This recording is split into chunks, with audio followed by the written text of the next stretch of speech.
The Princess Bride, S. Morgenstern's classic tale of true love and high adventure. The Good Parts version. Abridged by William Goldman. Copyright 1973 by William Goldman. Narrated by Hal Tenny. This book was originally created for audio cassette playback. Any announcements concerning cassettes do not apply to this recording. This version contains markers allowing direct access to major portions of the book. This is my favorite book in all the world, though I've never read it. How is such a thing possible? I'll do my best to explain. As a child, I had simply no interest in books. I hated reading. I was very bad at it. And besides, how could you take the time to read when there were games that shrieked for playing? Basketball, baseball, marbles. I could never get enough. I wasn't even good at them. But give me a football and an empty playground, and I could invent last-second triumphs that would bring tears to your eyes. School was torture. Miss Roginski, who was my teacher for the 3rd through 5th grades, would have meeting after meeting with my mother. I don't feel Billy is perhaps extending himself quite as much as he might. Or, when we test him, Billy does really exceptionally well, considering his class standing. Or, most often, I don't know, Mrs. Goldman. What are we going to do about Billy? What are we going to do about Billy? That was the phrase that haunted me those first 10 years. I pretended not to care, but secretly I was petrified. Everyone and everything was passing me by. I had no real friends, no single person who shared an equal interest in all games. I seemed busy, busy, busy. But I suppose, if pressed, I might have admitted that for all my frenzy, I was very much alone. What are we going to do about you, Billy? I don't know, Miss Roginski. How could you have failed this reading test? I've heard you use every word with my own ears. I'm sorry, Miss Roginski. I must not have been thinking. You're always thinking, Billy. You just weren't thinking about the reading test. I could only nod. What was it this time? I don't know. I can't remember. Was it Stanley Hack again? Stan Hack was the Cubs' 3rd baseman for these and many other years. I saw him play once from a bleacher seat, and even at that distance he had the sweetest smile I had ever seen. And to this day I swear he smiled at me several times. I just worshipped him. He could also hit a ton. Bronco Nagurski, he's a football player, a great football player, and the paper last night said he might come back and play for the Bears again. He retired when I was little, but if he came back and I could get someone to take me to a game, I could see him play. And maybe if whoever took me also knew him, I could meet him after. And maybe if he was hungry, I might let him have a sandwich I might have brought with me. I was trying to figure out what kind of sandwich Bronco Nagurski would like. She just sagged at her desk. You've got a wonderful imagination, Billy. I don't know what I said. Probably thank you or something. I can't harness it, though, she went on. Why is that? I think that it's probably I need glasses, and I don't read because the words are so fuzzy. That would explain why I'm all the time squinting. Maybe if I went to an eye doctor who could give me glasses, I'd be the best reader in class, and you wouldn't have to keep me after school so much. She just pointed behind her. Get to work cleaning the blackboards, Billy. Yes, ma'am. I was the best at cleaning blackboards. Do they look fuzzy? Miss Roginski said after a while. Oh, no, I just made that up. I never squinted either. But she just seemed so whipped about it. She always did. This had been going on for 3 grades now. I'm just not getting through to you somehow. It's not your fault, Miss Roginski. It wasn't. I just worshipped her, too. She was all dumpy and fat, but I used to wish she'd been my mother.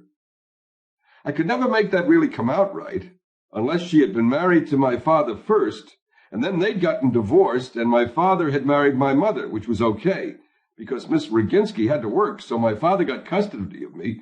That all made sense. Only they never seemed to know each other, my dad and Miss Roginski. Whenever they'd meet, each year during the Christmas pageant, when all the parents came, I'd watch the two of them like crazy, hoping for some kind of secret glimmer or look that could only mean, well, how are you? How's your life been going since our divorce? But no soap. She wasn't my mother. She was just my teacher, and I was her personal and growing disaster area. You're going to be all right, Billy. I sure hope so, Miss Roginski.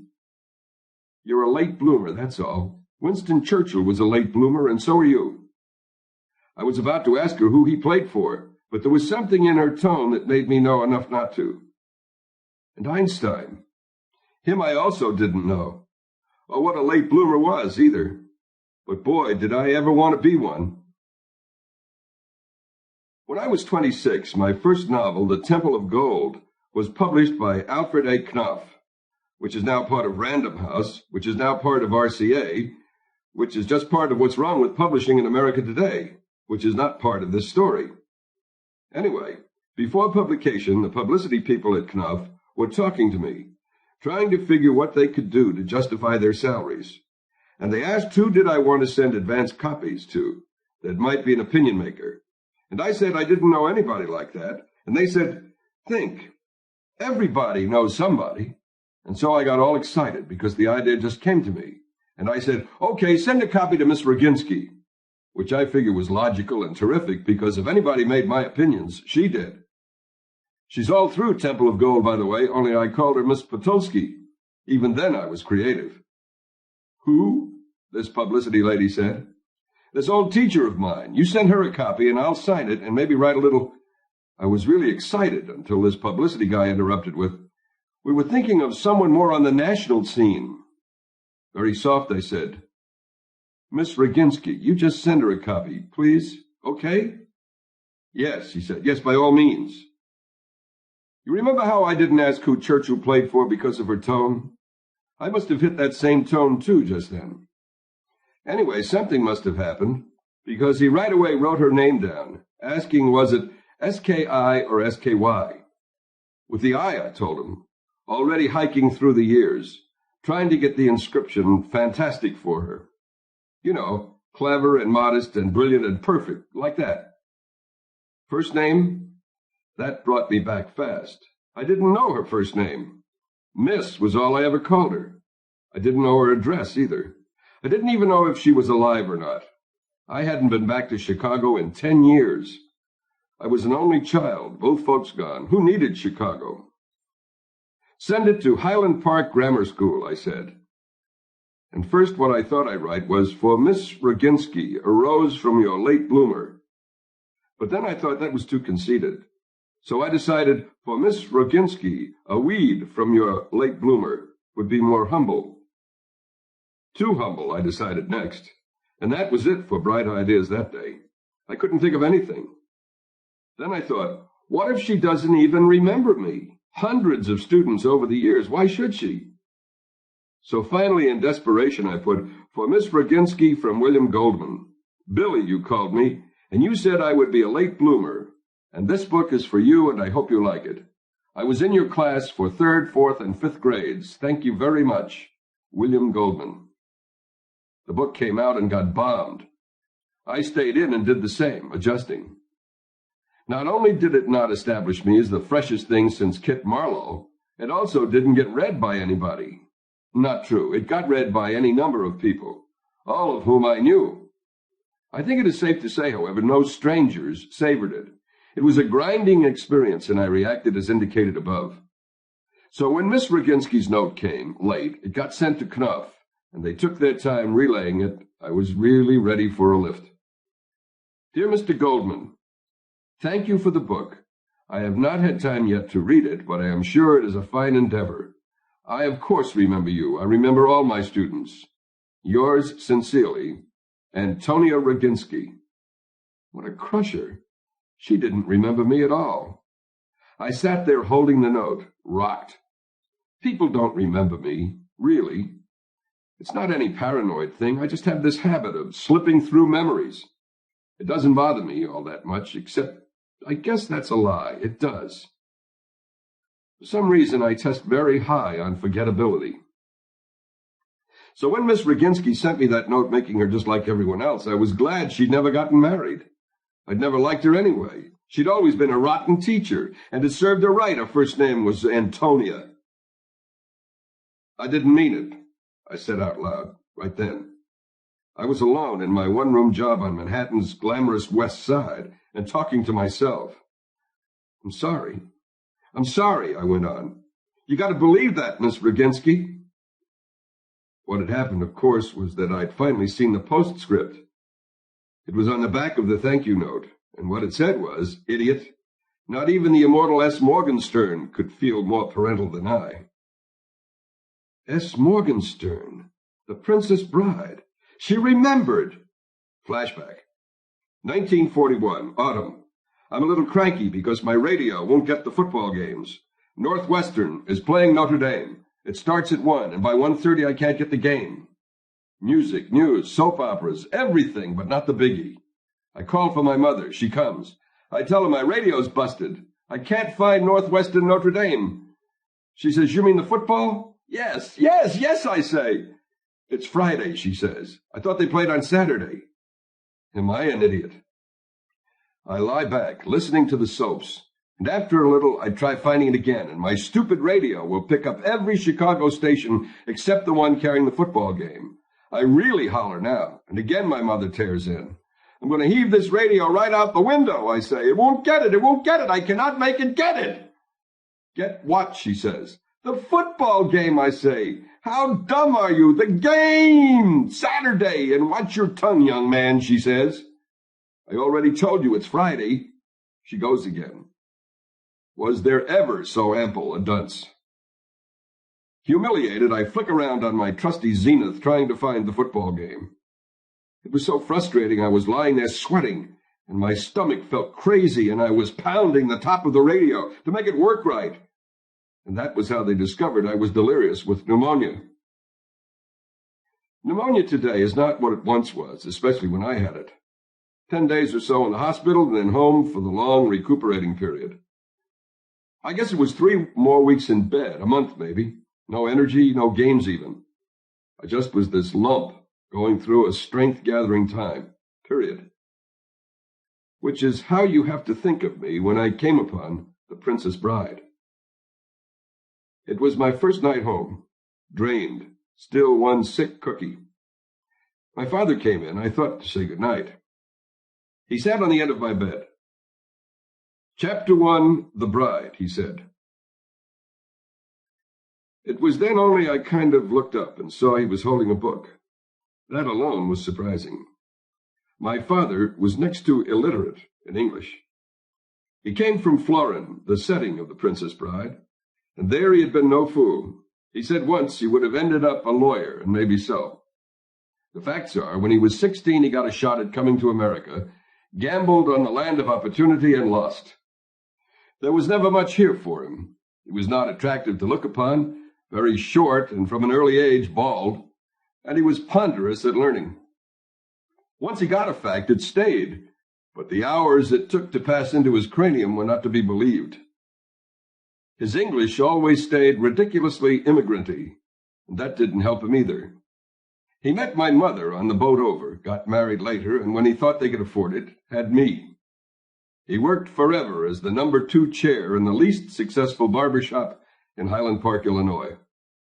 Toward the end, he used to doze all day in his chair. He went that way. He was gone an hour before the number 1 guy realized it. Until then, he just thought my father was having a good doze. Maybe he was. Maybe that's all any of this is. When they told me, I was terribly upset. But I thought at the same time it was an almost existence-proving way for him to go. Anyway, I said, "Huh? What? I didn't hear." I was so weak, so terribly tired. "Chapter 1, The Bride." He held up the book then. "I'm reading it to you for relax." He practically shoved the book in my face. By S. Morgenstern, great Florinese writer, The Princess Bride. He too came to America. S. Morgenstern, dead now in New York. The English is his own. He spoke 8 tongues. Here my father put down the book and held up all his fingers. 8. Once in Florence City, I was in his cafe. He shook his head now. He was always doing that, my father, shaking his head when he'd said it wrong. Not his cafe. He was in it, me too, the same time. I saw him, S. Morgenstern. He had a head like this, that big, and he shaped his hands like a big balloon. Great men in Florence City, not so much in America. Has it got any sports in it? Fencing, fighting, torture, poison, true love, hate, revenge, giants, hunters, bad men, good men, beautifulest ladies, snakes, spiders, beasts of all natures and descriptions, pain, death, brave men, coward men, strongest men, chases, escapes, lies, truths, passion, miracles. Sounds okay, I said, and I kind of closed my eyes. I'll do my best to stay awake, but I'm awful sleepy, Daddy. Who can know when his world is going to change? Who can tell before it happens that every prior experience, all the years, were a preparation for nothing? Picture this now, an all but illiterate old man struggling with an enemy tongue, an all but exhausted young boy fighting against sleep, and nothing between them but the words of another alien, painfully translated from native sounds to foreign. Who could suspect that in the morning a different child would wake? I remember for myself only trying to beat back fatigue. Even a week later, I was not aware of what had begun that night, the doors that were slamming shut, while others slid into the clear. Perhaps I should have at least known something, but maybe not. Who can sense revelation in the wind? What happened was just this. I got hooked on the story. For the first time in my life, I became actively interested in a book. Me, the sports fanatic, me, the game freak, me, the only 10-year-old in Illinois with a hate-on for the alphabet, wanted to know what happened next. What became of poor Buttercup and poor Wesley and Inigo, the greatest swordsman in the history of the world? And how really strong was Fezzik? And were there limits to the cruelty of Vizzini, the devil Sicilian? Each night my father read to me, chapter by chapter, always fighting to sound the words properly, to nail down the sense. And I lay there, eyes kind of closed, my body slowly beginning the long flow back to strength. It took, as I said, probably a month. And at that time, he read The Princess Bride twice to me. Even when I was able to read myself, this book remained his. I would never have dreamed of opening it. I wanted his voice, his sounds. Later, years later even, sometimes I might say, how about the duel on the cliff with Inigo and the man in black? And my father would gruff and grumble and get the book and lick his thumb, turning pages till the mighty battle began. I loved that. Even today, that's how I summon back my father when the need arises. Slumped and squinting and halting over words, giving me Morgenstern's masterpiece as best he could. The Princess Bride belonged to my father. Everything else was mine. There wasn't an adventure story anywhere that was safe for me. Come on, I would say to Miss Roginski when I was well again. Stevenson, you keep saying Stevenson. I've finished Stevenson. Who now?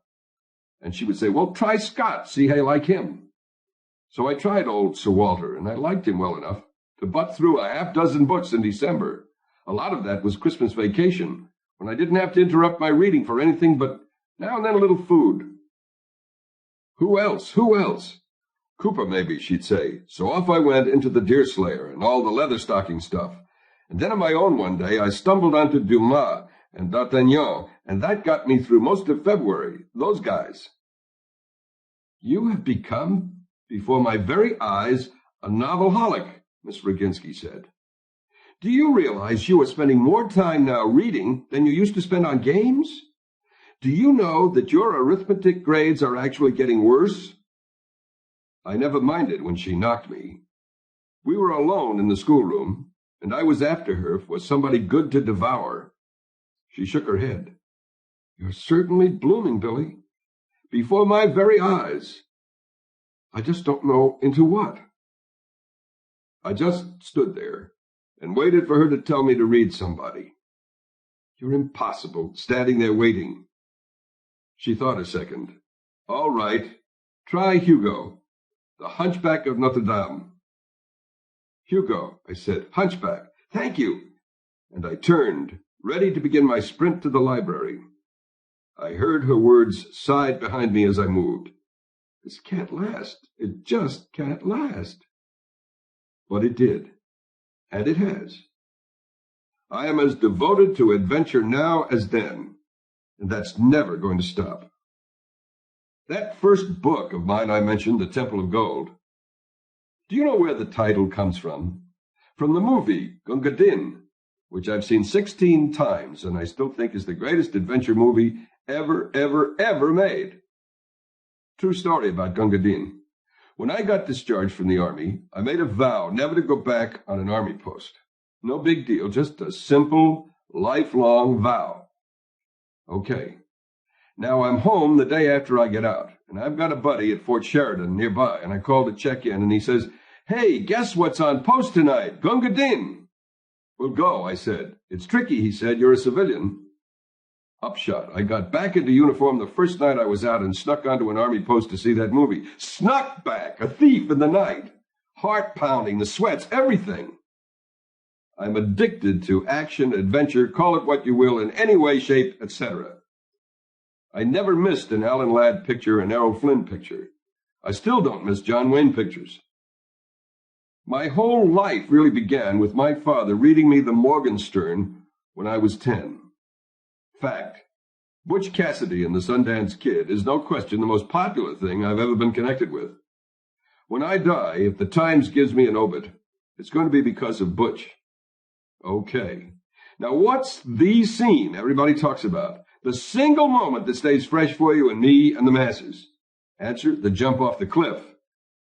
Well, when I wrote that, I remember thinking that those cliffs they were jumping off, those were the cliffs of insanity that everybody tries to climb in The Princess Bride. In my mind, when I wrote Butch, I was thinking back further into my mind, remembering my father reading the rope climb up the cliffs of insanity and the death that was lurking right behind. That book was the single best thing that happened to me. Sorry about that, Helen. Helen is my wife, the hotshot child psychiatrist. And long before I was even married, I knew I was going to share it with my son. I knew I was going to have a son, too. So when Jason was born, if he'd been a girl, he would have been Pamby. Can you believe that? A woman child psychiatrist who would give her kids such names? Anyway, when Jason was born, I made a mental note to buy him a copy of The Princess Bride for his 10th birthday, after which I promptly forgot all about it. Flash forward, the Beverly Hills Hotel last December. I'm going mad having meetings on Ira Levin's The Stepford Wives, which I am adapting for the silver screen. I call my wife in New York at dinner time, which I always do. It makes her feel wanted. And we're talking, and at the close, she says, "Oh, we're giving Jason a 10-speed bike. I bought it today. I thought that was fitting, don't you?" "Why fitting?" "Oh, come on, Willie. 10 years, 10 speeds." "Is he 10 tomorrow?" It went clean out of my head. "Call us at supper time tomorrow, and you can wish him a happy." "Helen," I said then, "listen, do me something. Buzz the 999 bookshop and have them send over The Princess Bride." "Let me get a pencil." And she's gone a while. "Okay, shoot. The what bride?" "Princess," by S. Morgenstern. It's a kid's classic. "Tell him I'll quiz him on it when I'm back next week, and that he doesn't have to like it or anything, but if he doesn't, tell him I'll kill myself. Give him that message exactly, please. I wouldn't want to apply any extra pressure or anything. Kiss me, my fool. Mwah. No starlets now." This was always her sign-off line when I was alone and on the loose in sunny California. "They're extinct, dummy." That was mine. We hung up. Now, the next afternoon, it so happened, from somewhere, there actually appeared a living, suntanned, breathing deeply starlet. I'm lolling by the pool, and she moves by in a bikini, and she is gorgeous. I'm free for the afternoon, I don't know a soul, so I start playing a game about how can I approach this girl so she won't laugh out loud. I never do anything, but ogling is great exercise, and I'm a major league girl watcher. I can't come up with any approach that connects with reality, so I start to swim my laps. I swim a quarter mile a day because I have a bad disc at the base of my spine. Up and back, 18 laps, and when I'm done, I'm hanging on in the deep end, padding away, and overswims this starlet. She hangs on the ledge in the deep end, too, maybe all of 6 inches away, hair all wet and glistening, and the body's underwater, but you know it's there, and she says, "This happened now. Pardon me, but aren't you the William Goldman who wrote Boys and Girls Together? That's like my favorite book in all the world." I clutch the ledge and nod. I don't remember what I said exactly. Lie. I remember exactly what I said, except it's too goon-like to put it down. Ye gods, I'm 40 years old. Goldman, yes, Goldman, I'm Goldman. It came out like all in one word, so there's no telling what language she thought I was responding in. "I'm Sandy Sterling," she said. "Hi." "Hi, Sandy Sterling," I got out, which was pretty suave. Suave for me, anyway. I'd say it again if the same situation came up. Then my name was paged. "The Xanax won't leave me alone," I say, and she breaks out laughing, and I hurry to the phone thinking, was it really all that clever? And by the time I get there, I decide, yes, it was, and into the receiver I say that. Clever, not hello, not Bill Goldman. Clever is what I say. "Did you say clever, Willie?" It's Helen. "I'm in a story conference, Helen, and we're speaking tonight at supper time." "Why are you calling at lunch for?" Hostile? Never argue with your wife about hostility when she's a certified Freudian. "It's just they drive me crazy with stupid notions in this story conference. What's up?" "Nothing, probably, except the Morgenstern's out of print. I've checked with Doubledays, too. You sounded kind of like it might be important, so I'm just letting you know Jason will have to be satisfied with his very fitting 10-speed machine." "Not important," I said. Sandy Sterling was smiling, from the deep end, straight at me. "Thanks, though, anyway."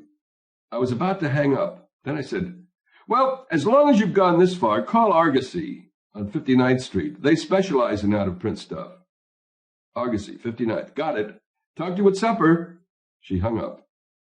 Without saying, no starlets now. Every call she ends with that, and now she doesn't. Could I have given it away by something in my tone? Helen's very spooky about that, being a shrink and all. Guilt, like pudding, began bubbling on the back burner. I went back to my lounge chair, alone. Sandy Sterling swam a few laps. I picked up my New York Times. A certain amount of sexual tension in the vicinity. "Done swimming?" she asks. I put my paper down. She was by the edge of the pool now, nearest my chair. I nod, staring at her. "Which Zanuck, Dick or Darrell?" "It was my wife," I said, emphasis on the last word. Didn't faze her. She got up and lay down in the next chair. Top-heavy but golden. If you liked them that way, you had to like Sandy Sterling. I liked them that way. "You're out here on the 11, aren't you? Stepford Wives." "I'm doing the screenplay. I really loved that book. That's like my favorite book in all the world. I'd really love to be in a picture like that, written by you. I'd do anything for a shot at that." So there it was. She was putting it right out there, on the line.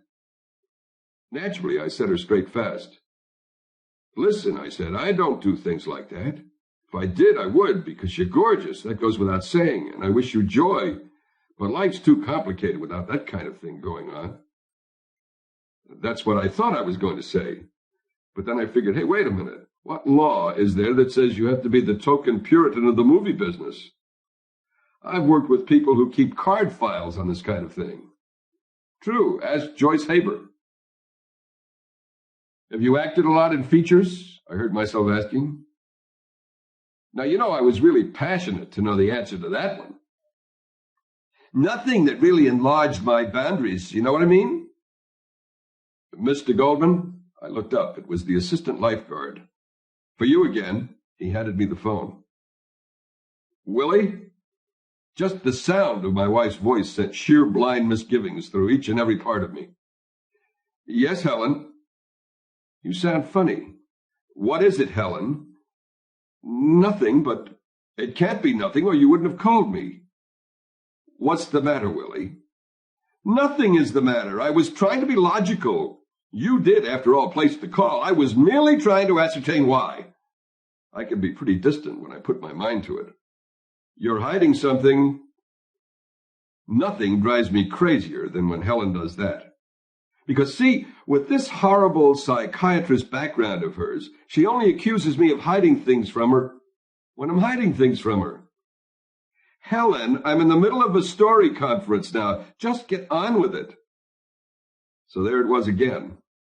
I was lying to my wife about another woman, and the other woman knew it. Sandy Sterling in the next chair smiled dead into my eyes. Argosy doesn't have the book. Nobody has the book. Goodbye, Willie. She hung up. Wife again? I nodded, put the phone on the table by my lounge chair.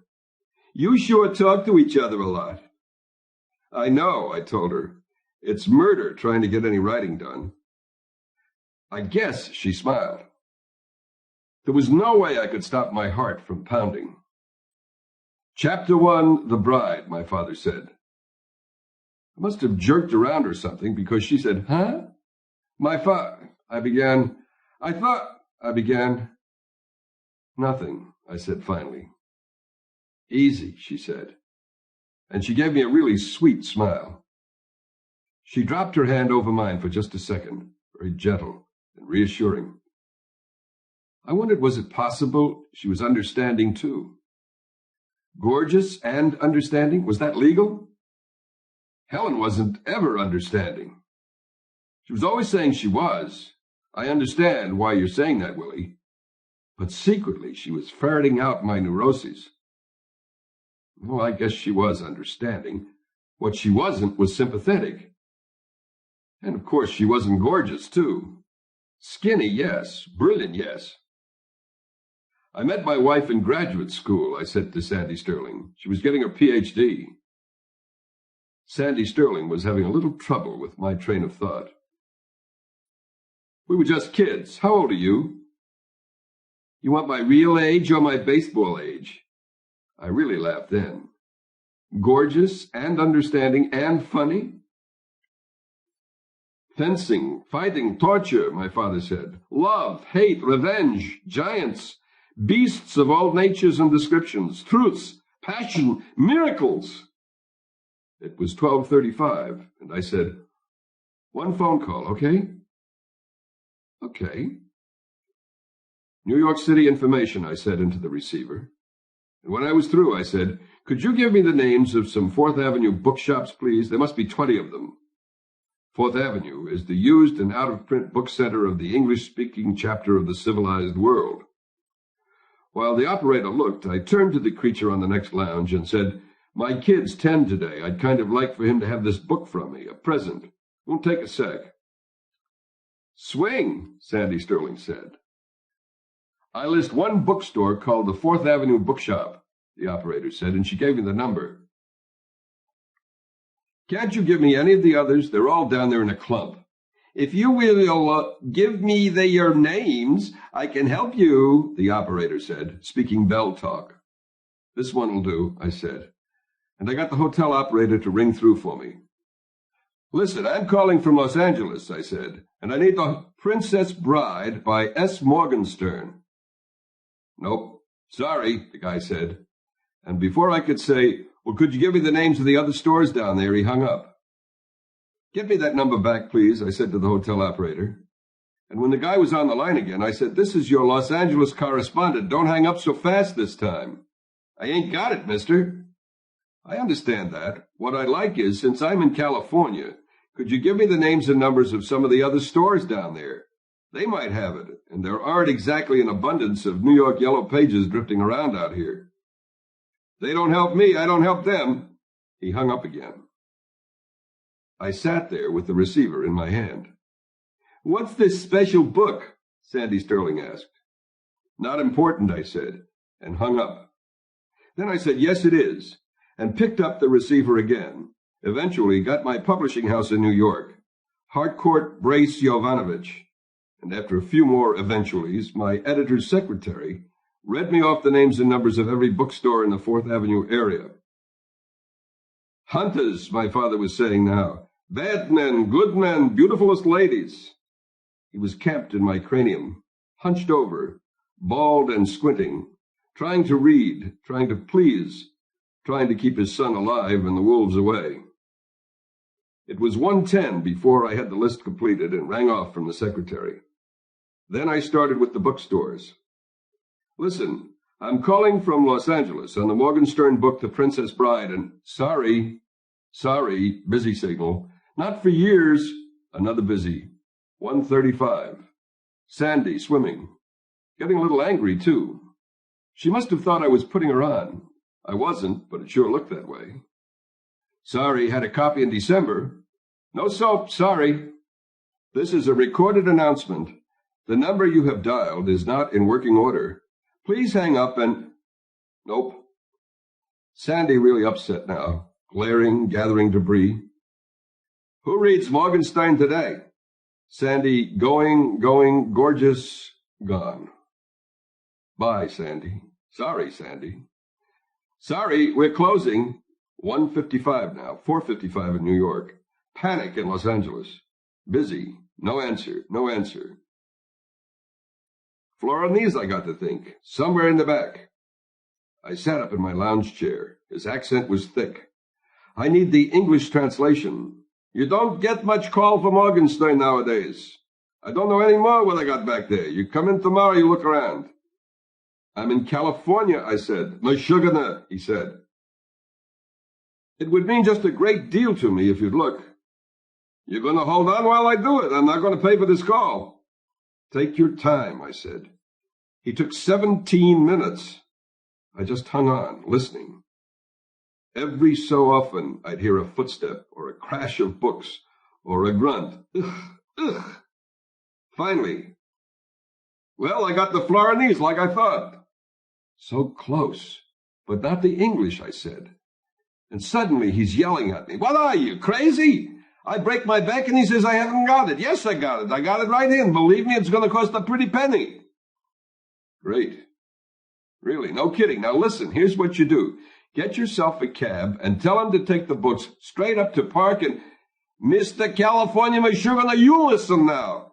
It's coming up a blizzard, and I'm going no place, and neither of these books without money. $6.50 on the barrel each. You want the English? You got to take the Florinese, and I close at 6. These books don't leave my premises without $13 changing hands. Don't move, I said, hanging up. And who do you call when it's after hours and Christmas on the horizon? Only your lawyer. Charlie, I said when I got him. Please do me this. Go to 4th Avenue, Abramowitz's. Give him $13 for 2 books. Taxi up to my house and tell the doorman to take them to my apartment. And yes, I know it's snowing. What do you say? This is such a bizarre request, I have to agree to do it. I called Abramowitz yet again. My lawyer is hot on the trail. No checks, Abramowitz said. You're all heart. I hung up and started figuring. More or less 120 minutes long distance at $1.35 per first 3 minutes, plus 13 for the books, plus probably 10 for Charlie's taxi, plus probably 60 for his time, came to 250 maybe. All for my Jason to have the Morgenstern. I leaned back and closed my eyes. 250, not to mention 2 solid hours of torment and anguish, and let's not forget Sandy Sterling. A steal. They called me at 7:30. I was in my suite. He loves the bike, Helen said. He's practically out of control. Fab-o, I said. And your books came. What books? I said. Chevalier was never more casual. The Princess Bride. In various languages, one of them, fortunately, English. Well, that's nice, I said, still loose. I practically forgot I asked to have them sent. How'd they get here?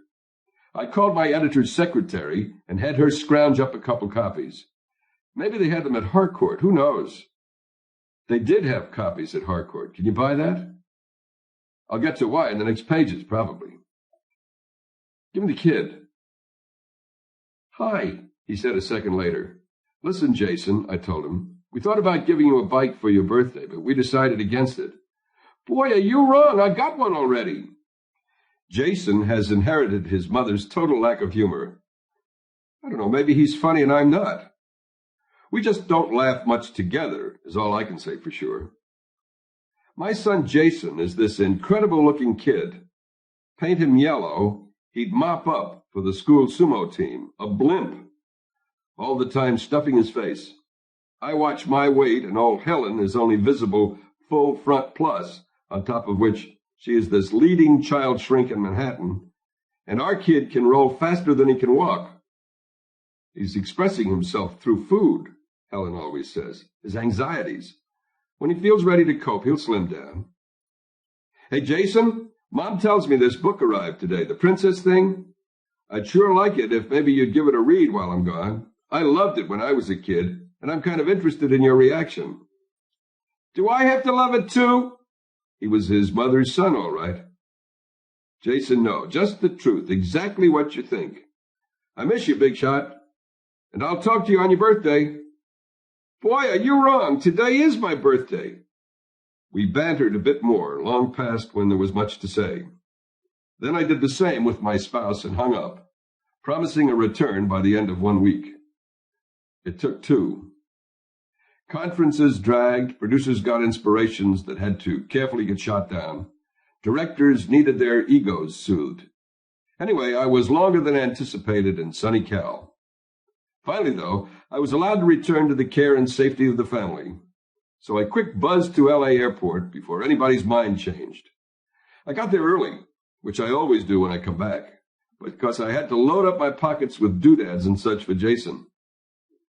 Every time I get home from a trip, he runs, waddles to me, hollering, let me see the pockets.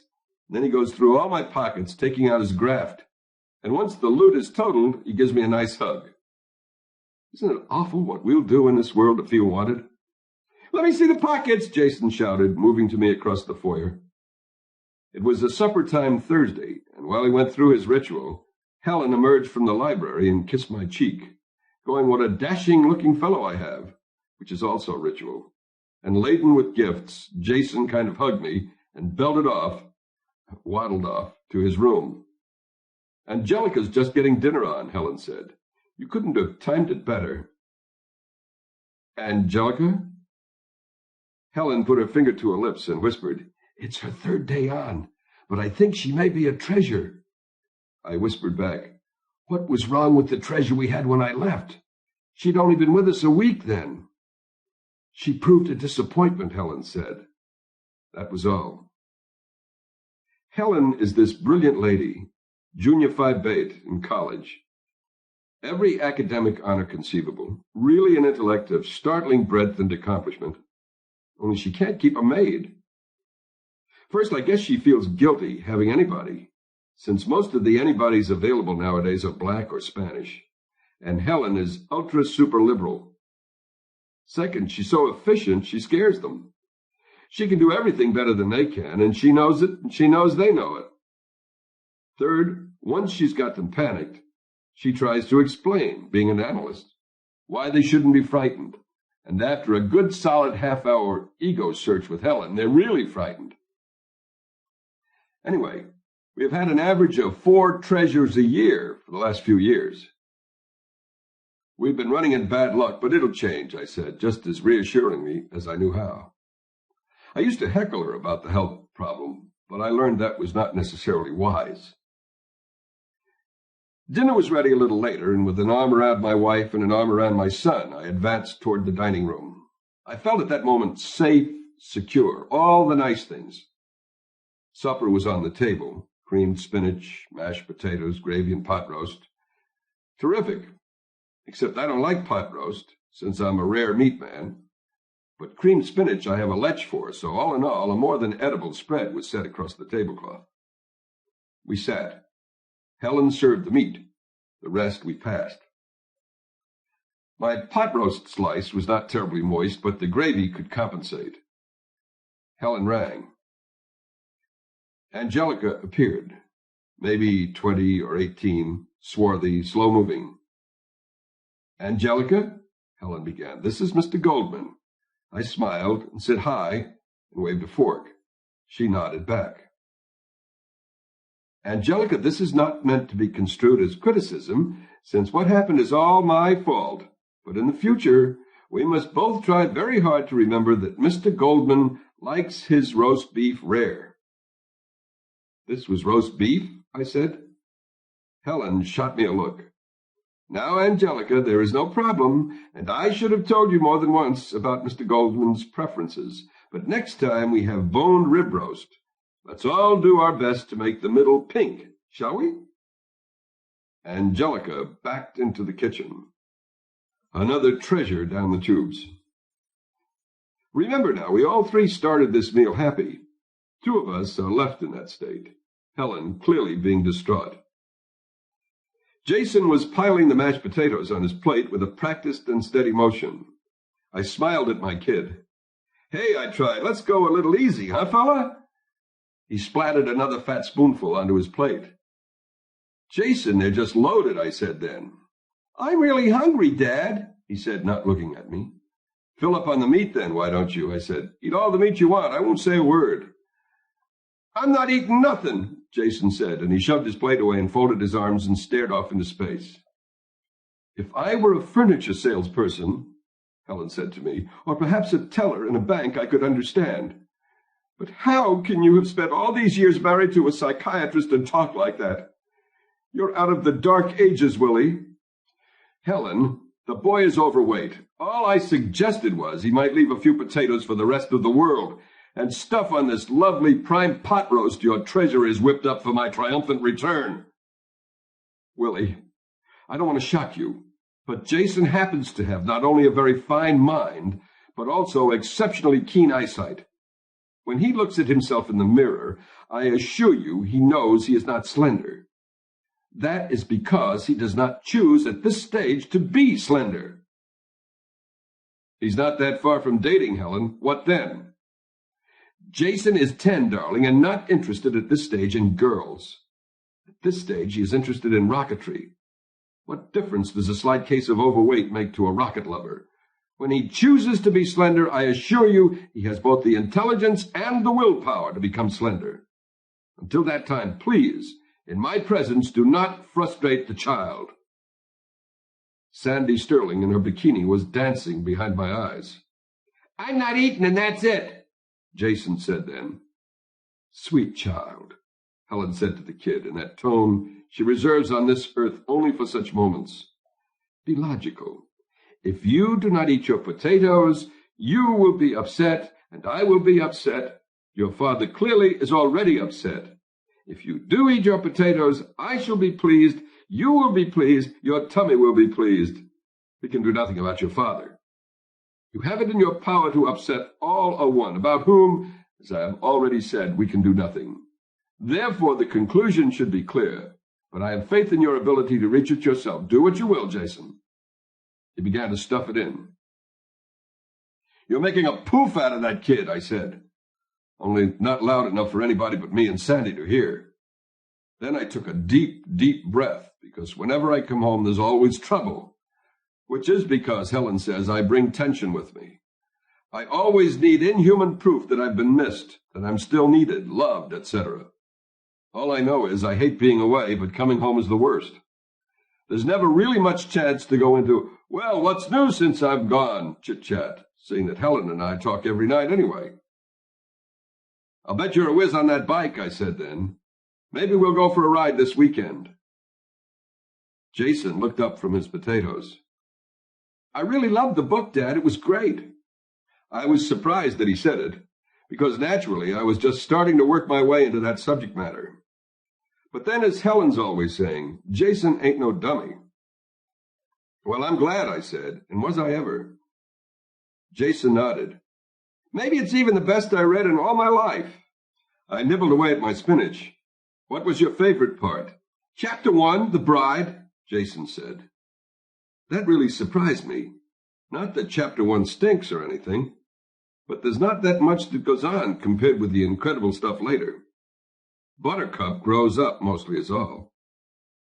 How about the climb up the cliffs of insanity, I said then. That's in Chapter 5. Oh, great, Jason said. And that description of Prince Humperdinck's Zoo of Death, That's in the second chapter. Even greater, Jason said. What knocked me out about it, I said, was that it's this very short little passage on the Zoo of Death, but yet somehow you just know it's going to figure in later. Did you get that same feeling? Mm-hmm, Jason nodded. Great! By then I knew he hadn't read it. He tried to read it, Helen cut in. He did read the first chapter. Chapter 2 was impossible for him. So when he'd made a sufficient and reasonable attempt, I told him to stop. Different people have different tastes. I told him you'd understand, Willie. Of course I understood. I felt just so deserted, though. I didn't like it, Dad. I wanted to. I smiled at him. How could he not like it? Passion, duels, miracles, giants, true love. You're not eating the spinach either? Helen said. I got up. Time change. I'm not hungry. She didn't say anything until she heard me open the front door. Where are you going? She called then. If I'd known, I would have answered. I wandered through December. No topcoat. I wasn't aware of being cold, though. All I knew was I was 40 years old, and I didn't mean to be here when I was 40, locked with this genius shrink wife and this balloon son. It must have been 9 when I was sitting in the middle of Central Park, alone, no one near me, no other bench occupied. That was when I heard the rustling in the bushes. It stopped. Then again, very soft, nearer. I whirled, screaming, "Don't you bug me!"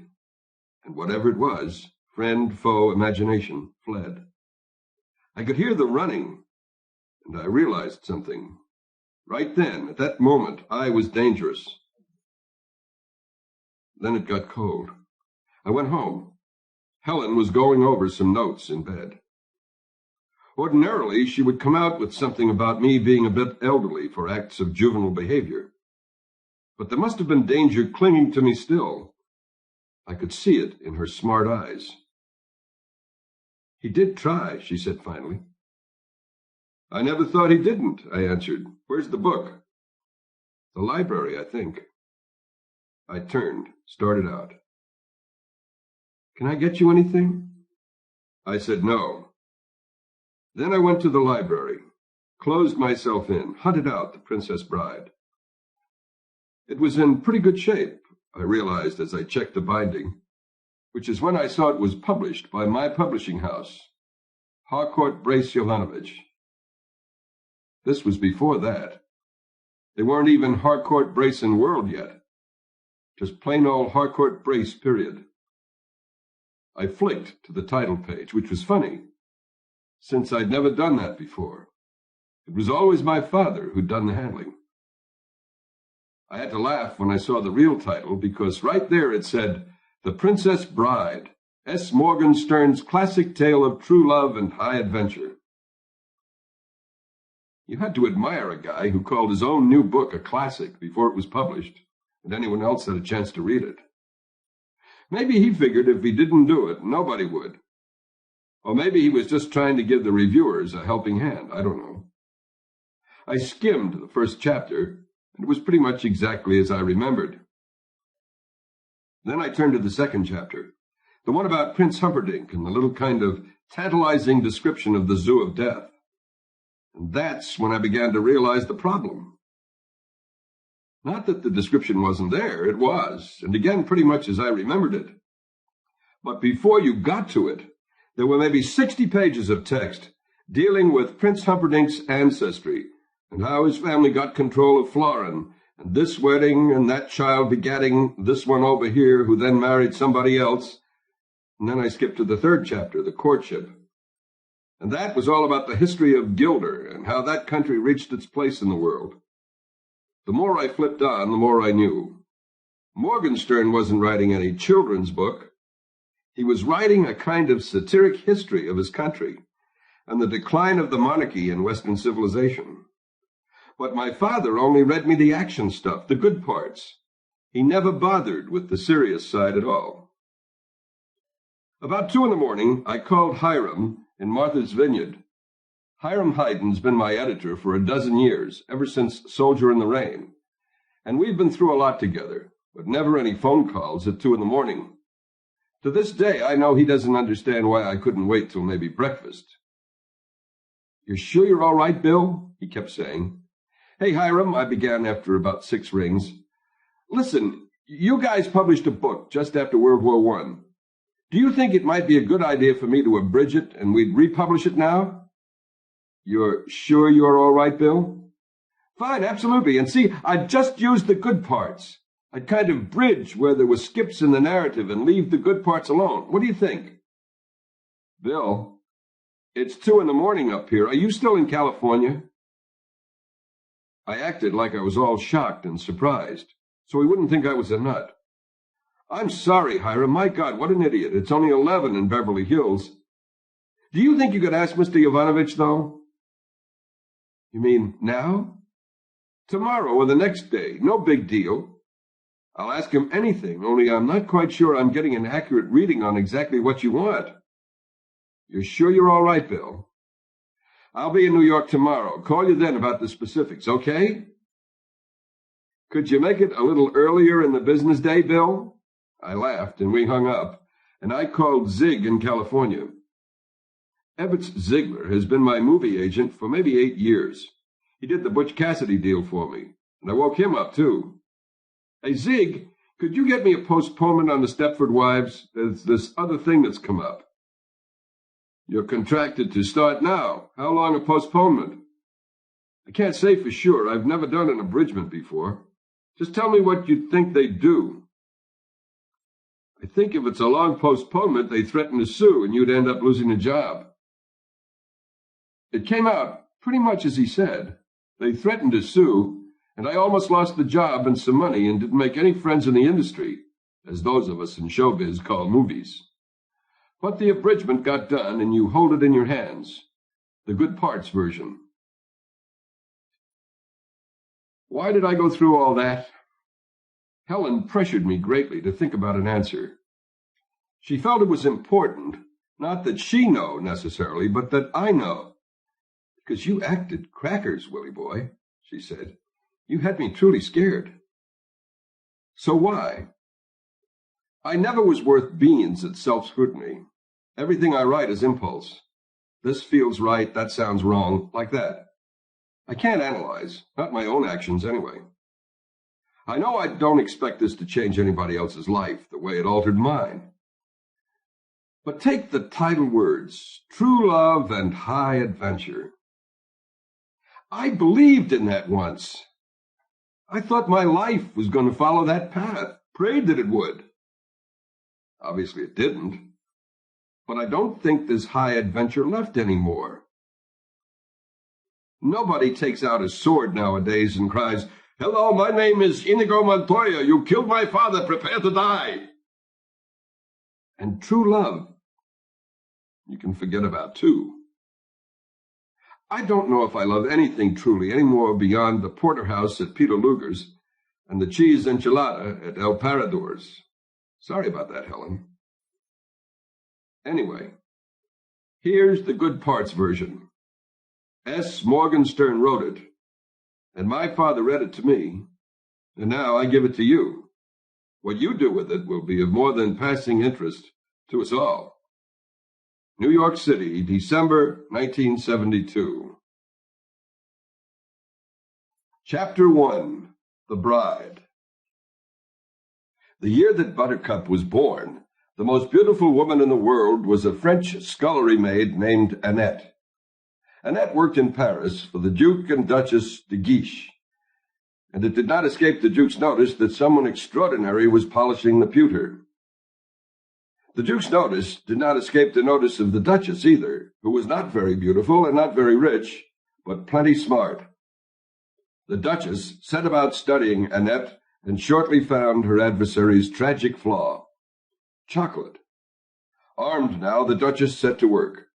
The Place de Guiche turned into a candy castle. Everywhere you looked, bonbons. There were piles of chocolate-covered mints in the drawing rooms, baskets of chocolate-covered nougats in the parlors. Annette never had a chance. Inside a season, she went from delicate to whopping, and the Duke never glanced in her direction without sad bewilderment clouding his eyes. Annette, it might be noted, seemed only cheerier throughout her enlargement. She eventually married the pastry chef, and they both ate a lot until old age claimed them. Things, it might also be noted, did not fare so cheerily for the Duchess. The Duke, for reasons passing understanding, next became smitten with his very own mother-in-law, which caused the Duchess ulcers, only they didn't have ulcers yet. More precisely, ulcers existed, people had them, but they weren't called ulcers. The medical profession at that time called them stomach pains, and felt the best cure was coffee dolloped with brandy twice a day until the pains subsided. The Duchess took her mixture faithfully, watching through the years as her husband and her mother blew kisses at each other behind her back. Not surprisingly, the Duchess's grumpiness became legendary, as Voltaire has so ably chronicled. Except this was before Voltaire. The year Buttercup turned 10, the most beautiful woman lived in Bengal, the daughter of a successful tea merchant. This girl's name was Eleuthera, and her skin was of a dusky perfection unseen in India for 80 years. There have only been 11 perfect complexions in all of India since accurate accounting began. Eleuthera was 19 the year the pox plague hit Bengal. The girl survived, even if her skin did not. When Buttercup was 15, Adela Tyrrell of Sussex-on-the-Thames was easily the most beautiful creature. Adela was 20, and so far did she outdistance the world that it seemed certain she would be the most beautiful for many, many years. But then one day, one of her suitors, she had 104 of them, exclaimed that without question Adela must be the most ideal item yet spawned. Adela, flattered, began to ponder on the truth of the statement. That night, alone in her room, she examined herself pore by pore in her mirror. This was after mirrors. It took her until close to dawn to finish her inspection, but by that time it was clear to her that the young man had been quite correct in his assessment. She was, through no real fault of her own, perfect. As she strolled through the family rose gardens, watching the sunrise, she felt happier than she had ever been. Not only am I perfect, she said to herself, I am probably the first perfect person in the whole long history of the universe. Not a part of me could stand improving. How lucky I am to be perfect and rich and sought after and sensitive and young and young. The mist was rising around her as Adela began to think. Well, of course I'll always be sensitive, she thought, and I'll always be rich. But I don't quite see how I'm going to manage to always be young. And when I'm not young, how am I going to stay perfect? And if I'm not perfect, well, what else is there? What indeed? Adela furrowed her brow in desperate thought. It was the first time in her life her brow had ever had to furrow, and Adela gasped when she realized what she had done, horrified that she had somehow damaged it, perhaps permanently. She rushed back to her mirror and spent the morning, and although she managed to convince herself that she was still quite as perfect as ever, there was no question that she was not quite as happy as she had been. She had begun to fret. The first worry lines appeared within a fortnight, the first wrinkles within a month, and before the year was out, creases abounded. She married soon thereafter the self-same man who accused her of sublimity, and gave him merry hell for many years. Buttercup, of course, at 15, knew none of this, and if she had, would have found it totally unfathomable. How could someone care if she were the most beautiful woman in the world or not? What difference could it have made if you were only the third most beautiful, or the sixth? Buttercup at this time was nowhere near that high, being barely in the top 20, and that primarily on potential, certainly not on any particular care she took of herself. She hated to wash her face, she loathed the area behind her ears, she was sick of combing her hair, and did so as little as possible. What she liked to do, preferred above all else really, was to ride her horse and taunt the farm boy. The horse's name was Horse. Buttercup was never long on imagination, and it came when she called it, went where she steered it, did what she told it. The farm boy did what she told him to. Actually, he was more a young man now, but he had been a farm boy when orphaned. He had come to work for her father, and Buttercup referred to him that way still. "Farm boy, fetch me this. Get me that, farm boy. Quickly, lazy thing, trot now, or I'll tell father." "As you wish." That was all he ever answered. "As you wish." "Fetch that, farm boy." "As you wish."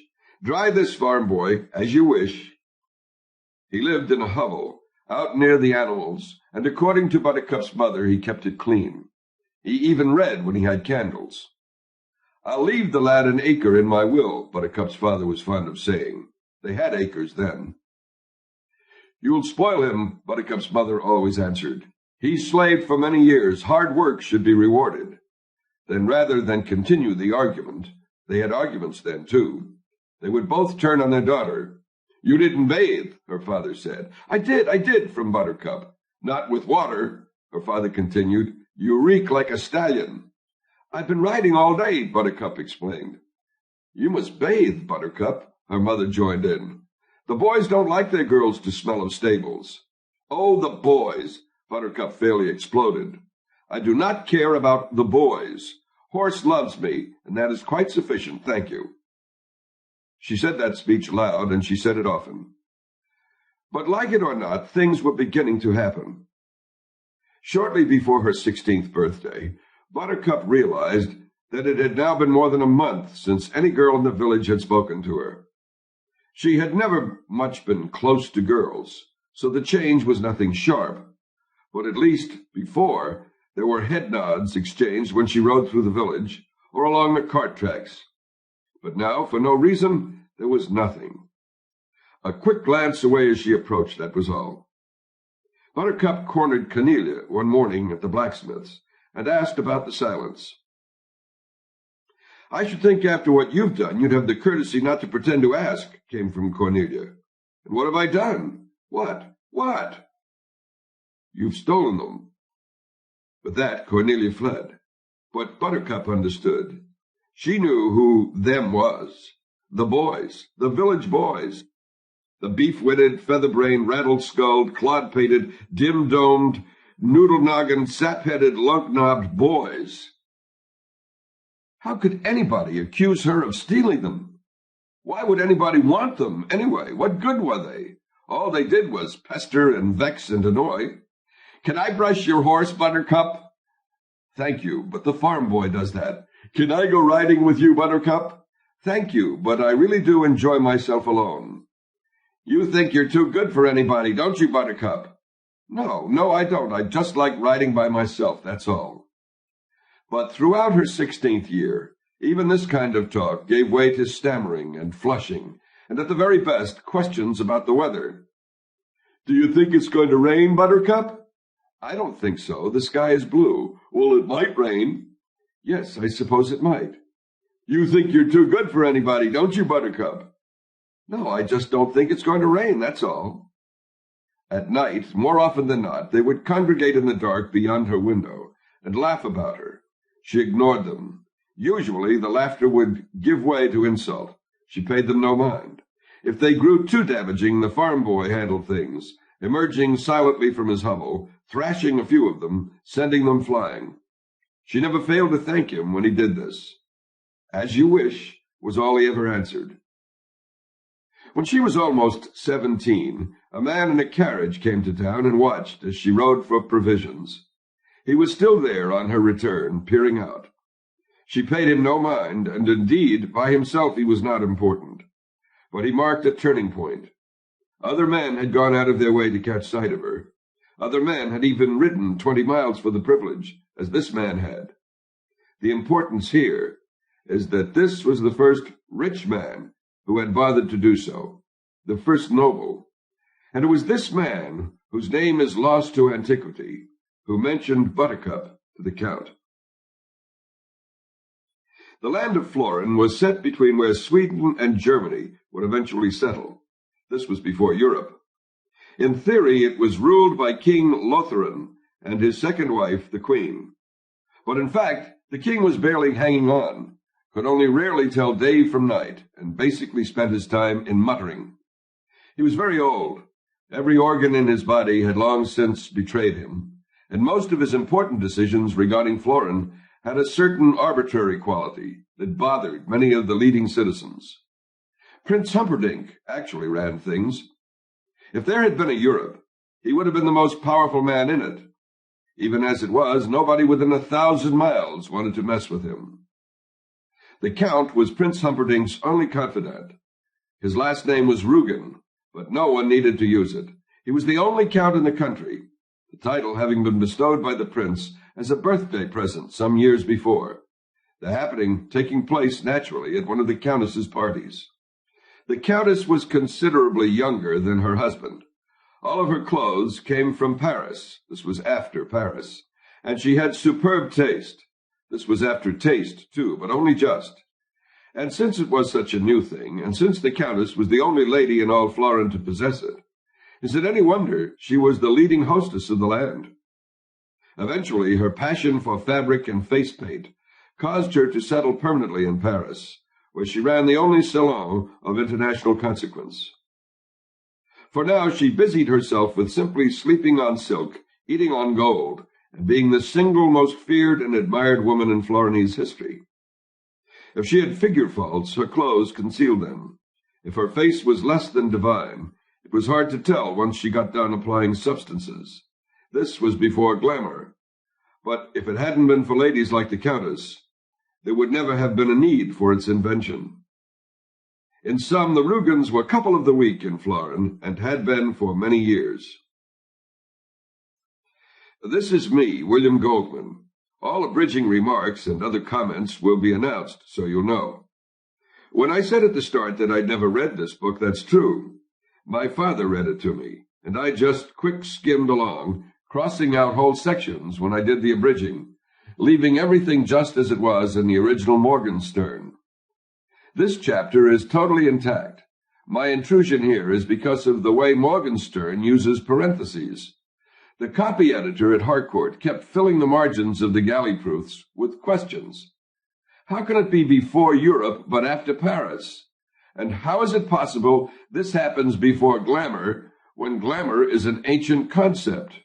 See Glamer in the Oxford English Dictionary. And eventually I am going crazy. What am I to make of these parentheses? When does this book take place? I don't understand anything. Help!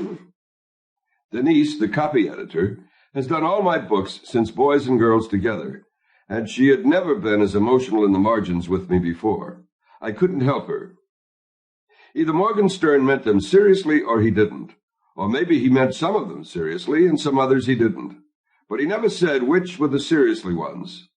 Or maybe it was just the author's way of telling the reader stylistically that this isn't real, it never happened. That's what I think, in spite of the fact that if you read back into Florinese history, it did happen. The facts anyway. No one can say about the actual motivations. All I can suggest to you is, if the parenthetical comments bug you, don't pay any attention to them. Quick, quick, come! Buttercup's father stood in his farmhouse, staring out the window. Why? This from the mother. She gave away nothing when it came to obedience. The father made a quick finger point. Look! You look. You know how. Buttercup's parents did not have exactly what you might call a happy marriage. All they ever dreamed of was leaving each other. Buttercup's father shrugged and went back to the window. Ah, he said after a while, and a little later again, ah. Buttercup's mother glanced up briefly from her cooking. Such riches, Buttercup's father said. Glorious. Buttercup's mother hesitated, then put her stew spoon down. This was after stew, but so was everything. When the first man first clambered from the slime and made his first home on land, what he had for supper that first night was stew. The heart swells at the magnificence, Buttercup's father muttered very loudly. What exactly is it, Dumpling? Buttercup's mother wanted to know. You look, you know how, was all he replied. This was their 33rd spat of the day. This was long after spats. And he was behind 13-20. But he had made up a lot of distance since lunch, when it was 17-2 against him. Donkey, the mother said, and came over to the window. A moment later, she was going, right along with him. They stood there, the two of them, tiny and odd. From setting the dinner table, Buttercup watched them. "They must be going to meet Prince Humperdinck someplace," Buttercup's mother said. The father nodded. "Hunting, that's what the prince does." "How lucky we are to have seen them pass by," Buttercup's mother said, and she took her husband's hand. The old man nodded. "Now I can die." She glanced at him. "Don't." Her tone was surprisingly tender, and probably she sensed how important he really was to her, because when he did die, 2 years further on, she went right after, and most of the people who knew her well agreed it was the sudden lack of opposition that undid her. Buttercup came close and stood behind them, staring over them, and soon she was gasping too, because the Count and Countess and all their pages and soldiers and servants and courtiers and champions and carriages were passing by the cart track at the front of the farm. The three stood in silence as the procession moved forward. Buttercup's father was a tiny mutt of a man who had always dreamed of living like the Count. He had once been 2 miles from where the Count and Prince had been hunting, and until this moment, that had been the high point of his life. He was a terrible farmer, and not much of a husband either. There wasn't really much in this world he excelled at, and he could never quite figure out how he happened to sire his daughter, but he knew deep down that it must have been some kind of wonderful mistake, the nature of which he had no intention of investigating. Buttercup's mother was a gnarled shrimp of a woman, thorny and worrying, who had always dreamed of somehow just once being popular, like the Countess was said to be. She was a terrible cook, and even more limited housekeeper. How Buttercup slid from her womb was, of course, beyond her. But she had been there when it happened. That was enough for her. Buttercup herself, standing half ahead over her parents, still holding the dinner dishes, still smelling of horse, only wished that the great procession wasn't quite so far away, so she could see if the Countess's clothes really were all that lovely. As if in answer to her request, the procession turned and began entering the farm. "Here?" Buttercup's father managed. "My God, why?" Buttercup's mother whirled on him. "Did you forget to pay your taxes?" This was after taxes, but everything is after taxes. Taxes were here even before stew. "Even if I did, they wouldn't need all that to collect them." And he gestured toward the front of his farm, where now the Count and Countess and all their pages and soldiers and servants and courtiers and champions and carriages were coming closer and closer. "What could they want to ask me about?" he said. Go see, Buttercup's mother told him. "You go, please." "No, you, please." "We'll both go." They both went, trembling. "Cows," the Count said when they reached his golden carriage. "I would like to talk about your cows." He spoke from inside, his dark face darkened by shadow.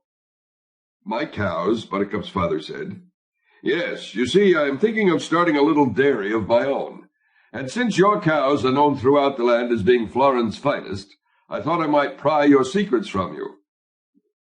"My cows," Buttercup's father managed to repeat, hoping he was not going mad, because the truth was, and he knew it well, he had terrible cows.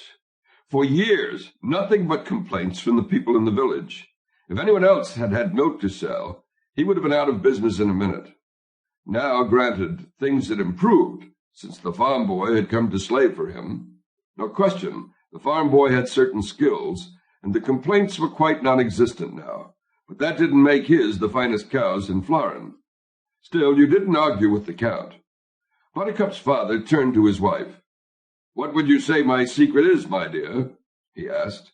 "Oh, there are so many," she said. She was no dummy, not when it came to the quality of their livestock.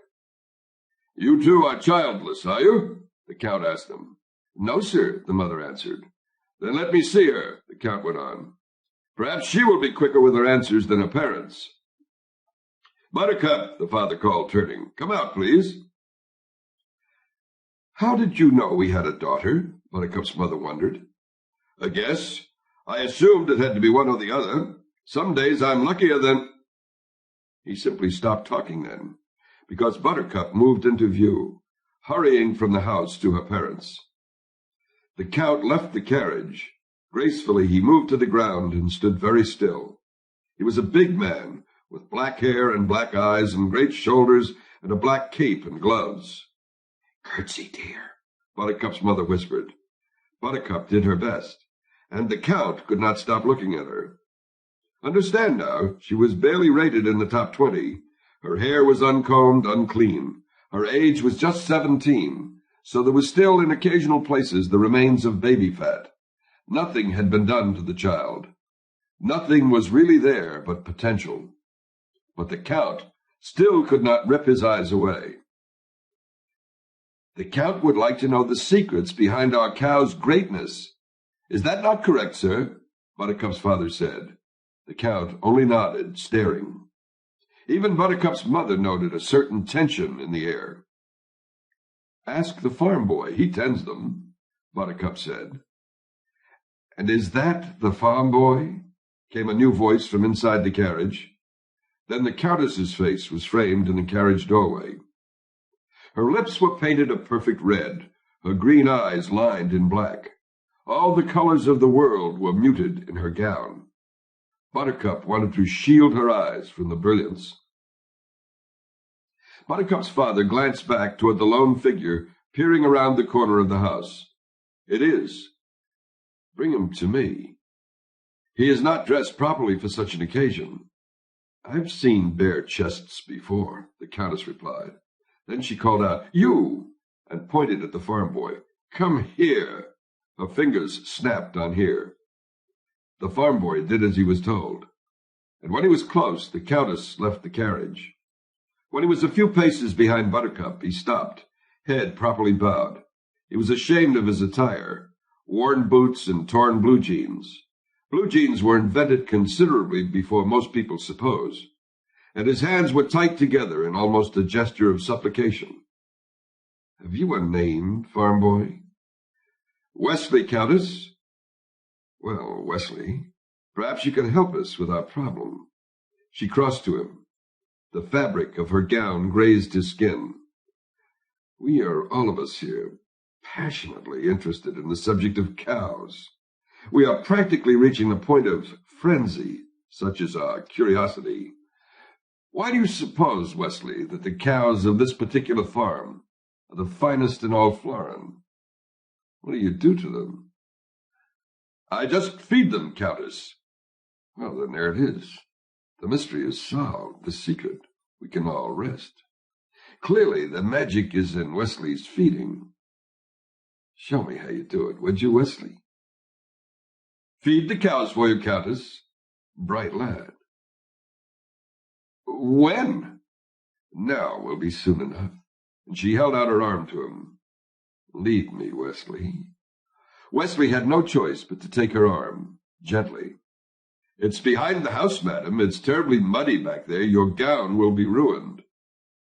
"I wear them only once, Wesley, and I burn to see you in action."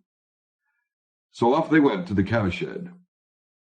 Throughout all this, the Count kept watching Buttercup. "I'll help you," Buttercup called after Wesley. "Perhaps I'd best just see how he does it," the Count decided. "Strange things are happening," Buttercup's parents said, and off they went, too, bringing up the rear of the cow-feeding trip, watching the Count, who was watching their daughter, who was watching the Countess, who was watching Wesley.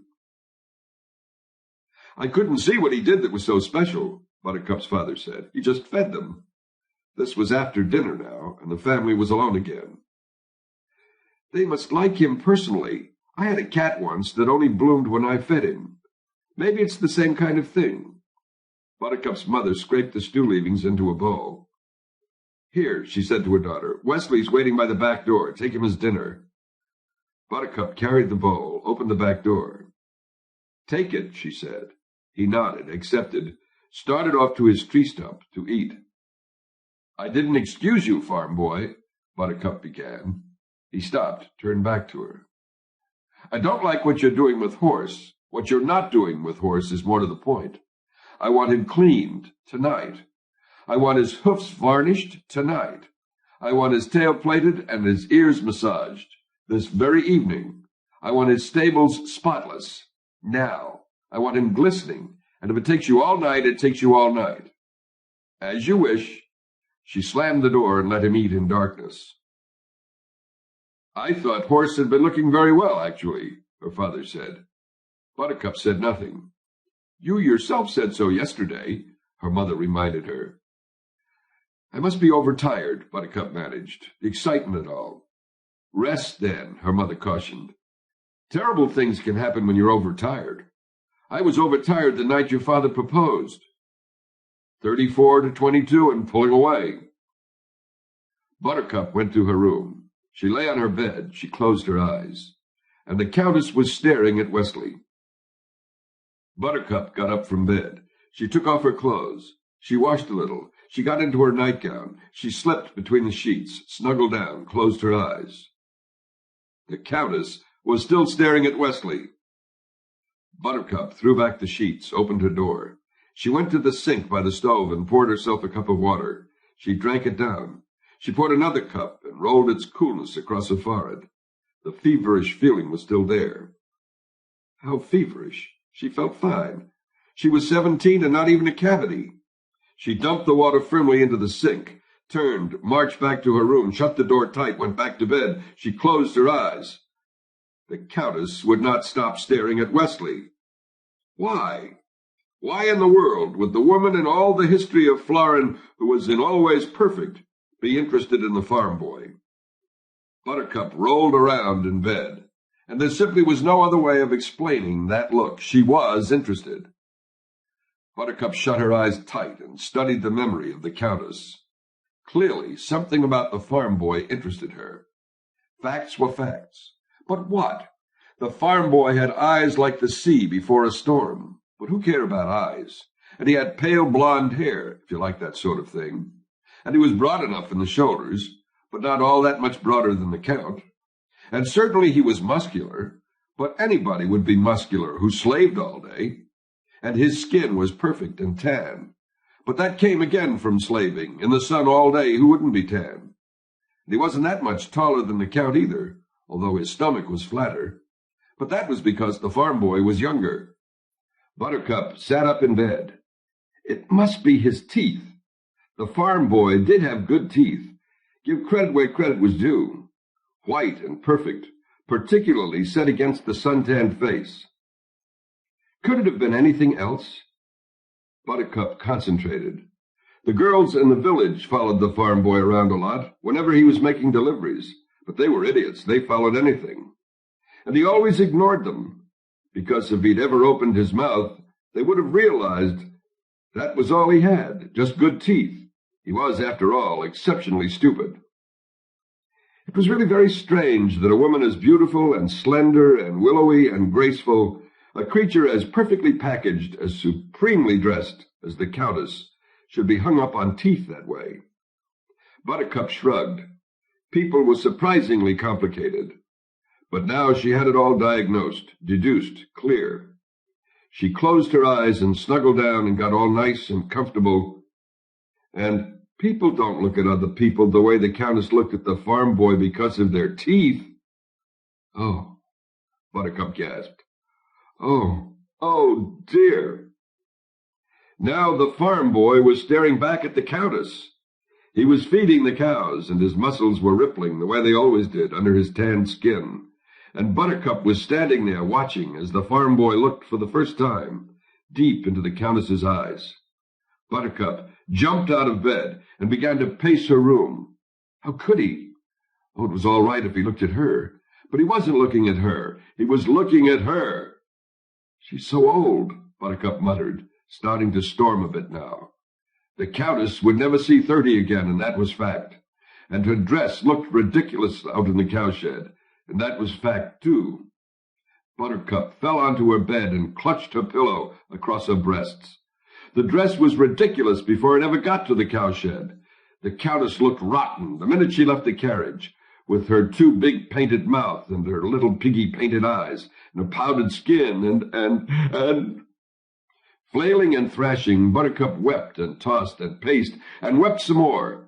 And there have been 3 great cases of jealousy since David of Galilee was first afflicted with the emotion, when he could no longer stand the fact that his neighbor Saul's cactus outshone his own.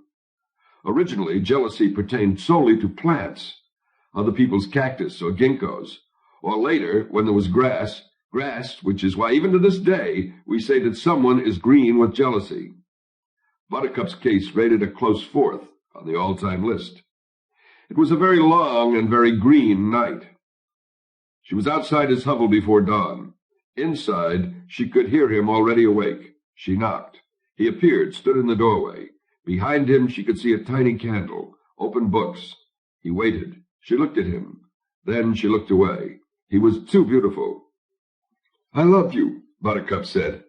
"I know this must come as something of a surprise, since all I've ever done is scorn you and degrade you and taunt you, but I've loved you for several hours now, and every second more. I thought an hour ago that I'd love you more than any woman has ever loved a man, but a half hour after that I knew that what I'd felt before was nothing compared to what I felt then. But 10 minutes after that I understood that my previous love was a puddle compared to the high seas before a storm." "Your eyes are like that, did you know?" "Well, they are." "How many minutes ago was I? 20? Had I brought my feelings up to then?" "It doesn't matter." Buttercup still could not look at him. The sun was rising behind her now. She could feel the heat on her back, and it gave her courage. "I love you so much more now than 20 minutes ago that there cannot be comparison. I love you so much more now that when you opened your hovel door there cannot be comparison. There is no room in my body for anything but you. My arms love you. My ears adore you. My knees shake with blind affection. My mind begs you to ask it something so it can obey. Do you want me to follow you for the rest of your days? I will do that. Do you want me to crawl? I will crawl. I will be quiet for you, or sing for you, or if you are hungry, let me bring you food. Or if you have thirst and nothing will quench it but Arabian wine, I will go to Araby, even though it is across the world, and bring a bottle back for your lunch. Anything there is that I can do for you, I will do for you. Anything there is that I cannot do, I will learn to do. I know I cannot compete with the Countess in skills or wisdom or appeal, and I saw the way she looked at you, and I saw the way you looked at her. But remember, please, that she is old and has other interests, while I am 17, and for me, there is only you. Dearest Wesley." "I've never called you that before, have I?" "Wesley, Wesley, Wesley, Wesley, Wesley, darling Wesley, adored Wesley, sweet, perfect Wesley. Whisper that I have a chance to win your love." And with that, she dared the bravest thing she'd ever done. She looked right into his eyes. He closed the door in her face. Without a word. Without a word. Buttercup ran. She whirled and burst away, and the tears came bitterly. She could not see. She stumbled. She slammed into a tree trunk, fell, rose, ran on.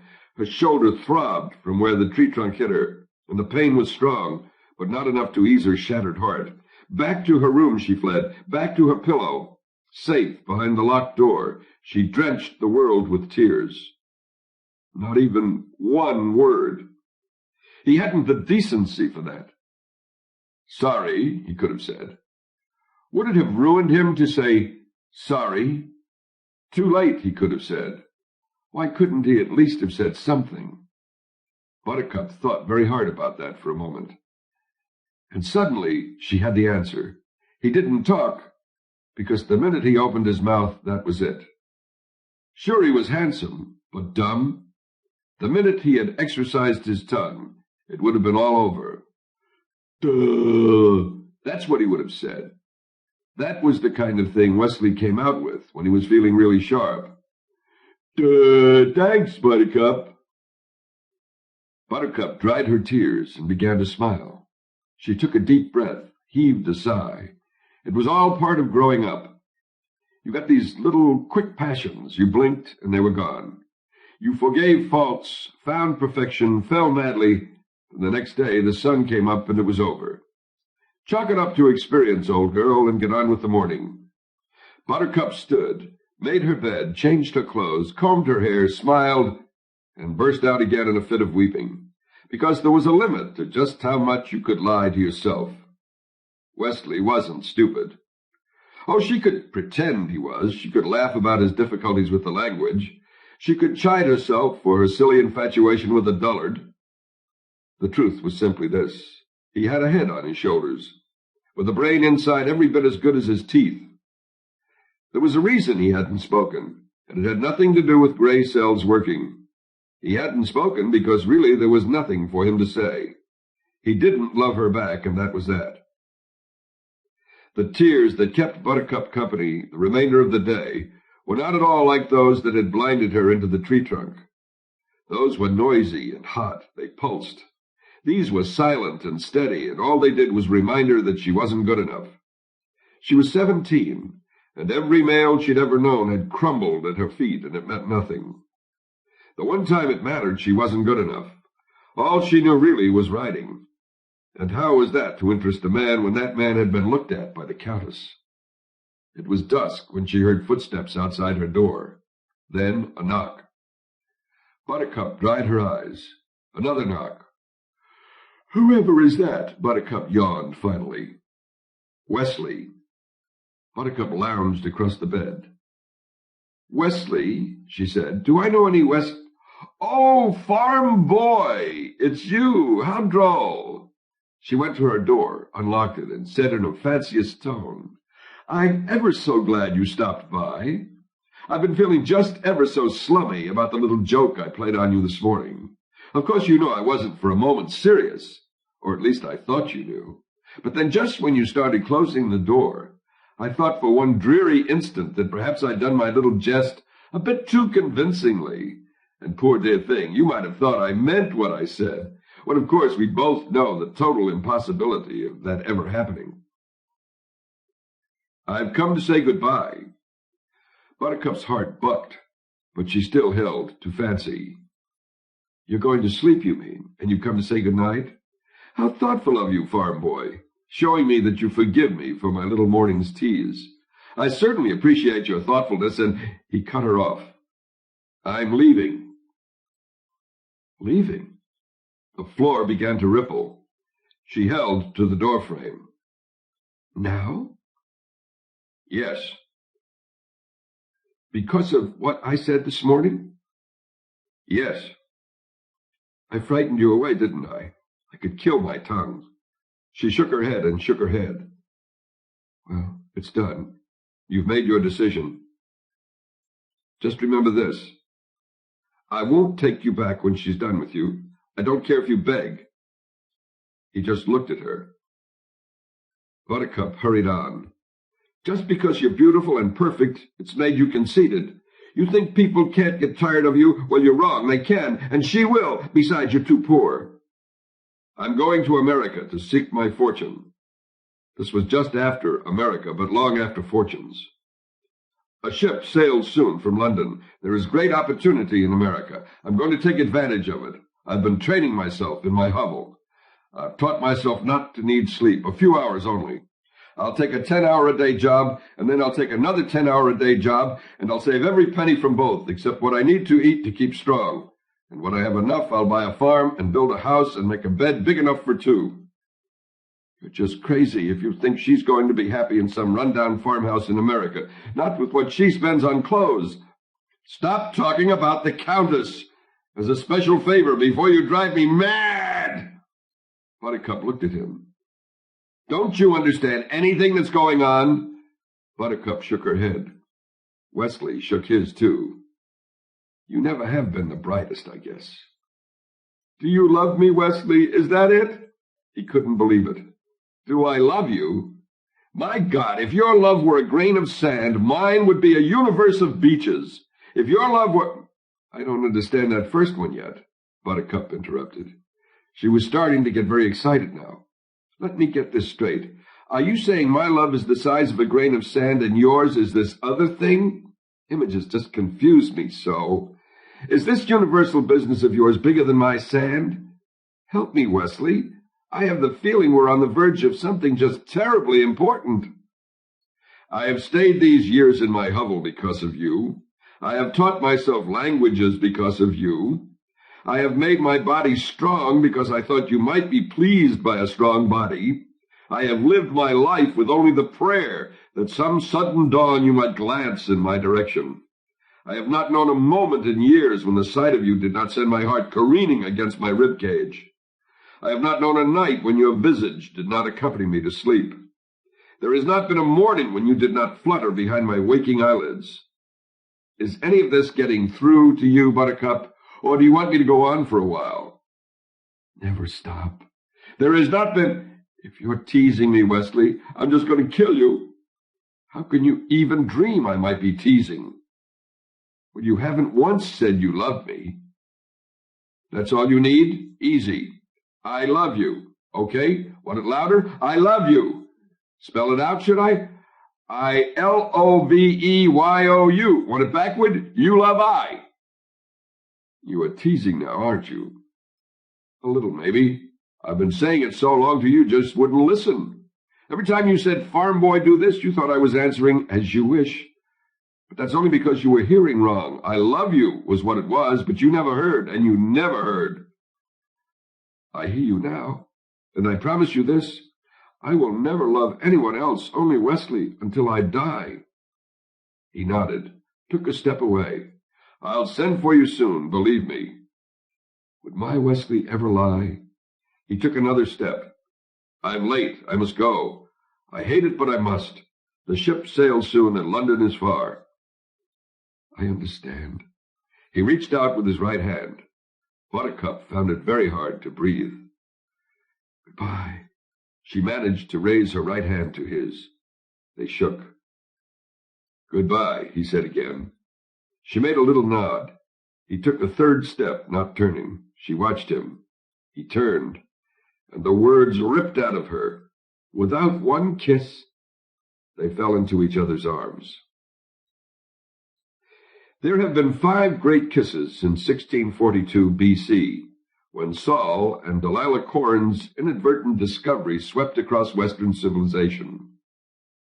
Before then, couples hooked thumbs, and the precise rating of kisses is a terribly difficult thing, often leading to great controversy, because although everyone agrees with the formula of affection times purity times intensity times duration, no one has ever been completely satisfied with how much weight each element should receive. But on any system, there are 5 that everyone agrees deserve full marks. Well, this one left them all behind. The first morning after Wesley's departure, Buttercup thought she was entitled to do nothing more than sit around moping and feeling sorry for herself. After all, the love of her life had fled. Life had no meaning. How could you face the future? Etc., etc. But after about 2 seconds of that, she realized that Wesley was out in the world now, getting nearer and nearer to London. And what if a beautiful city girl caught his fancy, while she was just back here moldering? Or worse, what if he got to America and worked his jobs and built his farm and made their bed and sent for her, and when she got there, he would look at her and say, I'm sending you back. The moping has destroyed your eyes. The self-pity has taken your skin. You're a slobby-looking creature. I'm marrying an Indian girl who lives in a teepee nearby and is always in the peak of condition. Buttercup ran to a bedroom mirror. Oh, Wesley, she said, I must never disappoint you. And she hurried downstairs to where her parents were squabbling. 16 to 13 and not past breakfast yet. I need your advice, she interrupted. What can I do to improve my personal appearance? Start bathing, her father said. And do something with your hair while you're at it, her mother said. Unearth the territory behind your ears. Neglect not your knees. That will do nicely for starters, Buttercup said. She shook her head. Gracious, but it isn't easy being tidy. Undaunted, she set to work. Every morning she awoke, if possible by dawn, and got the farm chores finished immediately. There was much to be done now with Wesley gone, and more than that, ever since the Count had visited, everyone in the area had increased his milk order. So there was no time for self-improvement until well into the afternoon. But then she really set to work. First, a good cold bath. Then, while her hair was drying, she would slave over fixing her figure faults. One of her elbows was just too bony, the opposite wrist not bony enough. and exercise what remained of her baby fat, little left now, she was nearly 18, and brush her hair. Her hair was the color of autumn, and it had never been cut. So 1,000 strokes took time, but she didn't mind, because Wesley had never seen it clean like this, and wouldn't he be surprised when she stepped off the boat in America? Her skin was the color of wintry cream, and she scrubbed her every inch well past glistening. And that wasn't much fun, really, but wouldn't Wesley be pleased with how clean she was as she stepped off the boat in America? And very quickly now her potential began to be realized. From 20th, she jumped within 2 weeks to 15th, an unheard-of change in such a time. But 3 weeks after that, she was already 9th and moving. The competition was tremendous now, but the day after she was 9th, a 3-page letter arrived from Wesley in London, and just reading it over put her up to 8th. That was really what was doing it for her more than anything. Her love for Wesley would not stop growing, and people were dazzled when she delivered milk in the morning. Some people were only able to gape at her, but many talked, and those that did found her warmer and gentler than she had ever been before. Even the village girls would nod and smile now, and some of them would ask after Wesley, which was a mistake unless you happened to have a lot of spare time, because when someone asked Buttercup how Wesley was, well, she told them. He was supreme as usual. He was spectacular. He was singularly fabulous. Oh, she could go on for hours. Sometimes it got a little tough for the listeners to maintain strict attention, but they did their best, since Buttercup loved him so completely. Which was why Wesley's death hit her the way it did. He had written to her just before he sailed for America. The Queen's Pride was his ship, and he loved her. That was the way his sentences always went. It is raining today, and I love you. My cold is better, and I love you. Say hello to Horace, and I love you. Like that. Then there were no letters. But that was natural. He was at sea. Then she heard. She came home from delivering the milk, and her parents were wooden. Off the Carolina coast, her father whispered. Her mother whispered, without warning, at night. What? From Buttercup. Pirates, said her father. Buttercup thought she'd better sit down. Quiet in the room. He's been taken prisoner, then? Buttercup managed. Her mother made it no. It was Roberts, her father said, the dread pirate Roberts. Oh, Buttercup said, the one who never leaves survivors? Yes, her father said. Quiet in the room. Suddenly, Buttercup was talking very fast. Was he stabbed? Did he drown? Did they cut his throat asleep? Did they wake him, do you suppose? Perhaps they whipped him dead. She stood up then. I'm getting silly. Forgive me. She shook her head. Is it the way they got him mattered? Excuse me, please. With that, she hurried to her room. She stayed there many days. At first, her parents tried to lure her, but she would not have it. They took to leaving food outside her room, and she took bits and shreds, enough to stay alive. There was never noise inside, no wailing, no bitter sounds.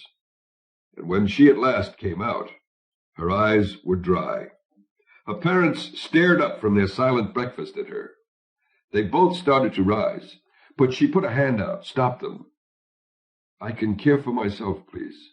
And she set about getting some food. They watched her closely. In point of fact, she had never looked as well.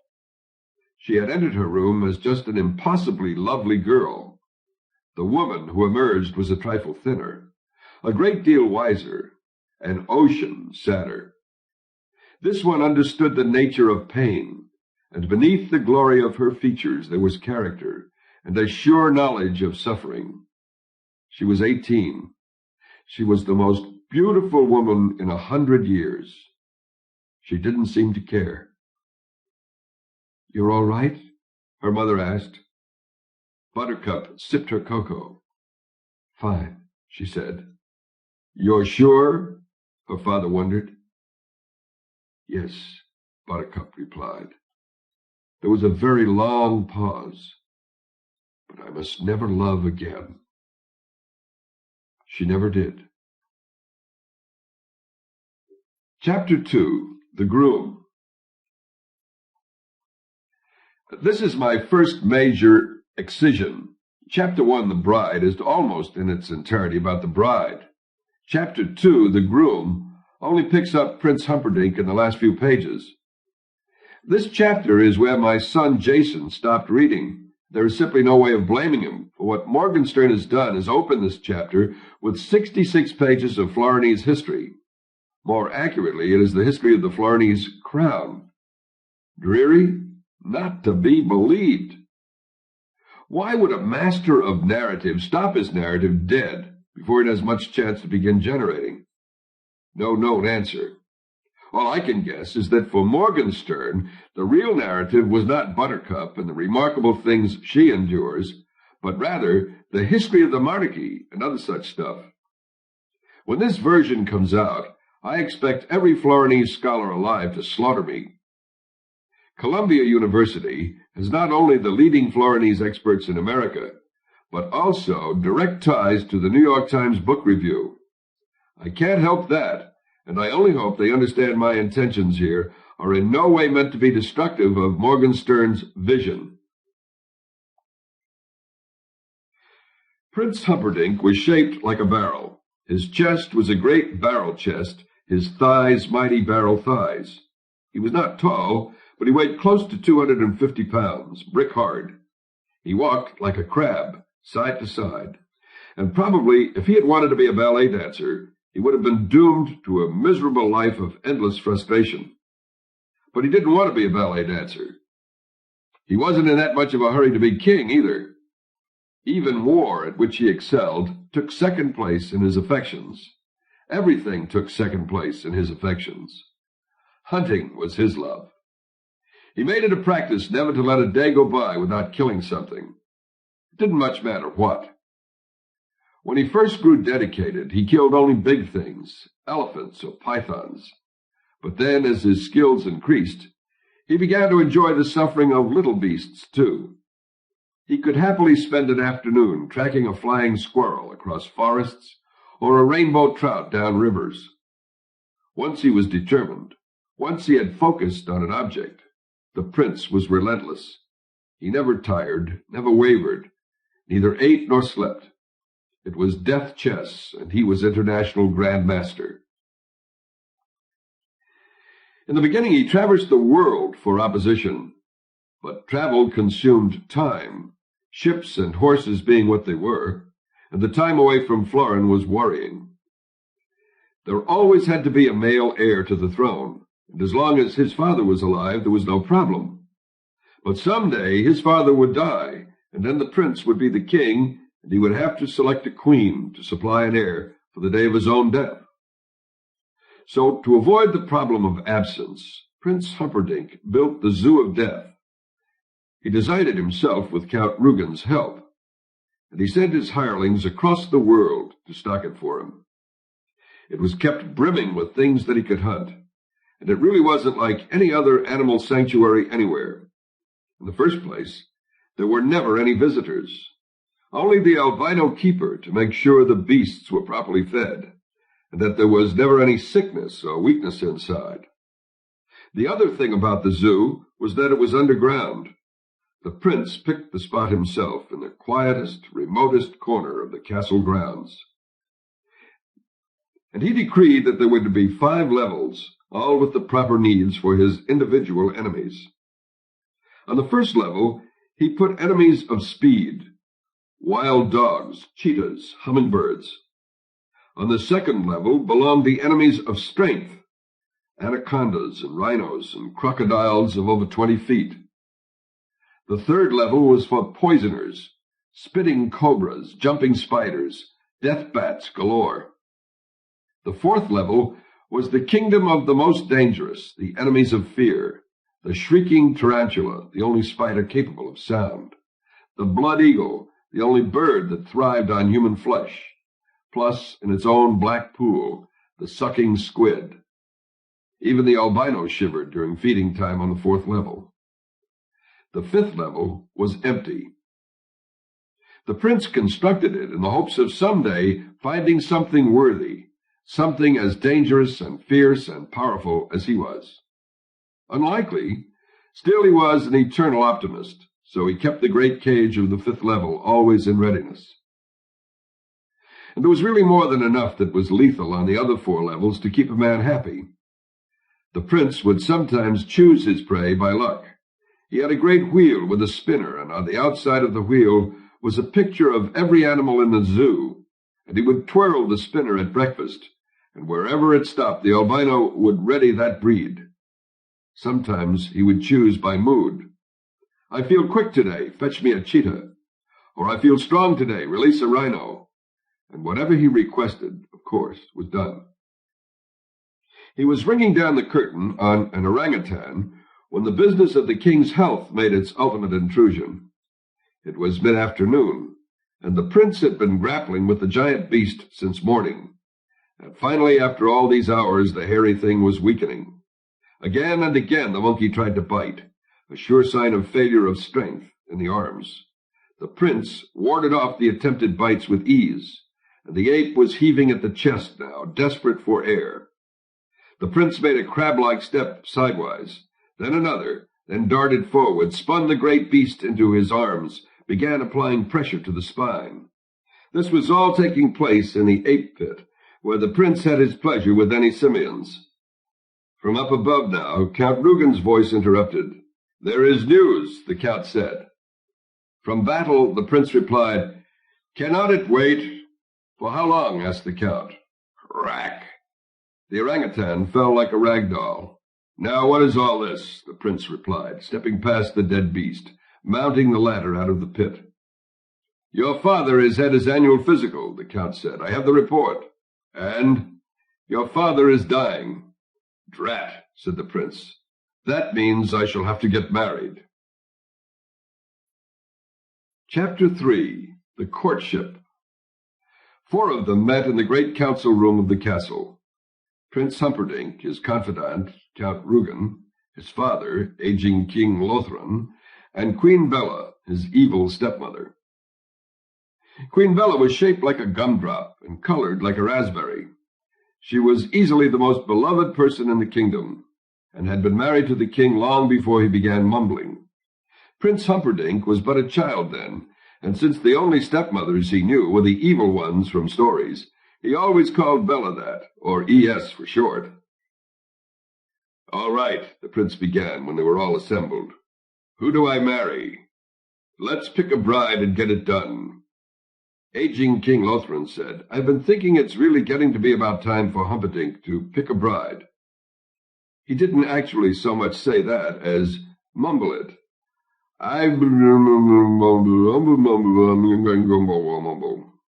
Queen Bella was the only one who bothered ferreting out his meanings any more.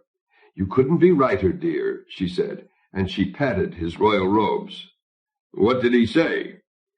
"He said whoever we decided on would be getting a thunderously handsome prince for a lifetime companion." "Tell him he's looking quite well himself," the prince returned. "We've only just changed Miracle Men," the queen said. "That accounts for the improvement." "You mean you fired Miracle Max?" Prince Humperdinck said. "I thought he was the only one left."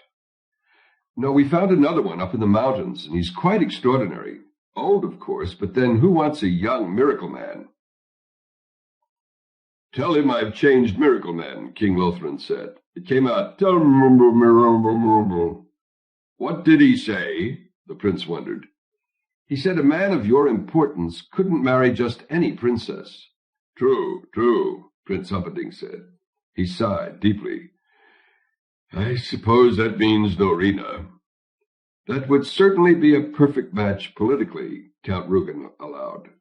Princess Norina was from Gilder, the country that lay just across Florin Channel. In Gilder, they put it differently. For them, Florin was the country on the other side of the Channel of Gilder. In any case, the two countries had stayed alive over the centuries, mainly by warring on each other.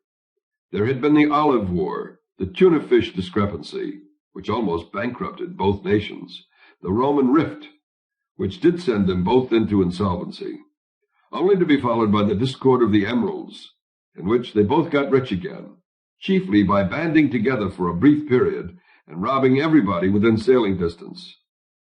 "I wonder if she hunts, though," said Humperdinck. "I don't care so much about personality, just so they're good with a knife." "I saw her several years ago," Queen Bella said. "She seemed lovely, though hardly muscular. I would describe her more as a knitter than a doer, but again lovely." "Skin?" asked the prince. "Marblish," answered the queen. "Lips?" "Number or color?" asked the queen. "Color, yes." "Rosish. Cheeks the same. Eyes largish, one blue, one green." Said Humperdinck. "And form?" "Hourglassish. Always clothed divinishly, and of course famous throughout Gilder for the largest hat collection in the world." "Well, let's bring her over here for some state occasion and have a look at her," said the prince. "Isn't there a princess in Gilder that would be about the right age?" said the king. It came out, "Mumsius Groom." "Are you never wrong?" said Queen Bella, and she smiled into the weakening eyes of her ruler. "What did he say?" wondered the prince. "That I should leave this very day with an invitation," replied the queen. So began the great visit of the Princess Norina. Me again. Of all the cuts in this version, I feel most justified in making this one. Just as the chapters on whaling in Moby Dick can be omitted by all but the most punishment-loving readers, so the packing scenes that Morgenstern details here are really best left alone. That's what happens for the next 56.5 pages of The Princess Bride. Packing. I include unpacking scenes in the same category. What happens is just this. Queen Bella packs most of her wardrobe, 11 pages, and travels to Gilder, 2 pages. In Gilder, she unpacks, 5 pages, then tenders the invitation to Princess Norina, 1 page. Princess Norina accepts, 1 page. Then Princess Norina packs all her clothes and hats, 23 pages. And together, the princess and the queen travel back to Florin for the annual celebration of the founding of Florin City, 1 page. They reach King Lothrin's castle, where Princess Norina is shown her quarters, 1/2 page, and unpacks all the same clothes and hats we've just seen her pack 1.5 pages before, 12 pages. It's a baffling passage. I spoke to Professor Bongiorno of Columbia University, the head of their Florinese department, and he said this was the most deliciously satiric chapter in the entire book. Morgenstern's point apparently being simply to show that although Florin considered itself vastly more civilized than Gilder, Gilder was in fact the far more sophisticated country, as indicated by the superiority in number and quality of the ladies' clothes. I'm not about to argue with a full professor, but if you ever have a really unbreakable case of insomnia, do yourself a favor and start reading Chapter 3 of the uncut version. Anyway, things pick up a bit once the prince and princess meet and spend the day. Norina did have, as advertised, marblish skin, rosish lips and cheeks, largest eyes, 1 blue, 1 green, hourglassish form, and easily the most extraordinary collection of hats ever assembled. Wide-brimmed and narrow, some tall, some not, some fancy, some colorful, some plaid, some plain. She doted on changing hats at every opportunity. When she met the prince, she was wearing 1 hat. When he asked her for a stroll, she excused herself, shortly to return wearing another, equally flattering. Things went on like this throughout the day, but it seems to me to be a bit too much court etiquette for modern readers. So it's not till the evening meal that I return to the original text. Dinner was held in the great hall of Lothrin's castle. Ordinarily, they would all have supped in the dining room, but for an event of this importance, that place was simply too small. So tables were placed end to end along the center of the great hall, an enormous draughty spot that was given to being chilly even in the summertime. There were many doors and giant entranceways, and the wind gusts sometimes reached gale force. This night was more typical than less. The winds whistled constantly, and the candles constantly needed relighting, and some of the more daringly dressed ladies shivered. But Prince Humperdinck didn't seem to mind, and in Florin, if he didn't, you didn't either. At 8:23, there seemed every chance of a lasting alliance starting between Florin and Gilder. At 8:24, the two nations were very close to war. What happened was simply this. At 8:23 and 5 seconds, the main course of the evening was ready for serving. The main course was essence of brandied pig, and you need a lot of it to serve 500 people. So in order to hasten the serving, a giant double door that led from the kitchen to the great hall was opened. The giant double door was on the north end of the room. The door remained open throughout what followed. The proper wine for essence of brandied pig was in readiness behind the double door that led eventually to the wine cellar. This double door was opened at 8:23 and 10 seconds, in order that the dozen wine stewards could get their kegs quickly to the eaters. This double door, it might be noted, was at the south end of the room. At this point, an unusually strong crosswind was clearly evident. Prince Humperdinck did not notice, because at that moment he was whispering with the Princess Norina of Gilder. He was cheek to cheek with her, his head under her wide-brimmed blue-green hat, which brought out the exquisite color in both of her largest eyes. At 8:23 and 20 seconds, King Lothran made his somewhat belated entrance to the dinner.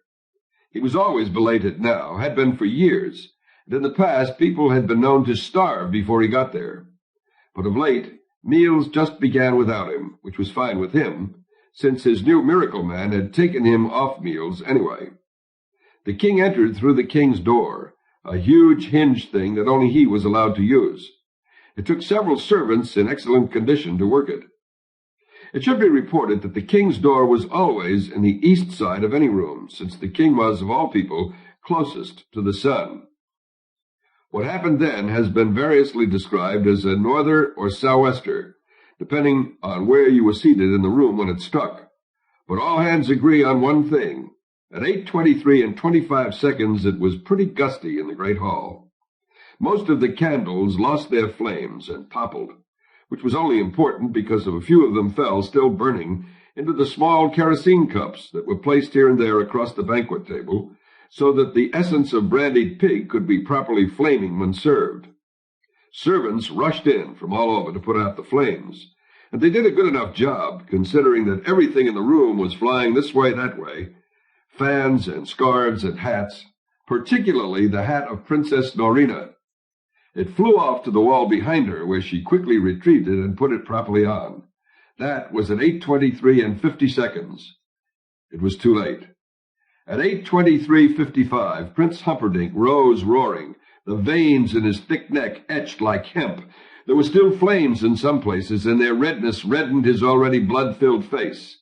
He looked as he stood there like a barrel on fire. He then said to Princess Norina of Gilder the 5 words that brought the nations to the brink. "Madam, feel free to flee!" And with that he stormed from the great hall. The time was then 8:24.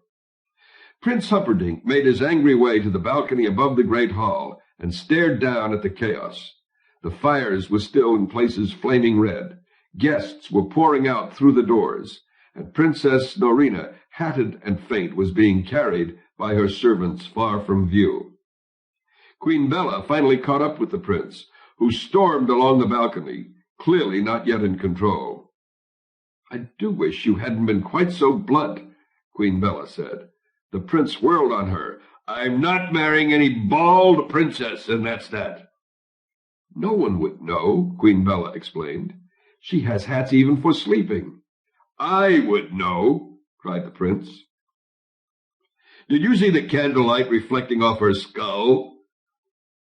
"But things would have been so good with Gilder," the queen said, addressing herself half to the prince, half to Count Rugen, who now joined them.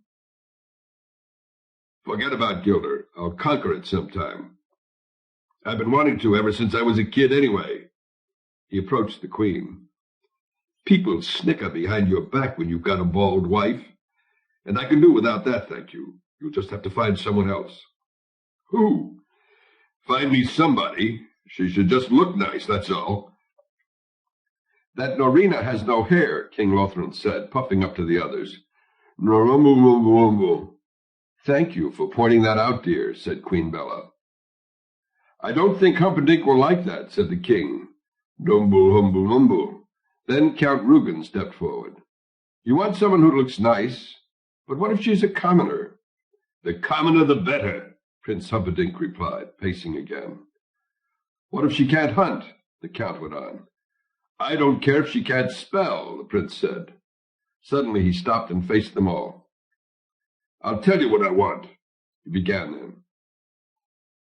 I want someone who is so beautiful that when you see her you say, wow, that Humperdinck must be some kind of fella to have a wife like that. Search the country, search the world, just find her. Count Rugen could only smile. She is already found, he said. It was dawn when the two horsemen reined in at the hilltop. Count Rugen rode a splendid black horse, large, perfect, powerful. The prince rode one of his whites. It made Rugen's mount seem like a plow-puller. She delivers milk in the mornings, Count Rugen said. And she is truly, without question, no possibility of error, beautiful? She was something of a mess when I saw her, the count admitted, but the potential was overwhelming. A milkmaid. The prince ran the words across his rough tongue. I don't know that I could wed one of them even under the best of conditions. People might snicker that she was the best I could do. True, the count admitted. If you prefer, we can ride back to Florence City without waiting. We've come this far, the prince said. We might as well wait. His voice quite simply died. I'll take her, he managed, finally, as Buttercup rode slowly by below them. No one will snicker, I think, the count said. I must court her now, said the prince. Leave us alone for a minute. He rode the white expertly down the hill. Buttercup had never seen such a giant beast, or such a rider. I am your prince, and you will marry me, Humperdinck said. Buttercup whispered, I am your servant, and I refuse. I am your prince, and you cannot refuse. I am your loyal servant, and I just did. Refusal means death. Kill me then. I am your prince, and I'm not that bad. How could you rather be dead than married to me? Because, Buttercup said, marriage involves love, and that is not a pastime at which I excel. I tried once, and it went badly, and I am sworn never to love another. Love, said Prince Humperdinck. Who mentioned love? Not me, I can tell you. Look, there must always be a male heir to the throne of Florin. That's me. Once my father dies, there won't be an heir, just a king. That's me again. When that happens, I'll marry and have children until there is a son. So you can either marry me and be the richest and most powerful woman in 1,000 miles and give turkeys away at Christmas and provide me a son, or you can die in terrible pain in the very near future. Make up your own mind. I'll never love you. I wouldn't want it if I had it. Then by all means, let us marry. Chapter 4. The Preparations. I didn't even know this chapter existed until I began the Good Parts version. All my father used to say at this point was, what with one thing and another, 3 years passed. And then he'd explain how the day came when Buttercup was officially introduced to the world as the coming queen, and how the great square of Florence City was filled as never before, awaiting her introduction. And by then, he was into the terrific business dealing with the kidnapping. Would you believe that in the original Morgenstern, this is the longest single chapter in the book? 15 pages about how Humperdinck can't marry a common subject, so they fight and argue with the nobles and finally make Buttercup Princess of Hammersmith, which was this little lump of land attached to the rear of King Lothran's holdings. Then the Miracle Man began improving King Lothran, and 18 pages are used up in describing the cures. Morgenstern hated doctors and was always bitter when they outlawed miracle men from working in Florin proper. And 72, count them, 72 pages on the training of a princess. He follows Buttercup day to day, month to month, as she learns all the ways of curtsying and tea-pouring and how to address visiting nabobs and like that. All this in a satiric vein, naturally, since Morgenstern hated royalty more even than doctors. But from a narrative point of view, in 105 pages, nothing happens, except this. What with one thing and another, 3 years passed. Chapter 5. The Announcement. The great square of Florence City was filled as never before, awaiting the introduction of Prince Humperdinck's bride-to-be, Princess Buttercup of Hammersmith. The crowd had begun forming some 40 hours earlier, but up to 24 hours before, there was still fewer than 1,000. But then, as the moment of introduction grew nearer, from across the country the people came. None had ever seen the princess, but rumors of her beauty were continual, and each was less possible than the one before. At noontime, Prince Humperdinck appeared at the balcony of his father's castle, and raised his arms. The crowd, which by now was at the danger size, slowly quieted. There were stories that the king was dying, that he was already dead, that he had been dead long since, that he was fine. My people, my beloveds, from whom we draw our strength, today is a day of greeting. As you must have heard, my honored father's health is not what it once was. He is, of course, 97, so who could ask more? As you also know, Florin needs a male heir. The crowd began to stir now. It was to be this lady they had heard so much about. In 3 months, our country celebrates its 500th anniversary. To celebrate that celebration, I shall on that sundown take for my wife the Princess Buttercup of Hammersmith. You do not know her yet, but you will meet her now. And he made a sweeping gesture, and the balcony doors swung open, and Buttercup moved out beside him on the balcony, and the crowd quite literally gasped. The 21-year-old princess far surpassed the 18-year-old mourner. Her figure faults were gone, the too bony elbow having fleshed out nicely. The opposite pudgy wrist could not have been trimmer. Her hair, which was once the color of autumn, was still the color of autumn, except that before she had tended it herself, whereas now she had 5 full-time hairdressers who managed things for her. This was long after hairdressers. In truth, ever since there have been women, there have been hairdressers, Adam being the first, though the King James scholars did their very best to muddy this point. Her skin was still wintry cream, but now with 2 handmaidens assigned to each appendage, and 4 for the rest of her, it actually, in certain lights, seemed to provide her with a gentle, continually moving as she moved, glow. Prince Humperdinck took her hand and held it high, and the crowd cheered. "That's enough. Mustn't risk overexposure," the prince said, and he started back in toward the castle. "They have waited, some of them, so long," Buttercup answered. "I would like to walk among them." "We do not walk among commoners, unless it is unavoidable." "I have known more than a few commoners in my time," Buttercup told him. "They will not, I think, harm me." And with that she left the balcony, reappeared a moment later on the great steps of the castle, and quite alone walked open-armed down into the crowd. Wherever she went, the people parted. She crossed and recrossed the great square, and always ahead of her the people swept apart to let her pass. Buttercup continued, moving slowly and smiling, alone like some land messiah. Most of the people there would never forget that day. None of them, of course, had ever been so close to perfection, and the great majority adored her instantly. There were, to be sure, some who, while admitting she was pleasing enough, were withholding judgment as to her quality as a queen, and of course there were some more who were frankly jealous. Very few of them hated her, and only 3 of them were planning to murder her. Buttercup naturally knew none of this. She was smiling, and when people wanted to touch her gown, well, let them. And when they wanted to brush their skin against hers, well, let them do that too.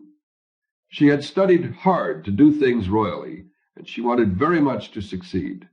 so she kept her posture erect and her smile gentle, and that her death was so close would only have made her laugh if someone had told her.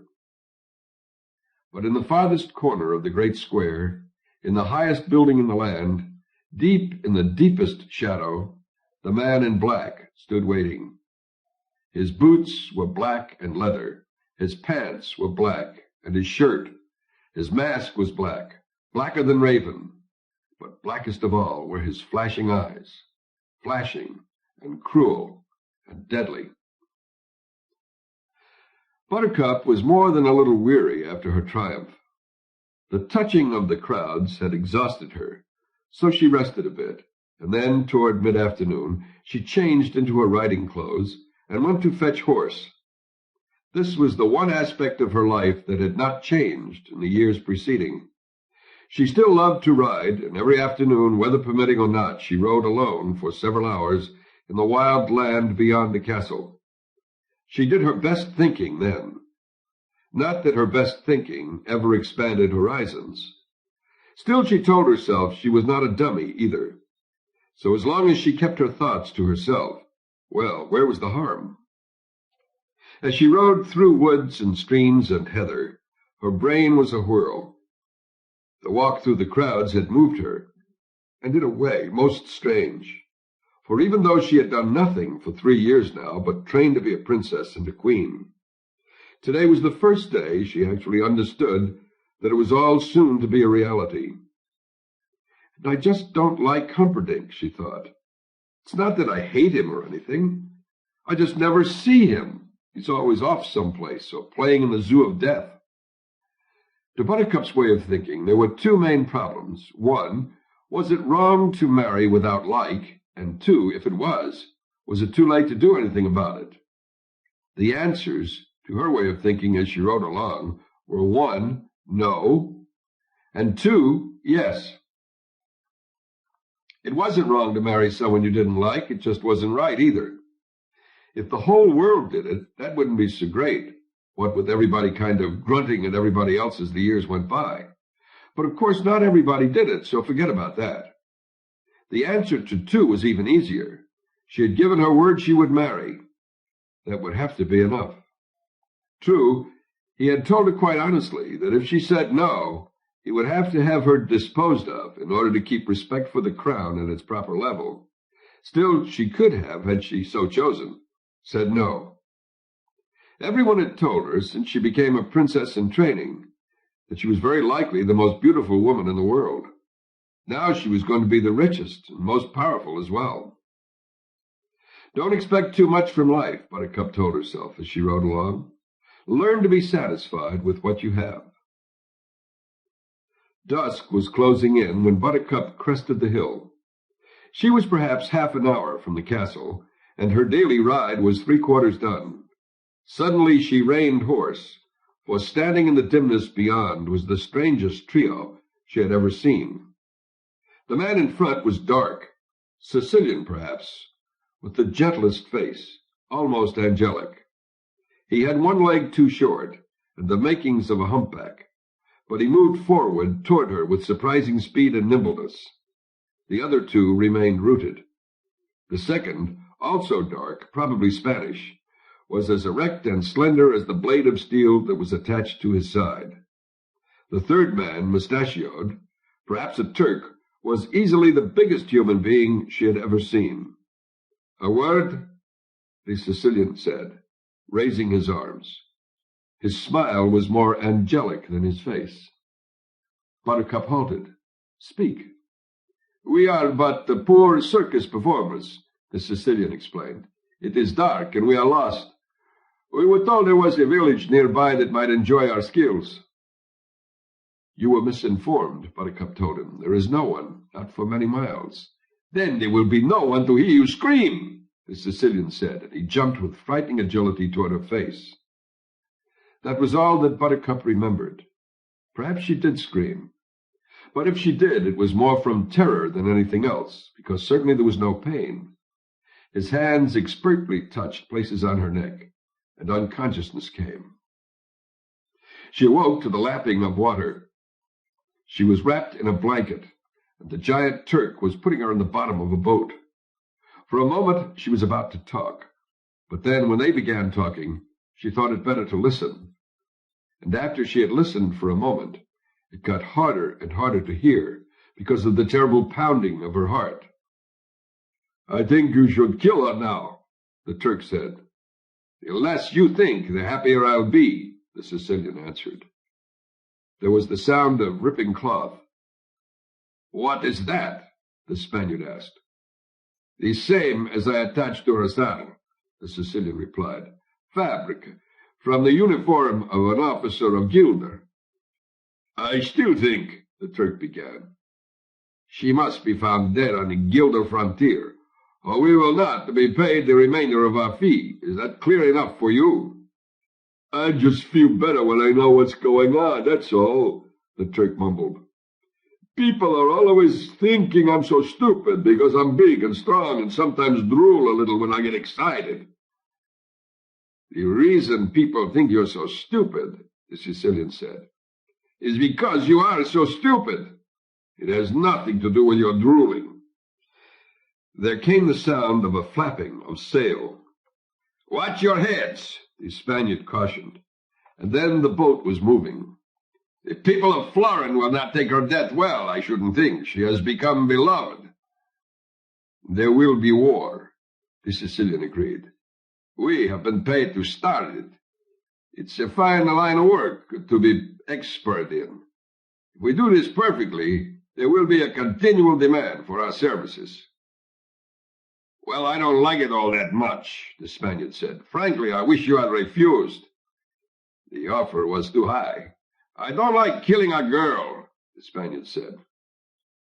"God does it all the time. If it doesn't bother him, don't let it worry you." Through all this, Buttercup had not moved.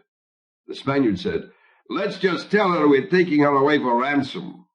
The Turk agreed. "She's so beautiful, and she'd go all crazy if she knew." "She knows already," the Sicilian said. "She's been awake for every word of this." Buttercup lay under the blanket, not moving. How could he have known that, she wondered. "How can you be sure?" the Spaniard asked. "The Sicilian senses all," the Sicilian said. Conceited, Buttercup thought. "Yes, very conceited," the Sicilian said. "He must be a mind-reader," Buttercup thought. "Are you giving it full sail?" the Sicilian said. "As much as is safe," the Spaniard answered from the tiller. "We have an hour on him, so no risks yet. It will take our horse perhaps 27 minutes to reach the castle. A few minutes more for them to figure out what happened, and since we left an obvious trail, they should be after us within an hour. We should reach the cliffs in 15 minutes more, and with any luck at all, the Gilda frontier at dawn when she dies. Her body should be quite warm when the prince reaches a mutilated form. I only wish we could stay for his grief. It should be Homeric." "Why does he let me know his plans?" Buttercup wondered. "You are going back to sleep now, my lady," the Spaniard said, and his fingers suddenly were touching her temple, her shoulder, her neck, and she was unconscious again. Buttercup did not know how long she was out, but they were still in the boat when she blinked, the blanket shielding her. And this time, without daring to think, the Sicilian would have known it somehow, she threw the blanket aside and dove deep into Florin Channel. She stayed under for as long as she dared, and then surfaced, starting to swim across the moonless water with every ounce of strength remaining to her. Behind her in the darkness there were cries, go in, from the Sicilian. "I only dog paddle," from the Turk. "You're better than I am," from the Spaniard. Buttercup continued to leave them behind her. Her arms ached from effort, but she gave them no rest. Her legs kicked and her heart pounded. "I can hear her kicking," the Sicilian said. "Veer left." Buttercup went into a breaststroke, silently swimming away. "Where is she?" shrieked the Sicilian. "The sharks will get her, don't worry," cautioned the Spaniard. "Oh, dear, I wish you hadn't mentioned that," thought Buttercup. "Princess," the Sicilian called, "do you know what happens to sharks when they smell blood in the water? They go mad.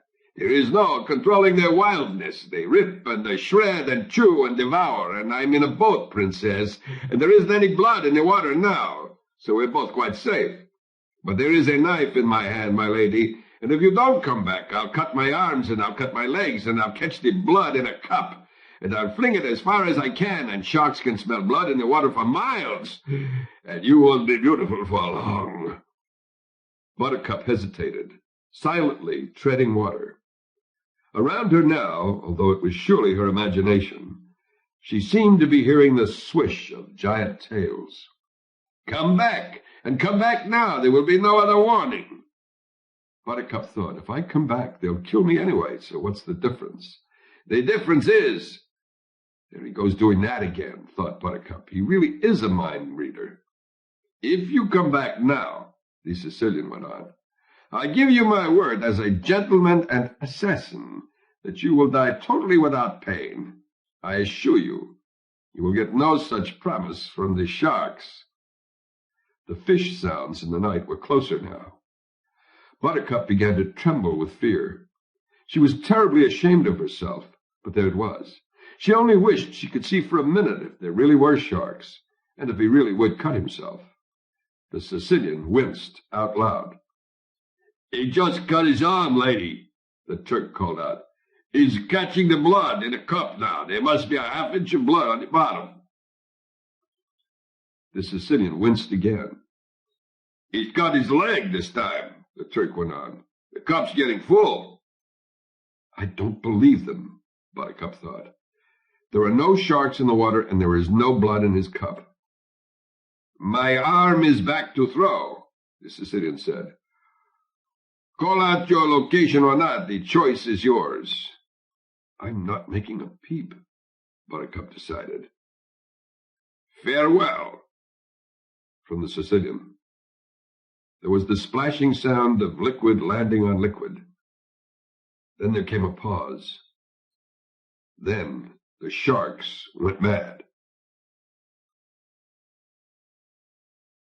She does not get eaten by the sharks at this time, my father said. I looked up at him. What? You looked like you were getting too involved and bothered, so I thought I would let you relax.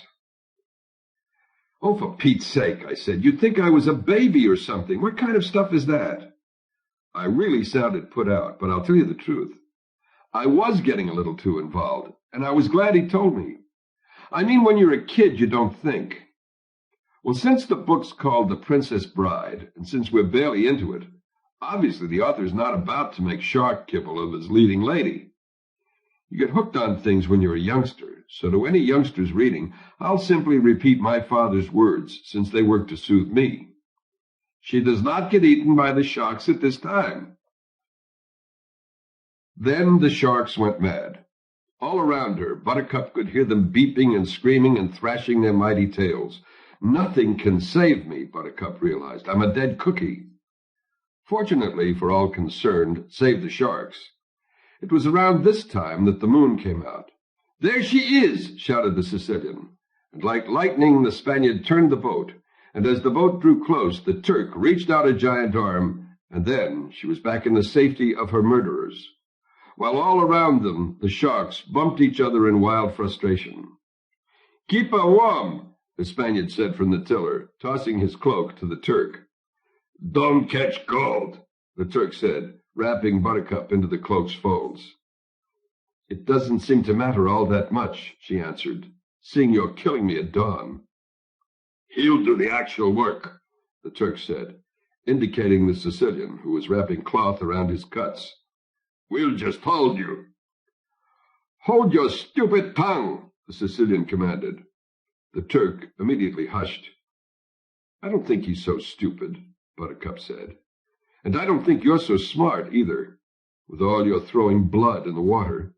That's not what I call grade A thinking. It worked, didn't it? You're back, aren't you? The Sicilian crossed toward her. Once women are sufficiently frightened, they scream. But I didn't scream. The moon came out, answered Buttercup, somewhat triumphantly. The Sicilian struck her. Enough of that, the Turk said then. The tiny humpback looked dead at the giant. "Do you want to fight me? I don't think you do." "No, sir," the Turk mumbled. "No, but don't use force, please. Force is mine. Strike me if you feel the need. I won't care." The Sicilian returned to the other side of the boat. "She would have screamed," he said. "She was about to cry out. My plan was ideal, as all my plans are ideal. It was the moon's ill timing that robbed me of perfection." He scowled unforgivingly at the yellow wedge above them. Then he stared ahead. "There!" the Sicilian pointed. "The cliffs of insanity!" And there they were, rising straight and sheer from the water, 1,000 feet into the night. They provided the most direct route between Florin and Gilda, but no one ever used them, sailing instead the long way, many miles around. Not that the cliffs were impossible to scale. 2 men were known to have climbed them in the last century alone. "Sail straight for the steepest part," the Sicilian commanded. The Spaniard said, "I was."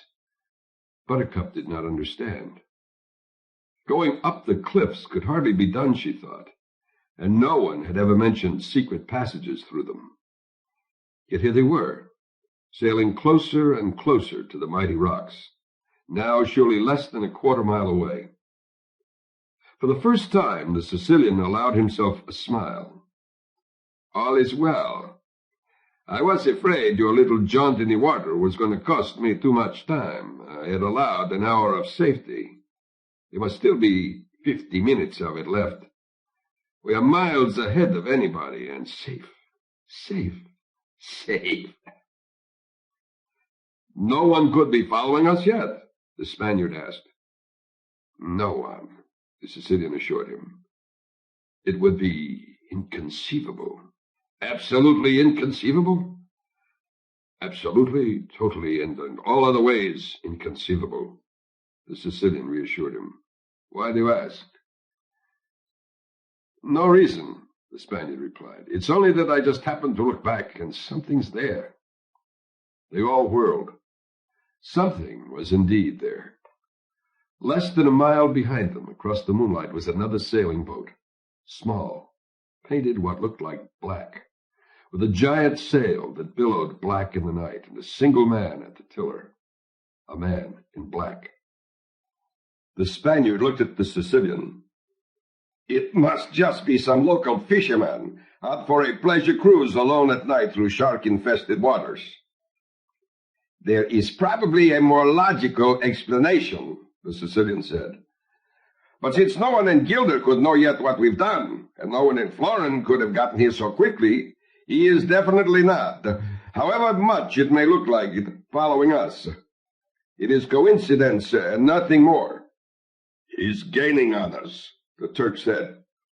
"That is also inconceivable," the Sicilian said. "Before I stole this boat we're in, I made many inquiries as to what was the fastest ship on all of Florin Channel, and everyone agreed it was this one." "You're right," the Turk agreed, staring back. "He isn't gaining on us. He's just getting closer, that's all." "It is the angle we're looking from and nothing more," said the Sicilian. Buttercup could not take her eyes from the great black sail. Surely the 3 men she was with frightened her. But somehow, for reasons she could never begin to explain, the man in black frightened her more. "All right, look sharp," the Sicilian said then, just a drop of edginess in his voice. The cliffs of insanity were very close now. The Spaniard maneuvered the craft expertly, which was not easy, and the waves were rolling in toward the rocks now, and the spray was blinding. Buttercup shielded her eyes and put her head straight back, staring up into the darkness toward the top, which seemed shrouded and out of reach. Then the humpback bounded forward, and as the ship reached the cliff face, he jumped up, and suddenly there was a rope in his hand. Buttercup stared in silent astonishment. The rope, thick and strong, seemed to travel all the way up the cliffs. As she watched, the Sicilian pulled at the rope again, and it held firm. It was attached to something at the top, a giant rock, a towering tree, something. "Fast now," the Sicilian ordered. If he is following us, which of course is not within the realm of human experience, but if he is, we've got to reach the top and cut the rope off before he can climb up after us. Climb? Buttercup said. I would never be able to. Hush, the Sicilian ordered her. Get ready, he ordered the Spaniard. Sink it, he ordered the Turk. And then everyone got busy. The Spaniard took a rope, tied Buttercup's hands and feet. The Turk raised a great leg and stomped down at the center of the boat, which gave way immediately and began to sink. Then the Turk went to the rope and took it in his hands. Load me, the Turk said. The Spaniard lifted Buttercup and draped her body around the Turk's shoulders. Then he tied himself to the Turk's waist. Then the Sicilian hopped, clung to the Turk's neck. All aboard, the Sicilian said. This was before trains, but the expression comes originally from carpenters loading lumber, and this was well after carpenters. With that, the Turk began to climb. It was at least 1,000 feet, and he was carrying the 3, but he was not worried. When it came to power, nothing worried him. When it came to reading, he got knots in the middle of his stomach, and when it came to writing, he broke out in a cold sweat. And when addition was mentioned, or worse, long division, he always changed the subject right away. But strength had never been his enemy. He could take the kick of a horse on his chest and not fall backward. He could take a 100-pound flour sack between his legs and scissor it open without thinking. He had once held an elephant aloft, using only the muscles in his back. But his real might lay in his arms. There had never, not in 1,000 years, been arms to match Fezzique's, for that was his name. The arms were not only gargantuan and totally obedient and surprisingly quick, but they were also, and this is why he never worried, tireless.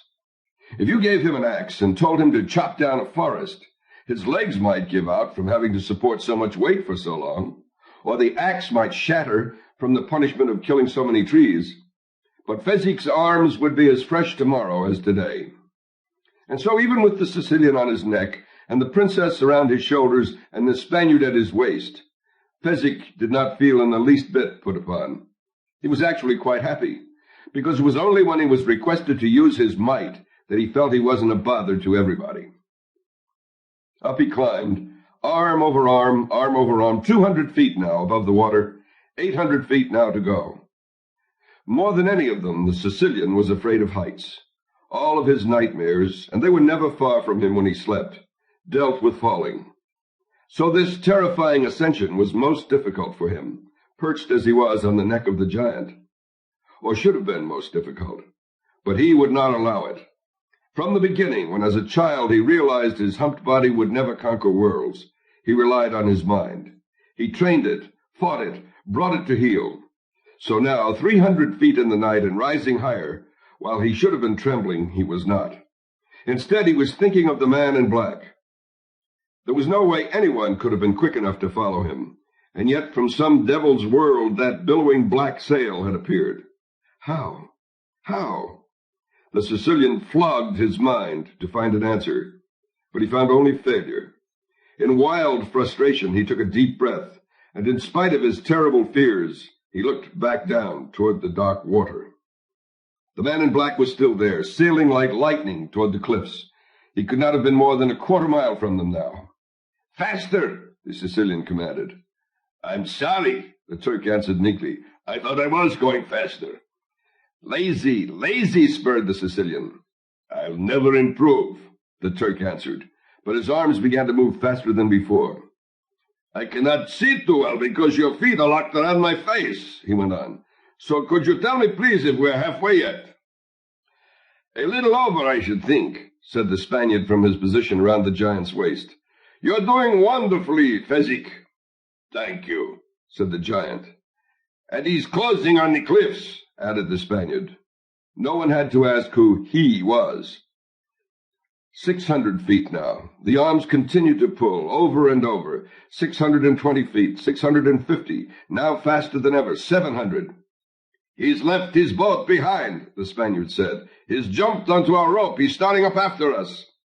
"I can feel him," Fezzique said, "his body weight on the rope." "He'll never catch up," the Sicilian cried. "Inconceivable!" "You keep using that word," the Spaniard snapped. "I don't think it means what you think it does." "How fast is he at climbing?" Fezzique said. I'm frightened, was the Spaniard's reply. The Sicilian gathered his courage again and looked down. The man in black seemed almost to be flying. Already he had cut their lead 100 feet, perhaps more. I thought you were supposed to be so strong, the Sicilian shouted. I thought you were this great, the mighty thing, and yet he gains. I'm carrying 3 people, Fezzik explained. He is only himself, and excuses are the refuge of cowards. The Sicilian interrupted. He looked down again. The man in black had gained another 100 feet. He looked up now. The cliff tops were beginning to come into view. Perhaps 150 feet more and they were safe. Tied hand and foot, sick with fear, Buttercup wasn't sure what she wanted to happen. Except this much she knew. She didn't want to go through anything like it again. Fly, Fezzik, the Sicilian screamed. 100 feet to go. Fezzik flew. He cleared his mind of everything but ropes and arms and fingers, and his arms pulled and his fingers gripped and the rope held taut, and he's over halfway, the Spaniard said. Halfway to doom is the way he is, the Sicilian said. We're 50 feet from safety, and once we're there and I untie the rope... He allowed himself to laugh. 40 feet. Fezzik pulled. 20. 10. It was over. Fezzik had done it. They had reached the top of the cliffs. And first the Sicilian jumped off, and then the Turk removed the princess, and as the Spaniard untied himself, he looked back over the cliffs. The man in black was no more than 300 feet away. It seems a shame, the Turk said, looking down alongside the Spaniard. Such a climber deserves better than... He stopped talking then. The Sicilian had untied the rope from its knots around an oak. The rope seemed almost alive, the greatest of all water serpents, heading at last for home. It whipped across the cliff tops, spiraled into the moonlit channel. The Sicilian was roaring now, and he kept at it until the Spaniard said, He did it! Did what? The humpback came scurrying to the cliff edge. Released the rope in time, the Spaniard said. See? He pointed down. The man in black was hanging in space, clinging to the sheer rock face, 700 feet above the water. The Sicilian watched, fascinated. You know, he said, since I've made the study of death and dying and am a great expert, it might interest you to know that he will be dead long before he hits the water. The fall will do it, not the crash. The man in black dangled, helpless in space, clinging to the cliffs with both hands. Oh, how rude we're being, the Sicilian said then, turning to Buttercup. I'm sure you'd like to watch. He went to her and brought her still tied hand and foot, so that she could watch the final pathetic struggle of the man in black 300 feet below. Buttercup closed her eyes, turned away. Shouldn't we be going? The Spaniard asked. I thought you were telling us how important time was. It is, the Sicilian nodded. But I just can't miss a death like this. I could stage one of these every week and sell tickets. I could get out of the assassination business entirely. Look at him. Do you think his life is passing before his eyes? That's what the books say. He has very strong arms, Fezzik commented, to hold on so long. He can't hold on much longer, the Sicilian said. He has to fall soon. It was at that moment that the man in black began to climb. Not quickly, of course, and not without great effort. But still, there was no doubt that he was, in spite of the sheerness of the cliffs, heading in an upward direction. Inconceivable, the Sicilian cried. The Spaniard whirled on him. Stop saying that word. It was inconceivable that anyone could follow us, but when we looked behind, there was the man in black. It was inconceivable that anyone could sail as fast as we could sail, and yet he gained on us. Now this, too, is inconceivable, but look, look! And the Spaniard pointed down through the night. See how he rises! The man in black was indeed rising. Somehow, in some almost miraculous way, his fingers were finding holes in the crevices, and he was now perhaps 15 feet closer to the top, farther from death. The Sicilian advanced on the Spaniard now, his wild eyes glittering at the insubordination. I have the keenest mind that has ever been turned to unlawful pursuits, he began. So when I tell you something, it is not the guesswork, it is fact. And the fact is that the man in black is not the following us. A more logical explanation would be that he is simply an ordinary sailor who dabbles in mountain climbing as a hobby, who happens to have the same general final destination as we do. That certainly satisfies me, and I hope it satisfies you. In any case, we cannot take the risk of his seeing us with the princess. Therefore, one of you must kill him. Shall I do it? The Turk wondered. The Sicilian shook his head. No, Fezik, he said finally. I need your strength to carry the girl. Pick her up now and let us hurry along. He turned to the Spaniard. We'll be heading directly for the frontier of Gilder. Catch up as quickly as you can once he's dead. The Spaniard nodded. The Sicilian hobbled away. The Turk hoisted the princess, began following the humpback. Just before he lost sight of the Spaniard, he turned and hollered, Catch up, quickly! Don't I always? The Spaniard waved. Farewell, Fezik. Farewell, Inigo, the Turk replied, and then he was gone, and the Spaniard was alone. Inigo moved to the cliff edge and knelt with his customary quick grace. 250 feet below him now, the man in black continued his painful climb.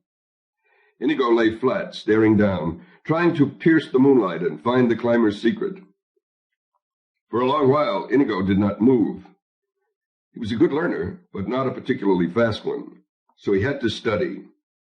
Finally, he realized that somehow, by some mystery, the man in black was making fists and jamming them into the rocks and using them for support. Then he would reach up with his other hand until he found a high split in the rock and make another fist and jam it in. Whenever he could find support for his feet, he would use it.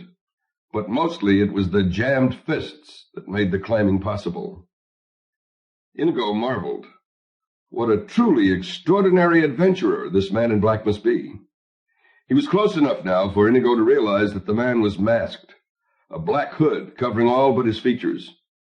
Another outlaw? Perhaps.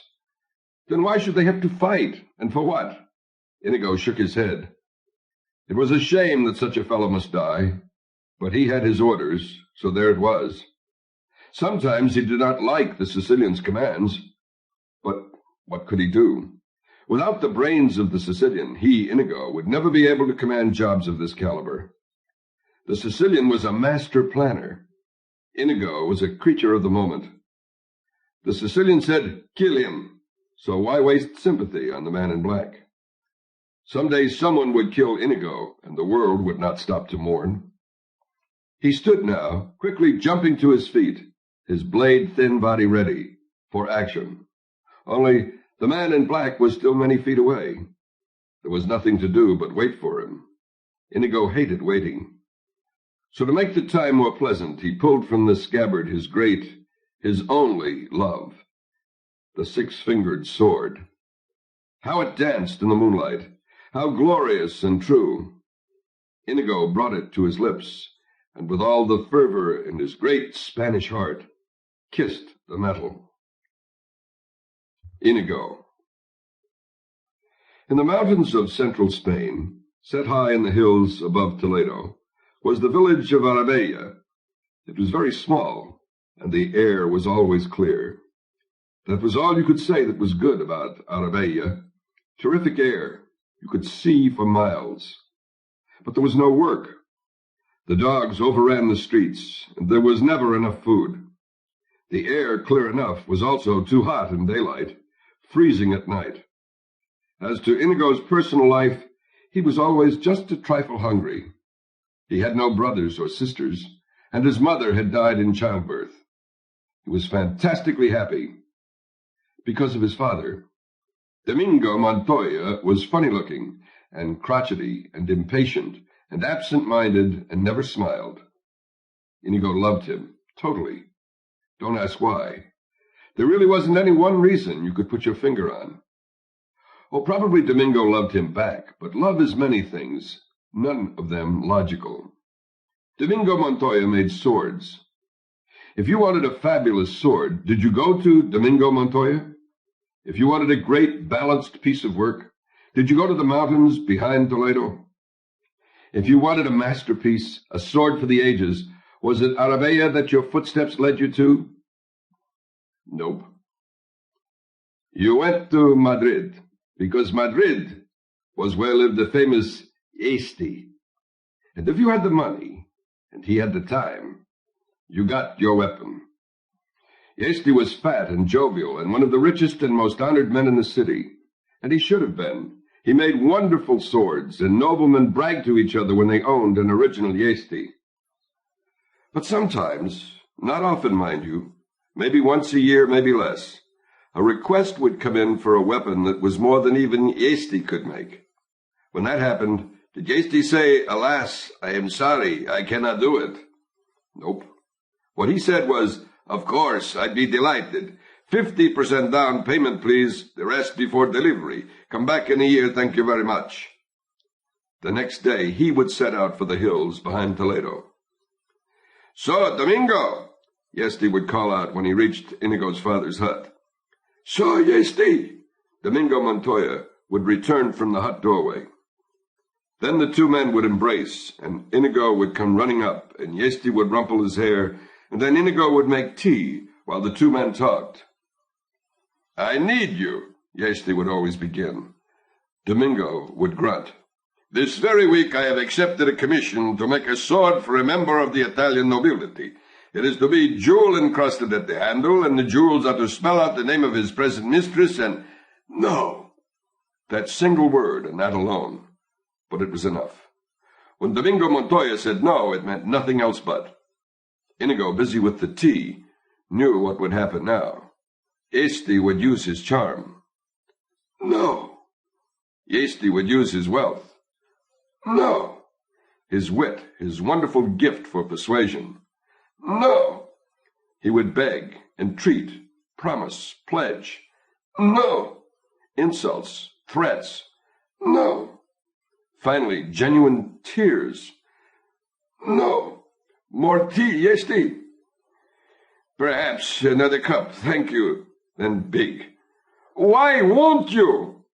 Inigo hurried to refill their cups, so as never to miss a word. He knew they had been brought up together and known each other 60 years, had never not loved one another deeply, and it thrilled him when he could hear them arguing. That was the strange thing. Arguing was all they ever did. "Why? My fat friend asks me why. He sits there on his world-class ass and has the nerve to ask me why. Este, come to me sometime with a challenge. Once, just once. Ride up and say, 'Domingo, I need a sword for an 80-year-old man to fight a duel.' And I would embrace you and cry, 'Yes.' Because to make a sword for an 80-year-old man to survive a duel, that would be something. Because the sword would have to be strong enough to win, yet light enough not to tire his weary arm.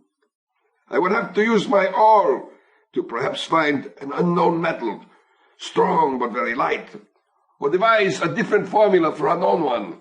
Mix some bronze with some iron and some air in a way ignored for 1,000 years. I would kiss your smelly feet for an opportunity like that, fat Este. But to make a stupid sword with stupid jewels in the form of stupid initials, so some stupid Italian can thrill his stupid mistress? No, that I will not do. For the last time I ask you, please. For the last time I tell you I am sorry. No. I gave my word the sword would be made, Este said. I cannot make it. In all the world no one can but you, and you say no. Which means I have gone back on a commitment. Which means I have lost my honor. Which means that since honor is the only thing in the world I care about, and since I cannot live without it, I must die. And since you are my dearest friend, I may as well die now, with you, basking in the warmth of your affection. And here Este would pull out a knife. It was a magnificent thing, a gift from Domingo on Este's wedding day. Goodbye, little Inigo, Este would say then. God grant you your quota of smiles. It was forbidden for Inigo to interrupt. Goodbye, little Domingo, Este would say then. Although I die in your hut, and although it is your own stubborn fault that causes my ceasing, in other words, even though you are killing me, don't think twice about it. I love you as I always have, and God forbid your conscience should give you any trouble. He pulled open his coat, brought the knife closer. The pain is worse than I imagined, Este cried. How can it hurt when the point of the weapon is still an inch away from your belly? Domingo asked. I'm anticipating. Don't bother me. Let me die unpestered. He brought the point to his skin, pushed. Domingo grabbed the knife away. Someday I won't stop you, he said. Inigo set an extra place for supper. I was all set to kill myself, truly. Enough dramatics. What is on the menu for the evening? The usual gruel. Inigo, go check and see if there's anything by chance in my carriage outside. There was always a feast waiting in the carriage. And after the food and the stories would come the departure. And always before the departure would come the request. We would be partners, Este would say. In Madrid, my name before yours on the sign, of course, but equal partners in all things. No. All right, your name before mine. You are the greatest sword-maker. You deserve to come first. Have a good trip back.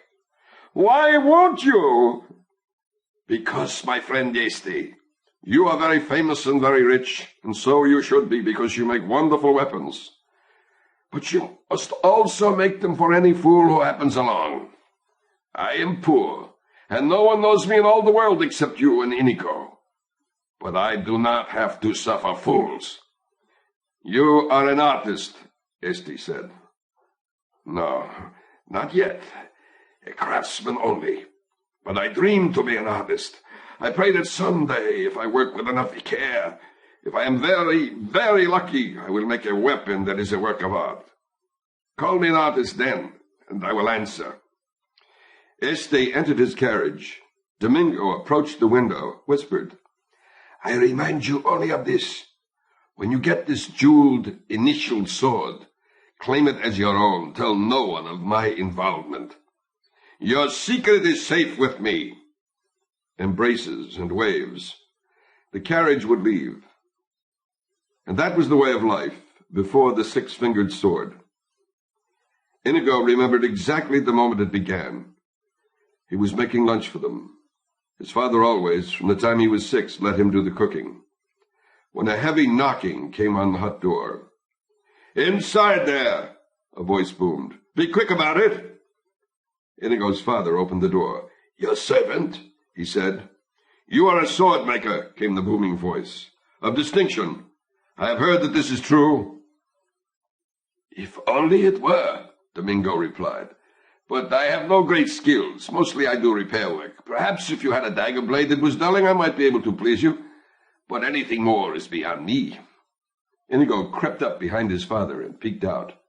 The booming voice belonged to a powerful man with dark hair and broad shoulders, who sat upon an elegant brown horse. A nobleman, clearly, but Inigo could not tell the country. I desire to have made for me the greatest sword since Excalibur. I hope your wishes are granted, Domingo said. And now, if you please, our lunch is almost ready, and I do not give you permission to move. You stay right exactly where you are, or risk my wrath, which I must tell you in advance is considerable. My temper is murderous. Now, what were you saying about your lunch? I was saying that it will be hours before it is ready. I have nothing to do and would not dream of budging. There are rumors, the nobleman said, that deep in the hills behind Toledo lives a genius, the greatest sword-maker in all the world. He visits here sometimes. That must be your mistake. But his name is Este, and he lives in Madrid. I will pay 500 pieces of gold for my desires, said the big-shouldered noble. That is more money than all the men in all this village will earn in all their lives, said Domingo. Truly, I would love to accept your offer, but I am not the man you seek. These rumors lead me to believe that Domingo Montoya would solve my problem. What is your problem? I am a great swordsman, but I cannot find a weapon to match my peculiarities, and therefore I am deprived of reaching my highest skills. If I had a weapon to match my peculiarities, there would be no one in all the world to equal me." "What are these peculiarities you speak of?" The noble held up his right hand. Domingo began to grow excited. The man had 6 fingers. "You see," the noble began. "Of course," Domingo interrupted. "The balance of the sword is wrong for you, because every balance has been conceived of for 5. The grip of every handle cramps you, because it has been built for 5.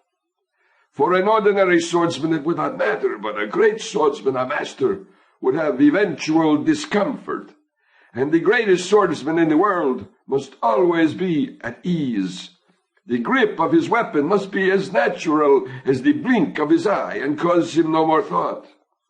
Clearly you understand the difficulties." The nobleman began again. But Domingo had traveled where others' words could never reach him. Inigo had never seen his father so frenzied. "The measurements, of course, each finger, and the circumference of the wrist, and the distance from the 6th nail to the index pad. So many measurements, and your preferences. Do you prefer to slash or cut? If you slash, do you prefer the right to left movement, or perhaps the parallel? When you cut, do you enjoy an upward thrust? And how much power do you wish to come from the shoulder? How much from the wrist? And do you wish your point coated, so as to enter more easily? Or do you enjoy seeing the opponents wince? So much to be done, so much to be done." And on he went, until the noble dismounted, and had to almost take him by the shoulders to quiet him. "You are the man of the rumors." Domingo nodded. "And you will make me the greatest sword since Excalibur." "I will beat my body into ruins for you. Perhaps I will fail, but no one will try harder." "And payment?" "When you get the sword, then payment. Now let me get to work measuring. Inigo, my instruments." Inigo scurried into the darkest corner of the hut. "I insist on leaving something on account." "It is not necessary. I may fail." "I insist." "All right. 1 gold piece. Leave that. But do not bother me with money when there is work that needs beginning." The noble took out 1 piece of gold. Domingo put it in a drawer and left it, without even a glance. "Feel your fingers now," he commanded. "Rub your hands hard. Shake your fingers. You will be excited when you duel, and this handle must match your hand in that excitement. If I measured when you were relaxed, there would be a difference, as much as 1,000th of an inch, and that would rob us of perfection. And that is what I seek, perfection. I will not rest for less." The nobleman had to smile. "And how long will it take to reach it?" "Come back in a year," Domingo said. And with that he set to work. Such a year!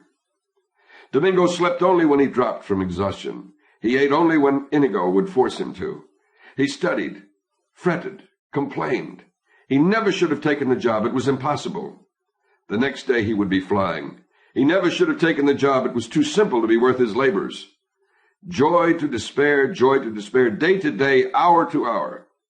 Sometimes Inigo would wake to find him weeping. "What is it, father?" "It is that I cannot do it. I cannot make the sword. I cannot make my hands obey me. I would kill myself, except what would you do then?" "Go to sleep, father." "No, I don't need sleep. Failures don't need sleep. Anyway, I slept yesterday." "Please, father, a little nap." "All right, a few minutes to keep you from nagging." Some nights Inigo would awake to see him dancing. "What is it, father?" "It is that I have found my mistakes, corrected my misjudgments." "Then it will be done soon, father?" "It will be done tomorrow, and it will be a miracle." "You are wonderful, father." "I am more wonderful than wonderful. How dare you insult me?" But the next night, more tears. "What is it now, father?" The sword, I cannot make the sword." "But last night, father, you said you had found your mistakes." "I was mistaken. Tonight I found new ones, worse ones. I am the most wretched of creatures. Say you wouldn't mind it if I killed myself so I could end this existence." But I would mind, Father. I love you, and I would die if you stopped breathing. You don't really love me. You're only speaking pity. Who could pity the greatest sword maker in the history of the world? Thank you, Inigo. You're welcome, Father. I love you back, Inigo. Sleep, Father. Yes, sleep. A whole year of that. A year of the handle being right, but the balance being wrong. Of the balance being right, but the cutting edge too dull. Of the cutting edge sharpened, but that threw the balance off again. Of the balance returning, but now the point was fat. Of the point regaining sharpness, only now the entire blade was too short, and it all had to go, all had to be thrown out, all had to be done again. Again. Domingo's health began to leave him. He was fevered always now, but he forced his frail shell on, because this had to be the finest since Excalibur. Domingo was battling legend, and it was destroying him. Such a year. One night Inigo woke to find his father seated, staring, calm. Inigo followed the stare. The six-fingered sword was done. Even in the hut's darkness it glistened. At last, Domingo whispered. He could not take his eyes from the glory of the sword. After a lifetime, Inigo. Inigo, I am an artist. The big-shouldered nobleman did not agree.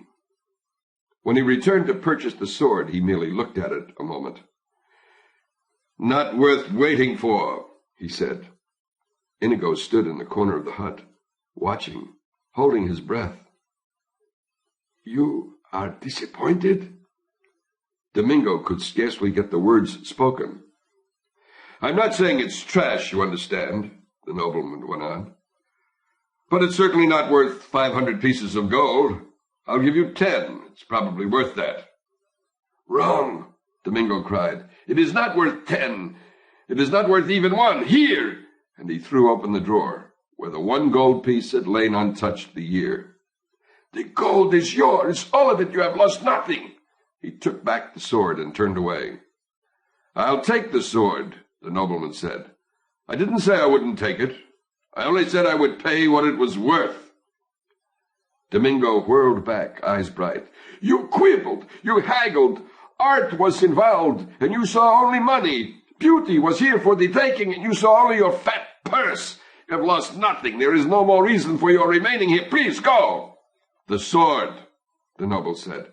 The sword belongs to my son, Domingo said. I give it to him now. It is forever his. Goodbye. You are a peasant and a fool, and I want my sword. You're an enemy of art, and I pity your ignorance, Domingo said. They were the last words he ever uttered. The noble killed him then, with no warning. A flash of the nobleman's sword, and Domingo's heart was torn to pieces. Inigo screamed. He could not believe it. It had not happened. He screamed again. His father was fine. Soon they would have tea. He could not stop screaming. The village heard. 20 men were at the door. The nobleman pushed his way through them. That man attacked me. See, he holds a sword. He attacked me, and I defended myself. Now move from my way. It was lies, of course, and everyone knew it. But he was a noble, so what was there to do? They parted, and the nobleman mounted his horse. Coward! The nobleman whirled. Pig! Again the crowd parted. Inigo stood there, holding the 6-fingered sword, repeating his words. Coward! Pig! Killer! Someone tend the babe before he oversteps himself, the noble said to the crowd. Inigo ran forward then, standing in front of the nobleman's horse, blocking the nobleman's path. He raised the 6-fingered sword with both his hands and cried, I, Inigo Montoya, do challenge you, coward, pig, killer, ass, fool, to battle. Get him out of my way. Move the infant. The infant is 10 and he stays, Inigo said. Enough of your family is dead for one day. Be content, said the noble. When you beg me for your breath, then I shall be contented. Now dismount. The nobleman dismounted. Draw your sword. The nobleman unsheathed his killing weapon. "I dedicate your death to my father," Inigo said. "Begin." They began. It was no match, of course. Inigo was disarmed in less than a minute. But for the first 15 seconds or so, the noble was uneasy. During those 15 seconds, strange thoughts crossed his mind. For even at the age of 10, Inigo's genius was there. Disarmed, Inigo stood very straight. He said not a word, begged nothing. "I'm not going to kill you," the nobleman said, "because you have talent and you're brave. But you're also lacking in manners, and that's going to get you in trouble if you're not careful. So I shall help you as you go through life by leaving you with a reminder that bad manners are to be avoided." And with that, his blade flashed 2 times. And Inigo's face began to bleed. 2 rivers of blood poured from his forehead to his chin, one crossing each cheek. Everyone watching knew it then. The boy was scarred for life. Inigo would not fall. The world went white behind his eyes. But he would not go to ground. The blood continued to pour. The nobleman replaced his sword, remounted, rode on. It was only then that Inigo allowed the darkness to claim him. He woke to Esti's face. "I was beaten," Inigo whispered. "I failed him." Esti could only say, "Sleep." Inigo slept. The bleeding stopped after a day, and the pain stopped after a week. They buried Domingo, and for the first and last time, Inigo left Arabella. His face bandaged, he rode in Esti's carriage to Madrid, where he lived in Esti's house, obeyed Esti's commands. After a month, the bandages were removed, but the scars were still deep red. Eventually they softened some, but they always remained the chief features of Inigo's face. The giant parallel scars running one on each side, from temple to chin. For 2 years, Esti cared for him. Then one morning, Inigo was gone. In his place were 3 words, "I must learn," on a note pinned to his pillow. Learn? Learn what? What existed beyond Madrid that the child had to commit to memory? Esti shrugged and sighed. It was beyond him. There was no understanding children anymore.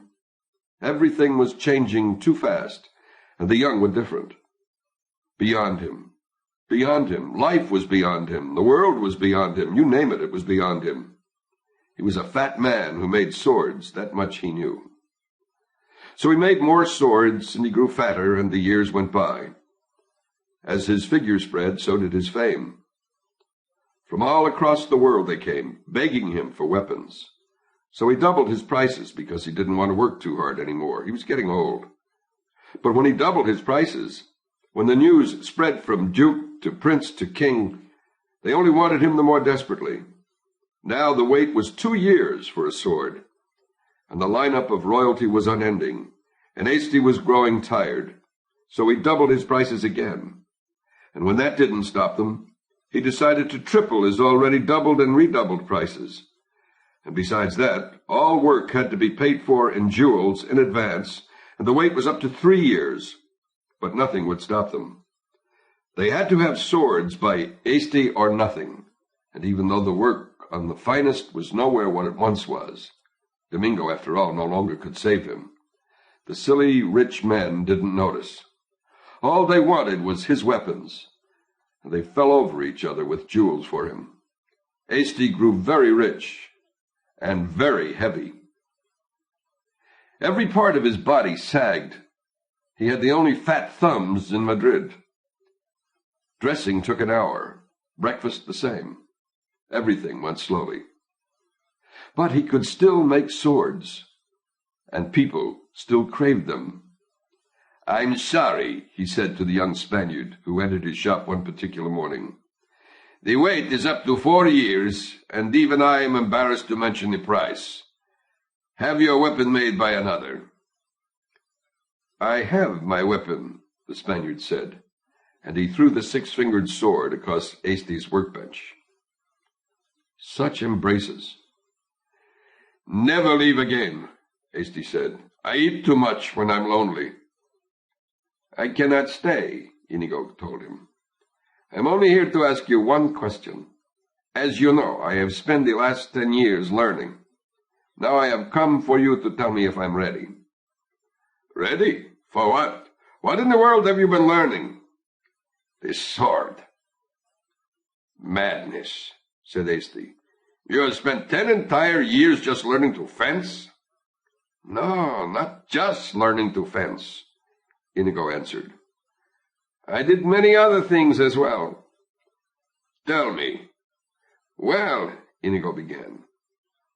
10 years is what? About 3,600 days. And that's about, I figured this out once, so I remember pretty well, about 86,000 hours. Well, I always made it a point to get 4 hours sleep per night.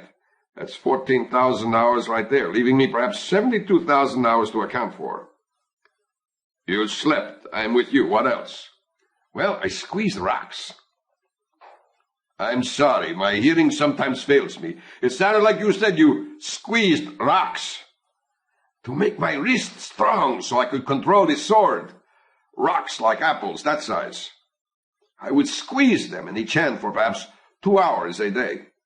And I would spend another 2 hours a day in skipping and dodging and moving quickly, so that my feet would be able to get me into position to deliver properly the thrust of the sword. That's another 14,000 hours. I'm down to 58,000 now. Well, I always sprinted 2 hours each day as fast as I could, so my legs, as well as being quick, would also be strong. And that gets me down to about 50,000 hours. Este examined the young man before him. Blade thin, 6 feet in height, straight as a sapling, bright-eyed, taut, even motionless, he seemed whippet quick. And these last 50,000 hours, these have been spent studying the sword. Inigo nodded. Where? Wherever I could find a master. Venice, Bruges, Budapest. I could have taught you here. True, but you care for me. You would not have been ruthless. You would have said, Excellent parry, Inigo. Now, that's enough for one day. Let's have supper. That does sound like me, Este admitted. But why was it so important? Why was it worth so much of your life? Because I could not fail him again. Fail who? My father. I have spent all these years preparing to find this 6-fingered man and kill him in a duel. But he is a master, Este. He said as much, and I saw the way his sword flew at Domingo. I must not lose that duel when I find him, so now I have come to you. You know swords and swordsmen. You must not lie. Am I ready? If you say I am, I will seek him through the world. If you say no, I will spend another 10 years and another 10 after that, if that is needed. So they went to Este's courtyard. It was late morning, hot. Este put his body in a chair, and the chair in the shade. Inigo stood waiting in the sunshine. We need not test desire, and we know that you have sufficient motive to deliver the death blow, Este said. Therefore we need only probe your knowledge and speed and stamina. We need no enemy for this. The enemy is always in the mind. Visualize him. Inigo drew his sword. The 6-fingered man taunts you, Este called. Do what you can. Inigo began to leap around the courtyard, the great blade flashing. He uses the Agrippa defense, Este shouted. Immediately, Inigo shifted position, increased the speed of his sword. Now he surprises you with Bonetti's attack. But Inigo was not surprised for long. Again his feet shifted. He moved his body a different way. Perspiration was pouring down his thin frame now, and the great blade was blinding. Este continued to shout. Inigo continued to shift. The blade never stopped. At 3 PM, Este said, Enough, I am exhausted from the watching. Inigo sheathed the 6-fingered sword and waited. You wish to know if I feel you are ready to duel to the death a man ruthless enough to kill your father, rich enough to buy protection, older and more experienced, an acknowledged master? Inigo nodded. I'll tell you the truth, and it's up to you to live with it. First, There has never been a master as young as you. 30 years at least before that rank has yet been reached, and you are barely 22. Well, the truth is, you are an impetuous boy driven by madness, and you are not now, and you will never be a master. Thank you for your honesty, Inigo said. I must tell you I had hoped for better news. I find it very hard to speak just now, so if you'll please excuse me, I'll be on my... I had not finished, Este said. What else is there to say? I loved your father very dearly, that you know, but this you did not know. When we were very young, not yet 20, we saw with our own eyes an exhibition by the Corsican wizard Bastia. I know of no wizards.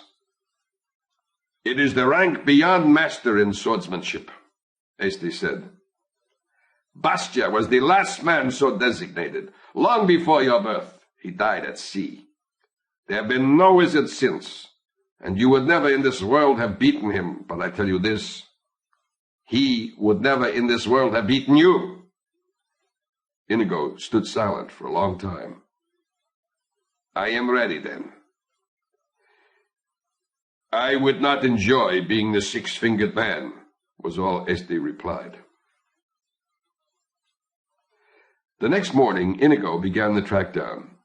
He had it all carefully prepared in his mind. He would find the six-fingered man. He would go up to him. He would say simply, Hello, my name is Inigo Montoya. You killed my father, prepared to die. And then, the duel. It was a lovely plan, really. Simple, direct, no frills. In the beginning, Inigo had all kinds of wild vengeance notions, but gradually simplicity had seemed the better way. Originally, he had all kinds of little plays worked out in his mind. The enemy would weep and beg. The enemy would cringe and cry. The enemy would bribe and slobber and act in every way unmanly. But eventually these too gave way in his mind to simplicity. The enemy would simply say, Oh yes, I remember killing him. I'll be only too delighted to kill you, too. Inigo had only one problem. He could not find the enemy. It never occurred to him that there would be the least difficulty. After all, how many noblemen were there with 6 fingers on their right hands? Surely it would be the talk of whatever his vicinity happened to be. A few questions. Pardon, I'm not crazy, but have you seen any 6-fingered noblemen lately? And surely, sooner or later, there would be an answering yes. But it didn't come sooner. And later wasn't the kind of thing you wanted to hold your breath for, either. The first month wasn't all that discouraging. Inigo crisscrossed Spain and Portugal.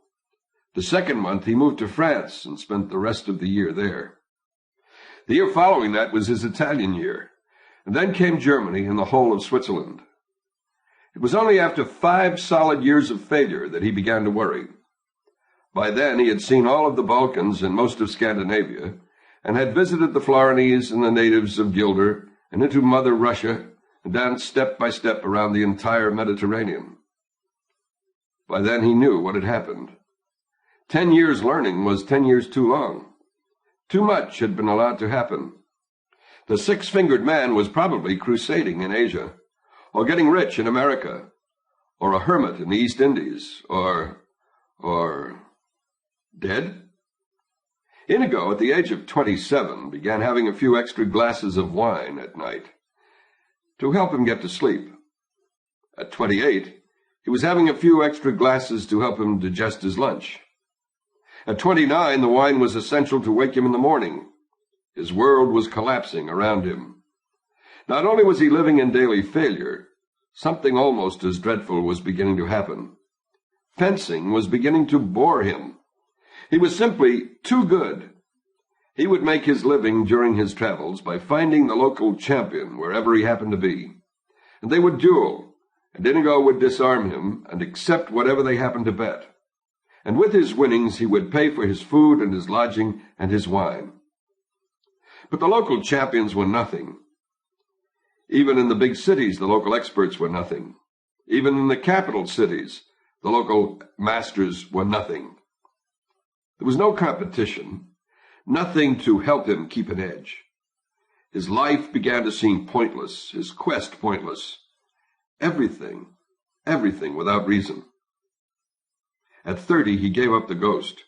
He stopped his search, forgot to eat, slept only on occasion. He had his wine for company, and that was enough. He was a shell. The greatest fencing machine since the Corsican wizard was barely even practicing the sword. He was in that condition when the Sicilian found him. At first, the little hunchback only supplied him with stronger wine. But then, through a combination of praise and nudging, the Sicilian began to get him off the bottle. Because the Sicilian had a dream. With his guile, plus the Turk's strength, plus the Spaniard's sword, they might become the most effective criminal organization in the civilized world. Which is precisely what they became. In dark places, their names whipped sharper than fear. Everyone had needs that were hard to fulfill. The Sicilian crowd, 2 was company, 3 a crowd even then, became more and more famous and more rich. Nothing was beyond or beneath them. Inigo's blade was flashing again, more than ever like lightning. The Turk's strength grew more prodigious with the months. But the hunchback was the leader. There was never doubt. Without him, Inigo knew where he would be, on his back, begging wine in some alley entrance. The Sicilian's word was not just law, it was gospel.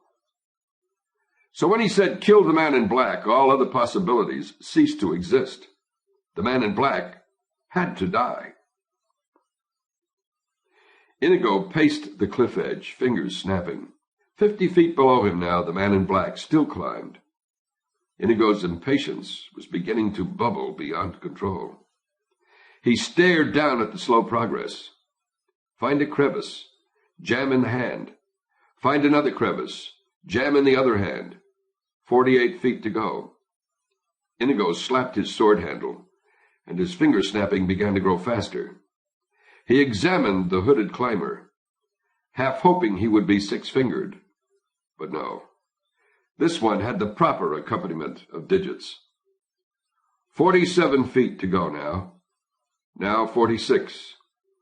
"Hello there!" Inigo hollered when he could wait no more. The man in black glanced up and grunted. "I've been watching you." The man in black nodded. "Slow going," Inigo said. "Look, I don't mean to be rude," the man in black said finally. "But I'm rather busy just now, so try not to distract me." "I'm sorry," Inigo said. The man in black grunted again. "I don't suppose you could speed things up," Inigo said.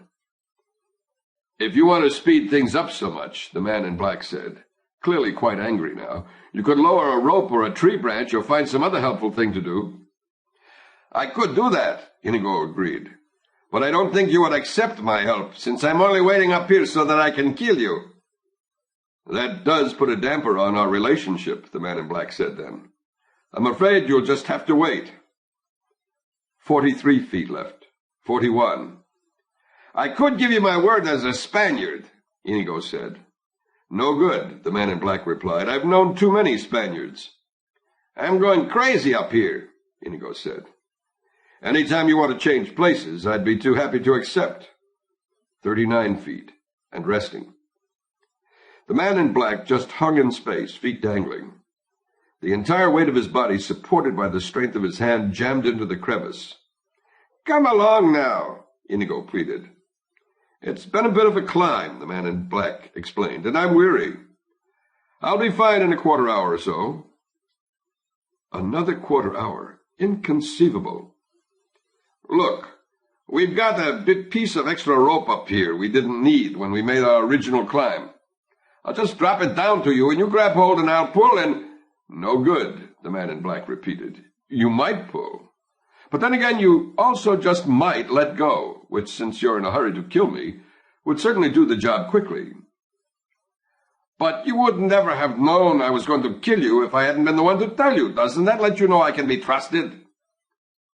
"Frankly, and I hope you won't be insulted, no." There's no way you'll trust me?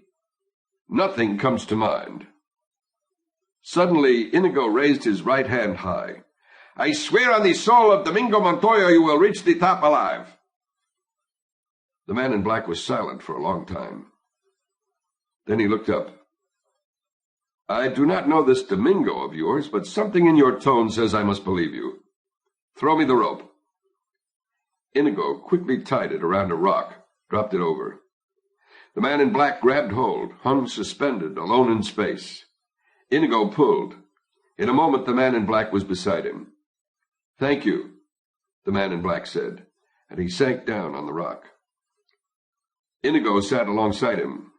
We'll wait until you're ready, he said. The man in black breathed deeply. Again, thank you. Why have you followed us? You carry baggage of much value. We have no intention of selling, Inigo said. That is your business.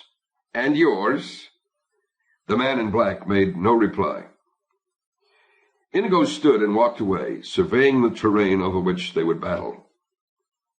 It was a splendid plateau, really, filled with trees for dodging around, and roots for tripping over, and small rocks for losing your balance on, and boulders for leaping off if you could climb on them fast enough, and bathing everything, the entire spot, moonlight. One could not ask for a more suitable testing ground for a duel, Inigo decided. It had everything, including the marvelous cliffs at one end, beyond which was the wonderful 1,000-foot drop. Always something to bear in mind when one was planning tactics. It was perfect. The place was perfect. Provided the man in black could fence. Really fence. Inigo did then what he always did before a duel. He took the great sword from its scabbard and touched the side of the blade to his face 2 times, once along one scar, once along the other. Then he examined the man in black. A fine sailor, yes. A mighty climber, no question. Courageous, without a doubt. But could he fence? Really fence?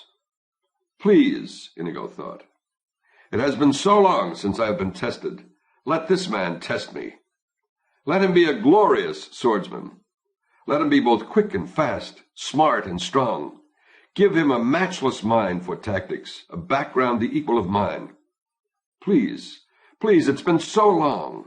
Let him be a master. I have my breath back now, the man in black said from the rock.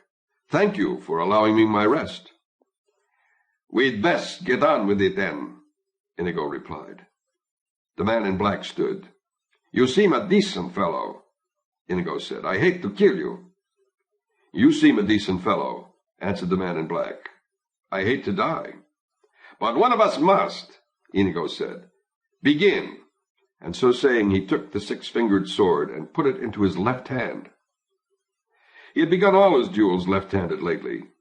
It was good practice for him, and although he was the only living wizard in the world with his regular hand, the right, still he was more than worthy with his left. Perhaps 30 men alive were his equal when he used his left. Perhaps as many as 50, perhaps as few as 10. The man in black was also left-handed, and that warmed Inigo. It made things fairer. His weakness against the other man's strength. All to the good. They touched swords, and the man in black immediately began the Agrippa defense, which Inigo felt was sound, considering the rocky terrain. For the Agrippa kept the feet stationary at first, and made the chances of slipping minimal. Naturally, he countered with Capoferro, which surprised the man in black. But he defended well, quickly shifting out of Agrippa and taking the attack himself, using the principles of Tybalt. Inigo had to smile. No one had taken the attack against him in so long, and it was thrilling. He let the man in black advance, let him build up courage, retreating gracefully between some trees, letting his bonete defense keep him safe from harm. Then his legs flicked and he was behind the nearest tree, and the man in black had not expected it and was slow reacting. Inigo flashed immediately out from the tree, attacking himself now, and the man in black retreated, stumbled, got his balance, continued moving away. Inigo was impressed with the quickness of the balance return. Most men the size of the man in black would have gone down, or at the least fallen to one hand. The man in black didn't either. He simply quick-stepped, wrenched his body erect, continued fighting. They were moving parallel to the cliffs now, and the trees were behind them mostly. The man in black was slowly being forced toward a group of large boulders, for Inigo was anxious to see how well he moved when quarters were close, when you could not thrust or parry with total freedom. He continued to force, and then the boulders were surrounding them. Inigo suddenly threw his body against a nearby rock, rebounded off it with stunning force, lunging with incredible speed. First blood was his. He had pinked the man in black, grazed him only along the left wrist. A scratch was all, but it was bleeding. Immediately the man in black hurried his retreat, getting his position away from the boulders, getting out into the open of the plateau. Inigo followed, not bothering to try to check the other man's flight. There would always be time for that later. Then the man in black launched his greatest assault. It came with no warning, and the speed and strength of it were terrifying. His blade flashed in the light again and again, and at first Inigo was only too delighted to retreat. He was not entirely familiar with the style of the attack. It was mostly McBone, but there were snatches of Capoferro thrown in, and he continued moving backward while he concentrated on the enemy, figuring the best way to stop the assault. The man in black kept advancing, and Inigo was aware that behind him now he was coming closer and closer to the edge of the cliffs. But that could not have concerned him less. The important thing was to outthink the enemy, find his weakness, let him have his moment of exultation. Suddenly, as the cliffs came ever nearer, Inigo realized the fault in the attack that was flashing at him. A simple Tybalt maneuver would destroy it entirely, but he didn't want to give it away so soon. Let the other man have the triumph a moment longer. Life allowed so few. The cliffs were very close behind him now. Inigo continued to retreat. The man in black continued advancing. Then Inigo countered with the Tybalt, and the man in black blocked it. He blocked it. Inigo repeated the Tybalt move, and again it didn't work. He switched to Capoferro. He tried Bonetti. He went to Fabri. In desperation, he began a move used only twice, by Saint. Nothing worked. The man in black kept attacking, and the cliffs were almost there. Inigo never panicked, never came close, but he decided some things very quickly because there was no time for long consultations. And what he decided was that although the man in black was slow in reacting to moves behind trees, and not much good at all amidst boulders, when movement was restricted, yet out in the open, where there was space, he was a terror, a left-handed, black-masked terror. "You are most excellent," he said. His rear foot was at the cliff edge. He could retreat no more. "Thank you," the man in black replied. "I've worked very hard to become so." "You are better than I am," Inigo admitted. "So it seems. But if that is true, then why are you smiling?" "Because," Inigo answered, "I know something you don't know." "And what is that?" asked the man in black. "I am not left-handed," Inigo replied, and with those words he all but threw the six-fingered sword into his right hand, and the tide of battle turned. The man in black retreated before the slashing of the great sword. He tried to sidestep, tried to parry, tried to somehow escape the doom that was now inevitable. But there was no way. He could block 50 thrusts. The 51st flicked through, and now his left arm was bleeding. He could thwart 30 ripostes, but not the 31st, and now his shoulder bled. The wounds were not yet grave, but they kept on coming as they dodged across the stones, and then the man in black found himself amidst the trees, and that was bad for him. So he all but fled before Inigo's onslaught. And then he was in the open again, but Inigo kept coming. Nothing could stop him. And then the man in black was back among the boulders, and that was even worse for him than the trees, and he shouted out in frustration, and practically ran to where there was open space again. But there was no dealing with the wizard, and slowly again the deadly cliffs became a factor in the fight. Only now it was the man in black who was being forced to doom. He was brave, and he was strong, and the cuts did not make him beg for mercy, and he showed no fear behind his black mask. "You are amazing," he cried, as Inigo increased the already blinding speed of the blade. "Thank you. It has not come without effort."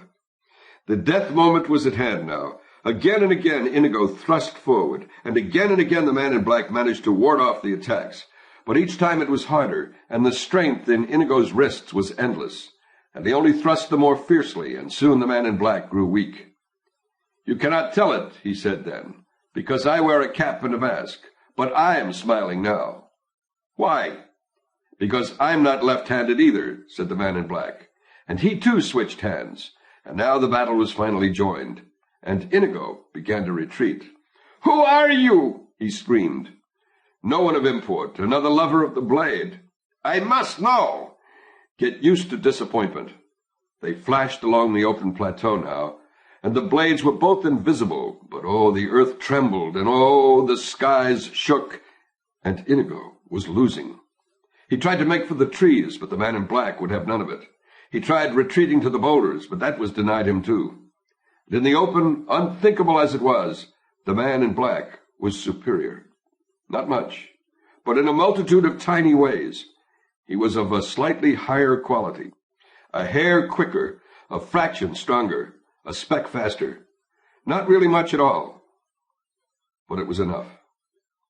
They met in Center Plateau for the final assault. Neither man conceded anything. The sound of metal clashing metal rose. A final burst of energy flew through Inigo's veins, and he made every attempt, tried every trick, used every hour of every day of his years of experience. But he was blocked by the man in black. He was shackled by the man in black. He was baffled, thwarted, muzzled, beaten by the man in black. A final flick, and the great six-fingered sword went flying from his hand. Inigo stood there, helpless. Then he dropped to his knees, bowed his head, closed his eyes. "Do it quickly," he said.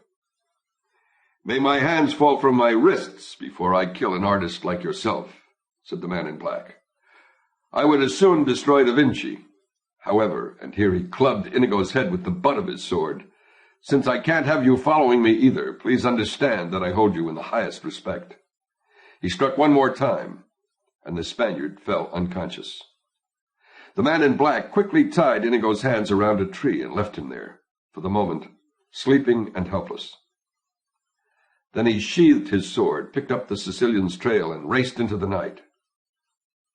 "He has beaten Inigo," the Turk said, not quite sure he wanted to believe it, but positive that the news was sad. He liked Inigo. Inigo was the only one who wouldn't laugh when Fezzik asked him to play rhymes. They were hurrying along a mountainous path on the way to the Gilder frontier. The path was narrow and strewn with rocks like cannonballs, so the Sicilian had a terrible time keeping up. Fezzik carried Buttercup lightly on his shoulders. She was still tied hand and foot. "I didn't hear you. Say it again," the Sicilian called out, so Fezzik waited for the hunchback to catch up to him. "See?" Fezzik pointed then. Far down, at the very bottom of the mountain path, the man in black could be seen running. "Inigo is beaten." "Inconceivable!" exploded the Sicilian. Fezzik never dared disagree with the hunchback. "I'm so stupid," Fezzik nodded. "Inigo has not lost to the man in black. He has defeated him. And to prove it, he has put on all the man in black's clothes and masks and hoods and boots and gained 80 pounds. The Sicilian squinted down toward the running figure. "Fool!" he hurled at the Turk. "After all these years, can't you tell Inigo when you see him that isn't Inigo?" "I'll never learn," the Turk agreed. "If there's ever a question about anything, you can always count on me to get it wrong. Inigo must have slipped, or been tricked, or otherwise unfairly beaten. That's the only conceivable explanation." Conceivable, believable, the giant thought. Only he didn't dare say it out loud, not to the Sicilian. He might have whispered it to Inigo late at night, but that was before Inigo was dead. He also might have whispered, "Heavable, thievable, weavable," but that was as far as he got before the Sicilian started talking again. And that always meant he had to pay very strict attention. Nothing angered the hunchback as quickly as catching Fezzik thinking, since he barely imagined someone like Fezzik capable of thought. He never asked what was on his mind, because he couldn't have cared less. If he had found out Fezzik was making rhymes, he would have laughed, and then found new ways to make Fezzik suffer. "Untie her feet," the Sicilian commanded. Fezzik put the princess down and ripped the ropes apart that bound her legs. Then he rubbed her ankles so she could walk. The Sicilian grabbed her immediately and yanked her away. "Catch up with us, quickly," the Sicilian said. "Instructions," Fezzik called out, almost panicked. He hated being left on his own like this. "Finish him! Finish him!" The Sicilian was getting peeved. "Succeed, since Inigo failed us." "But I can't fence. I don't know how to fence." "Your way!" The Sicilian could barely control himself now. "Oh, yes, good, my way. Thank you, Fittini," Fezzik said to the hunchback. Then, summoning all his courage, "I need a hint." "You're always saying how you understand force, how force belongs to you. Use it, I don't care how. Wait for him behind there." He pointed to a sharp bend in the mountain path. "And crush his head like an eggshell." He pointed to the cannonball-sized rocks. "I could do that, yes." Fezzik nodded. He was marvelous at throwing heavy things. "It just seems not very sportsmanlike, doesn't it?" The Sicilian lost control. It was terrifying when he did it. With most people, they scream and holler and jump around. With Vizzini, it was different. He got very, very quiet, and his voice sounded like it came from a dead throat, and his eyes turned to fire.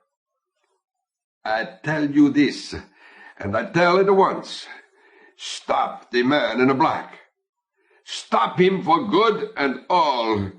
If you fail, there will be no excuses. I will find another giant." "Please, don't desert me," Fezzik said. "Then do as you are told." He grabbed hold of Buttercup again and hobbled up the mountain path and out of sight. Fezzik glanced down toward the figure racing up the path toward him. Still a good distance away. Time enough to practice. Fezzik picked up a rock the size of a cannonball and aimed at a crack in the mountain 30 yards away. Swish! Dead center. He picked up a bigger rock and threw it at a shadow line twice his distance. Not quite swish. 2 inches to the right. Fezzik was reasonably satisfied. 2 inches off would still crush a head if you aimed for the center. He groped around, found a perfect rock for throwing. It just fit his hand. Then he moved to the sharp turn in the path, backed off into deepest shadow. Unseen, silent, he waited patiently with his killing rock, counting the seconds until the man in black would die. Fezzik. Turkish women are famous for the size of their babies. The only happy newborn ever to weigh over 24 pounds upon entrance was the product of a southern Turkish union. Turkish hospital records list a total of 11 children who weighed over 20 pounds at birth, and 95 more who weighed between 15 and 20. Now, all of these 106 cherubs did what babies usually do at birth. They lost 3 or 4 ounces, and it took them the better part of a week before they got it totally back.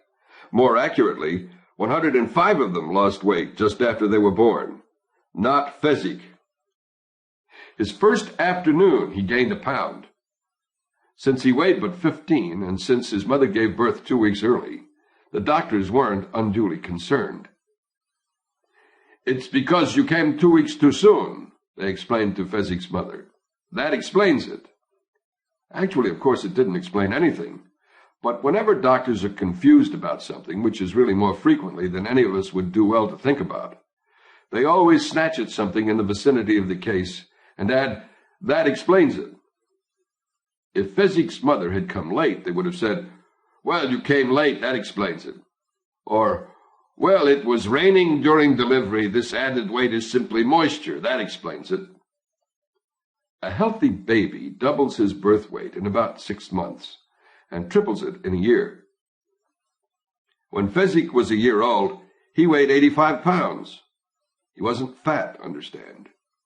He looked like a perfectly normal, strong, 85-pound kid. Not all that normal, actually. He was pretty hairy for a 1-year-old. By the time he reached kindergarten, he was ready to shave. He was the size of a normal man by this time, and all the other children made his life miserable. At first, naturally, they were scared to death. Even then, Fezzik looked fierce.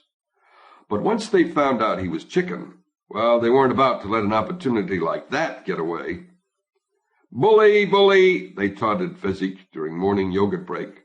"I'm not," Fezzik would say out loud. To himself, he would go, "Woolly, woolly." He would never dare to consider himself a poet, because he wasn't anything like that. He just loved rhymes.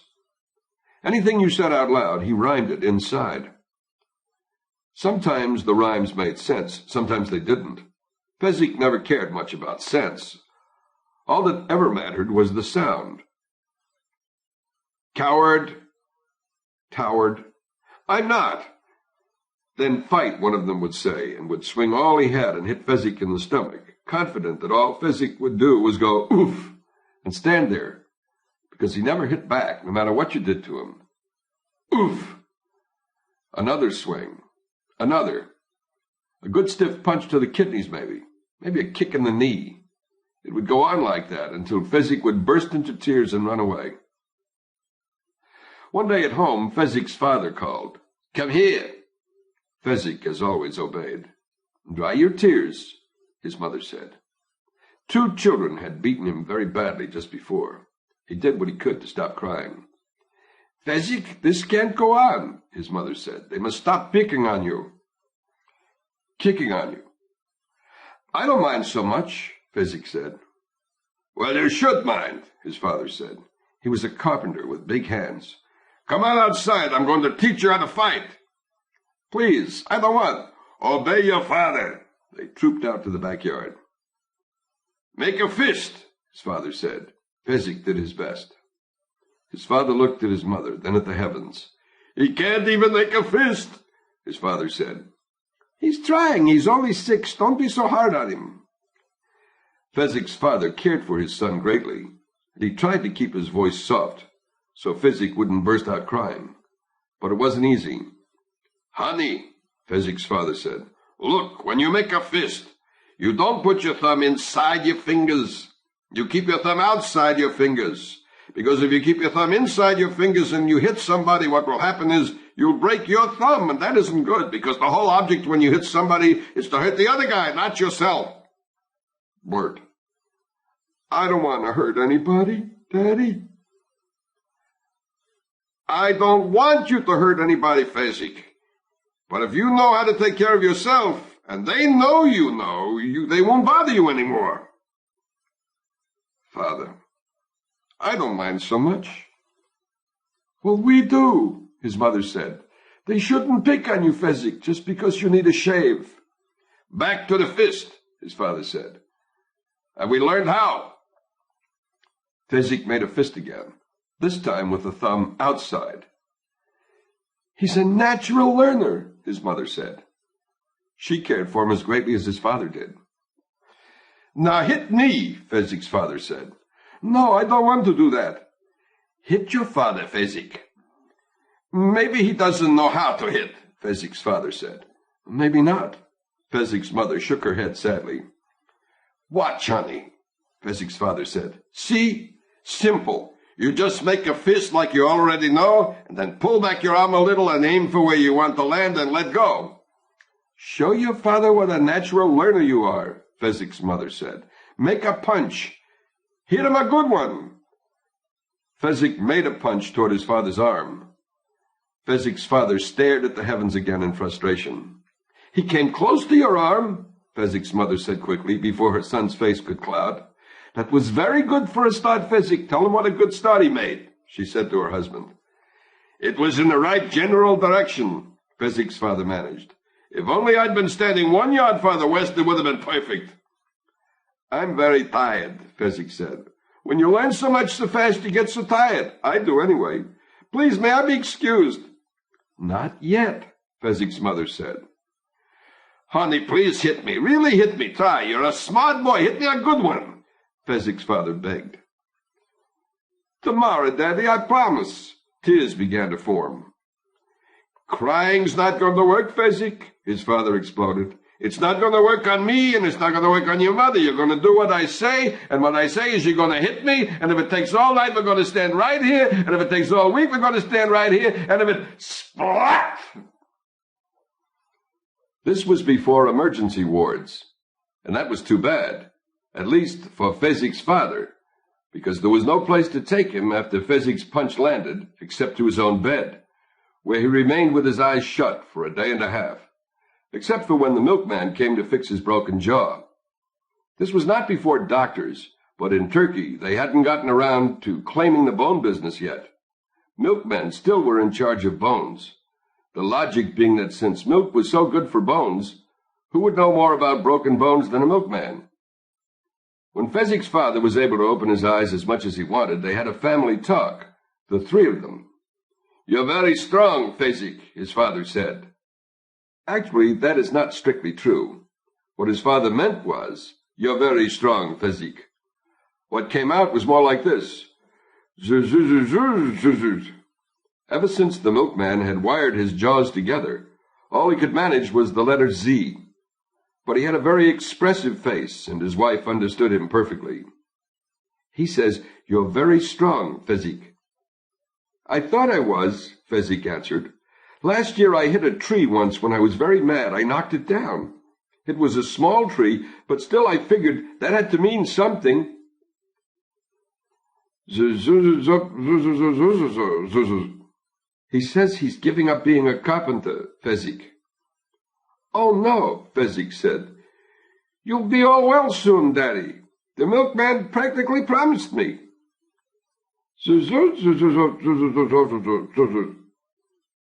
"He wants to give up being a carpenter, Fezzik." "But what will he do?" Fezzik's mother answered this one herself. She and her husband had been up half the night agreeing on the decision. "He's going to be your manager, Fezzik. Fighting is the national sport of Turkey. We're all going to be rich and famous." "But, Mommy, Daddy, I don't like fighting." Fezzik's father reached out and gently patted his son's knee. He said. "It's going to be wonderful," his mother translated. Fezzik only burst into tears.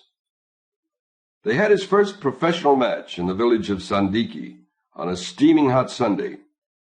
Fezzik's parents had a terrible time getting him into the ring. They were absolutely confident of victory because they had worked very hard. They had taught Fezzik for 3 solid years before they mutually agreed that he was ready. Fezzik's father handled tactics and ring strategy, while his mother was more in charge of diet and training, and they had never been happier. Fezzik had never been more miserable. He was scared and frightened and terrified, all rolled into one. No matter how they reassured him, he refused to enter the arena. Because he knew something. Even though outside he looked 20 and his mustache was already coming along nicely, inside he was still this 9-year-old who liked rhyming things. "No," he said, I won't, and you can't make me." "After all we've slaved for these 3 years," his father said. His jaw was almost as good as new now. "He'll hurt me," Fezzik said. "Life is pain," his mother said. "Anybody that says different is selling something." "Please, I'm not ready. I forget the holds. I'm not graceful, and I fall down a lot. It's true." It was. Their only real fear was, were they rushing him? "When the going gets tough, the tough get going," Fezzik's mother said. "Get going, Fezzik," his father said. Fezzik stood his ground. "Listen, we're not going to threaten you," Fezzik's parents said, more or less together. "We all care for each other too much to pull any of that stuff. If you don't want to fight, nobody's going to force you. We'll just leave you alone forever." Fezzik's picture of hell was being alone forever. He had told them that when he was 5. They marched into the arena then to face the champion of Sandiki, who had been champion for 11 years, since he was 24. He was very graceful and wide and stood 6 feet in height, only half a foot less than Fezzik. Fezzik didn't stand a chance. He was too clumsy. He kept falling down or getting his holds on backwards, so they weren't holds at all. The champion of Sandiki toyed with him. Fezzik kept getting thrown down or falling down or tumbling down or stumbling down. He always got up and tried again, but the champion of Sandiki was much too fast for him, and too clever, and much, much too experienced. The crowd laughed and ate baklava and enjoyed the whole spectacle, until Fezzik got his arms around the champion of Sandiki. The crowd grew very quiet then. Fezzik lifted him up. No noise. Fezzik squeezed and squeezed. "That's enough now," Fezzik's father said. Fezzik laid the other man down. "Thank you," he said. "You are a wonderful fighter, and I was lucky." The ex-champion of Sandiki kind of grunted. "Raise your hands, you're the winner," his mother reminded. Fezzik stood there in the middle of the ring with his hands raised. "Boo!" said the crowd. "Animal! Ape! Gorilla! Boo!" They did not linger long in Sandiki. As a matter of fact, it wasn't very safe from then on to linger long anywhere. They fought the champion of Ispir. Boo! The champion of Simal. Boo! They fought in Bolu. They fought in Zile. Boo! "I don't care what anybody says," Fezzik's mother told him one winter afternoon. "You're my son, and you're wonderful." It was gray and dark, and they were hot-footing it out of Constantinople, just as fast as they could, because Fezzik had just demolished their champion before most of the crowd was even seated. "I'm not wonderful," Fezzik said. "They're right to insult me. I'm too big. Whenever I fight, it looks like I'm picking on somebody." "Maybe," Fezzik's father began a little hesitantly, "maybe, Fezzik, if you just possibly sort of lose a few fights, they might not yell at us so much." The wife whirled on the husband. "The boy is 11, and already you want him to throw fights?" "Nothing like that. No, don't get all excited. But maybe if he'd even look like he was suffering a little, they'd let up on us." "I'm suffering," Fezzik said. He was. "Let it show a little more." "I'll try, Daddy." "That's a good boy." "I can't help being strong. It's not my fault. I don't even exercise." "I think it's time to head for Greece," Fezzik's father said then. "We've beaten everyone in Turkey who'll fight us, and athletics began in Greece. No one appreciates talent like the Greeks." "I just hate it when they go boo," Fezzik said. He did. Now his private picture of hell was being left alone, with everybody going boo at him forever. "They'll love you in Greece," Fezzik's mother said. They fought in Greece. Was Greek for boo. Bulgaria, Yugoslavia, Czechoslovakia, Romania, boo. They tried the Orient. The jiu-jitsu champion of Korea, the karate champion of Siam, the kung fu champion of all India. Referred to note on In Mongolia, his parents died. "We've done everything we can for you, Fezzik. Good luck," they said, and they were gone. It was a terrible thing, a plague that swept everything before it. Fezzik would have died too, only naturally he never got sick. Alone, he continued on, across the Gobi Desert, hitching rides sometimes with passing caravans. And it was there that he learned how to make them stop booing. Fight groups. It all began in a caravan on the Gobi, and the caravan head said, "I'll bet my camel drivers can take you." There were only 3 of them, so Fezzik said, "Fine." He'd try, and he did, and he won, naturally, and everybody seemed happy. Fezzik was thrilled. He never fought just one person again, if it was possible. For a while he traveled from place to place, battling gangs for local charities. But his business head was never much, and besides, doing things alone was even less appealing to him now that he was into his late teens than it had been before. He joined a traveling circus. All the other performers grumbled at him because they said he was eating more than his share of the food. So he stayed pretty much to himself, except when it came to his work. But then one night, when Fezzik had just turned 20, he got the shock of his life. The booing was back again. He could not believe it. He had just squeezed 6 men into submission, cracked the heads of 6 more. What did they want from him? The truth was simply this. He had gotten too strong. He would never measure himself, but everybody whispered he must be over 7 feet tall. And he would never step on a scale, but people claimed he weighed 400. And not only that, he was quick now. All the years of experience had made him almost inhuman. He knew all the tricks, could counter all the holes. Animal! Ape! Gorilla! Boo! That night, alone in his tent, Fezzik wept. He was a freak. Speak. He still loved rhymes. A two-eyed cyclops. Eye drops, like the tears that were dropping now, dropping from his half-closed eyes. By the next morning, he had gotten control of himself. At least he still had his circus friends around him. That week, the circus fired him. The crowds were booing them now, too, and the fat lady threatened to walk out, and the midgets were fuming, and that was it for Fezzik. This was in the middle of Greenland, and as everybody knows, Greenland then as now was the loneliest place on the earth. In Greenland, there is one person for every 20 square miles of real estate. Probably the circus was pretty stupid taking a booking there, but that wasn't the point. The point was that Fezzik was alone in the loneliest place in the world, just sitting there on a rock, watching the circus pull away. He was still sitting there the next day when Vizzini the Sicilian found him. Vizzini flattered him, promised to keep the booze away. Vizzini needed Fezzik, but not half as much as Fezzik needed Vizzini. As long as Vizzini was around, you couldn't be alone. Whatever Vizzini said, Fezzik did, and if that meant crushing the head of the man in black, so be it. But not by ambush, not the coward's way, nothing unsportsmanlike. His parents had always taught him to go by the rules. Fezzik stood in the shadow, the great rock tight in his great hand.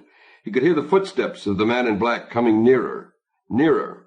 Fezzik leaped from hiding and threw the rock with incredible power and perfect accuracy. It smashed into a boulder a foot away from the face of the man in black. "I did that on purpose," Fezzik said then, picking up another rock, holding it ready. "I didn't have to miss." "I believe you," the man in black said. They stood facing each other on the narrow mountain path. "Now what happens?" asked the man in black. "We face each other as God intended," Fezzik said. "No tricks, no weapons, skill against skill alone." "You mean you'll put down your rock and I'll put down my sword and we'll try to kill each other like civilized people? Is that it?" "If you rather, I can kill you now," Fezzik said gently, and he raised the rock to throw. "I'm giving you a chance." "So you are, and I accept it," said the man in black. And he began to take off his sword and scabbard. "Although, frankly, I think the odds are slightly in your favor at hand-fighting." "I tell you what I tell everybody," Fezzik explained. "I cannot help being the biggest and strongest. It's not my fault." "I'm not blaming you," said the man in black. "Let's get to it, then," Fezzik said, and he dropped his rock and got into fighting position, watching as the man in black slowly moved toward him. For a moment, Fezzik felt almost wistful. This was clearly a good fellow, even if he had killed Inigo. He didn't complain or try and beg or bribe. He just accepted his fate. No complaining, nothing like that. Obviously a criminal of character. Was he a criminal, though? Fezzik wondered. Surely the mask would indicate that. Or was it worse than that? Was he disfigured? His face burned away by acid, perhaps. Or perhaps born hideous. "Why do you wear a mask and hood?" Fezzik asked. "I think everybody will in the near future," was the man in black's reply. "They're terribly comfortable." They faced each other on the mountain path. There was a moment's pause. Then they engaged. Fezzik let the man in black fiddle around for a bit, tested the man's strength, which was considerable for someone who wasn't a giant. He let the man in black feint and dodge and try a hold here, a hold there. Then, when he was quite sure the man in black would not go to his maker embarrassed, Fezzik locked his arms tight around. Fezzik lifted and squeezed and squeezed. Then he took the remains of the man in black, snapped him one way, snapped him the other, cracked him with one hand in the neck, with the other at the spine base, locked his legs up, rolled his limp arms around them, and tossed the entire bundle of what had once been human into a nearby crevice. That was the theory, anyway. In fact, what happened was this. Fezzik lifted and squeezed, and the man in black slipped free. Thought Fezzik. That certainly was a surprise. I thought for sure I had him. You're very quick, Fezzik complimented.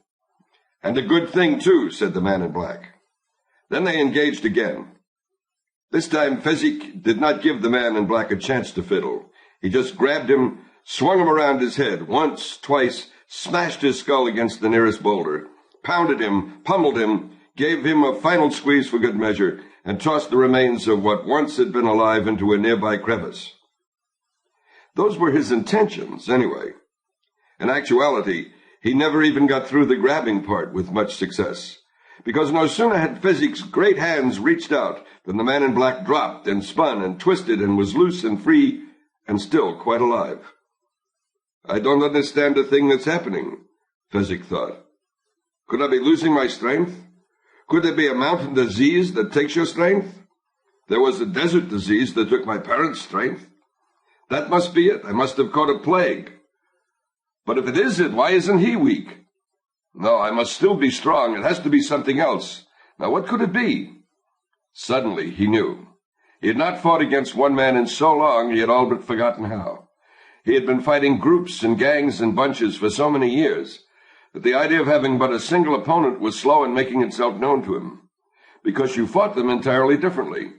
When there were 12 against you, you made certain moves, tried certain holds, acted in certain ways. When there was but one, you had to completely readjust yourself. Quickly now, Fezzik went back through time. How had he fought the champion of Sandiki? He flashed through that fight in his mind, then reminded himself of all the other victories against other champions, the men from Ispir and Simal and Bolu and Zile. He remembered fleeing Constantinople because he had beaten their champion so quickly, so easily. Yes, Fezzik thought, of course. And suddenly he readjusted his style to what it once had been. But by that time the man in black had him by the throat. The man in black was riding him, and his arms were locked across Fezzik's windpipe, one in front, one behind. Fezzik reached back, but the man in black was hard to grasp. Fezzik could not get his arms around to his back and dislodge the enemy. Fezzik ran at a boulder and at the last moment spun around so that the man in black received the main force of the charge. It was a terrible jolt. Fezzik knew it was, but the grip on his windpipe grew ever tighter. Fezzik charged the boulder again spun, and again he knew the power of the blow the man in black had taken. But still the grip remained. Fezzik clawed at the man in black's arms. He pounded his giant fists against them. By now he had no air. Fezzik continued to struggle. He could feel a hollowness in his legs now. He could see the world beginning to pale. But he did not give up. He was the mighty Fezzik, lover of rhymes. And you did not give up, no matter what. Now the hollowness was in his arms, and the world was snowing. Fezzik went to his knees. He pounded still, but feebly. He fought still, but his blows would not have harmed a child. No air. There was no more air. There was no more anything, not for Fezzik, not in this world. I am beaten. I am going to die, he thought just before he fell onto the mountain path. He was only half wrong. There is an instant between unconsciousness and death, and as the giant pitched onto the rocky path, that instant happened, and just before it happened, the man in black let go. He staggered to his feet and leaned against a boulder until he could walk. Fezzik lay sprawled, faintly breathing. The man in black looked around for a rope to secure the giant, gave up the search almost as soon as he'd begun. What good were ropes against strength like this? He would simply snap them. The man in black made his way back to where he dropped his sword. He put it back on. 2 down, and the hardest one to go. Vizzini was waiting for him. Indeed, he had set out a little picnic spread. From the knapsack that he always carried, he had taken a small handkerchief, and on it he had placed 2 wine goblets. In the center was a small leather wine holder, and beside it some cheese and some apples. The spot could not have been lovelier. A high point of the mountain path with a splendid view all the way back to Florin Channel. Buttercup lay helpless beside the picnic, gagged and tied and blindfolded. Vizzini held his long knife against her white throat. "Welcome," Vizzini called when the man in black was almost upon them. The man in black stopped and surveyed the situation. "You've beaten my Turk," Vizzini said. "It would seem so." "And now it is down to you, and it is down to me." "So that would seem too," the man in black said, edging just a half-step closer to the hunchback's long knife. With a smile, the hunchback pushed the knife harder against Buttercup's throat. It was about to bring blood. "If you wish her dead, by all means, keep her moving," Vizzini said. The man in black froze. "Better," Vizzini nodded. No sound now beneath the moonlight. "I understand completely what you are trying to do," the Sicilian said finally, "and I want it quite clear that I resent your behavior. You are trying to kidnap what I have rightfully stolen, and I think it quite ungentlemanly." "Let me explain," the man in black began, starting to edge forward. "You're killing her!" the Sicilian screamed, shoving harder with the knife. A drop of blood appeared now at Buttercup's throat, red against white. The man in black retreated. "Let me explain," he said again, but from a distance. Again the hunchback interrupted. "There is nothing you can tell me I do not already know. I have not had the schooling equal to some, but for knowledge outside of books, there is no one in the world close to me. People say I read minds, but that is not in all honesty true. I merely predict the truth using logic and wisdom. And I say you are a kidnapper. Admit it." "I will admit that as a ransom item she has value, nothing more." "I have been instructed to do certain things to her. It is very important that I follow my instructions. If I do this properly, I will be in demand for life, and my instructions do not include ransom, they include death. So your explanations are meaningless. We cannot do business together. You wish to keep her alive for ransom, whereas it is terribly important to me that she stop breathing in the very near future. Has it occurred to you that I have gone to great effort and expense, as well as personal sacrifice, to reach this point?" The man in black replied. "And that if I fail now, I might get very angry. And if she stops breathing in the very near future, it is entirely possible that you will catch the same fatal illness. I have no doubt you could kill me. Any man who can get by inigo and physique would have no trouble disposing of me. However, has it occurred to you that if you did that, then neither of us would get what we want? You having lost your ransom item, me my life." "We are at an impasse, then," said the man in black. "I fear so," said the Sicilian. "I cannot compete with you physically, and you are no match for my brains." "You are that smart?" "There are no words to contain all my wisdom." The Sicilian went on. "I am so cunning, crafty, and clever, so filled with deceit, guile, and chicanery, such a knave, so shrewd, cagey, as well as calculating, as diabolical as I am Vulpin, as tricky as I am untrustworthy. Well, I told you there were not words invented yet to explain how great my brain is. But let me put it this way. The world is several million years old, and several billion people have at one time or another trod upon it.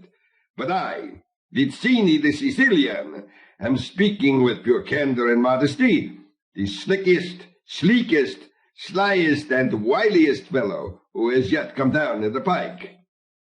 "In that case," said the man in black, "I challenge you to a battle of wits." Vizzini had to smile. "For the princess?" "You read my mind." "It just seems that way. I told you, it's merely logic and wisdom. To the death." "Correct again." "I accept," cried Vizzini. "Begin the battle." "Pour the wine," said the man in black. Vizzini filled the two goblets with deep red liquid. The man in black pulled from his dark clothing a small packet and handed it to the hunchback. "Open it and inhale, but be careful not to touch." Vizzini took the packet and followed instructions. "I smell nothing." The man in black took the packet again. "What you do not smell is called iocane powder. It is odorless, tasteless, and dissolves immediately in any kind of liquid. It also happens to be the deadliest poison known to man." Vizzini was beginning to get excited. "I don't suppose you'd hand me the goblets," said the man in black. Vizzini shook his head. "Take them yourself. My long knife does not leave a throat." The man in black reached down for the goblets. He took them and turned away. Vizzini cackled aloud in anticipation. The man in black busied himself a long moment. Then he turned again with a goblet in each hand.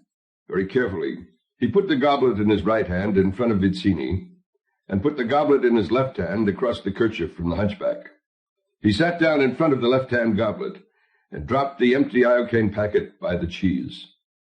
"Your guess," he said. "Where is the poison?" "Guess!" Vizzini cried. "I don't guess. I think. I ponder.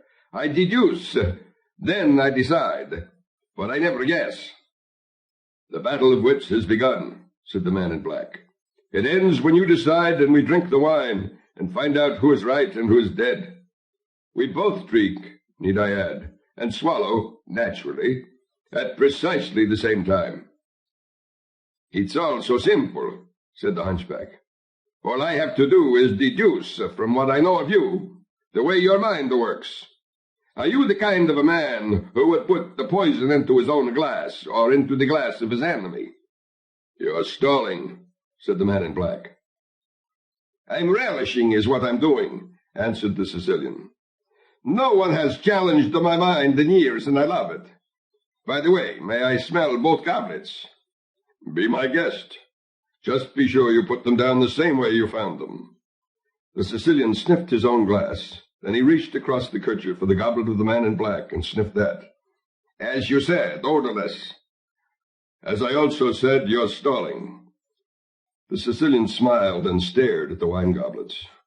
"Now a great fool," he began, "would place the wine in his own goblet, because he would know that only another great fool would reach first for what he was given. I am clearly not a great fool, so I will clearly not reach for your wine." "That's your final choice?"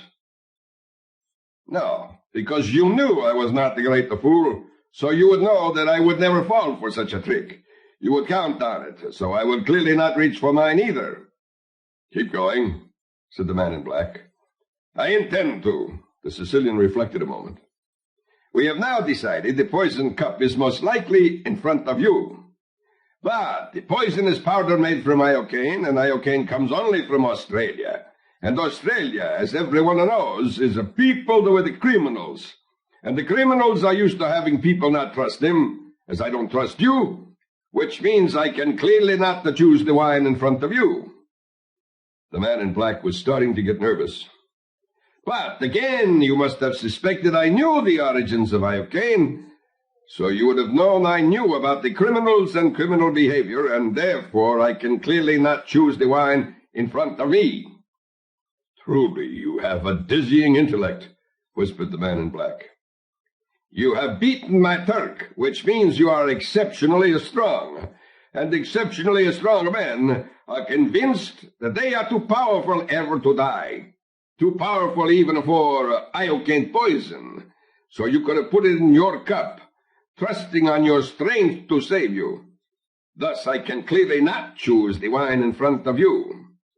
The man in black was very nervous now. "But you also bested my Spaniard, which means you must have studied, because he studied many years for his excellence. And if you can study, you are clearly more than simply as strong. You are aware of how mortal we all are, and you do not wish to die. So you would have kept the poison as far from yourself as possible. Therefore, I can clearly not choose the wine in front of me." "You're just trying to make me give something away with all this chatter," said the man in black angrily. "Well, it won't work. You'll learn nothing from me, that I promise you." "I have already learned everything from you," said the Sicilian. "I know where the poison is." "Only a genius could have deduced as much." "How fortunate for me that I happen to be one," said the hunchback, growing more and more amused now. "You cannot frighten me," said the man in black. But there was fear all through his voice. "Shall we drink, then?" Pick, choose, quit dragging it out. You don't know. You couldn't know. The Sicilian only smiled at the outburst. Then a strange look crossed his features, and he pointed off behind the man in black. What in the world can that be? He asked. The man in black turned around and looked. I don't see anything. Oh, well, I could have sworn I saw something. No matter. The Sicilian began to laugh. I don't understand what's so funny, said the man in black. Tell you in a minute, said the hunchback. But first, let's drink. And he picked up his own wine goblet. The man in black picked up the one in front of him. They drank. You guessed wrong, said the man in black. You only think I guessed wrong, said the Sicilian, his laughter ringing louder. That's what's so funny. I switched glasses when your back was turned. There was nothing for the man in black to say. Fool, cried the hunchback. You fell victim to one of the classic blunders. The most famous is never get involved in a land war in Asia, but only slightly less well known is this. Never go in against the Sicilian when death is on the line. He was quite cheery until the iocane powder took effect.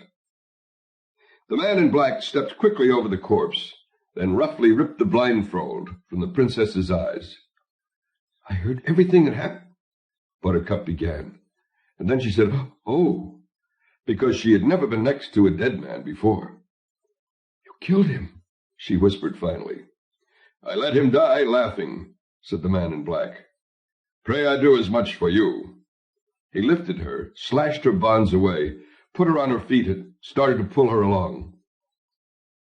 Please, Buttercup said, give me a moment to gather myself. The man in black released his grip. Buttercup rubbed her wrists, stopped, massaged her ankles. She took a final look at the Sicilian.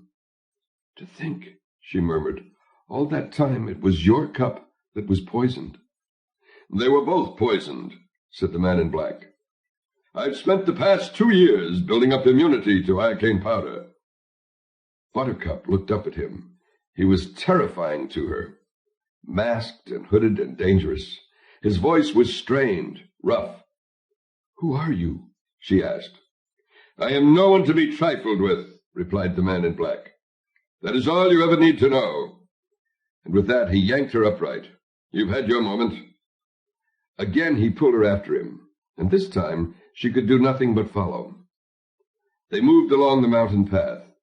The moonlight was very bright, and there were rocks everywhere, and to Buttercup it all looked dead and yellow, like the moon. She had just spent several hours with 3 men who were openly planning to kill her. So why, she wondered, was she more frightened now than then? Who was the horrid, hooded figure to strike fear in her so? What could be worse than dying? I will pay you a great deal of money to release me, she managed to say. The man in black glanced at her. You are rich, then? I will be, Buttercup said. Whatever you want for ransom, I promise I'll get it for you if you'll let me go. The man in black just laughed. I was not speaking in jest. You promise? You? I should release you on your promise? What is that worth? The vow of a woman? Oh, that is very funny, Highness, spoken in jest or not. They proceeded along the mountain path to an open space. The man in black stopped then. There were 1,000,000 stars fighting for prominence, and for a moment he seemed to be intent on nothing less than studying them all. As Buttercup watched his eyes flick from constellation to constellation behind his mask. Then with no warning he spun off the path, heading into wild terrain, pulling her behind him. She stumbled. He pulled her to her feet. Again she fell. Again he righted her. I cannot move this quickly. You can and you will, or you will suffer greatly. Do you think I could make you suffer greatly? Buttercup nodded. Then run, cried the man in black, and he broke into a run himself, flying across rocks in the moonlight, pulling the princess behind him. She did her best to keep up. She was frightened as to what he would do to her, so she dared not fall again. After 5 minutes, the man in black stopped dead. Catch your breath, he commanded. Buttercup nodded, gasped in air, tried to quiet her heart, but then they were off again with no warning, dashing across the mountainous terrain, heading... Where do you take me? Buttercup gasped, when he again gave her a chance to rest. Surely even someone as arrogant as you cannot expect me to give an answer. It does not matter if you tell or not. He will find you. He, Highness? Prince Humperdinck. There is no greater hunter. He can track a falcon on a cloudy day. He can find you. You have confidence that your dearest love will save you, do you? I never said he was my dearest love. And yes, he will save me, that I know. You admit you do not love your husband-to-be? Fancy, an honest woman. You're a rare specimen, Highness. The prince and I have never from the beginning lied to each other. He knows I do not love him. Are not capable of love is what you mean. I'm very capable of love, Buttercup said. Hold your tongue, I think. I have loved more deeply than a killer like you can possibly imagine. He slapped her. That is the penalty for lying, Highness. Where I come from, when a woman lies, she is reprimanded. But I spoke the truth. I did. Buttercup saw his hand rise a second time, so she stopped quickly, fell dead silent. Then they began to run again. They did not speak for hours. They just ran.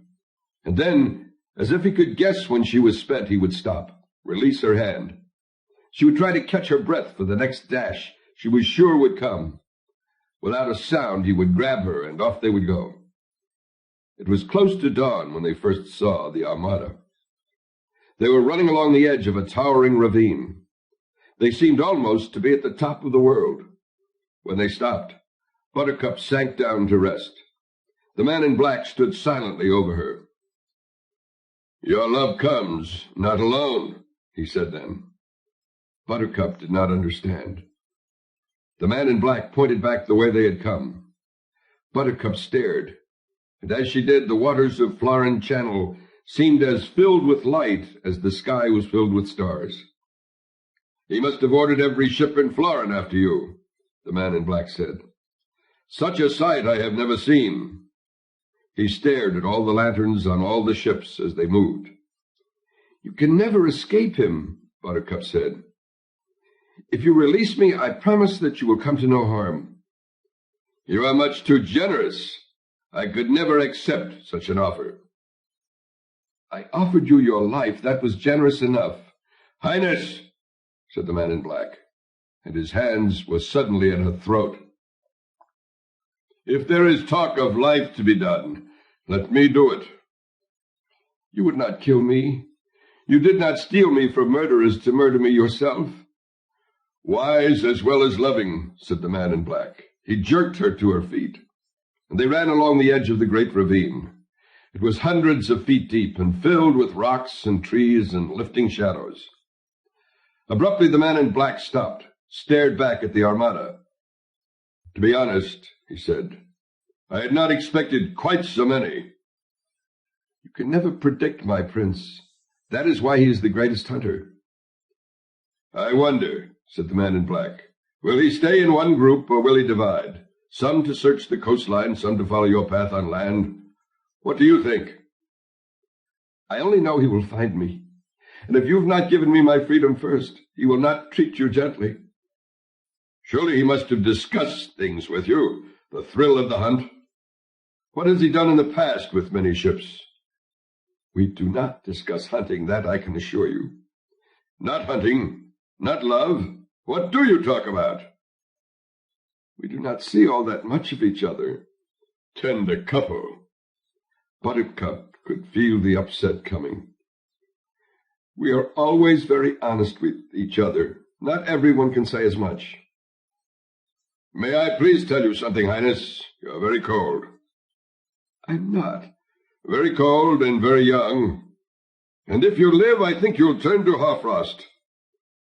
Why do you pick at me? I have come to terms with my life, and that is my affair. I am not cold, I swear. But I have decided certain things. It is best for me to ignore emotion. I have not been happy dealing with it.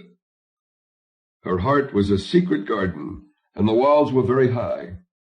I loved once, Buttercup said after a moment. It worked out badly. Another rich man? Yes, and he left you for a richer woman?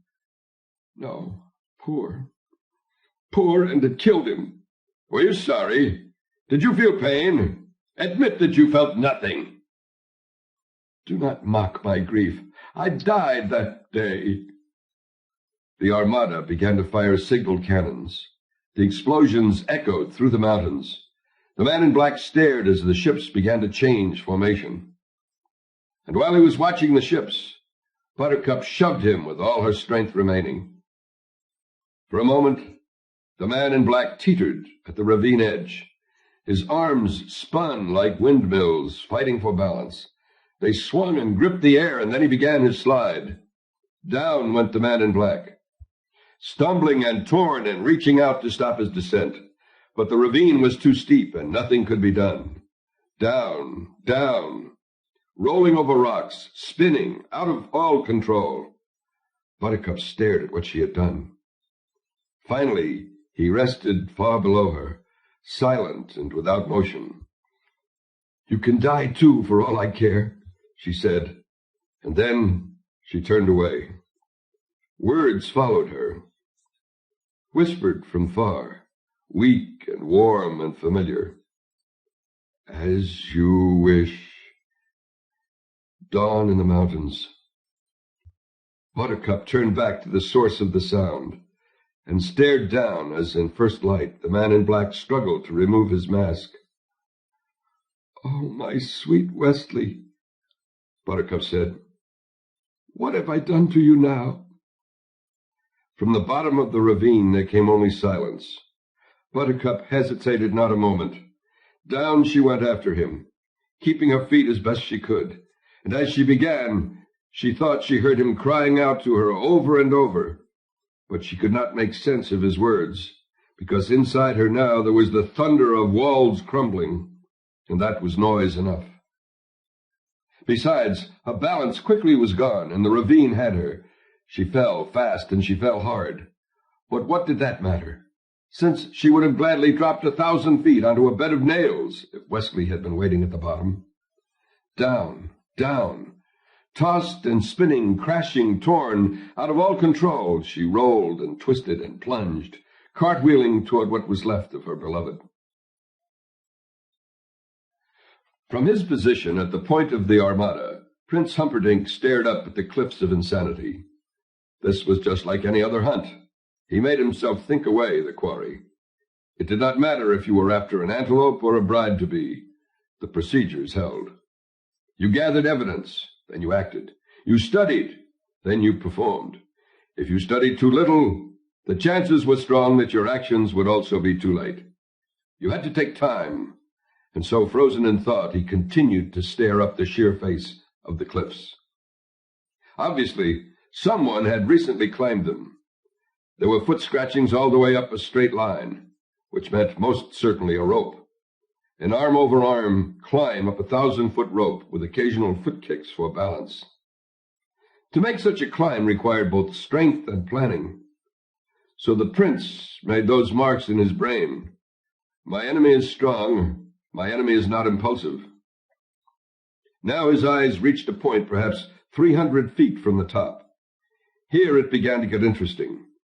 Now the foot scratchings were deeper, more frequent, and they followed no direct descending line. Either someone left the rope 300 feet from the top intentionally, which made no sense, or the rope was cut while that someone was still 300 feet from safety. For clearly, this last part of the climb was made up the rock face itself. But who had such talent? And why had he been called to exercise it at such a deadly time, 700 feet above disaster? I must examine the tops of the cliffs of insanity, the prince said, without bothering to turn. From behind him, Count Rugen only said, "Done," and awaited further instructions. Send half the Armada south along the coastline, the other north. They should meet by twilight near the fire swamp. Our ship will sail to the first landing possibility, and you will follow me with your soldiers. Ready the whites. Count Rugen signaled the cannoneer, and the prince's instructions boomed along the cliffs. Within minutes, the Armada had begun to split, with only the prince's giant ship sailing alone closest to the coastline. looking for a landing possibility. "There," the prince ordered some time later, and his ship began maneuvering into the cove for a safe place to anchor. That took time, but not much, because the captain was skilled. And more than that, the prince was quick to lose patience, and no one dared risk that. Humperdinck jumped from ship to shore. A plank was lowered, and the whites were led to ground. Of all his accomplishments, none pleased the prince as did these horses. Some day he would have an army of them, but getting the bloodlines perfect was a slow business. He now had 4 whites, and they were identical. Snowy, tireless giants, 20 hands high.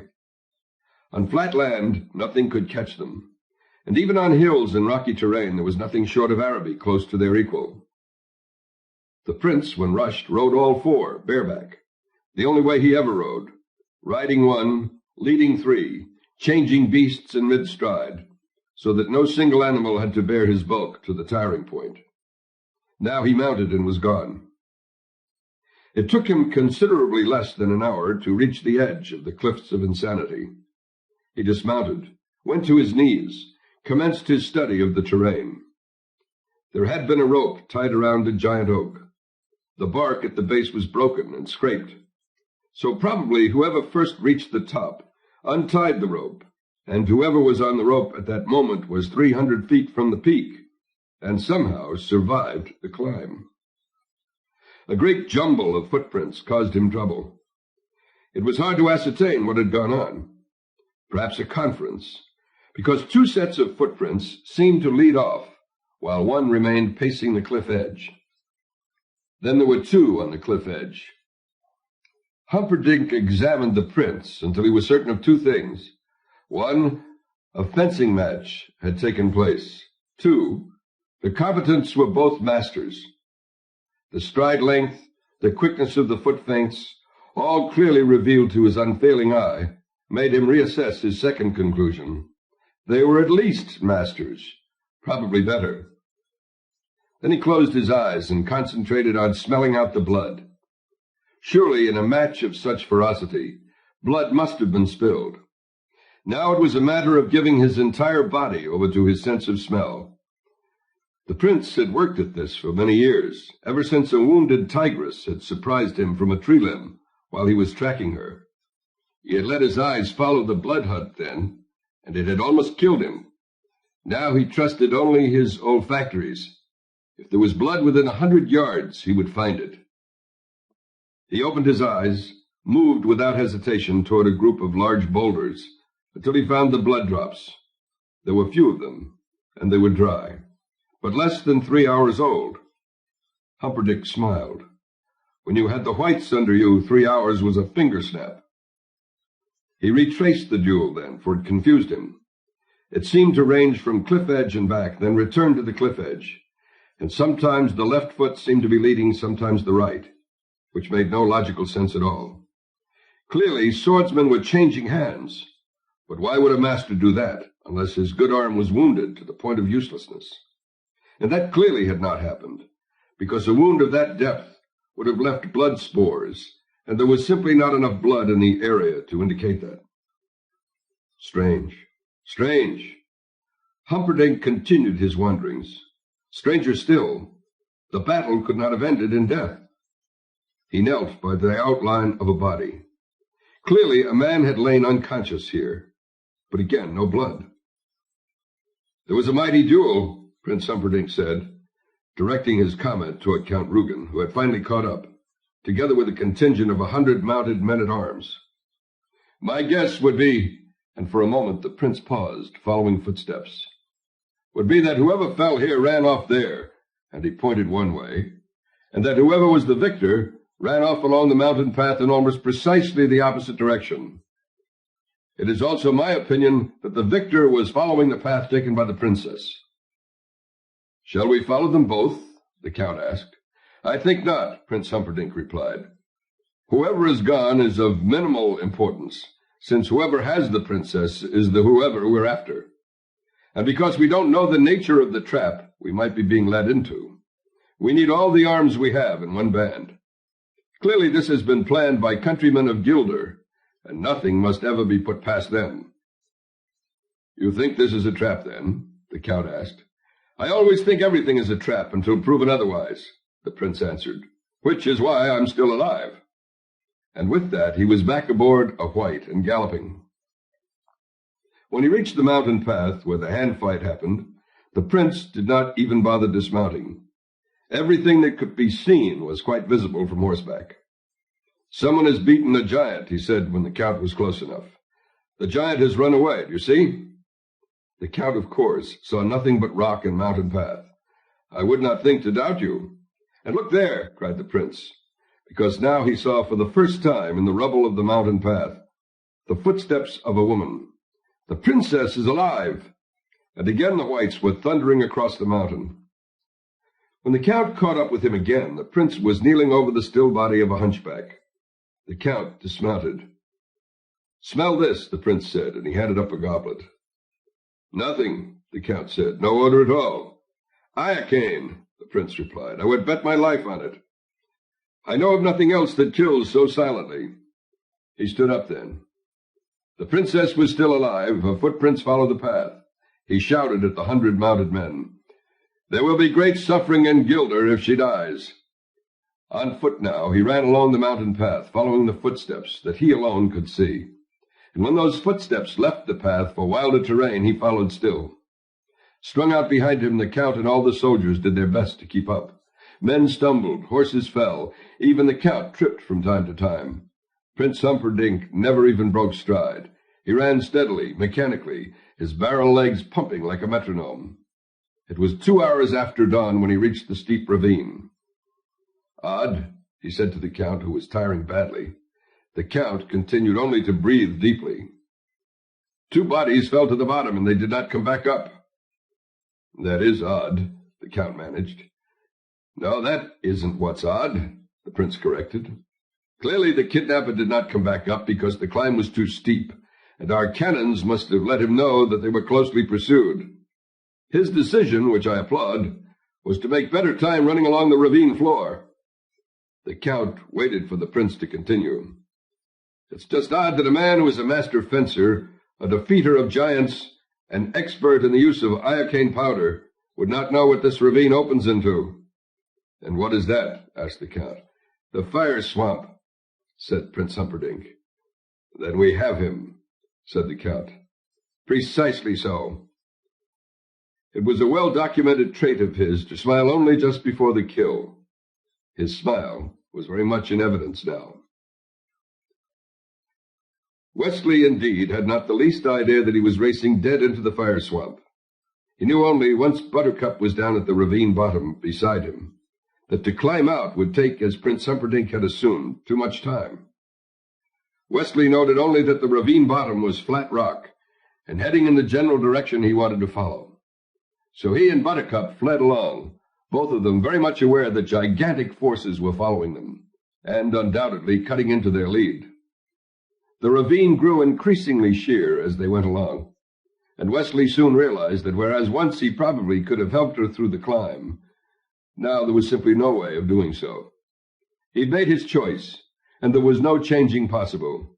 Wherever the ravine led was their destination, and that quite simply was that. At this point in the story, my wife wants it known that she feels violently cheated, not being allowed the scene of reconciliation on the ravine floor between the lovers. My reply to her, this is me, and I'm not trying to be confusing, but the paragraph that I'm cutting into now is verbatim Morgenstern. He was continually referring to his wife in the unabridged book, saying that she loved the next section, or she thought that, all in all, the book was extraordinarily brilliant. Mrs. Morgenstern was rarely anything but supportive to her husband, unlike some wives I could mention. Sorry about that, Helen. But here's the thing. I got rid of almost all the intrusions when he told us what she thought. I didn't think the device added a whole lot, and besides, he was always complimenting himself through her. And today we know that hyping something too much does more harm than good, as any defeated political candidate will tell you when he pays his television bills. The thing of it is, I left this particular reference in because for once I totally happened to agree with Mrs. Morgenstern. I think it was unfair not to show the reunion. So I wrote one of my own, what I felt Buttercup and Wesley might have said. But Hiram, my editor, felt that made me just as unfair as Morgenstern here. If you're going to abridge a book in the author's own words, you can't go around sticking your own in. That was Hiram's point, and we really went round and round, arguing over, I guess, a period of a month, in person, through letters, on the phone. Finally, we compromised to this extent. What you're about to read is strict Morgenstern, verbatim. Cut, yes. Changed, no. But I got Hiram to agree that Harcourt would at least print up my scene. It's all of 3 pages, big deal. And if any of you want to see what it came out like, drop a note or postcard to Hiram Hayden at Harcourt Brace Jovanovich, 757 3rd Avenue, New York City. And just mention you'd like the reunion scene. Don't forget to include your return address. You'd be stunned at how many people send in for things and don't put their return address down. Harcourt agreed to spring for the postage costs, so your total expense is the note or card or wherever. It would really upset me if I turned out to be the only modern American writer who gave the impression that he was with a generous publishing house. They all stink. Sorry about that, Mr. Jovanovich. So let me just add here that the reason they are so generous in paying this giant postage bill is because they fully expect nobody to write in. So please, if you have the least interest at all, or even if you don't, write in for my reunion scene. You don't have to read it. I'm not asking that. But I would love to cost those publishing geniuses a few dollars, because let's face it, they're not spending much on advertising my books. Let me just repeat the address for you, zip code and all. Hiram Hayden, Harcourt Brace Jovanovich, 757 3rd Avenue, New York, 10017. And just ask for your copy of the reunion scene. This has gone on longer than I planned, so I'm going to repeat the Morgenstern paragraph I interrupted. It'll read better. Over and out. At this point in the story, my wife wants it known that she feels violently cheated, not being allowed the scene of reconciliation on the ravine floor between the lovers. My reply to her is simply this. A, each of God's beings, from the lowliest on up, is entitled to at least a few moments of genuine privacy. B, what actually was spoken, while moving enough to those involved at the actual time, flattens like toothpaste when transferred to paper for later reading. My dove, my only, bliss, bliss, etc. C, nothing of importance in an expository way was related, because every time Buttercup began, "Tell me about yourself," Wesley quickly cut her off with, "Later, beloved, now is not the time." However, it should be noted in fairness to all that 1, he did weep, 2, her eyes did not remain precisely dry, 3, there was more than one embrace, and 4, both parties admitted that, without any qualifications whatsoever, they were more than a little glad to see each other. Besides, 5, within a quarter of an hour they were arguing. It began quite innocently, the two of them kneeling, facing each other, Wesley holding her perfect face in his quick hands. "When I left you," he whispered, "you were already more beautiful than anything I dared to dream. In our years apart, my imaginings did their best to improve on your perfection.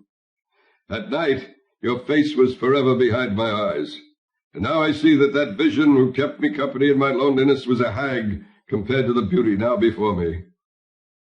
"Enough about my beauty," Buttercup said.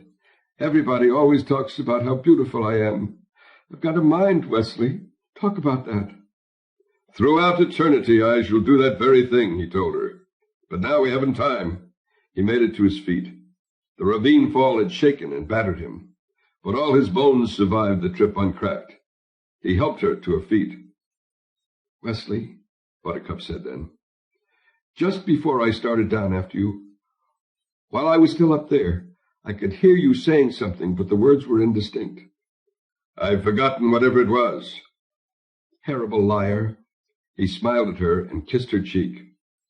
"It's not important, believe me. The past has a way of being past." "We must not begin with secrets from each other." She meant it. He could tell that. "Trust me," he tried. "I do. So tell me your words, or I shall be given reason not to. Wesley sighed. What I was trying to get through to you, beloved sweet, what I was, as a matter of accurate fact, shouting with everything I had left was, whatever you do, stay up there. Don't come down here, please. You didn't want to see me. Of course I wanted to see you. I just didn't want to see you down here. Why ever not? Because now, my precious, we're more or less kind of trapped. I can't climb out of here and bring you with me without it taking all day. I can get out myself, most likely, without it taking all day. But with the addition of your lovely bulk, it's not about to happen. Nonsense. You climbed the cliffs of insanity, and this isn't nearly that steep. And it took a little out of me, too, let me tell you. And after that little effort, I tangled with a fellow who knew a little something about fencing. And after that, I spent a few happy moments grappling with a giant. And after that, I had to outfake a Sicilian to death, when any mistake meant it was a knife in the throat for you. And after that, I run my lungs out a couple of hours. And after that, I was pushed 200 feet down a rock ravine. I'm tired, Buttercup, do you understand? Tired. I've put in a night, which is what I'm trying to get through to you. I'm not stupid, you know. Quit bragging. Stop being rude. When was the last time you read a book? The truth now. And picture books don't count. I mean something with print in it. Buttercup walked away from him. There are other things to read than print, she said. And the Princess of Hammersmith is displeased with you and is thinking seriously of going home. With no more words, she whirled into his arms then, saying, Oh, Wesley, I didn't mean that. I didn't, not a single syllable of it. Now, Wesley knew that she meant to say not a single syllable of it, because a syllabub was something you ate, with cream and wine mixed in together to form the base. But he also knew an apology when he heard one. So he held her very close, and shut his loving eyes, and only whispered, I knew it was false, believe me, every single syllabub.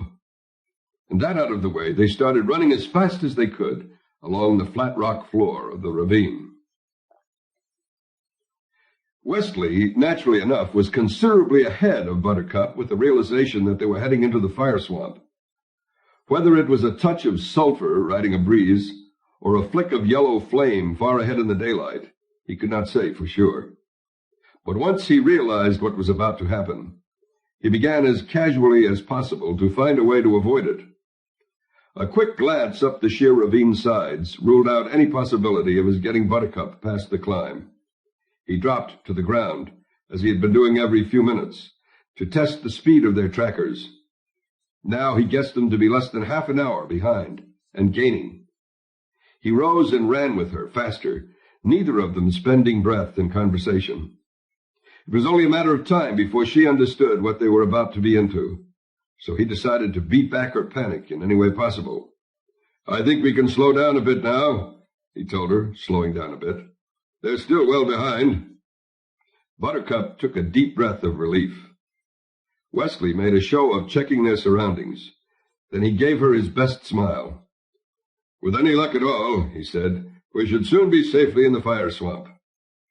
Buttercup heard his speech, of course, but she did not take it well. A few words now on two related subjects.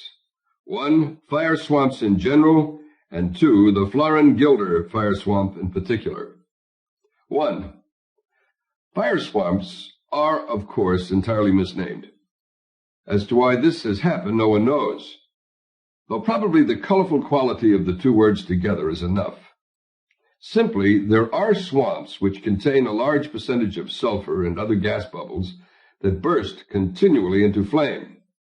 They are covered with lush giant trees that shadow the ground, making the flame bursts seem particularly dramatic. Because they are dark, they are almost always quite moist, thereby attracting the standard insect and alligator community that prefers a moist climate.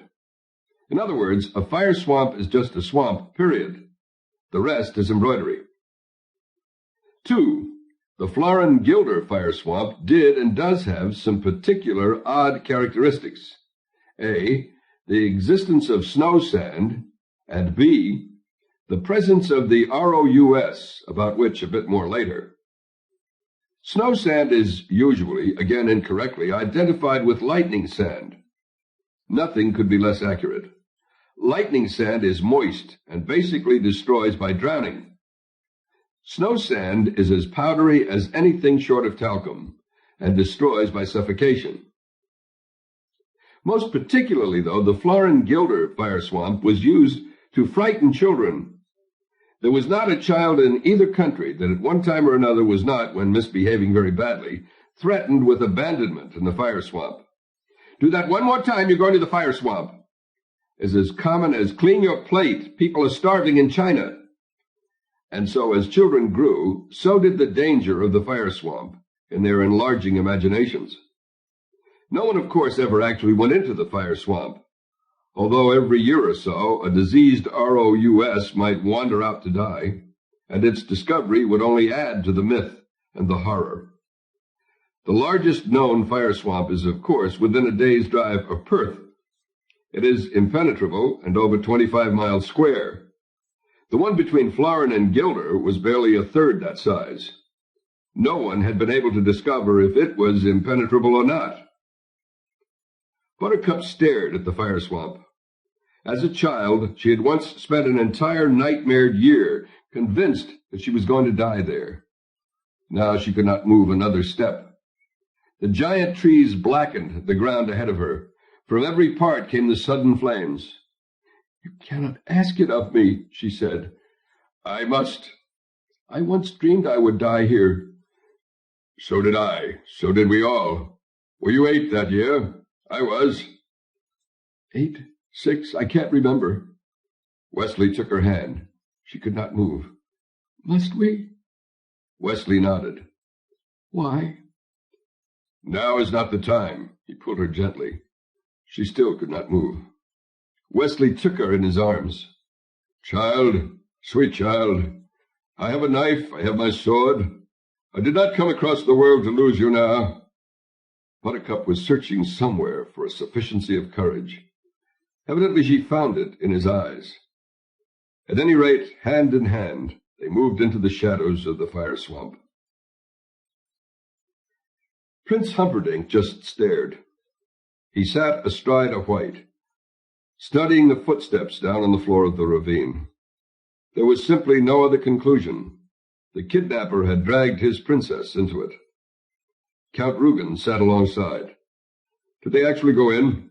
The prince nodded. Praying the answer would be no, the count asked, "Do you think we should follow them?" The prince shook his head. "They'll either live or die in there. If they die, I have no wish to join them. If they live, I'll greet them on the other side." "It's too far around," the count said. "Not for my whites."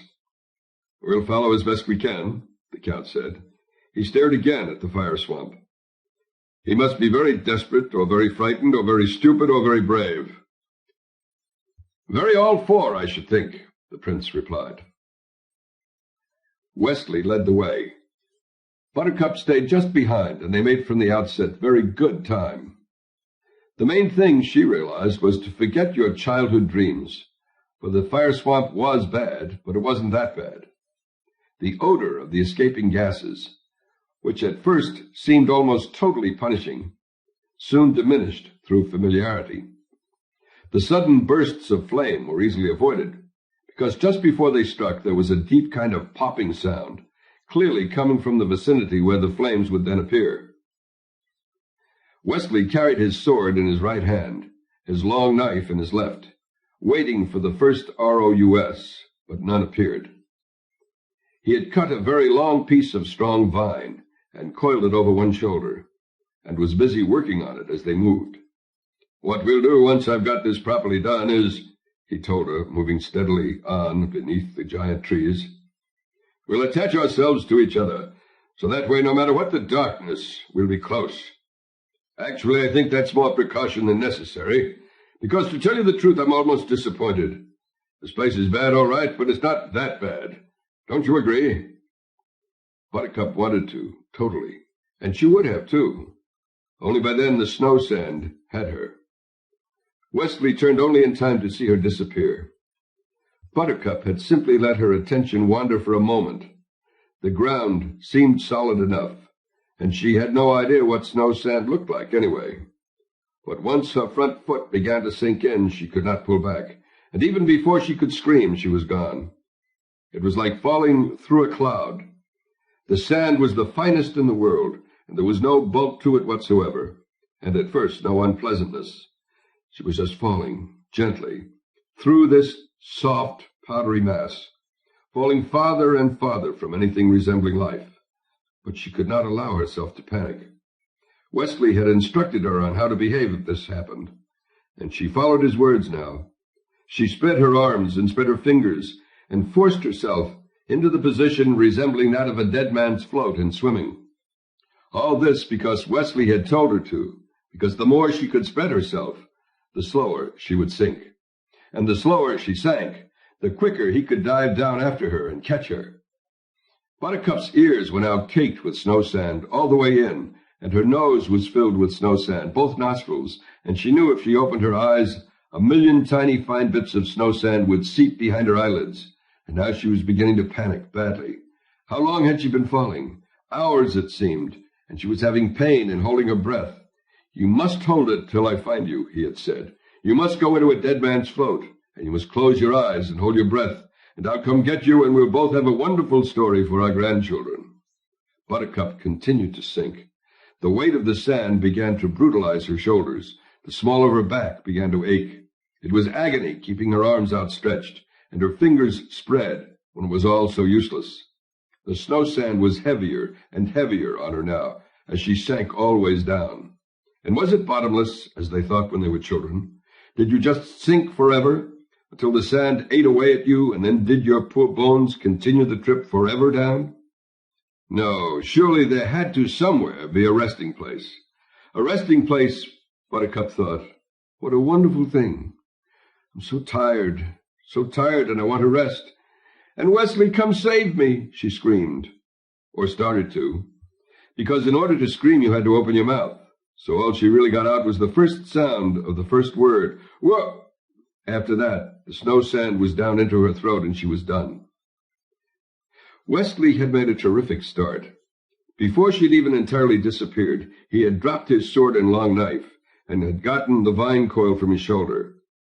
It took him next to no time to knot one end around a giant tree, and holding tight to the free end, he simply dove headlong into the snow sand, kicking his feet as he sank for greater speed. There was no question in his mind of failure. He knew he would find her, and he knew she would be upset and hysterical and possibly even brain-tumbled, but alive. And that was in the end the only fact of lasting import. The snow sand had his ears and nose blocked, and he hoped she had not panicked, and remembered to spread eagle her body so that he could catch her quickly with his headlong dive. If she remembered, it wouldn't be that hard. The same, really, as rescuing a drowning swimmer in murky water. They floated slowly down. You dove straight down. You kicked. You pulled with your free arm. You gained on them. You grabbed them. You brought them to the surface. And the only real problem then would be convincing your grandchildren that such a thing had actually happened, and was not just another family fable. He was still concerning his mind with the infants yet unborn when something happened he had not counted on. The vine was not long enough. He hung suspended for a moment, holding to the end of it as it stretched straight up through the snow sand to the security of the giant tree. To release the vine was truly madness. There was no possibility of forcing your body all the way back up to the surface. A few feet of ascension was possible if you kicked wildly, but no more. So if he let go of the vine and did not find her within a finger snap, it was all up for both of them. Wesley let go of the vine without a qualm, because he had come too far to fail now. Failure was not even a problem to be considered.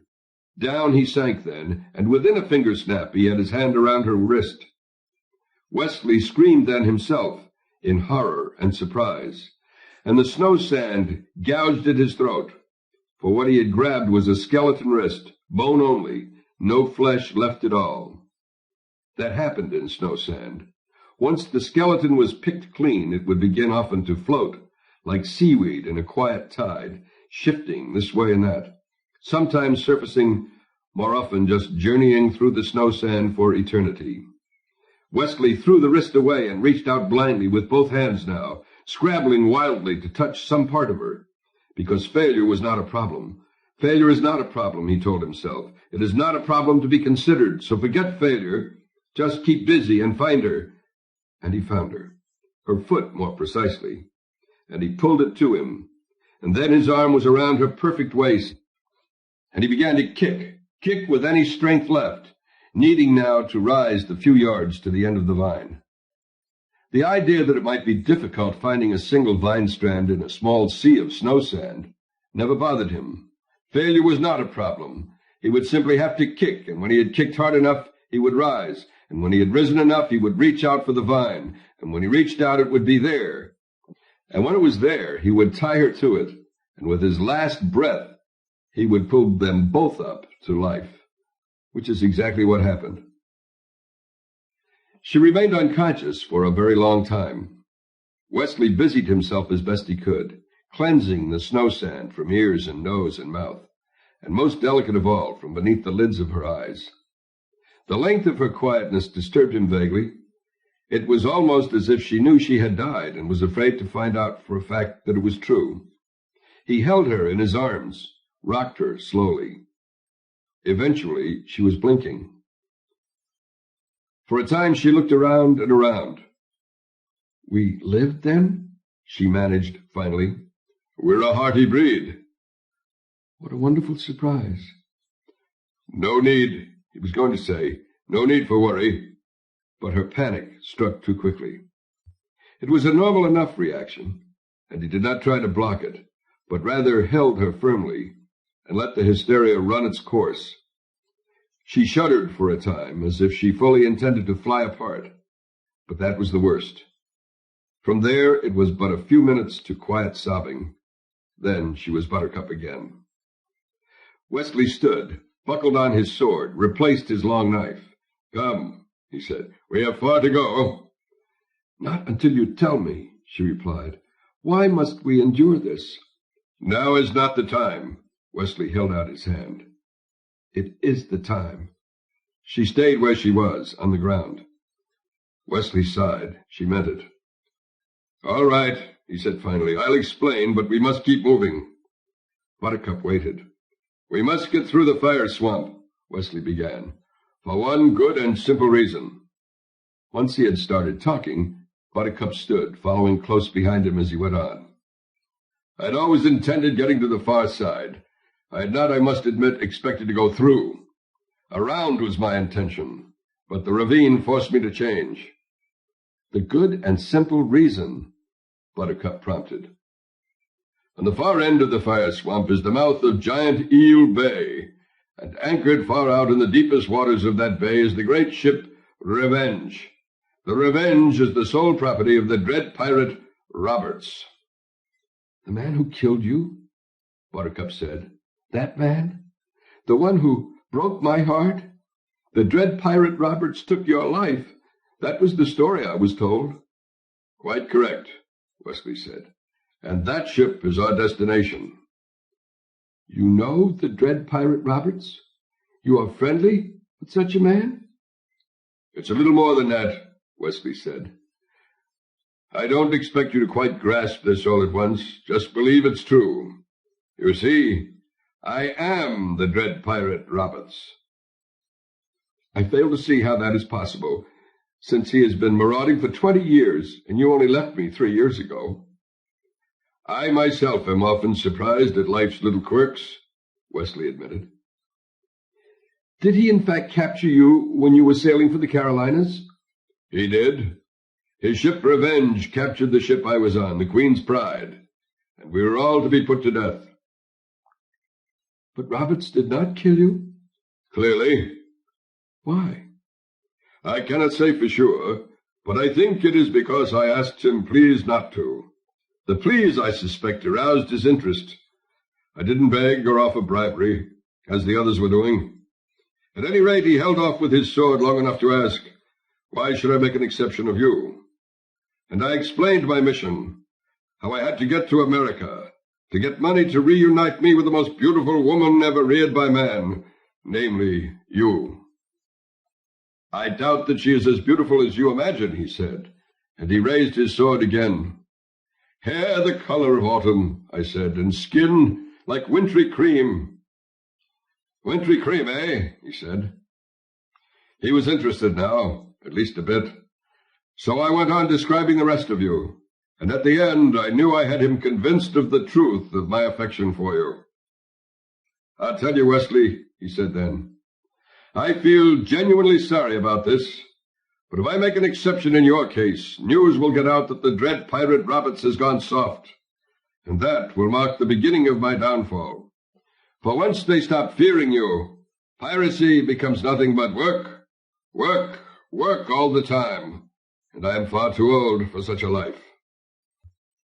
I swear I will never tell, not even my beloved, I said. And if you will let me live, I will be your personal valet and slave for 5 full years. And if I ever once complain or cause you anger, you may chop my head off then and there, and I will die with praise for your fairness on my lips. I knew I had him thinking. Go below, he said. I'll most likely kill you tomorrow. Wesley stopped talking for a moment and pretended to clear his throat, because he had spotted the first ROUS following behind them. There seemed no need yet to alert her, so he just continued to clear his throat and hurry along between the flame bursts. What happened tomorrow? Buttercup urged. Go on. Well, you know what an industrious fellow I am. You remember how I like to learn and how I'd already trained myself to work 20 hours a day. I decided to learn what I could about piracy in the time left allotted me, since it would at least keep my mind off my coming slaughter. So I helped the cook, and I cleaned the hold, and in general did whatever was asked of me, hoping that my energies might be favorably noted by the dread pirate Roberts himself. Well, I've come to kill you, he said the next morning. And I said, thank you for the extra time. It's been most fascinating. I've learned such a great deal. And he said, overnight? What could you learn in that time? And I said that no one had ever explained to your cook the difference between table salt and cayenne pepper. Things have been a bit fiery this trip, he admitted. Go on, what else? And I explained that there would have been more room in the hold if boxes had been stacked differently. And then he noticed that I had completely reorganized things down there. And fortunately for me, there was more room. And finally he said, very well. You can be my valet for a day. I've never had a valet before. Probably I won't like it, so I'll kill you in the morning. Every night for the next year, he always said something like that to me. Thank you for everything, Wesley. Good night now. I'll probably kill you in the morning. By the end of that year, of course, we were more than valet and master. He was a pudgy little man, not at all fierce, as you would expect the dread pirate Roberts to be. And I like to think he was as fond of me as I of him. By then, I had learned really quite a great deal about sailing and hand-fighting and fencing and throwing the long knife, and had never been in as excellent physical condition. At the end of 1 year, my captain said to me, enough of this valet business, Wesley. From now on, you're my second in command. And I said, thank you, sir, but I could never be a pirate. And he said, you want to get back to that autumn-haired creature of yours, don't you? And I didn't even have to bother answering that. A good year or two of piracy, and you'll be rich, and back you go. And I said, your men have been with you for years, and they aren't rich. And he said, that's because they are not the captain. I am going to retire soon, Wesley, and the revenge will be yours. I must admit, beloved, I weakened a bit there, but we reached no final decision. Instead, he agreed to let me assist him in the next few captures and see how I liked it, which I did. There was now another ROUS following them, flanking them as they moved. Buttercup saw them now. Wesley? Shh, it's all right, I'm watching them. Shall I finish? Will it take your mind off them? You helped him with the next few captures, Buttercup said, to see if you liked it. Wesley dodged a sudden burst of flame, shielded Buttercup from the heat. Not only did I like it, but it turned out I was talented as well. So talented that Robert said to me one April morning, Wesley, the next ship is yours. Let's see how you do. That afternoon, we spotted a fat Spanish beauty loaded for Madrid. I sailed up close. They were in a panic. Who is it? Their captain cried. Wesley, I told him. Never heard of you, he answered. and with that they opened fire. Disaster. They had no fear of me at all. I was so flustered I did everything wrong, and soon they got away. I was, do I have to add, disheartened. Roberts called me to his cabin. I slunk in like a whipped boy. "Buck up," he told me, and then he closed the door, and we were quite alone. "What I am about to tell you I have never said before, and you must guard it closely." I, of course, said I would. "I am not the dread pirate Roberts," he said. "My name is Ryan. I inherited this ship from the previous dread pirate Roberts, just as you will inherit it from me. The man I inherited from was not the real dread pirate Roberts either. His name was Cumberbund. The real original dread pirate Roberts has been retired 15 years and has been living like a king in Patagonia." I confessed my confusion. "It's really very simple," Ryan explained. "After several years, the original Roberts was so rich he wanted to retire. Clooney was his friend and first mate, so he gave the ship to Clooney, who had an identical experience to yours. The first ship he attempted to board nearly blew him out of the water. So Roberts, realizing the name was the thing that inspired the necessary fear, sailed the Revenge to port, changed crews entirely, and Clooney told everyone he was the dread pirate Roberts, and who was to know he was not? When Clooney retired rich, he passed the name to Cumberbund to me, and I, Felix Raymond Ryan of Boodle outside Liverpool, now dub thee, Wesley, the dread pirate Roberts. All we need is to land, take on some new young pirates. I will sail along for a few days as Ryan, your first mate, and will tell everyone about my years with you, the dread pirate Roberts. Then you will let me off when they are all believers, and the waters of the world are yours." Wesley smiled at Buttercup. "So now you know, and you should also realize why it is foolish to be afraid." "But I am afraid." "It will all be happy at the end. Consider, a little over 3 years ago you were a milkmaid and I was a farm boy. Now you are almost a queen and I rule uncontested on the water. Surely such individuals were never intended to die in a fire swamp." "How can you be sure?" "Well, because we're together hand in hand in love." "Oh, yes," Buttercup said. "I keep forgetting that." Both her words and her tone were a trifle standoffish, something Wesley surely would have noticed had not a ROUS attacked him from the tree branch, sinking its giant teeth into his unprotected shoulder, forcing him to earth in a very unexpected spurt of blood. The other two that had been following launched their attack then, too, ignoring Buttercup, driving forward with all their hungry strength to Wesley's bleeding shoulder. Any discussion of the ROUS, rodents of unusual size, must begin with the South American capybara, which has been known to reach a weight of 150 pounds. They are nothing but water hogs, however, and present very little danger. The largest pure rat is probably the Tasmanian, which has actually been weighed at 100 pounds. But they have little agility, tending to sloth when they reach full growth, and most Tasmanian herdsmen have learned with ease to avoid them. The fire swamp ROUSs were a pure rat strain, weighed usually 80 pounds and had the speed of wolfhounds. They were also carnivorous and capable of frenzy. The rats struggled with each other to reach Wesley's wound. Their enormous front teeth tore at the unprotected flesh of his left shoulder, and he had no idea if Buttercup was already half devoured. He only knew that if he didn't do something desperate right then and there, she soon would be. So he intentionally rolled his body into a spurt of flame. His clothes began to burn, that he expected. But more important, the rats shied away from the heat and the flames for just an instant. But that was enough for him to reach and throw his long knife into the heart of the nearest beast. The other two turned instantly on their own kind and began eating it while it was still screaming. Wesley had his sword by then, and with 2 quick thrusts, the trio of rats was disposed of. "Hurry," he shouted to Buttercup, who stood frozen where she had been when the first rat landed. "Bandages, bandages," Wesley cried. "Make me some bandages or we die." And with that, he rolled onto the ground, tore off his burning clothes, and set to work caking mud onto the deep wound in his shoulder.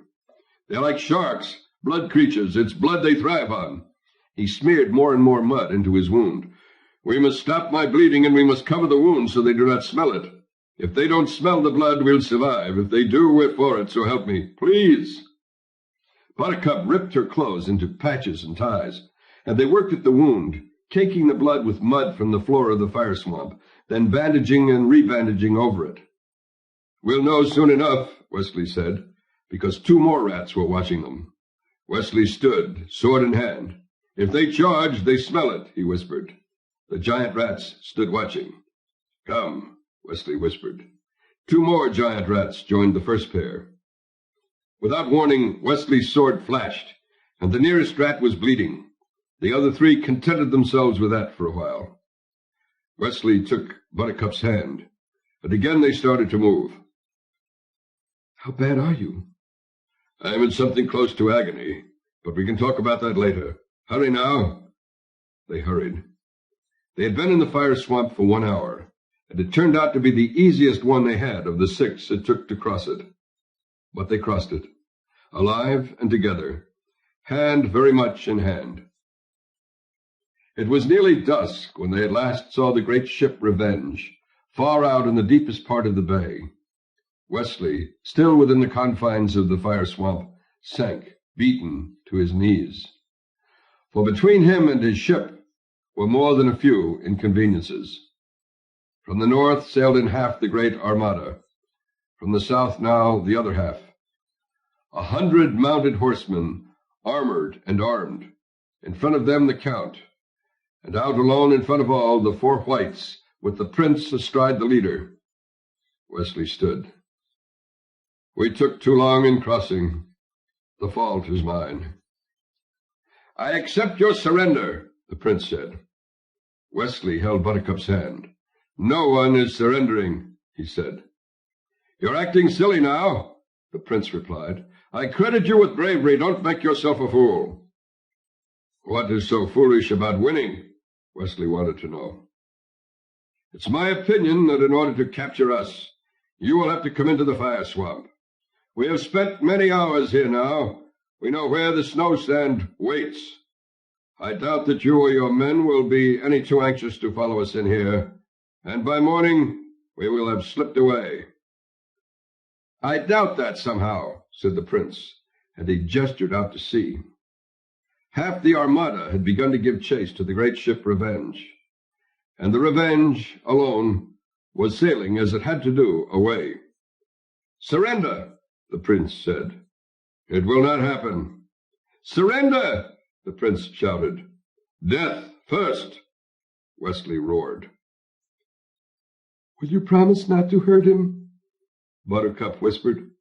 "What was that?" the prince said. "What was that?" Wesley said. Buttercup took a step forward and said, "If we surrender, freely and without struggle, if life returns to what it was 1 dusk ago, will you swear not to hurt this man?" Prince Humperdinck raised his right hand. "I swear on the grave of my soon-to-be-dead father and the soul of my already-dead mother that I shall not hurt this man, and if I do, may I never hunt again, though I live 1,000 years." Buttercup turned to Wesley. "There," she said, "you can't ask for more than that, and that is the truth." "The truth," said Wesley, "is that you would rather live with your prince than die with your love." "I would rather live than die, I admit it." "We were talking of love, madam." There was a long pause. Then Buttercup said it. "I can live without love." And with that, she left Wesley alone. Prince Humperdinck watched her as she began the long cross to him. "When we are out of sight," he said to Count Rugen, "take that man in black and put him in the 5th level of the Zoo of Death." The Count nodded. "For a moment I believed you when you swore." "I spoke truth. I never lie," the prince replied. "I said I would not hurt him, but I never for a moment said he would not suffer pain. You will do the actual tormenting. I will only spectate." He opened his arms then for his princess. He belongs to the ship Revenge, Buttercup said. He is— She began, about to tell Wesley's story, but that was not for her to repeat. A simple sailor, and I have known him since I was a child. Will you arrange that? Must I swear again? No need, Buttercup said, because she knew, as did everyone, that the prince was more forthright than any Florinese. Come along, my princess. He took her hand. Buttercup went away with him. Wesley watched it all. He stood silently at the edge of the fire swamp. It was darker now, but the flame spurts behind him outlined his face. He was glazed with fatigue. He had been bitten, cut, gone without rest, had assaulted the cliffs of insanity, had saved and taken lives. He had risked his world, and now it was walking away from him, hand in hand with a ruffian prince. Then Buttercup was gone, out of sight. Wesley took a breath. He was aware of the score of soldiers starting to surround him, and probably he could have made a few of them perspire for their victory. But for what point? Wesley sagged. Come, sir. Count Reuben approached. We must get you safely to your ship. We are both men of action, Wesley replied. Lies do not become us. Well spoken, said the Count, and with one sudden swing he clubbed Wesley into insensitivity. Wesley fell like a beaten stone, his last conscious thought being of the Count's right hand. It was six-fingered, and Wesley could never quite remember having encountered that deformity before. Chapter 6, The Festivities. This is one of those chapters again where Professor Buongiorno of Columbia, the Florinese guru, claims that Morgenstern's satiric genius is at its fullest flower.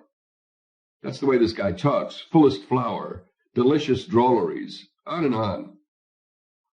This Festivities chapter is mostly detailed descriptions of, guess what? Bingo, the festivities. It's like 89 days till the nuptials, and every high muck-a-muck in Florin has to give a due for the couple. And what Morgenstern fills his pages with is how the various richies of the time entertained.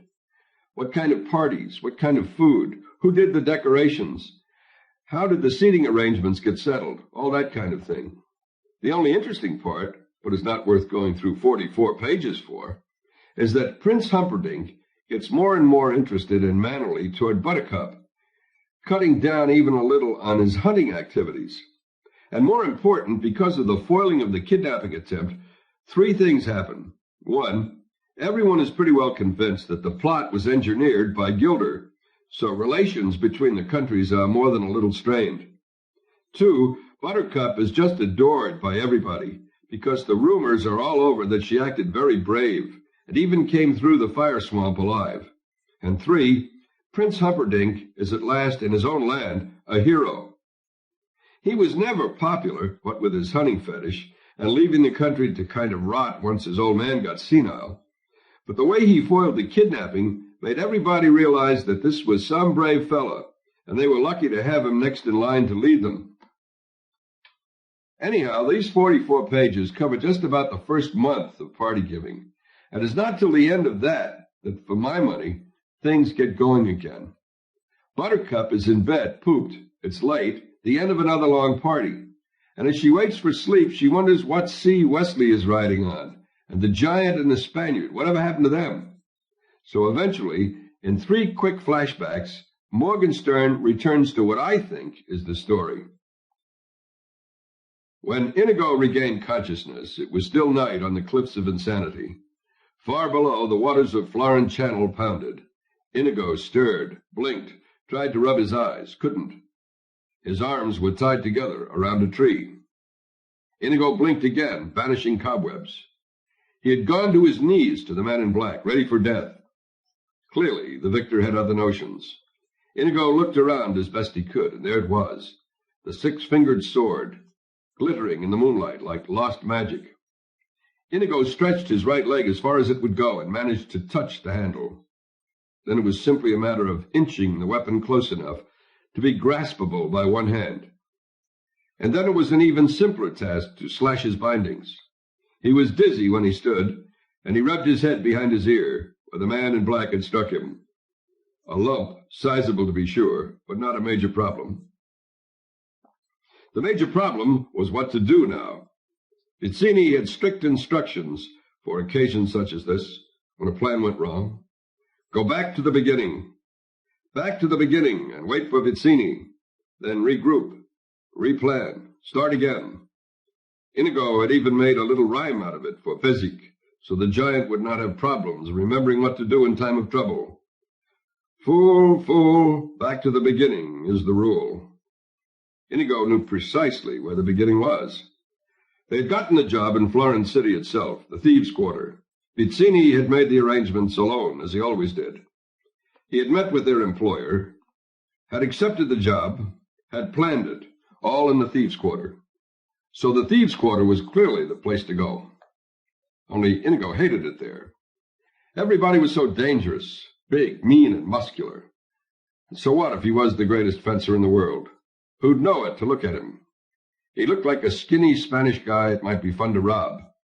You couldn't walk around with a sign saying, "Be careful, this is the greatest fencer since the death of the Wizard of Corsica. Do not burgle." Besides, and here Inigo felt deep pain. He wasn't that great a fencer, not anymore. He couldn't be. Hadn't he just been beaten? Once, true, he had been a Titan, but now. Me again. What happens here that you aren't going to read is this 6-page soliloquy from Inigo in which Morgenstern, through Inigo, reflects on the anguish of fleeting glory. The reason for the soliloquy here is that Morgenstern's previous book had gotten bombed by the critics and also hadn't sold beans.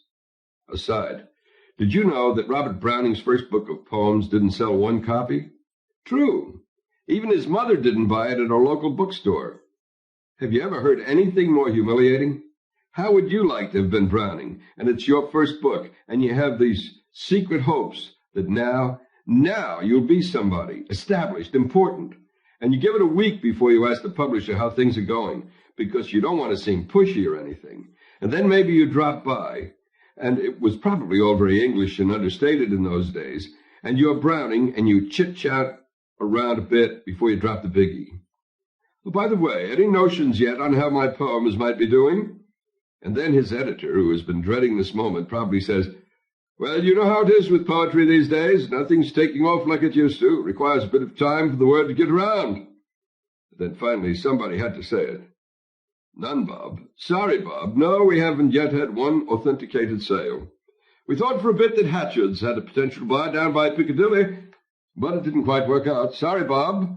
Of course, we'll keep you posted in the event of a breakthrough." End of aside.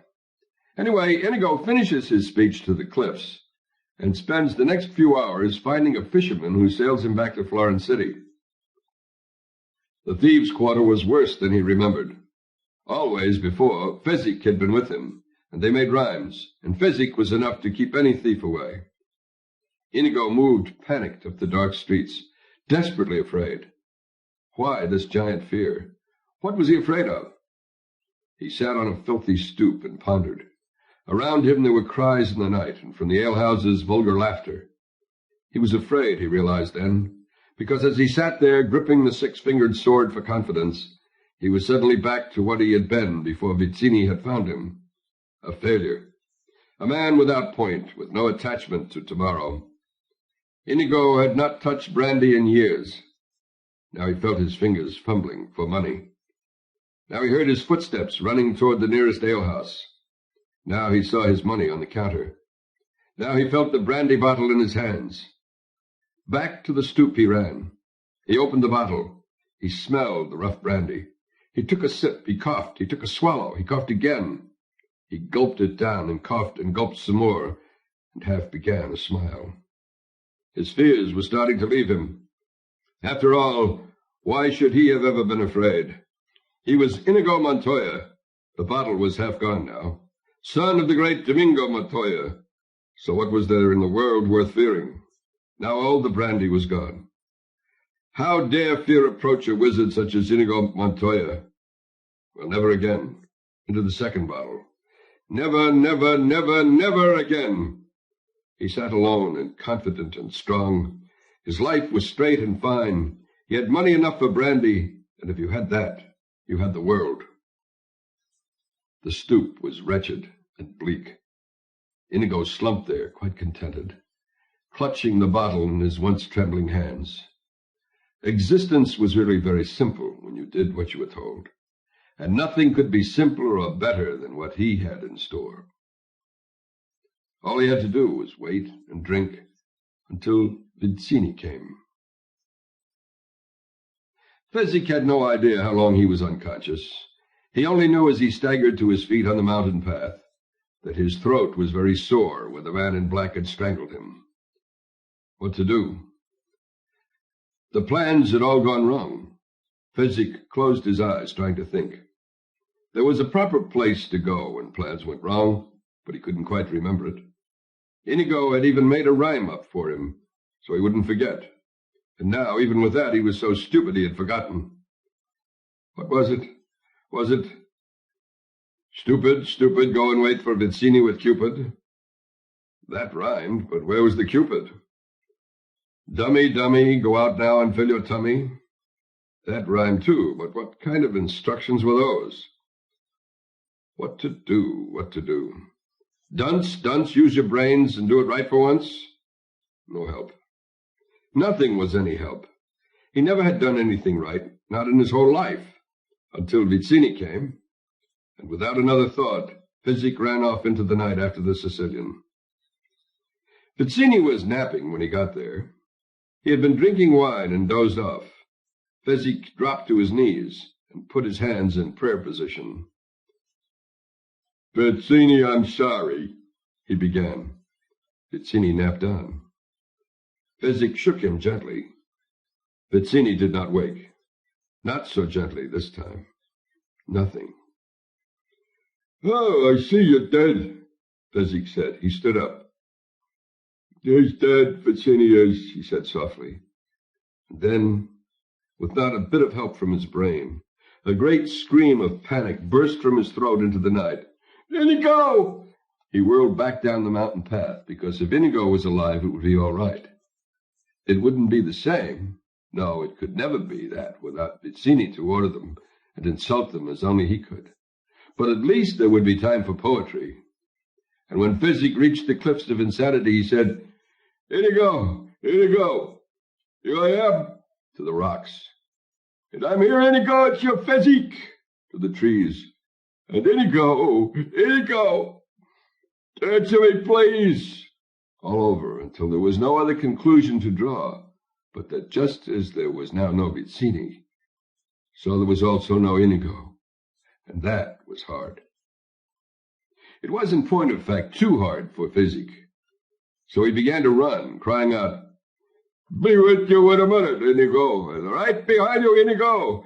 Hey, Inigo, wait up! Wait up, straight up, which was the way he ran. And wouldn't there be fun with rhymes once he and Inigo were together again?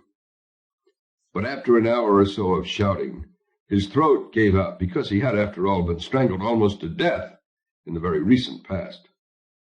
On he ran, on and on and on, until finally he reached a tiny village and found, just outside town, some nice rocks that formed kind of a cave, almost big enough for him to stretch out in.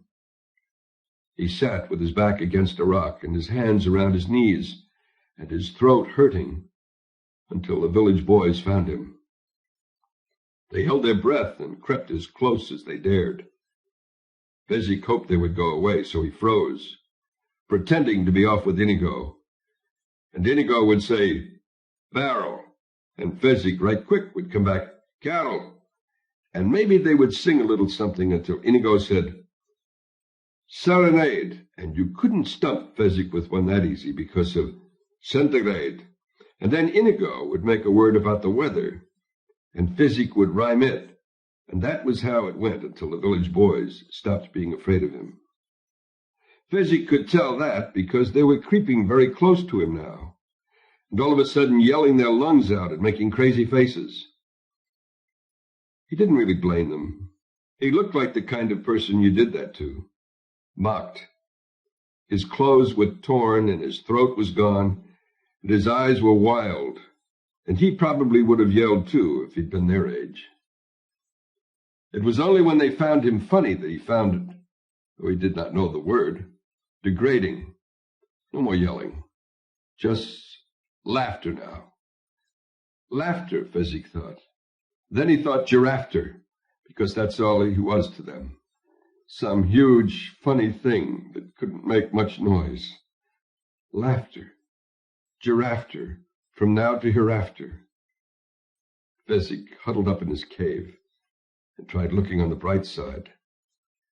At least they weren't throwing things at him. Not yet, anyway. Wesley awoke chained in a giant cage. His shoulder was beginning to fester from the gnawing and digging that the ROUSs had done into his flesh. He ignored his discomfort momentarily to try and adjust to his surroundings. He was certainly underground. It was not the lack of windows that made that sure, more the dankness. From somewhere above him now he could hear animal sounds, an occasional lion roar, the yelp of the cheetah. Shortly after his return to consciousness, the albino appeared, bloodless, with skin as pale as dying birch. The candlelight that served to illuminate the cage made the albino seem totally like a creature who had never seen the sun. The albino held a tray which carried many things, bandages and food, healing powders and brandy. "Where are we?" from Wesley. A shrug from the albino. "Who are you?" Shrug. That was almost the entire extent of the fellow's conversation. Wesley asked question after question while the albino tended and redressed his wound, then fed him food that was warm and surprisingly good and plentiful. Shrug. Shrug. "Who knows I'm here?" Shrug. "Lie, but tell me something. Give me an answer. Who knows I'm here?" Whispered. "I know. They know." "They?" Shrug. "The prince and the count, you mean?" Nod. "And that is all?" Nod. "When I was brought in, I was half conscious. The count was giving the orders, but 3 soldiers were carrying me. They know, too." Shake. Whispered. "You." "They're dead, that's what you're saying?" Shrug. "Am I to die, then?" Shrug. Wesley lay back on the floor of the giant underground cage, watching as the albino silently reloaded the tray, glided from sight. If the soldiers were dead, surely it was not unreasonable to assume that he would eventually follow.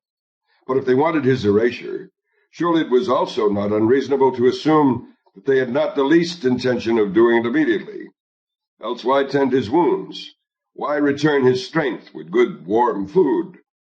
No, his death would be a while yet. But in the meantime, considering the personalities of his captors, it was finally not unreasonable to assume that they would do their best to make him suffer greatly. Wesley closed his eyes. There was pain coming, and he had to be ready for it. He had to prepare his brain. He had to get his mind controlled and safe from their efforts, so that they could not break him. He would not let them break him. He would hold together against anything and all. If only they gave him sufficient time to make ready, he knew he could defeat pain. It turned out they gave him sufficient time. It was months before the machine was ready. But they broke him anyway. At the end of the 30th day of festivities, with 60 days more of partying to enjoy, Buttercup was genuinely concerned that she might lack the strength to endure. Smile, smile, hold hands, bow and thank, over and over. She was simply exhausted from 1 month. How was she to survive twice that? It turned out, because of the king's health, to be both easy and sad. For with 55 days to go, Lotharen began to weaken terribly. Prince Humperdinck ordered new doctors brought in. There was still the last miracle man alive, Max, but since they had fired him long before, bringing him back on the case now was simply not deemed wise. If he was incompetent then, when Lotharen was only desperately ill, how could he suddenly be a cure-all now, with Lotharen dying? The new doctors all agreed on various tried-and-true medications, and within 48 hours of their coming on the case, the king was dead. The wedding date, of course, was unchanged. It wasn't every day a country had a 500th anniversary, but all the festivities were either curtailed entirely or vastly cut down, and Prince Humperdinck became 45 days before the wedding, King of Florin. And that changed everything, because before he had taken nothing but his hunting seriously, and now he had to learn everything, learn to run a country, and he buried himself in books and wise men. And how did you tax this, and when should you tax that, and foreign entanglements, and who could be trusted, and how far, and with what? And before her lovely eyes, Humperdinck changed from a man of fear and action to one of frenzied wisdom, because he had to get it all straight now, before any other country dared interfere with the future of Florin. So the wedding, when it actually took place, was a tiny thing and brief, sandwiched in between a minister's meeting and a treasury crisis. And Buttercup spent her first afternoon as queen wandering around the castle, not knowing what in the world to do with herself.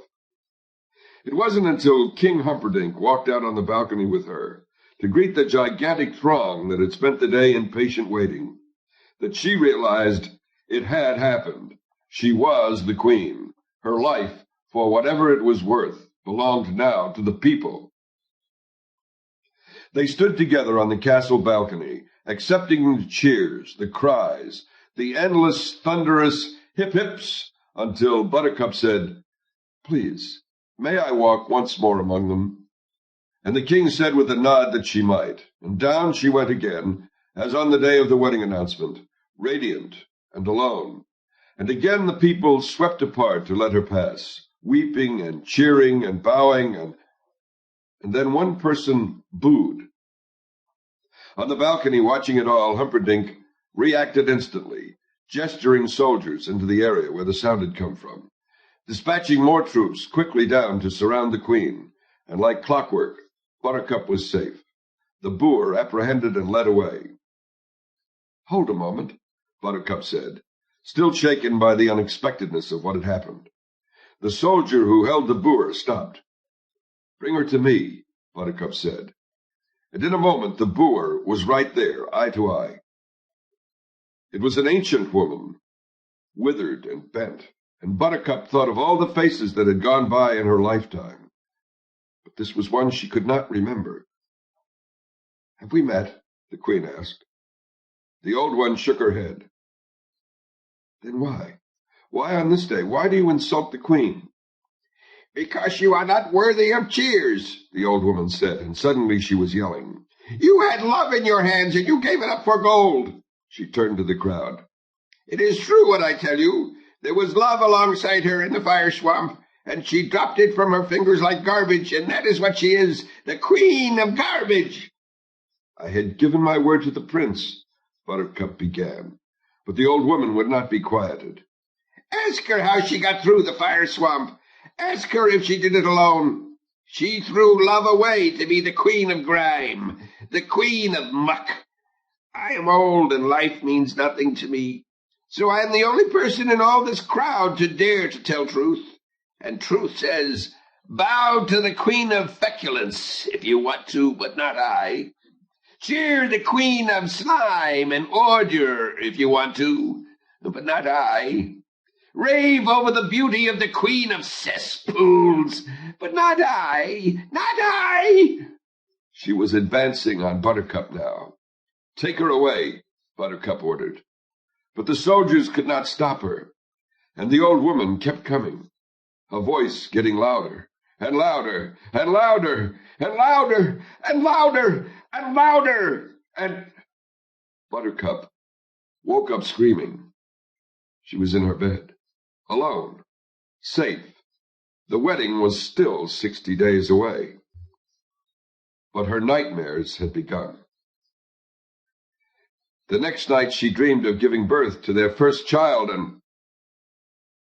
Interruption. And hey, how about giving old Morgenstern credit for a major league fake out there? I mean, didn't you think for a while at least that they really were married? I did.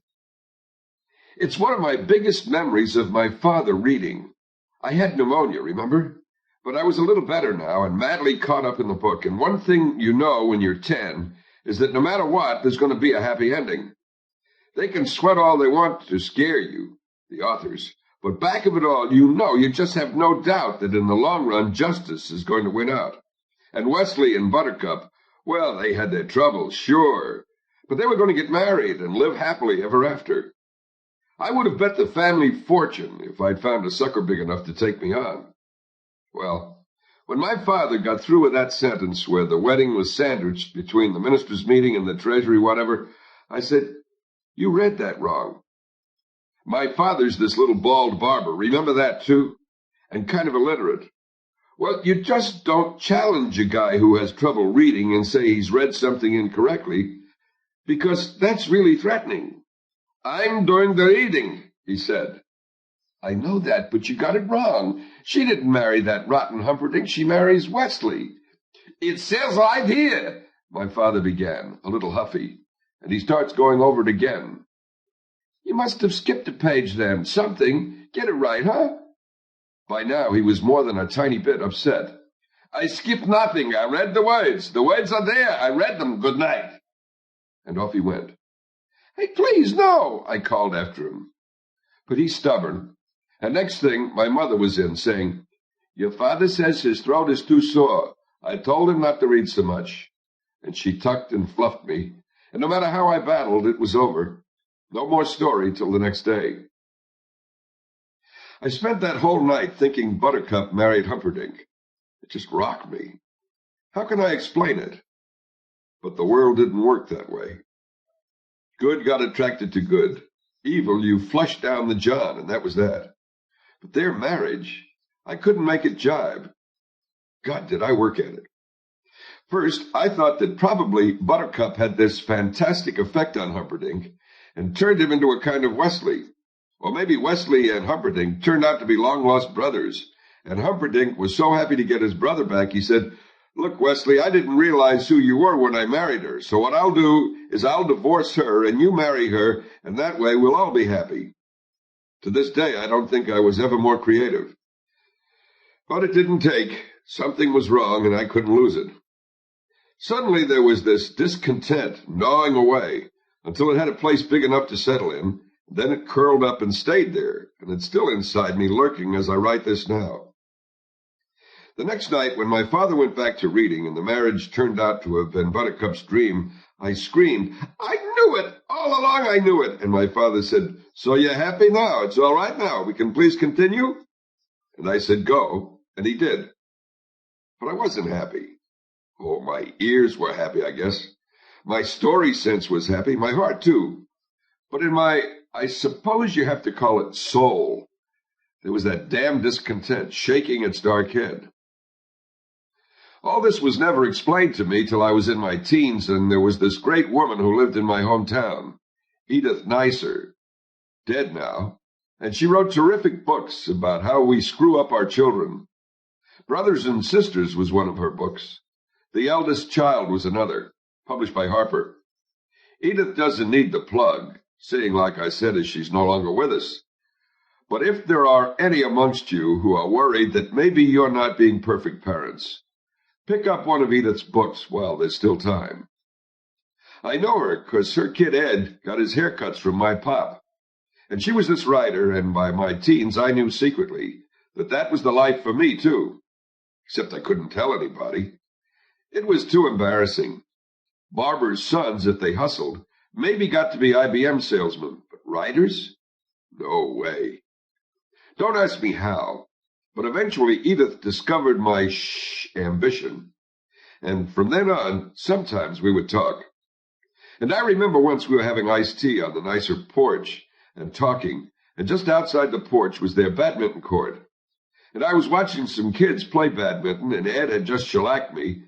And as I left the court for the porch, he said, "Don't worry, it'll all work out. You'll get me next time." And I nodded. And then Ed said, "And if you don't, you'll beat me at something else." I went to the porch and sipped iced tea, and Edith was reading this book, and she didn't put it down when she said, "That's not necessarily true, you know." I said, "How do you mean?"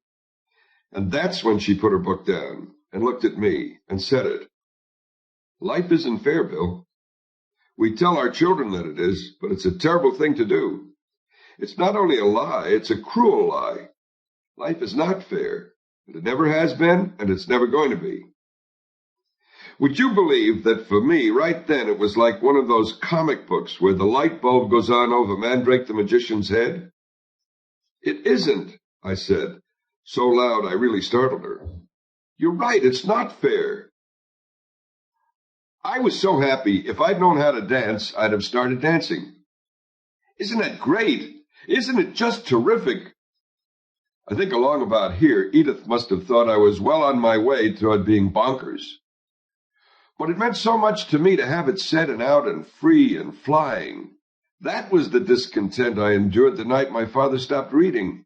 I realized right then. That was the reconciliation I was trying to make and couldn't. That's what I think this book's about.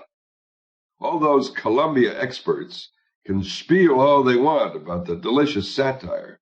They're crazy. This book says life isn't fair, and I'm telling you, one and all, you better believe it. I got a fat, spoiled son. He's not going to nab Miss Rheingold, and he's always going to be fat. Even if he gets skinny, he'll still be fat, and he'll still be spoiled, and life will never be enough to make him happy. And that's my fault, maybe. Make it all my fault if you want. The point is, we're not created equal. For the rich, they sing, life isn't fair. I got a cold wife. She's brilliant, she's stimulating, she's terrific. There's no love. That's okay, too. Just so long as we don't keep expecting everything to somehow even out for us before we die. Look, grown-ups, skip this paragraph. I'm not about to tell you this book has a tragic ending. I already said in the very first line how it was my favorite in all the world. But there's a lot of bad stuff coming up. Torture you've already been prepared for, but there's worse. There's death coming up. And you better understand this. Some of the wrong people die. Be ready for it. This isn't Curious George uses the potty. Nobody warned me, and it was my own fault. You'll see what I mean in a little, and that was my mistake. So I'm not letting it happen to you. The wrong people die, some of them. And the reason is this. Life is not fair. Forget all that garbage your parents put out. Remember Morgenstern. You'll be a lot happier. Okay, enough. Back to the text. Nightmare time. The next night, she dreamed of giving birth to their first child, and it was a girl, a beautiful little girl. And Buttercup said, I'm sorry it wasn't a boy. I know you need an heir. And Humperdinck said, Beloved sweet, don't concern yourself with that. Just look at the glorious child God has given us. And then he left. And Buttercup held the child to her perfect breast, and the child said, Your milk is sour. And Buttercup said, Oh, I'm sorry. And she shifted the infant to the other breast, and the child said, No, this is sour too. And Buttercup said, I don't know what to do. And the baby said, You always know what to do. You always know exactly what to do. You always do exactly what's right for you, and the rest of the world can go hang. And Buttercup said, You mean Wesley? And the baby said, Of course I mean Wesley. And Buttercup explained patiently, I thought he was dead, you see. I'd given my word to your father. And the baby said, I'm dying now. There's no love in your milk. Your milk has killed me. And then the child stiffened and cracked and turned in Buttercup's hands to nothing but dry dust. And Buttercup screamed and screamed. Even when she was awake again, with 59 days to go till her marriage, she was still screaming. The third nightmare came quickly the following evening, and again it was a baby, this time a son, a marvelous, strong boy. And Humperdinck said, Beloved, it's a boy. And Buttercup said, I didn't fail you, thank heavens. And then he was gone, and Buttercup called out, May I see my son now? And all the doctors scurried around outside her royal room, but the boy was not brought in. What seems to be the trouble? Buttercup called out. And the chief doctor said, I don't quite understand, but he doesn't want to see you.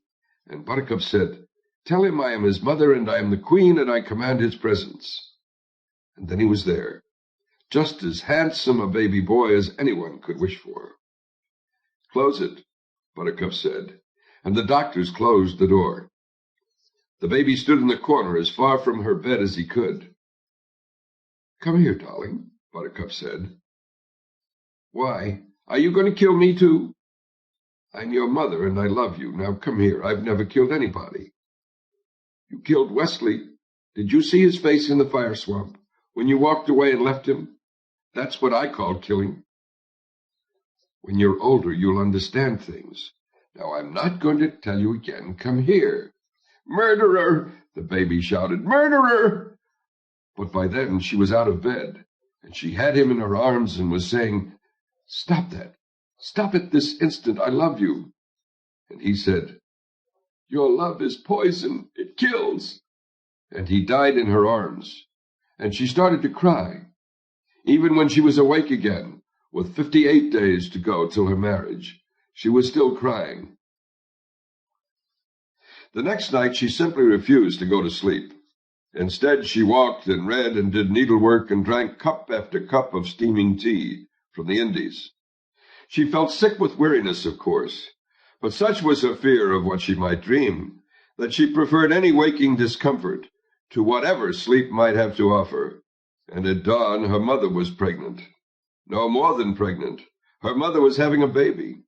And as Buttercup stood there in the corner of the room, she watched herself being born, and her father gasped at her beauty, and so did her mother, and the midwife was the first to show concern. The midwife was a sweet woman, known throughout the village for her love of babies. And she said, "Look, trouble." And the father said, "What trouble? Where before did you ever see such beauty?" And the midwife said, "Don't you understand why she was given such beauty? It's because she has no heart. Here, listen. The baby is alive, but there is no beat." And she held Buttercup's chest against the father's ear.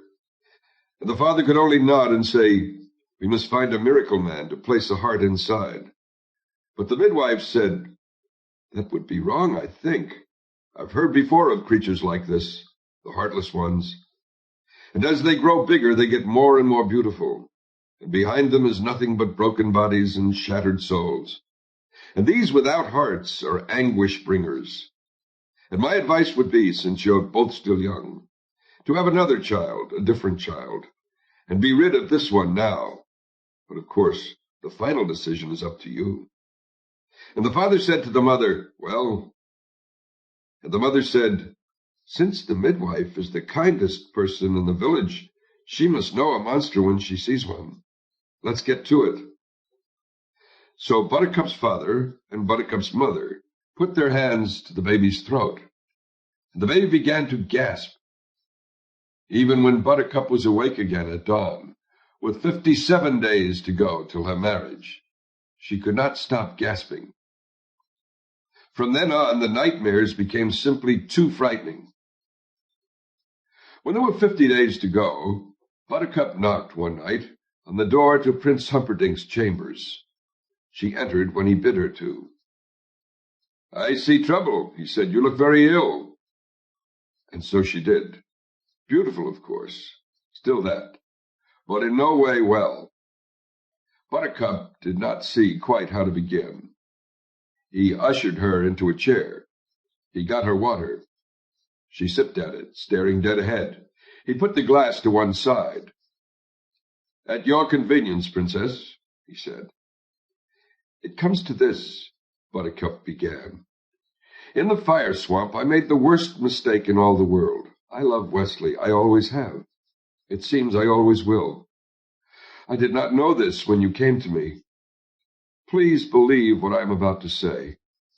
When you said that I must marry you or face death, I answered, 'Kill me.' I meant that.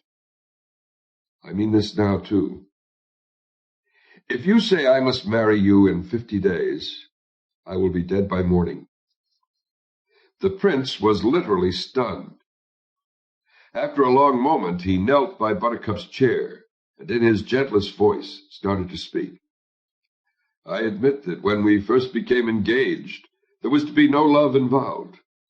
That was as much my choice as yours, though the notion may have come from you. But surely you must have noticed in this last month of parties and festivities a certain warming of my attitude. I have. You have been both sweet and noble. Thank you. Having said that, I hope you appreciate how difficult this next sentence is for me to say. I would die myself rather than cause you unhappiness by standing in the way of your marrying the man you love. Buttercup wanted almost to weep with gratitude. She said, I will bless you all my days for your kindness. Then she stood. So it's settled. Our wedding is off. He stood, too. Except for perhaps one thing. That being? Have you considered the possibility that he might not want any longer to marry you? Until that moment, she had not. You were, I hate to remind you, not altogether gentle with his emotions in the fire swamp. Forgive me for saying that, beloved, but you did leave him in the lurch, in a manner of speaking. Buttercup sat down hard. Her turn now to be stunned. Humperdinck knelt again beside her. This Wesley of yours, this sailor boy, he has pride? Buttercup managed to whisper. More than any man alive, I sometimes think. Well, consider then, dearest. Here he is, off sailing somewhere with the dread pirate Roberts. He has had a month to survive the emotional scars you dealt him. What if he wants now to remain single? Or worse, what if he has found another? Buttercup was now even beyond whispering. I think, sweetest child, that we should strike a bargain, you and I. If Wesley wants to marry you still, bless you both. If, for reasons unpleasant to mention, his pride will not let him, then you will marry me as planned and be the queen of Florin. He couldn't be married, I'm sure, not my Wesley. She looked at the prince. But how can I find out? What about this? You write him a letter telling him everything. We'll make 4 copies. I'll take my 4 fastest ships and order them off in all directions. The dread pirate Roberts is not often more than a month's sail from Florin. Whichever of my ships finds him will run the white flag of truce, deliver your letter, and Wesley can decide. If no, he can speak that message to my captain. If yes, my captain will sail him here to you, and I will have to content myself somehow with a lesser bride. I'm not sure, but I definitely think that this is the most generous decision I have yet heard. Do me this favor, then, in return. Until we know Wesley's intentions, one way or another, let us continue as we have, so the festivities will not be halted. And if I seem too fond of you, remember that I cannot help myself. Agreed, Buttercup said, going to the door, but not before she kissed his cheek. He followed her. Off with you now, and write your letter. And he returned the kiss, smiling with his eyes at her, until the corridor curbed her from his sight. There was no doubt whatsoever in his mind that he was going to seem too fond of her in the days ahead, because when she died of murder on their wedding night, it was crucial that all Florin realized the depth of his love, the epical size of his loss, since then no one would dare hesitate to follow him in the revenge war he was to launch against Gilder. At first, when he hired the Sicilian, he was convinced it was best that someone else do her in, all the while making it appear the work of soldiers from Gilder. And when the man in black had somehow materialized to spoil his plans, the prince came close to going insane with rage. But now his basically optimistic nature had reasserted itself. Everything always worked out for the best. The people were infatuated with Buttercup now, as they had never been before her kidnapping. And when he announced from his castle balcony that she had been murdered, he already saw the scene in his mind. He would arrive just too late to save her from strangling, but soon enough to see the Gilderian soldiers leaping from the window of his bedroom to the soft ground below. When he made that speech to the masses on the 500th anniversary of his country, well, there wouldn't be a dry eye in the square. And although he was just the least bit perturbed, since he had never actually killed a woman before with his bare hands, it was a first time for everything. Besides, if you wanted something done right, you did it yourself. That night they began to torture Wesley. Count Rugen did the actual pain-inducing. The prince simply sat by, asking questions out loud, inwardly admiring the count's skill. The count really cared about pain. The whys behind the screams interested him fully as much as the anguish itself. And whereas the prince spent his life in physically following the hunt, Count Rugen read and studied anything he could get his hands on, dealing with the subject of distress. "All right now," the prince said to Wesley, who lay in the great fifth-level cage. "Before we begin, I want you to answer me this. Have you any complaints about your treatment thus far?" "None whatever," Wesley replied. And in truth, he had none. Oh, he might have preferred being unchained a bit now and then. But if you were to be a captive, you couldn't ask for more than he had been given. The albino's medical ministrations had been precise, and his shoulder was fine again. The food the albino brought had always been hot and nourishing, the wine and brandy wonderfully warming against the dankness of the underground cage. "You feel fit, then?" the prince went on. "I assume my legs are a little stiff from being chained, but other than that, yes." "Good. Then I promise you this, as God himself is my witness. Answer the next question, and I will set you free this night.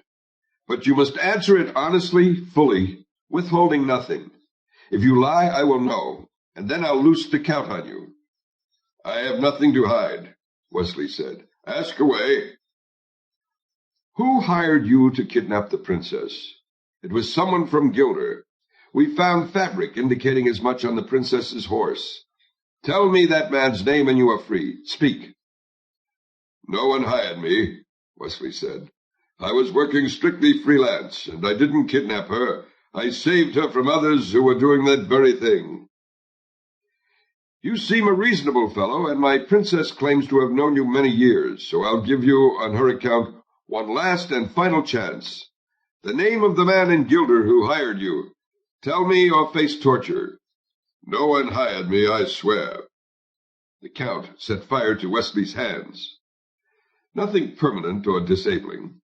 He just dipped Wesley's hands in oil and brought a candle close enough to set things bubbling.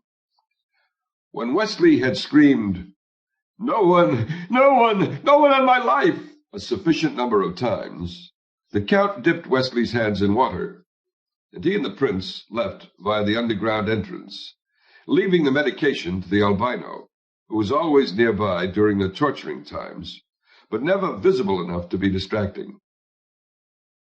"I feel quite invigorated," the count said as he and the prince began to ascend the underground staircase. "It's a perfect question. He was telling the truth, clearly. We both know that." The prince nodded. The count was privy to all his innermost plans for the revenge war. "I'm fascinated to see what happens," the count went on. "Which pain will be least endurable? The physical or the mental anguish of having freedom offered if the truth is told, then telling it and being thought a liar?" "I think the physical," said the prince. "I think you're wrong," said the count. Actually, they were both wrong. Wesley suffered not at all throughout. His screaming was totally a performance to please them. He had been practicing his defenses for a month now, and he was more than ready. The minute the count brought the candle close, Wesley raised his eyes to the ceiling, dropped his eyelids over them, and in a state of deep and steady concentration, he took his brain away. Buttercup was what he thought of. Her autumn hair, her perfect skin, and he brought her very close beside him, and had her whisper in his ear throughout the burning, "I love you, I love you. I only left you in the fire swamp to test your love for me. Is it as great as mine for you? Can two such loves exist on one planet at one time? Is there that much room, beloved Wesley? The albino bandaged his fingers. Wesley lay still. For the first time, the albino started things, whispered, "You better tell them." From Wesley, a shrug. Whispered, "They never stop. Not once they start. Tell them what they want to know and have done with it." Shrug. Whispered, "The machine is nearly ready. They are testing it on animals now." Shrug. Whispered, "It's for your own good I tell you these things." "My own good? What good? They're going to kill me anyway." From the albino. Nod. The prince found Buttercup waiting unhappily outside his chamber doors. "It's my letter," she began. "I cannot make it right." Come in, the prince said gently. "Maybe we can help you." She sat down in the same chair as before. "All right, I'll close my eyes and listen. Read to me." "Wesley, my passion, my sweet, my only my own. Come back, I shall kill myself otherwise. Yours in torment, Buttercup." She looked at Humperdinck. "Well, do you think I'm throwing myself at him?" "It does seem a bit forward," the prince admitted. "It doesn't leave him a great deal of room to maneuver." "Will you help me to improve it, please?" "I'll do what I can, sweet lady. But first it might help if I knew just a bit about him. Is he really so wonderful, this Wesley of yours?" "Not so much wonderful as perfect," she replied. "Kind of flawless, more or less magnificent, without blemish, rather on the ideal side." She looked at the prince. "Am I being helpful?" "I think emotions are clouding your objectivity just a bit. Do you actually think that there is nothing the fellow can't do?" Buttercup thought for a while. "It's not so much that there's nothing he can't do. It's more that he can do it all better than anybody else can do it." The prince chuckled and smiled. "In other words, for example, you mean if he wanted to hunt, he could out-hunt again, for example, someone such as myself?" "Oh, I would think if he wanted to, he could, quite easily. But he happens not to like hunting, at least to my knowledge, though maybe he does, I don't know. I never knew he was so interested in mountain climbing, but he scaled the cliffs of insanity under most adverse conditions. And everyone agrees that that is not the easiest thing in the world to accomplish." "Well, why don't we just begin our letter with Divine Wesley and appeal to his sense of modesty?" the prince suggested. Buttercup began to write, stopped. "Does divine begin D-E or D-I?" "D-I, I believe, amazing creature," the prince replied, smiling gently as Buttercup commenced the letter. They composed it in 4 hours, and many, many times she said, "I could never get through this without you." And the prince was always most modest, asking little helpful personal questions about Wesley, as often as was possible without drawing attention to it. And in this way, well before dawn, she told him, smiling as she remembered, of Wesley's early fears of spinning ticks. And that night, in the 5th level cage, the prince asked, as he was to always ask, "Tell me the name of the man in Gilder who hired you to kidnap the princess, and I promise you immediate freedom." And Wesley replied, as he was always to reply, "No one, I was alone." And the count, who had spent the day getting the spinners ready, placed them carefully on Wesley's skin. And Wesley closed his eyes and begged and pleaded. And after an hour or so the prince and count left, the albino remaining behind with the chore of burning the spinners, and then pulling them free from Wesley, lest they accidentally poison him. And on the way up the underground stairs to ground level, the prince said, just for conversation's sake, "Much better, don't you think?" The count, oddly, said nothing. Which was vaguely irritating to Humperdinck, because, to tell the absolute truth, torture was never all that high on his scale of passions, and he would just as soon have disposed of Wesley right then. If only Buttercup would admit that he, Humperdinck, was the better man. But she would not. She simply would not. All she ever talked about was Wesley. All she ever asked about was news of Wesley. Days went by, weeks went by, party after party went by, and all Florin was moved by the spectacle of their great hunting prince at last so clearly and wonderfully in love. But when they were alone, all she ever said was, "I wonder where could Wesley be? What could be taking him so long? How can I live until he comes?" Maddening.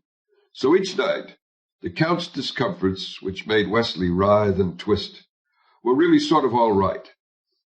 The prince would manage an hour or so of spectating before he and the Count would leave, the Count still oddly silent.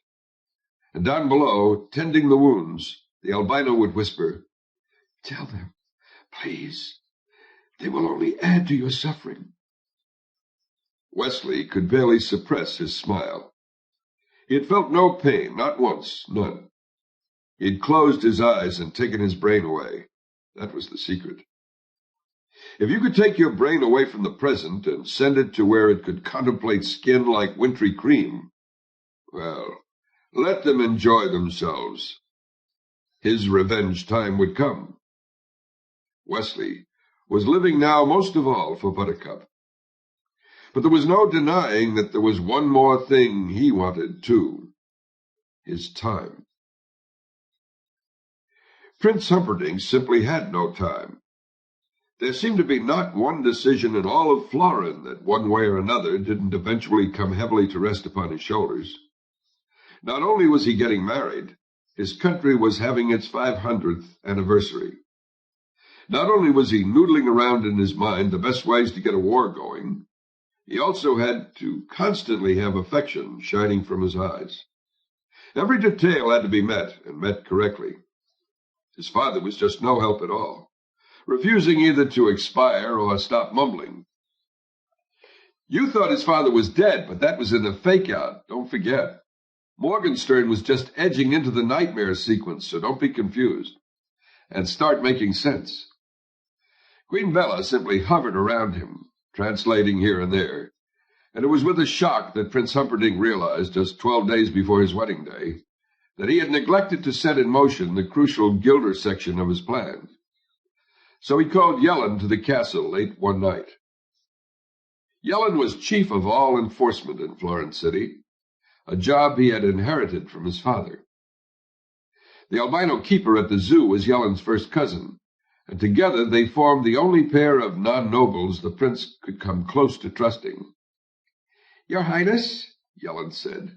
He was small but crafty, with darting eyes and slippery hands. Prince Humperdinck came out from behind his desk. He moved close to Yellen and looked carefully around before saying softly, "I have heard from unimpeachable sources that many men of Gilder have of late begun to infiltrate our thieves' quarters. They are disguised as Florinese, and I am worried." "I have heard nothing of such a thing," Yellen said. "A prince has spies everywhere." "I understand," said Yellen. "And you think, since the evidence points out that they tried to kidnap your fiancée once, such a thing might happen again?" "It's a possibility." "I'll close off the thieves' quarter, then," Yellen said. "No one will enter and no one will leave." "Not good enough," said the prince. "I want the thieves' quarter emptied and every villain jailed until I am safely on my honeymoon." Yellen did not nod quickly enough, so the prince said, "State your problem." "My men are not always too happy at the thought of entering the thieves' quarter. Many of the thieves resist change. Root them out. Form a brute squad, but get it done." "It takes at least a week to get a decent brute squad going," Yellen said. "But that is time enough." He bowed and started to leave. And that was when the scream began. Yellen had heard many things in his life, but nothing quite so eerie as this. He was a brave man, but this sound frightened him. It was not human, but he could not guess the throat of the beast it came from. It was actually a wild dog on the first level of the zoo, but no wild dog had ever shrieked like that before. But then no wild dog had ever been put in the machine. The sound grew in anguish, and it filled the night sky as it spread across the castle grounds, over the walls, even into the great square beyond. It would not stop. It simply hung now below the sky, an audible reminder of the existence of agony. In the great square, half a dozen children screamed back at the night, trying to blot out the sound. Some wept. Some only ran for home. Then it began to lessen in volume. Now it was hard to hear in the great square. Now it was gone. Now it was hard to hear on the castle walls. Now it was gone from the castle walls.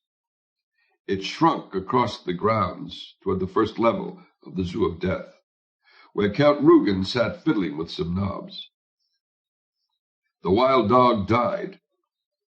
Count Rugen rose, and it was all he could do to bury his own shriek of triumph. He left the zoo and ran toward Prince Humperdinck's chambers. Yellen was just going when the Count got there. The prince was seated now behind his desk. When Yellen was gone and they were alone, the Count bowed to his Majesty. "The machine," he said at last, "works." Prince Humperdinck took a while before answering. It was a ticklish situation. Granted, he was the boss, the Count merely an underling still. No one in all Florin had Rugen's skills. As an inventor, he had obviously at last rid the machine of all defects. As an architect, he had been crucial in the safety factors involved in the Zoo of Death. And it had undeniably been Rugen who had arranged for the only survivable entrance being the underground fifth-level one. He was also supportive to the prince in all endeavors of hunting and battle. And you didn't give a follower like that a quick, "Get away, boy, you bother me." So the prince, indeed, took a while. "Look, Ty," he said finally, "I'm just thrilled you smoothed all the bugs out of the machine. I never for a minute doubted you'd get it right eventually. And I'm really anxious as can be to see it working. But how can I put this? I can't keep my head above water 1 minute to the next. It's not just the parties and the goo-gooing with what's-her-name. I've got to decide how long the 500th anniversary parade is going to be. And where does it start? And when does it start? And which nobleman gets to march in front of which other nobleman, so that everyone's still speaking to me at the end of it? Plus, I've got a wife to murder and a country to frame for it. Plus, I've got to get the war going once that's all happened. And all this stuff I've got to do myself. Here's what it all comes down to. I'm just swamped, Ty. So how about if you go to work on Wesley and tell me how it goes? And when I get the time, I'll come watch, and I'm sure it'll be just wonderful. But for now, what I'd like is a little breathing room. No hard feelings?" Count Rugen smiled. "None? And there weren't any. He always felt better when he could dole out pain alone. You could concentrate much more deeply when you were alone with agony. I knew you'd understand, Ty." There was a knock on the door, and Buttercup stuck her head in. "Any news?" she said. The prince smiled at her and sadly shook his head. "Honey, I promise to tell you the second I hear a thing." "It's only 12 days, though." "Plenty of time, Dulcet darling. Now, don't worry yourself." "I'll leave you," Buttercup said. "I was going too," the Count said. "May I walk you to your quarters?" Buttercup nodded, and down the corridors they wandered till they reached her suite. "Good night," Buttercup said quickly. Ever since that day he had first come to her father's farm, she had always been afraid whenever the Count came near. "I'm sure he'll come," the Count said. He was privy to all the prince's plans, and Buttercup was well aware of this. "I don't know your fellow well, but he impressed me greatly. Any man who can find his way through the fire swamp can find his way to Florin Castle before your wedding day." Buttercup nodded. "He seems so strong, so remarkably powerful," the Count went on, his voice warm and lulling. I only wondered if he possessed true sensitivity, as some men of great might, as you know, do not. For example, I wonder, is he capable of tears? Wesley would never cry, Buttercup answered, opening her chamber door, except for the death of a loved one. And with that she closed the Count away, and alone went to her bed and knelt. Wesley, she thought then, do come, please. I have begged you in my thoughts now these many weeks, and still no word. Back when we were on the farm, I thought I loved you, but that was not love. When I saw your face behind the mask on the ravine floor, I thought I loved you, but that was again nothing more than a deep infatuation. Beloved, I think I love you now, and I pray you only give me the chance to spend my life in constant proving. I could spend my life in the fire swamp and sing from morn till night, if you were by me. I could spend eternity sinking down through snow sand, if my hand held your hand. My preference would be to last eternity with you beside me on a cloud. But hell would also be a lark if Wesley was with me. She went on that way, silent hour after silent hour. She had done nothing else for 38 evenings now, and each time her ardor deepened. Her thoughts became more pure. Wesley, Wesley, flying across the 7 seas to claim her. For his part, and quite without knowing, Wesley was spending his evenings in much the same fashion. After the torture was done, when the albino had finished tending his slashes or burns or breaks, when he was alone in the giant cage, he set his brain to Buttercup, and there it dwelled. He understood her so well. In his mind, he realized that moment he left her on the farm, when she swore love. Certainly she meant it, but she was barely 18. What did she know of the depth of the heart? Then again, when he had removed his black mask, and she had tumbled to him, surprise had been operating, stunned astonishment as much as emotion. But just as he knew that the sun was obliged to rise each morning in the east, no matter how much a western arisal might have pleased it, so he knew that Buttercup was obliged to spend her love on him. Gold was inviting, and so was royalty, but they could not match the fever in his heart, and sooner or later she would have to catch it. She had less choice than the sun. So when the Count appeared with the machine, Wesley was not particularly perturbed. As a matter of fact, he had no idea what the Count was bringing with him into the giant cage. As a matter of absolute fact, the Count was bringing nothing.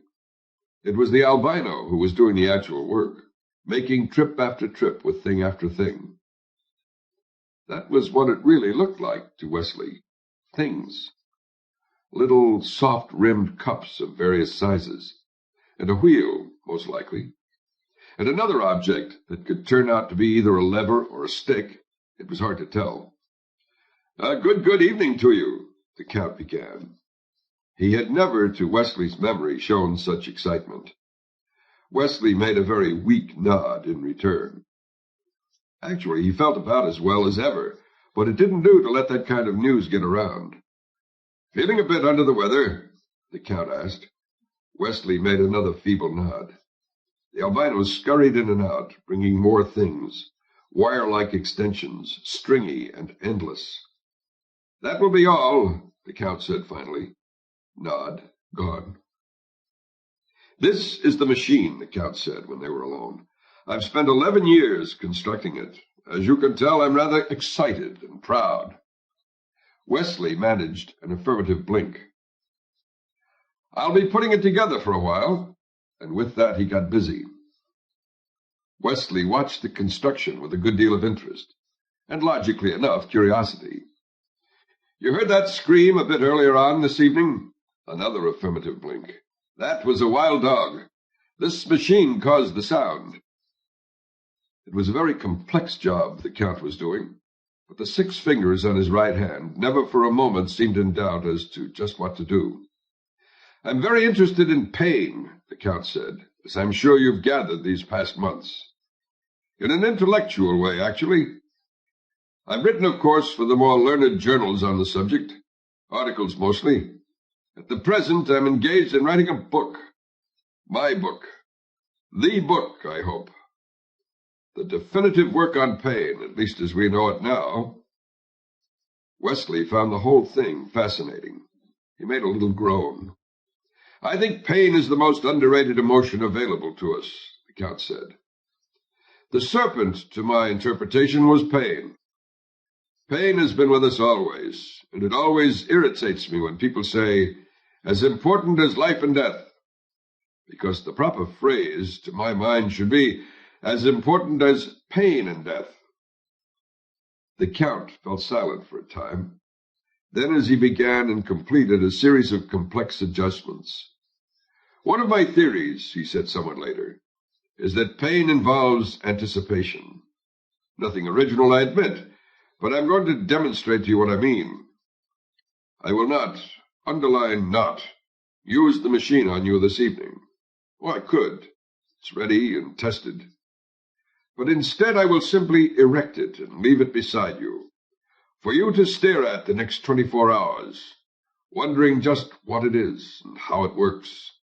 And can it really be as dreadful as all that?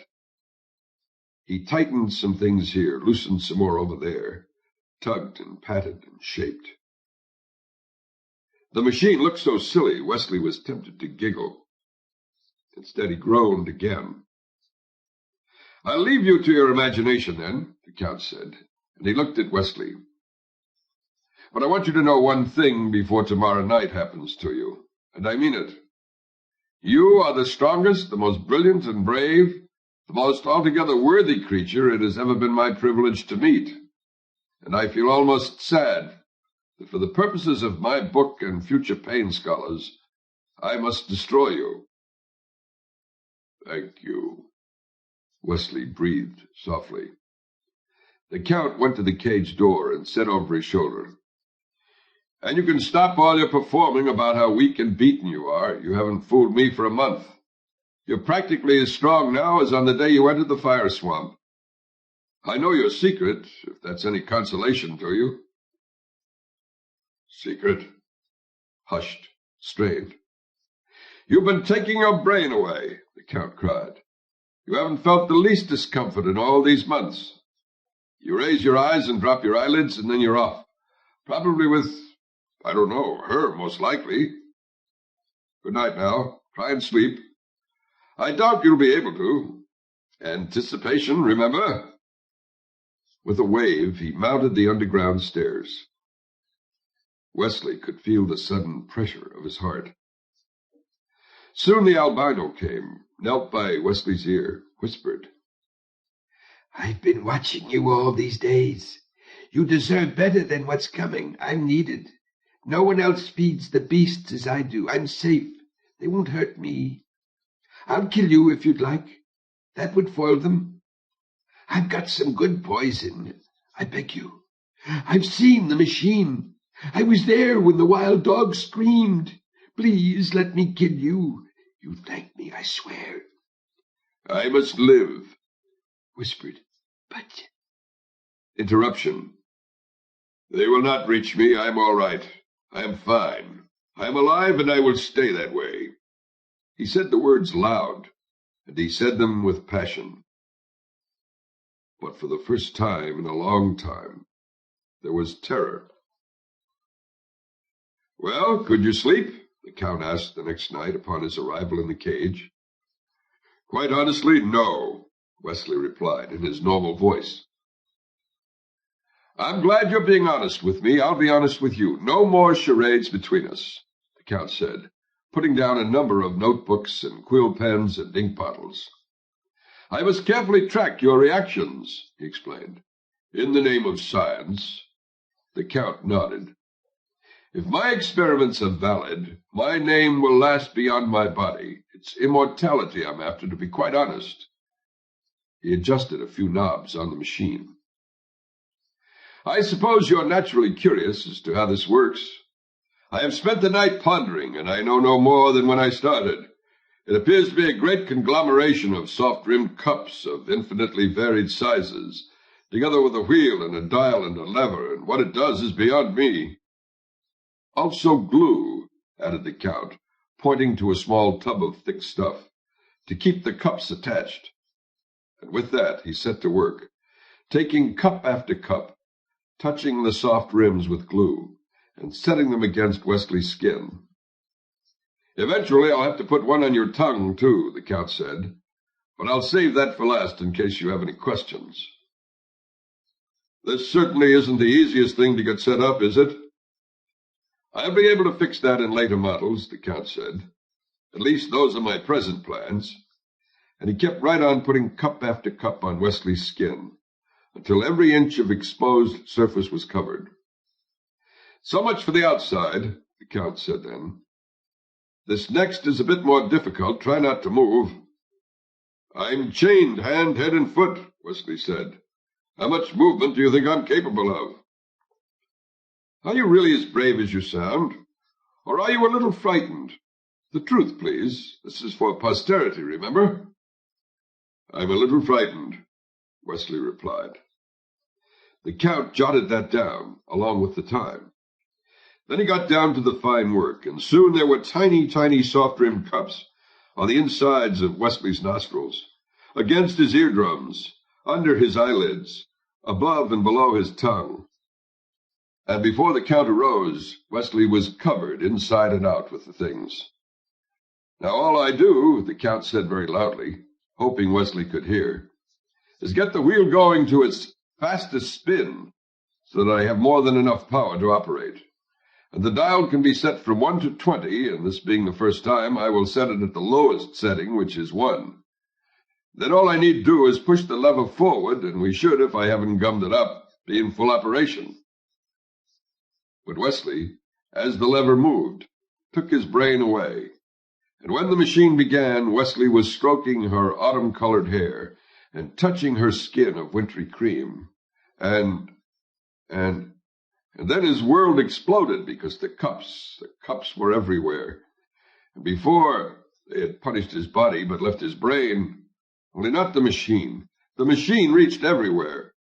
His eyes were not his to control, and his ears could not hear her gentle, loving whisper, and his brain slid away, slid far from love, into the deep fault of despair. Hit hard, fell again, down, through the house of agony, into the county of pain. Inside and out, Wesley's world was ripping apart, and he could do nothing but crack along with it. The Count turned off the machine then, and as he picked up his notebooks, he said, As you no doubt know, the concept of the suction pump is centuries old. Well, basically, that's all this is. Except instead of water, I'm sucking life. I've just sucked away 1 year of your life. Later, I'll set the dial higher. Certainly to 2 or 3, perhaps even to 5. Theoretically, 5 would be 5 times more severe than what you've just endured. So please, be specific in your answers. Tell me now, honestly, how do you feel? In humiliation and suffering and frustration and anger and anguish so great it was dizzying, Wesley cried like a baby.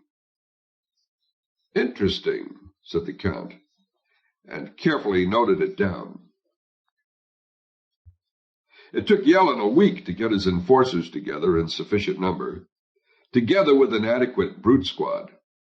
And so, 5 days before the wedding, he stood at the head of his company, awaiting the speech of the prince. This was in the castle courtyard, and when the prince appeared, the Count was, as usual, with him. Although not as usual, the Count seemed preoccupied, which of course he was, though Yellen had no way of knowing that. The Count had sucked 10 years from Wesley this past week, and with the life of 65 that was average for a Florinese male, the victim had approximately 30 years remaining, assuming he was about 25 when they started experimenting. But how best to go about dividing that? The Count was simply in a quandary. So many possibilities, but which would prove scientifically most interesting? The Count sighed. Life was never easy. "You are here," the prince began, "because there may be another plot against my beloved. I charge each and every one of you with being her personal protector. I want the thieves' quarter empty and all the inhabitants jailed 24 hours before my wedding. Only then will I rest easy. Gentlemen, I beg you, think of this mission as being an affair of the heart, and I know you will not fail." With that he pivoted, and followed by the Count, hurried from the courtyard, leaving Yellen in command. The conquest of the thieves' quarter began immediately. Yellen worked long and hard at it each day. But the thieves' quarter was a mile square, so there was much to do. Most of the criminals had been through unjust and illegal roundups before, so they offered little resistance. They knew the jails were not celled enough for all of them, so if it meant a few days' incarceration, what did it matter? There was, however, a second group of criminals. Those who realized that capture meant, for various past performances, death, and these, without exception, resisted. In general, Yellen, through adroit handling of the brute squad, was able to bring these bad fellows eventually under control. Still, 36 hours before the sunset wedding, there were half a dozen holdouts left in the thieves' quarter. Yellen arose at dawn, and tired and confused. Not one of the captured criminals seemed to come from Gilder. He gathered the best of the brute squad and led them into the thieves' quarter for what simply had to be the final foray. Yellen went immediately to Falkbridge's alehouse, first sending all save 2 brutes off on various tasks, keeping a noisy one and a quiet one for his own needs. He knocked on Falkbridge's door and waited. Falkbridge was by far the most powerful man in the thieves' quarter. He seemed almost to own half of it, and there wasn't a crime of any dimension he wasn't behind. He always avoided arrest, and everyone except Yellen thought Falkbridge must be bribing somebody. Yellen knew he was bribing somebody, since every month, rain or shine, Falkbridge came to Yellen's house and gave him a satchel full of money. "Who?" Falkbridge called from inside the alehouse. "The chief of all enforcement in Florence City, accompanied by brutes," Yellen replied. Completeness was one of his virtues. "Oh," Falkbridge opened the door. For a power, he was very unimposing, short and chubby. "Come in." Yellen entered, leaving the 2 brutes in the doorway. "Get ready and be quick," Yellen said. "Hey, Yellen, it's me," Falkbridge said softly. I know, Yellen said softly right back. "But please, do me a favor, get ready." "Pretend I did. I'll stay in the alehouse, I promise. I got enough food. No one will ever know." "The prince is without mercy," Yellen said. "If I let you stay and I find out, that's it for me." "I've been paying you 20 years to stay out of jail. You're a rich man, just so I don't have to go to jail. Where's the logic of me paying you and no advantages?" "I'll make it up to you. I'll get you the best cell in Florence City. Don't you trust me?" "How can I trust a man I paid 20 years to stay out of jail, when all of a sudden, the minute a little extra pressure's on, he says, 'Go to jail'? I'm not going." "You!" Yellen signaled to the noisy one. The brute started running forward. "Put this man in the wagon immediately," Yellen said. Falkbridge was starting to explain when the noisy one clubbed him across the neck. "Not so hard," Yellen cried. The noisy one picked up Falkbridge, tried dusting his clothes. "Is he alive?" Yellen asked. "See, I didn't know you wanted him breathing in the wagon. I thought you only wanted him in the wagon breathing or not, so—" "Enough!" Yellen interrupted, and upset, he hurried out of the alehouse, while the noisy one brought Falkbridge. "Is that everyone, then?" Yellen asked, as various brutes were visible leaving the thieves' quarter, pulling various wagons. "I think there's still a fencer with the brandy," the noisy one began. "See, they tried getting him out yesterday, but I can't be bothered with a drunk. I'm an important man. Get him out of here, and do it now, both of you. Take the wagon with you and be quick. This quarter must be locked and deserted by sundown, or the prince will be mad at me, and I don't like it much when the prince is mad at me. We're going, the noisy one replied, and he hurried off, letting the quiet one bring the wagon with Falkbridge inside. They tried getting this fencer yesterday, some of the standard enforcers, but it seems he has certain sword skills that make them wary, but I think I have a trick that will work. The quiet one hurried along behind, dragging the wagon. They rounded a corner, and from around another corner just up ahead, a kind of drunken mumbling was starting to get louder. "I'm getting very bored, Vizzini," came from out of sight. 3 months is a long time to wait, especially for a passionate Spaniard. Much louder now. "And I am very passionate, Vizzini, and you are nothing but a tardy Sicilian. So if you're not here in 90 more days, I'm done with you. You hear? Done." Much softer now. "I didn't mean that, Vizzini. I just love my filthy stoop. Take your time." The noisy brute slowed. "That kind of talk goes on all day. Ignore it and keep the wagon out of sight." The quiet one pushed the corner almost to the corner and stopped it. "Stay with the wagon," the noisy one added, and then whispered, "Here comes my trick."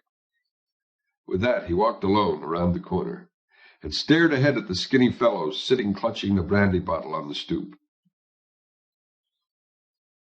"Hold there, friend," the noisy one said. "I'm not moving. Keep your ho there," said the brandy drinker. "Hear me through, please. I've been sent by Prince Humperdinck himself, who is in need of entertainment. Tomorrow is our country's 500th anniversary, and 12 greatest tumblers and fencers and entertainers are at this very moment competing. The finest pair will compete personally tomorrow for the new bride and groom. Now, as to why I'm here, yesterday, some of my friends tried rousting you, and they said later that you resisted with some splendid sword work. So if you would like, I, at great personal sacrifice, will rush you to the fencing contest, where if you're as good as I am told, you might have yet the honor of entertaining the royal couple tomorrow.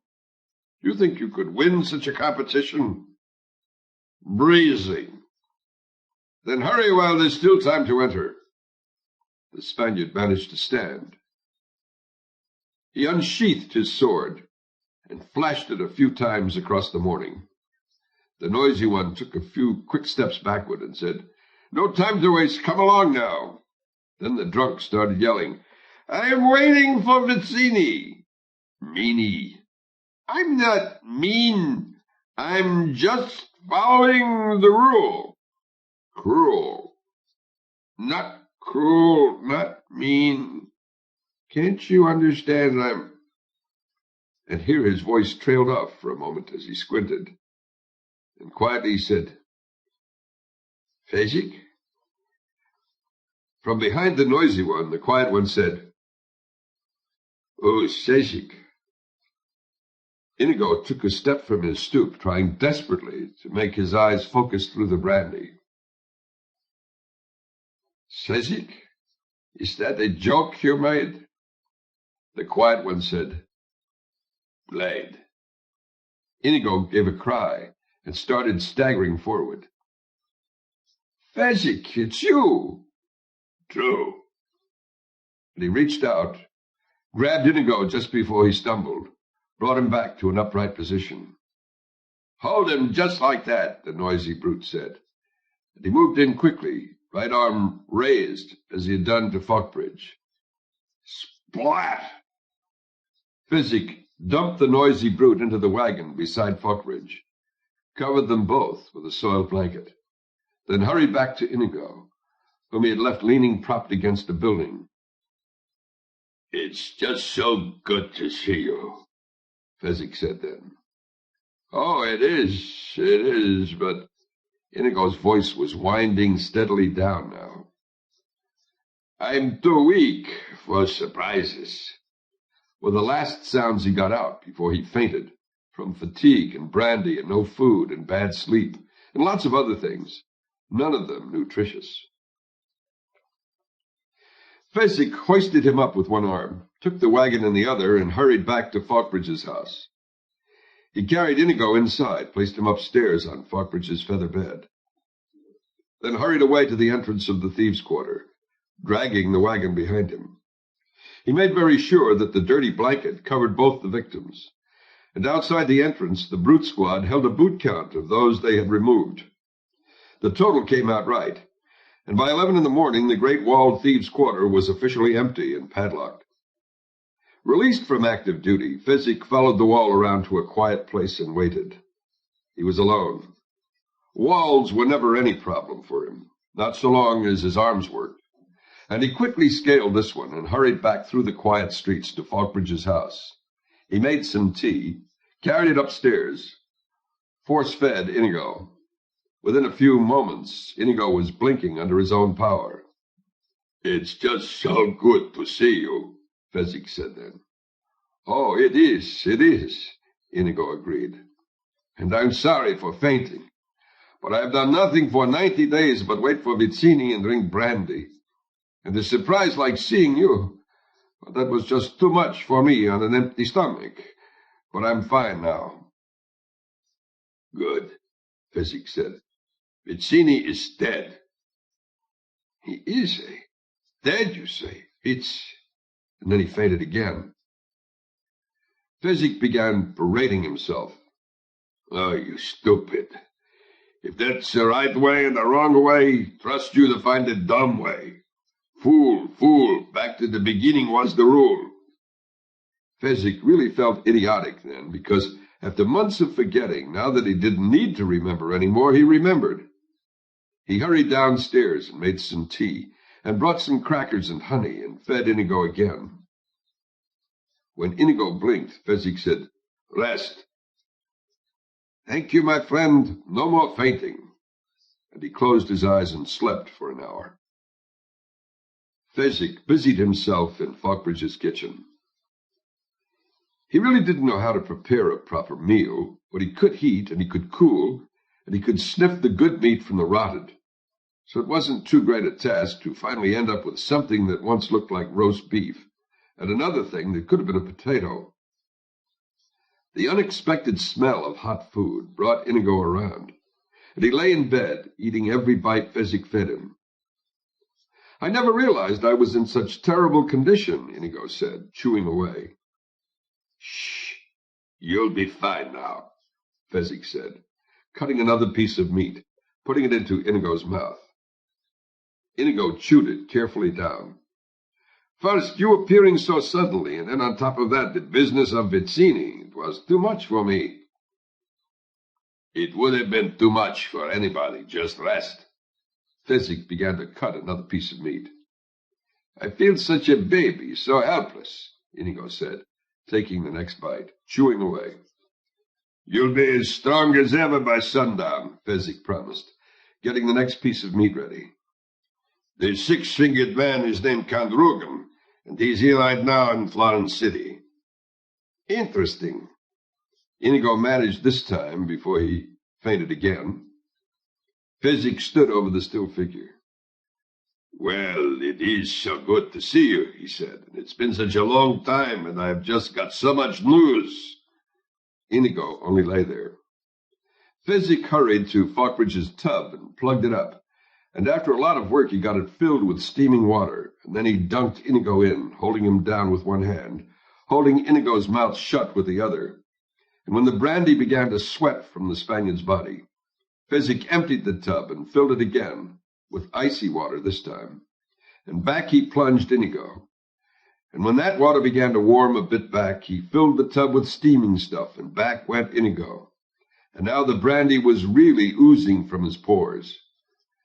And that was how it went, hour after hour, hot to icy cold to steaming hot, and then some tea, and then some toast, and then some steaming hot again, and more icy cold, and then a nap, and then more toast and less tea, but the longest steamer yet, and this time there wasn't much brandy left inside, and one final icy cold, and then a 2-hour sleep until by mid-afternoon. They sat downstairs in Falkbridge's kitchen, and now at last, for the first time in 90 days, Inigo's eyes were almost bright.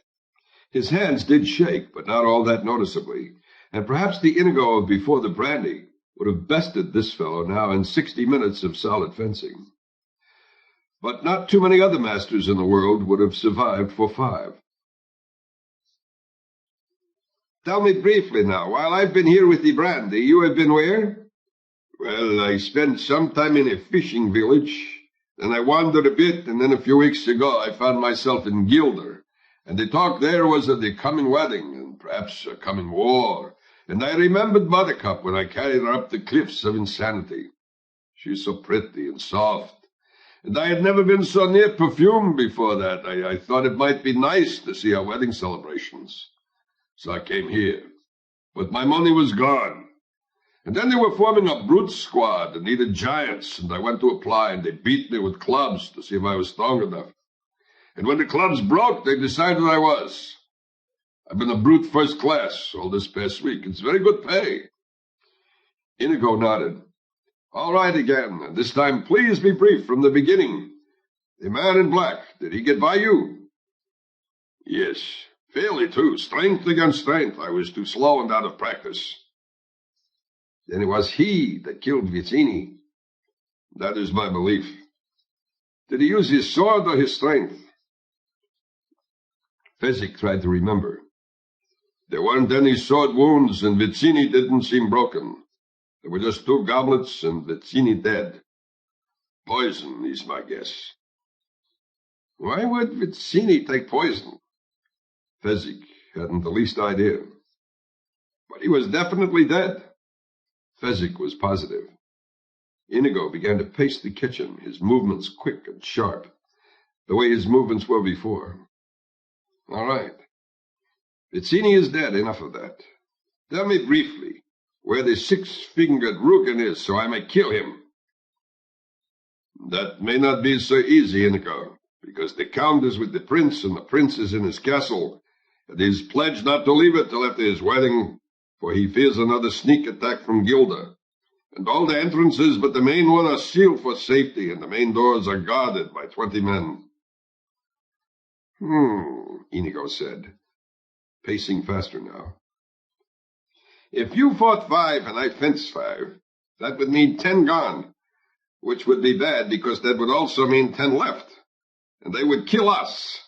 But, and now he picked up his pace even more, if you should take 6 and I took 8, that would mean 14 beaten, which would not be as bad, but still bad enough since the 6 remaining would kill us. Now he whirled on Fezzik. How many could you handle at the most? Well, some of them are from the brute squad, so I don't think more than 8. Leaving me 12, which is not impossible, but not the best way to spend your first evening after 3 months on brandy. And suddenly Inigo's body sagged, and in his eyes, bright a moment ago, now there was moisture. What has happened? Fezzik cried. Ah, my friend, I need Vizzini. I am not a planner, I follow. Tell me what to do, and no man alive does it better. But my mind is like fine wine. It travels badly. I go from thought to thought, but not with logic, and I forget things. And help me, Fezzik, what am I to do? Fezzik wanted to cry now, too. I'm the stupidest fellow that was ever born, you know that. I couldn't remember to come back here even after you made up that special lovely rhyme for me. I need Vizzini. But Vizzini is dead.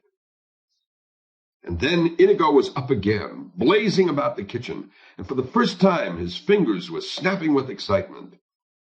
I don't need Vizzini, I need his master. I need the man in black. Look, he bested me with steel, my greatness. He bested you with strength, yours. He must have outplanned and outthought Vizzini, and he will tell me how to break through the castle and kill this 6-fingered beast. If you have the least notion where the man in black is at this moment, relate quickly the answer. He sails the 7 seas with the dread pirate Roberts. Why would he do a thing like that? Because he is a sailor for the dread pirate Roberts. A sailor? A common sailor? A common ordinary seaman? Best the great Inigo Montoya with his sword? Inconceivable! He must be the dread pirate Roberts. Otherwise, it makes no sense. In any event, he's sailing far away. Count Rugen says so, and the prince himself gave the order. The prince wants no pirates around, what with all the trouble he is having with Gilda. Remember, they kidnapped the princess once, they might try. Fezzik, we kidnapped the princess once. You never was strong on memory, but even you should recall that we put the Gilda uniform pieces under the princess's saddle. Vizzini did it because he was under orders to do it. Someone wanted Gilda to look guilty, and who but a noble would want that, and what noble more than the war-loving prince himself? We never knew who hired Vizzini. I guess Humperdinck, and as for the Count's words on the men in black's whereabouts, since the Count is the same man who slaughtered my father, we can rest assured that he is certainly a terrific fellow. He started for the door. Come, we have much to do. Fezzik followed him through the darkening streets of the thieves' quarter. You'll explain things to me as we go along? Fezzik asked. I'll explain them to you now. His blade-like body knifed on through the quiet streets. Fezzik hurrying alongside. A. I need to reach Count Rugen to at last avenge my father. B. I cannot plan on how to reach Count Rugen. C. Vizzini could have planned it for me, but C', Vizzini is unavailable. However, D. The man in black outplanned Vizzini, so therefore, E. The man in black can get me to Count Rugen. But I told you, Prince Humperdinck, after he captured him, gave orders for all to hear that the man in black was to be returned safely to his ship. Everyone in Florence knows this to be so. A. Prince Humperdinck had some plans to kill his fiancée and hired us to carry them out. But B. The man in black ruined Prince Humperdinck's plans. However, eventually, C. Prince Humperdinck managed to capture the man in black. And as everybody in old Florence City also knows, Prince Humperdinck has a terrible temper, so therefore, D, if a man has a terrible temper, what could be more fun than losing it against the very fellow who spoiled your plans to kill your fiancée? They had reached the thieves' quarter wall now. Inigo jumped on Fezzik's shoulders, and Fezzik started to climb. Conclusion 1. Inigo continued, not missing a beat. Since the prince is in Florence City taking out his temper on the man in black must also be in Florence City. Conclusion 2. The man in black must not be too happy with his present situation. Conclusion 3. I am in Florence City and need a planner to avenge my father, while he is in Florence City and needs a rescuer to salvage his future. And when people have equal needs of each other, conclusion 4 and final, deals are made. Fezzik reached the top of the wall and started carefully climbing down the other side. I understand everything, he said. You understand nothing, but it really doesn't matter, since what you mean is you're glad to see me, just as I'm glad to see you, because no more loneliness. That's what I mean, said Fezzik. It was dusk when they began their search blindly through all of Florence City. Dusk, a day before the wedding. Count Rugen was about to begin his nightly experiments at that dusk, gathering up his notebooks from his room, filled with all his jottings. 5 levels underground, behind high castle walls, locked and chained and silent, Wesley waited beside the machine. In a way, he still looked like Wesley, except, of course, that he had been broken. 20 years of his life had been sucked away. 20 were left. Pain was anticipation. Soon the Count would come again. Against any wishes he had left, Wesley went on crying. It was dusk when Buttercup went to see the prince. She knocked loudly, waited, knocked again. She could hear him shouting inside, and if it had not been so important, she would never have knocked the 3rd time, but she did, and the door was yanked open, and the look of anger on his face immediately changed to the sweetest smile. Beloved, he said, come in. A moment more is all I need. And he turned back to Yellen. Look at her, Yellen, my bride-to-be. Has any man ever been so blessed? Yellen shook his head. Am I wrong, do you think, to go to any lengths, then, to protect her? Yellen shook his head again. The prince was driving him crazy with his stories of the Gilder infiltration. Yellen had every spy he'd ever used working day and night, and not one of them had come up with anything about Gilder, and yet the prince insisted. Inwardly, Yellen sighed. It was beyond him. He was simply an enforcer, not a prince. In fact, the only remotely disturbing news he'd heard since he'd closed the thieves' quarter that morning was within the hour, when someone told him of a rumor that the ship of the dread pirate Roberts had perhaps been seen sailing all the way into Florin Channel itself. But such a thing, Yellen knew from long experience, was simply rumor. "I'll tell you they are everywhere, these Gilders," the prince went on. "And since you seem unable to stop them, I wish to change some plans. All the gates have been sealed to my castle except the front one, yes? Yes, and 20 men guard it. Add 80 more. I want 100 men. Clear? 100 men it will be, every brute available. Inside the castle I'm quite safe. I have my own supplies, food, stables, enough. As long as they cannot get at me, I will survive. These, then, are the new and final plans. Jot them down. All 500th anniversary arrangements are cancelled until after the wedding.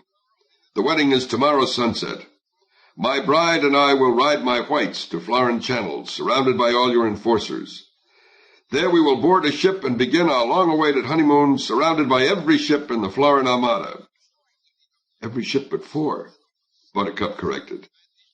He blinked at her a moment in silence. Then he said, blowing her a kiss, but discreetly, so Yellen couldn't see, Yes, how forgetful I am, every ship but 4. He turned back to Yellen. But in his blink, in that following silence, Buttercup had seen it all. "Those ships will stay with us until I deem it safe to release them. Of course, Gilder could attack then, but that is a chance we must risk. Let me think if there's anything else."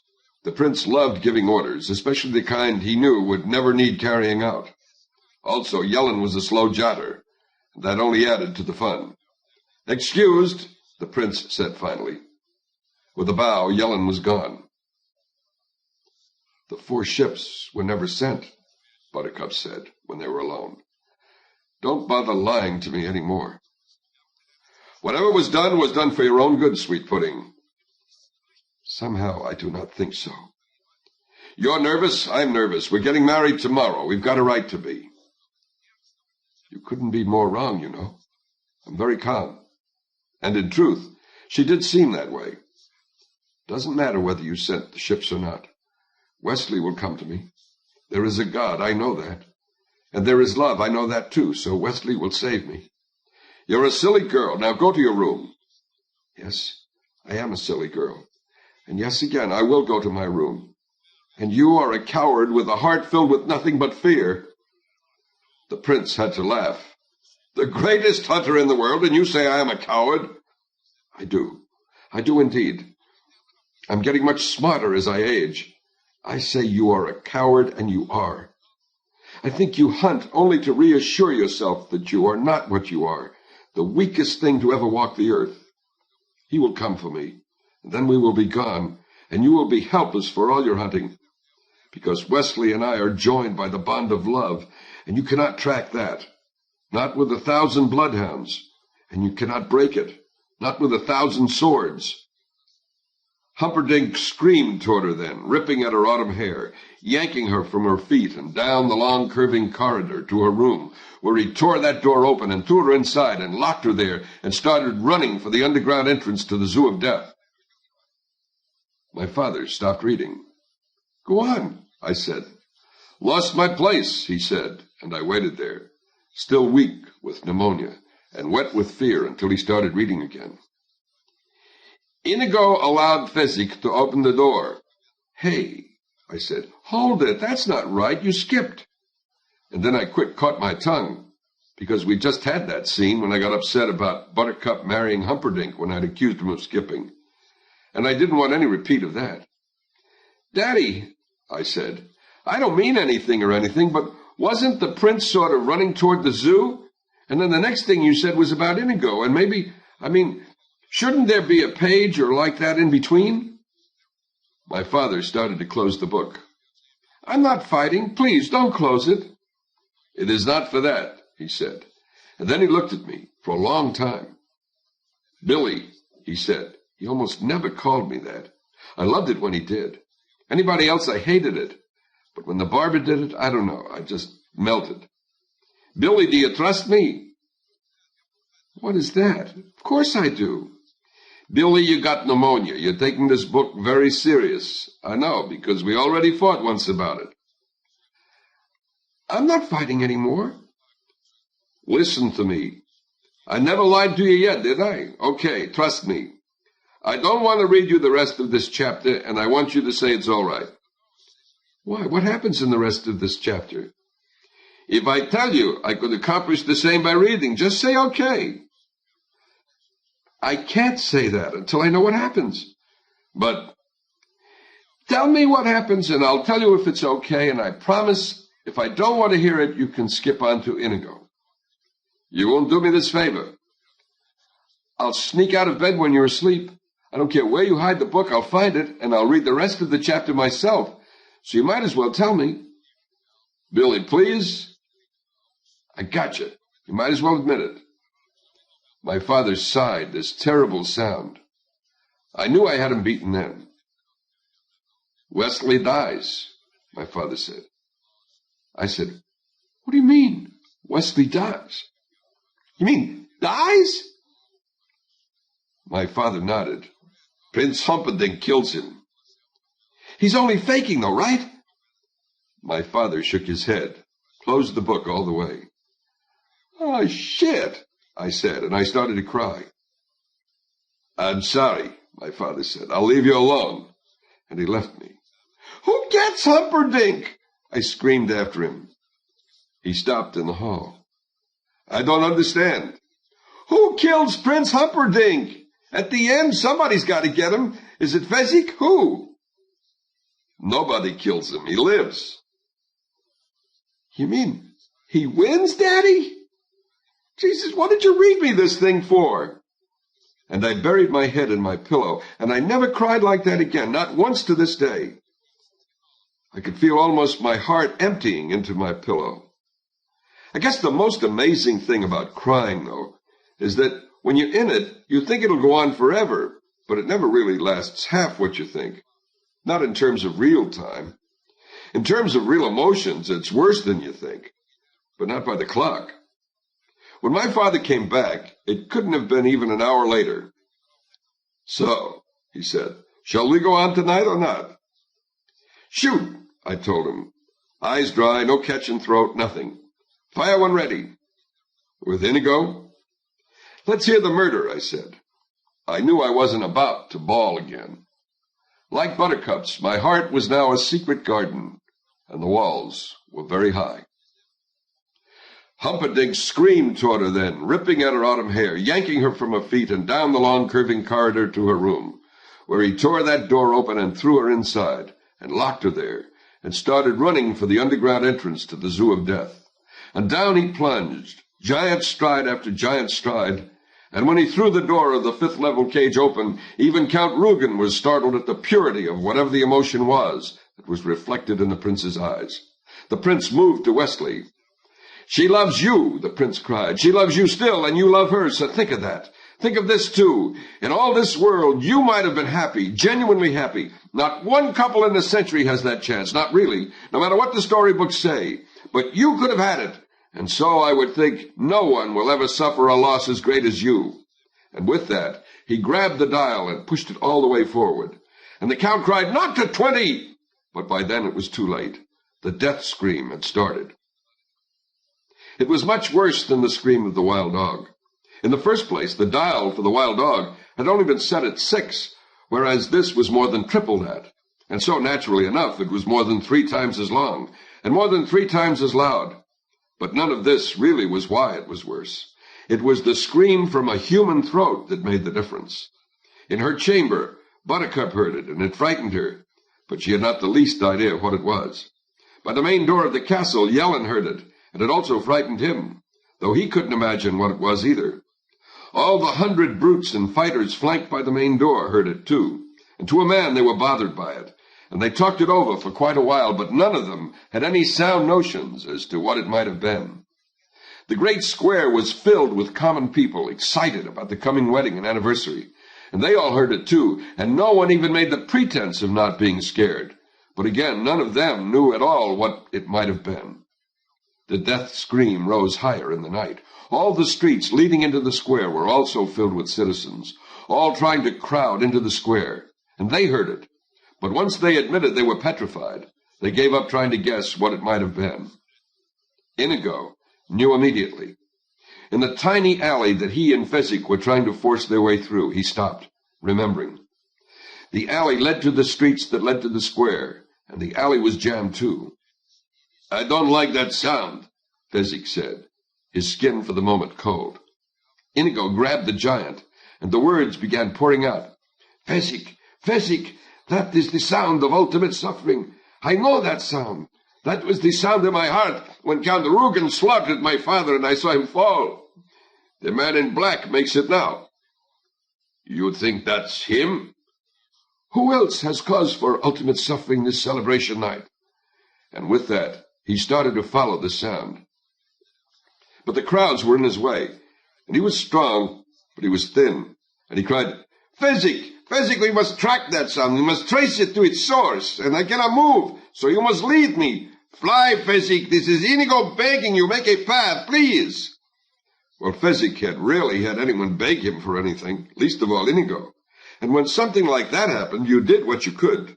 So Fezzik, without waiting, began to push forward. Lots of people. Fezzik pushed harder. Lots of people began to move out of Fezzik's way, fast. The death scream was starting to fade now, fading in the clouds. "Fezzik," said Inigo, "all your power, now!" Down the alley Fezzik ran, people screaming and diving to get out of his way. And in his footsteps, Inigo kept pace. And at the end of the alley was a street, and the scream was fainter now. But Fezzik turned left, and into the middle of the street he went, and he owned it. No one was in his way. Nothing dared block his way. And the scream was getting just so hard to hear. So with all his might, Fezzik roared, "Quiet!" And the street was suddenly hushed, and Fezzik pounded along, Inigo right behind. And the scream was still there, still faintly there, and into the great square itself and the castle beyond before the scream was gone. Wesley lay dead by the machine. The prince kept the dial by the 20 mark long, long after it was necessary, until the count said, "Done." The prince left without another look at Wesley. He took the secret underground stairs 4 at a time.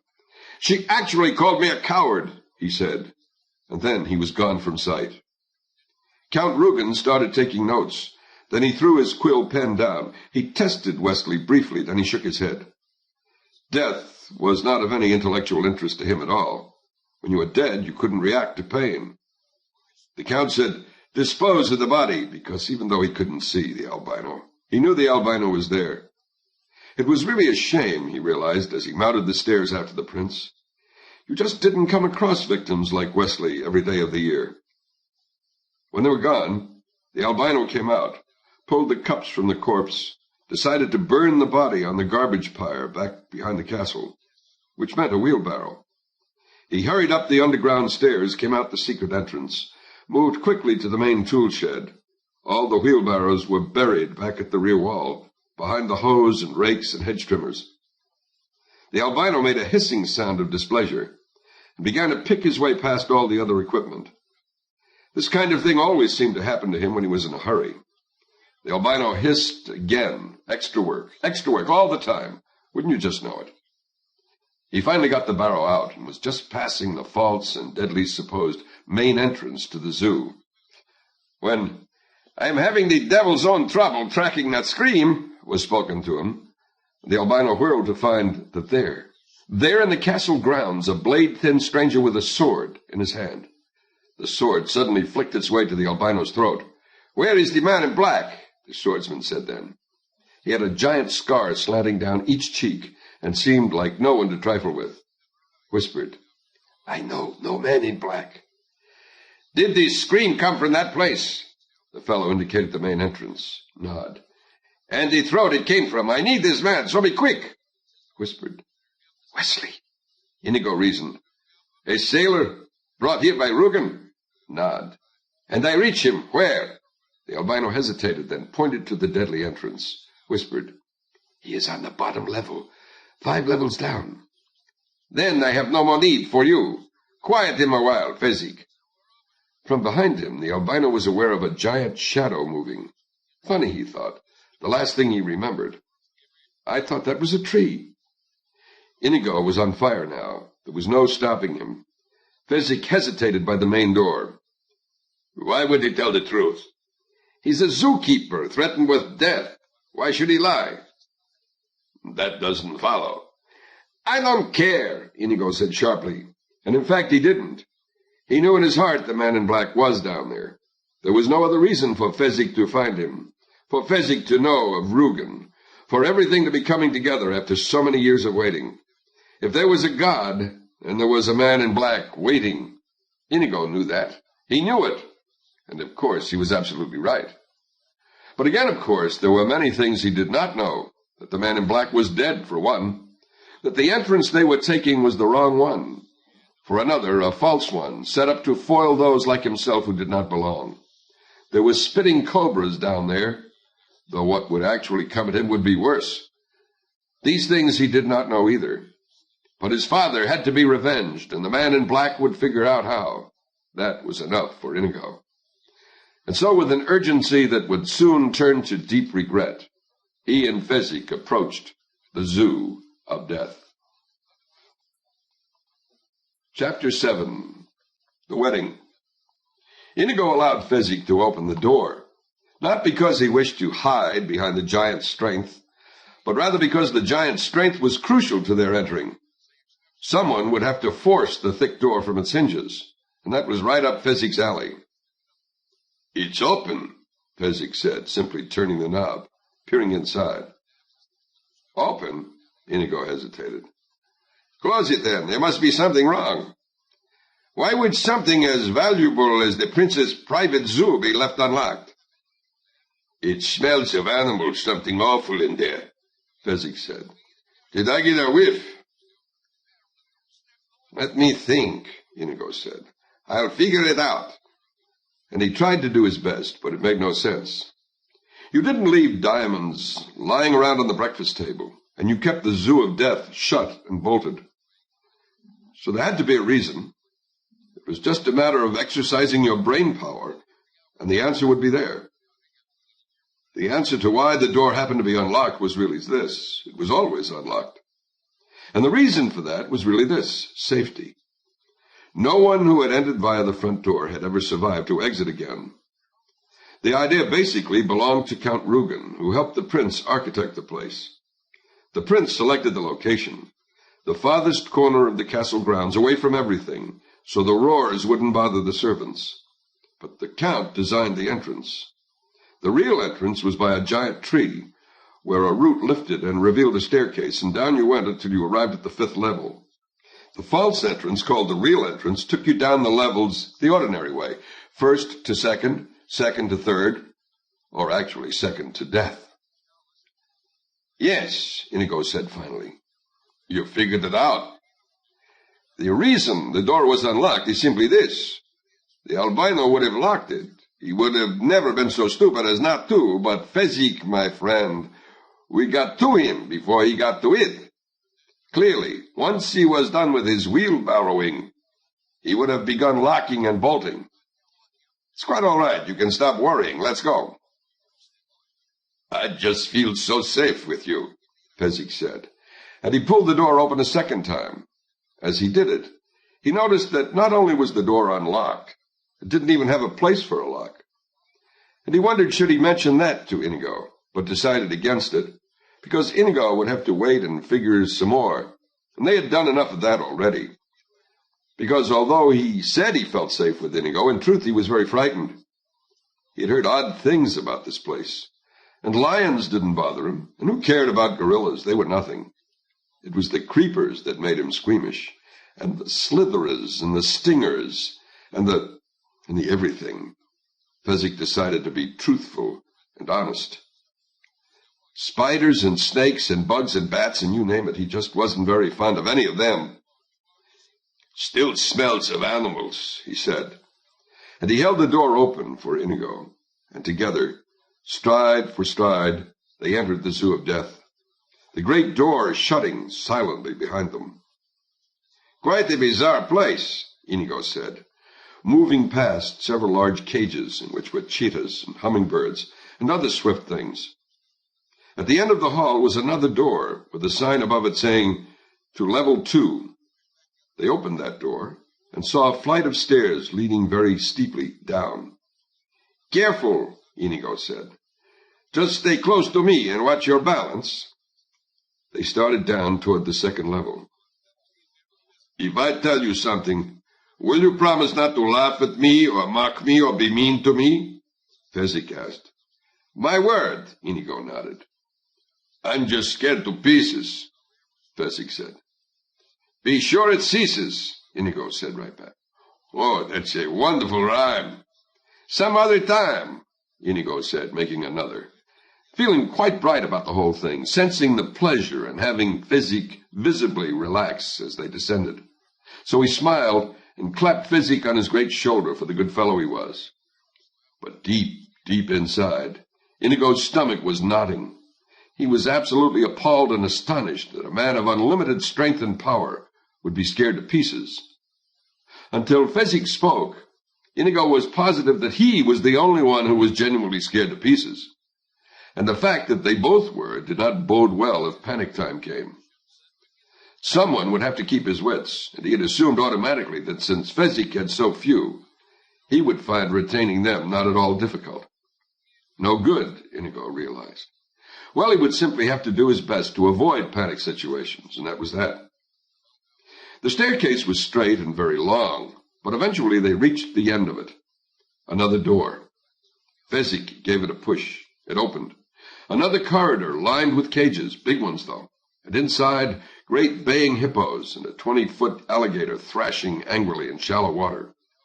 "We must hurry," Inigo said, picking up the pace, "much as we might like to dawdle," and he half ran toward a sign that said, "To level 3. Inigo opened the door and looked down, and Fezzik peered over his shoulder. Inigo said.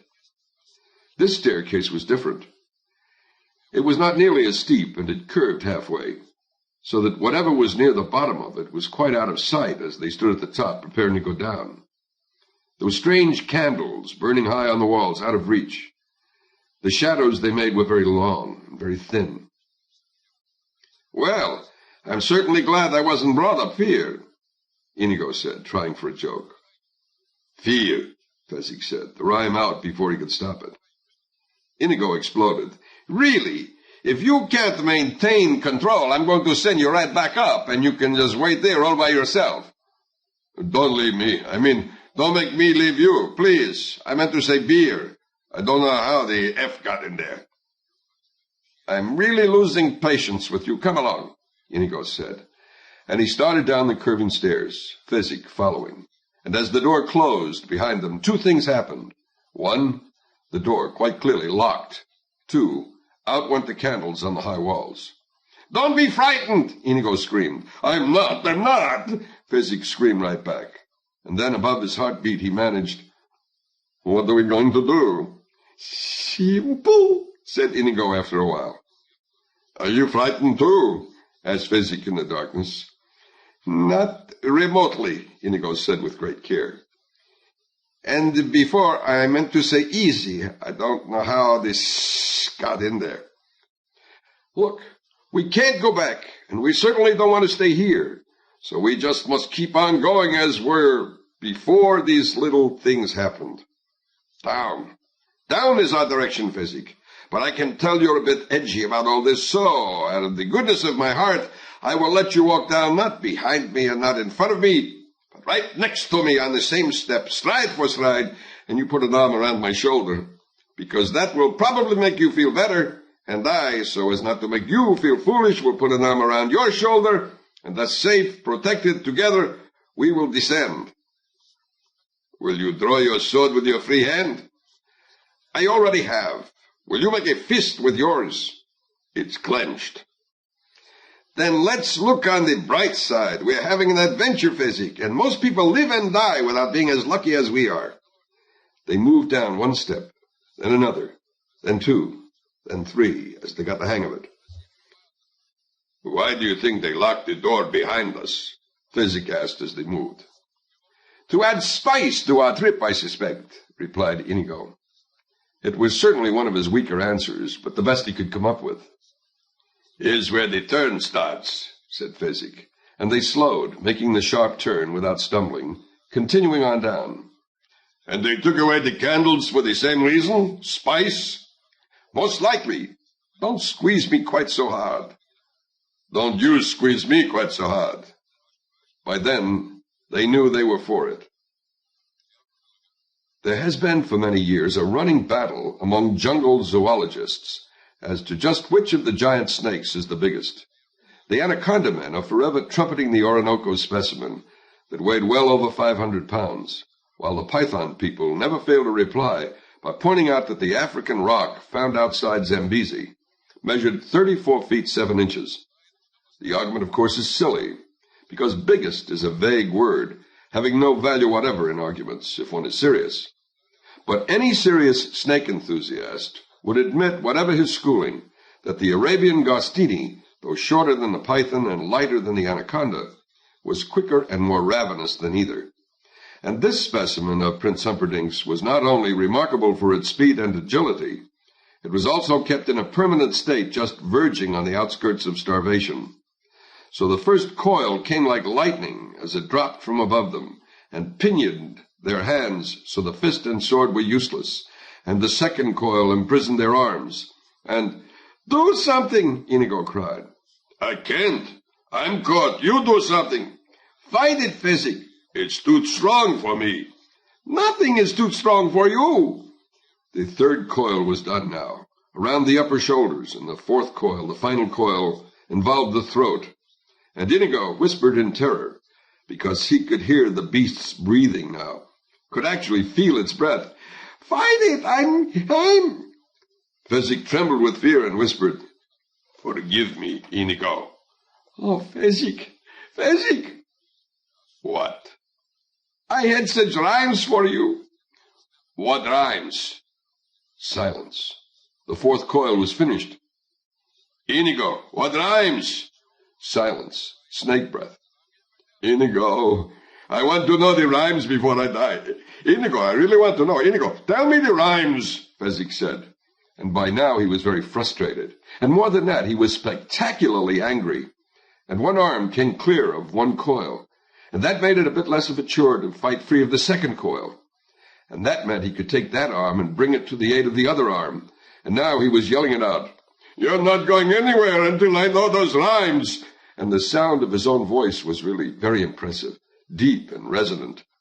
And who was this snake, anyway, getting in the path of Fezzik when there were rhymes to learn? And by this time, not only were both arms free of the bottom 3 coils, but he was furious at the interruption, and his hands grabbed toward the snake breath.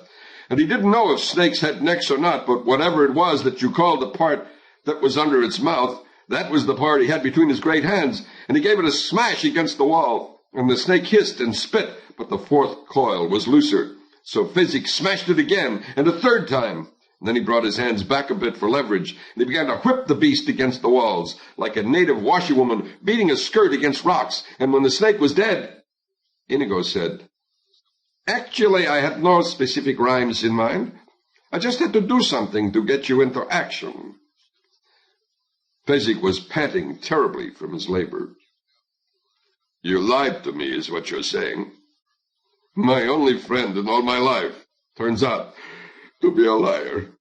He started tromping down the stairs, Inigo stumbling after him.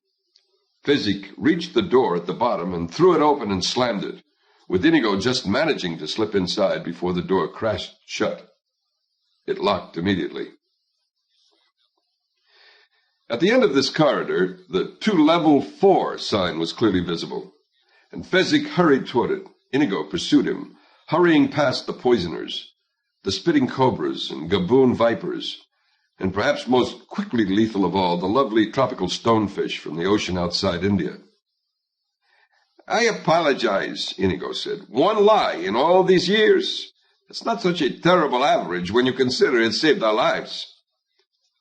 "There's such a thing as principle," was all Fezzik would answer, and he opened the door that led to the 4th level.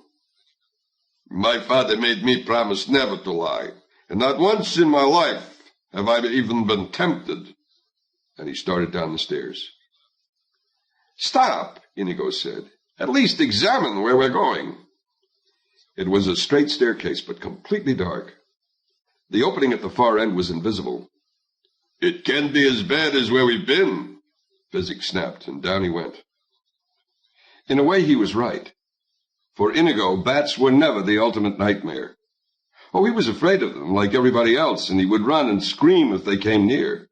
In his mind, though, hell was not bat-infested.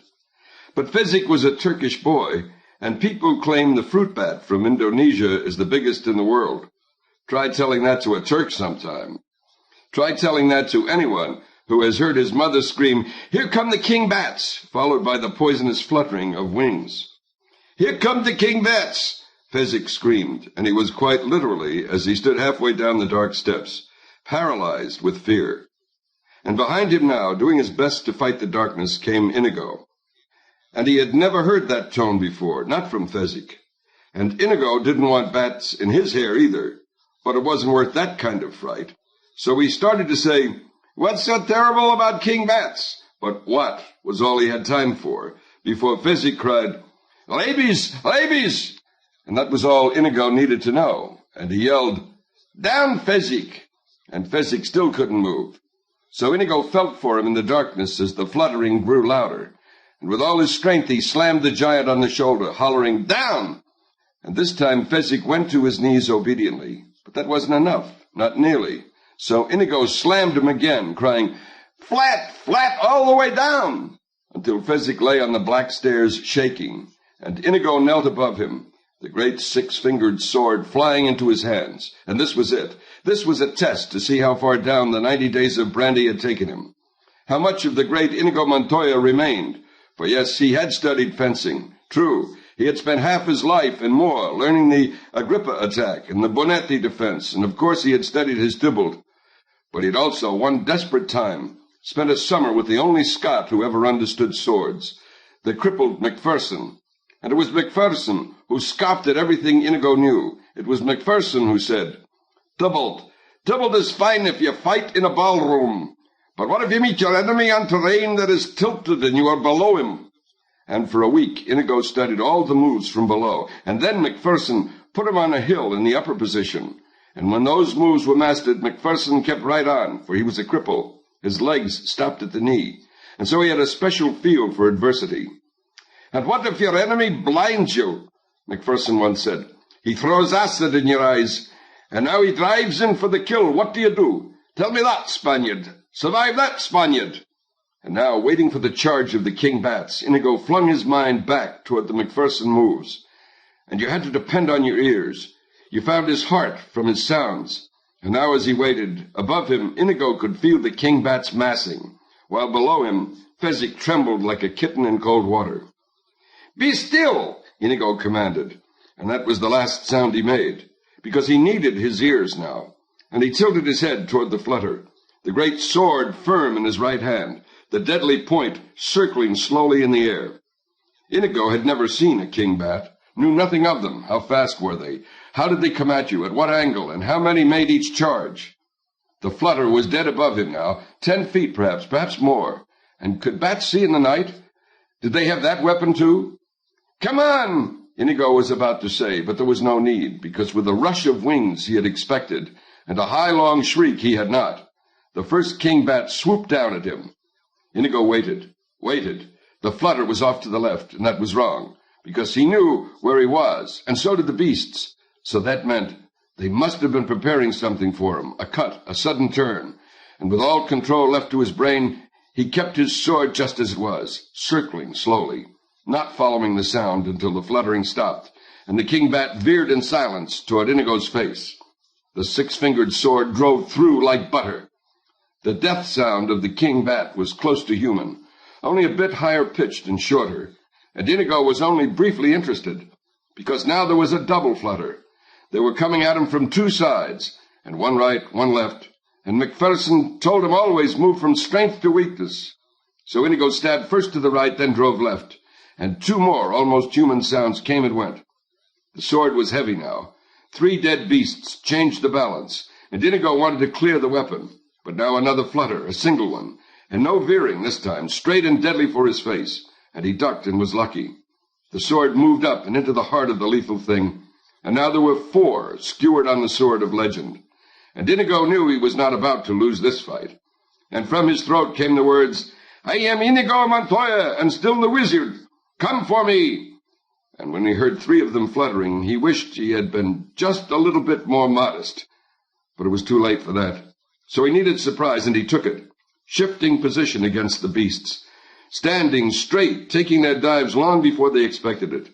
And now there were 7 king bats, and his sword was completely out of balance. And that would have been a bad thing, a dangerous thing, except for one important aspect. There was silence now in the darkness. The fluttering was done. "Some giant you are," Inigo said then, and he stepped over Fezzik and hurried down the rest of the darkened stairs. Fezzik got up and lumbered after him, saying, "Inigo, listen. I made the mistake before. You didn't lie to me. You tricked me. And Father always said tricking was fine, so I'm not mad at you anymore. And is that all right with you? It's all right with me." They turned the knob on the door at the bottom of the black stairs and stepped onto the 4th level. Inigo looked at him. "You mean you'll forgive me completely for saving your life if I completely forgive you for saving mine?" "You're my friend, my only one." "Pathetic, that's what we are," Inigo said. "Athletic." "That's very good," Inigo said, so Fezzik knew they were fine again. They started toward the sign that said to level 5, passing strange cages. "This is the worst yet," Inigo said, and then he jumped back, because behind a pale glass case, a blood eagle was actually eating what looked like an arm. And on the other side there was a great black pool, and whatever was in it was dark and many-armed, and the water seemed to get sucked toward the center of the pool where the mouth of the thing was. "Hurry," Inigo said, and he found himself trembling at the thought of being dropped into the black pool. They opened the door and looked down toward the 5th level. Stunning. In the first place, the door they opened had no lock, so it could not trap them. And in the second place, the stairs were all brightly lit. And in the third place, the stairs were absolutely straight. And in the 4th place, it wasn't a long flight at all. And in the main place, there was nothing inside. It was bright and clean, and totally, without the least doubt, empty. "I don't believe it for a minute," Inigo said, and holding his sword at the ready, he took the first step down. "Stay by the door. The candles will go out any second." He took a second step down. The candles stayed bright. A third step. The 4th. There were only about a dozen steps in all, and he took 2 more, stopping in the middle. Each step was perhaps a foot in width. So he was 6 feet from Fezzik, 6 feet from the large, ornate, green-handled door that opened onto the final level. "Fezzik," from the upper door. "What?" "I'm frightened." "It looks all right, though." "No, it's supposed to. That's to fool us. Whatever we've gotten by before, this must be worse." "But there's nothing to see, Inigo." Inigo nodded. "That's why I'm so frightened." He took another step down toward the final, ornate, green-handled door. Another. 4 steps to go. 4 feet to go. 48 inches from death. Inigo took another step. He was trembling now, almost out of control. "Why are you shaking?" Fezzik from the top. "Death is here! Death is here!" He took another step down. 24 inches to dying. "Can I come join you now?" Inigo shook his head. "No point in your dying, too." "But it's empty."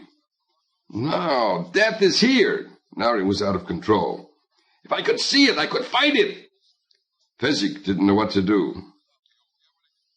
"I'm Inigo Montoya the wizard. Come for me." He turned around and around, sword ready, studying the brightly lit staircase. "Now you're scaring me," Fezzik said. And he let the door close behind him and started down the stairs.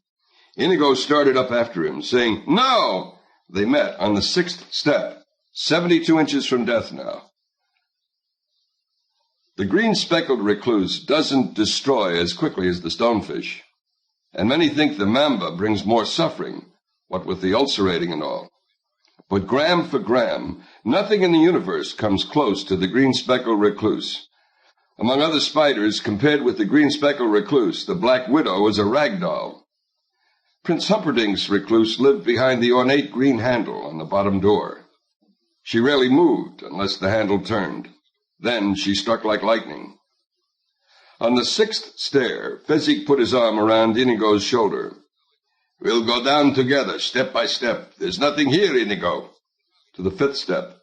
"There has to be." "Why?"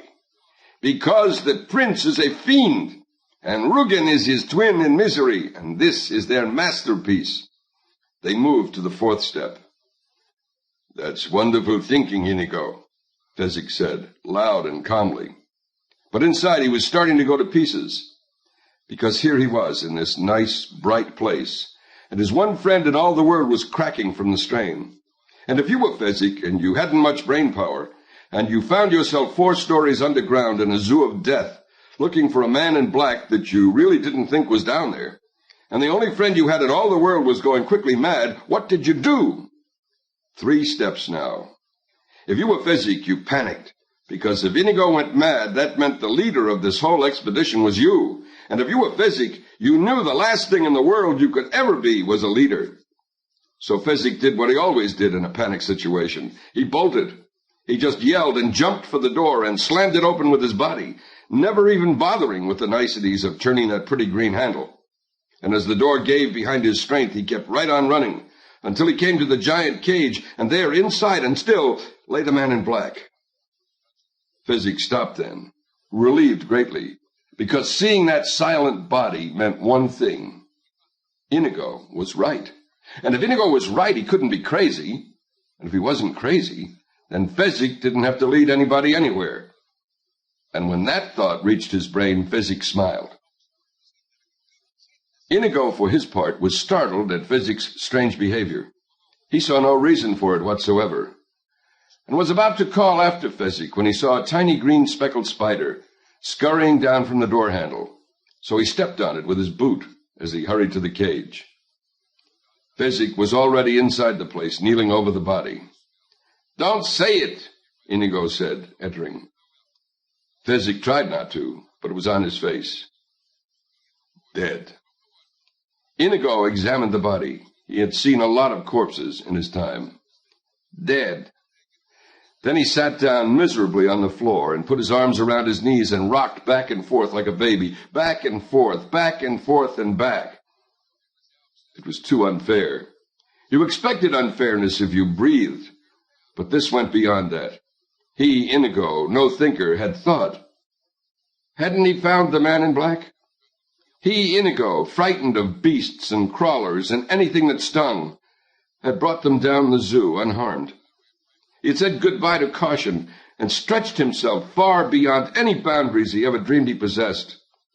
And now, after such effort, after being reunited with Fezzik on this day of days for this one purpose, to find the man to help him find a plan, to help him revenge his dead Domingo, gone. All was gone. Hope, gone. Future, gone. All the driving forces of his life, gone. Snuffed out, beaten, dead. "I am Inigo Montoya, the son of Domingo Montoya, and I do not accept it." He sprang to his feet, started up the underground stairs, stopping only long enough to snap commands. Come along, bring the body." He searched through his pockets for a moment, but they were empty from the brandy. "Have you got any money, Fezzik?" "Some. They pay well on the brute squad." "Well, I just hope it's enough to buy a miracle, that's all." When the knocking started on his hut door, Max almost didn't answer it. "Go away," he almost said, because lately it was only kids come to mock him. Except this was a little past the time for kids being up. It was almost midnight. And besides, the knocking was both loud and at the same time rat-a-tatty, as if the brain was saying to the fist, "Hurry it up, I want to see a little action." So Max opened the door a peek's worth. "I don't know you." Aren't you Miracle Max that worked all those years for the king? This skinny guy said. I got fired, didn't you hear? That's a painful subject. You shouldn't have brought it up. Good night. Next time, learn a little manners. And he closed the hut door.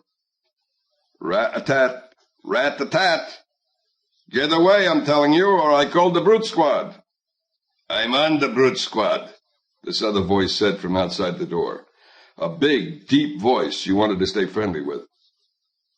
We need a miracle. It's very important, the skinny guy said from outside. I'm retired, Max said. Anyway, you wouldn't want someone the king got rid of, would you? I might kill whoever you want me to miracle. He's already dead, the skinny guy said. He is, huh? Max said, a little interest in his voice now. He opened the door a peek's worth again. I'm good at that. Please, the skinny guy said. Bring him in. I'm making no promises. Miracle Max answered after some thought. This huge guy and this skinny guy brought in this big guy and put him on the hut floor. Max poked the corpse. Not so stiff as some, he said. The skinny guy said, We have money. Then go get some great genius specialist, why don't you?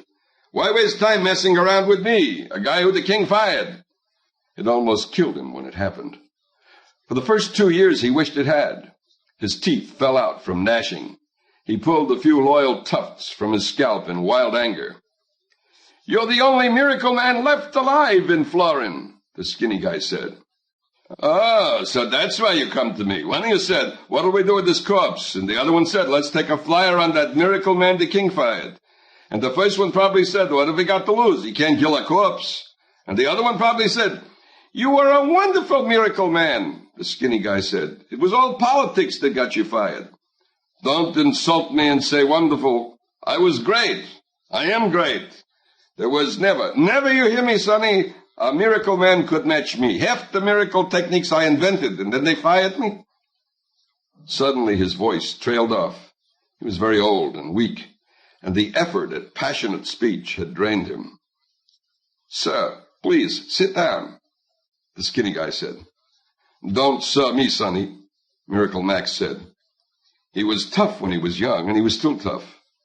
I got work to do. I was feeding my witch when you came in. I got to finish that now. And he lifted the hut trap door and took the ladder down into the cellar, locking the trap door behind him. When that was done, he put his finger to his lips and ran to the old woman cooking hot chocolate over the coals.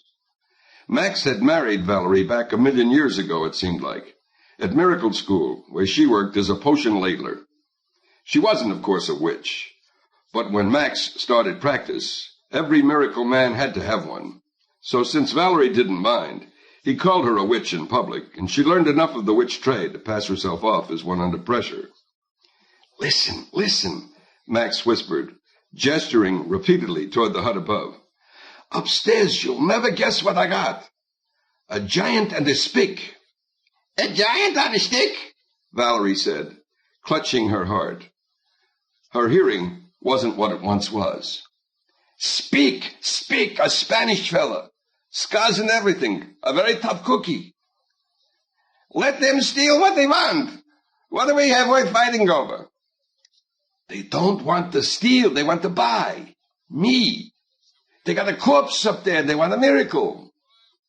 You were always good at that, Valerie said. She hadn't seen him trying so hard not to seem excited since the firing had all but done him in.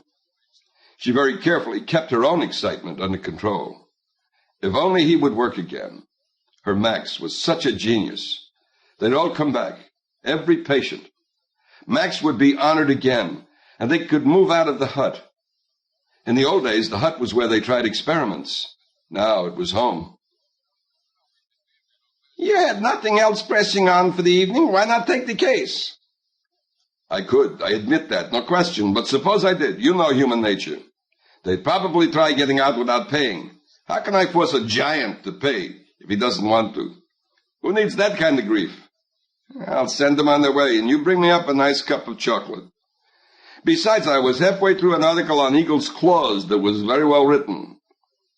Get the money in advance. Go, demand. If they say no, out with them. If they say yes, bring the money down to me. I'll feed it to the frog. They'll never find it even if they change their mind and try to rob it back. Max started back up the ladder. What should I ask for? I haven't done a miracle. It's 3 years now. Prices may have skyrocketed. 50, you think? If they got 50, I'll consider. If not, out they go. Right, Valerie agreed. And the minute Max had shut the trap door, she clambered silently up the ladder and pressed her ear to the ceiling. Sir, we're in a terrible rush, so, this one voice said. Don't you hurry me, sonny. You hurry a miracle man, you got rotten miracles. That's what you want. You'll do it then. I didn't say I'd do it, sonny. Don't try pressuring a miracle man, not this one. You try pressuring me, out you go. How much money you got? Give me your money, Fezzik, the same voice said again. Here's all I got, this great voice boomed. You count it, Inigo. There was a pause. 65 is what we've got, the one called Inigo said. Valerie was about to clap her hands with joy when Max said, I've never worked for anything that little in my life. You got to be joking. Excuse me again. I got to belch my witch. She's done eating by now. Valerie hurried back to the coals and waited until Max joined her. No good, he said. They only got 20. Valerie stirred away at the stove. She knew the truth, but dreaded having to say it, so she tried another tack. We're practically out of chocolate powder. 20 could sure be a help if they bother us tomorrow. No chocolate powder, Max said, visibly upset. Chocolate was one of his favorites, right after cough drops.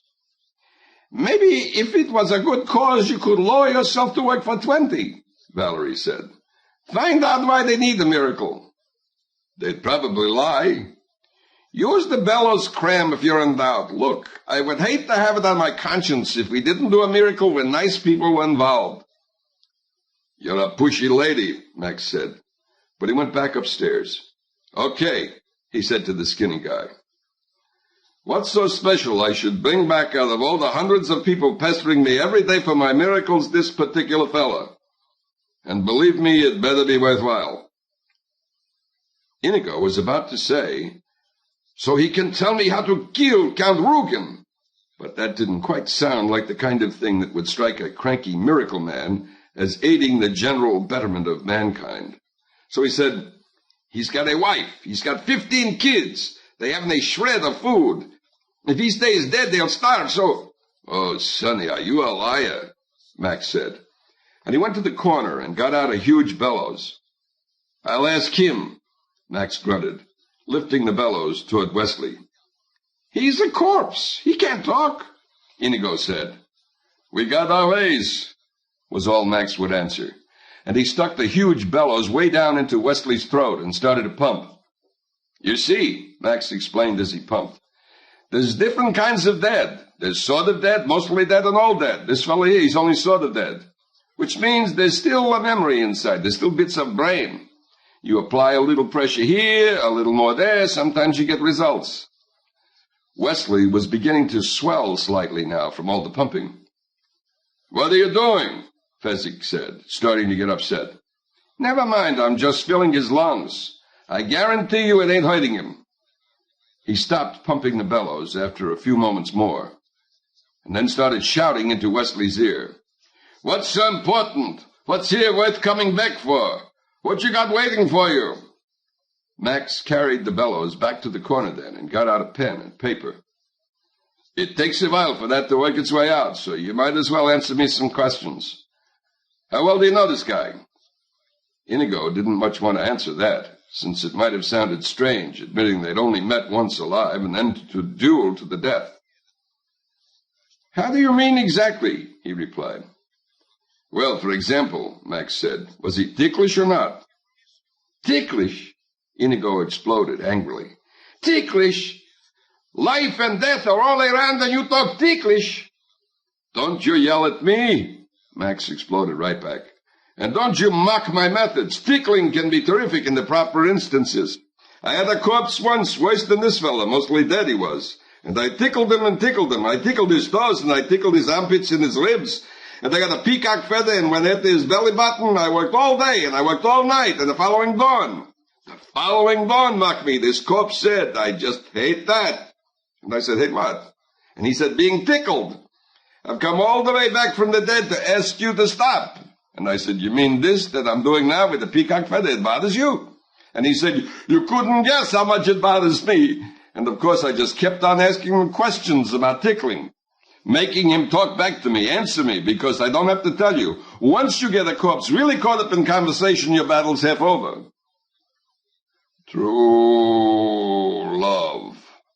Fezzik grabbed onto Inigo in panic, and they both pivoted, staring at the man in black, who was silent again. True love, he said.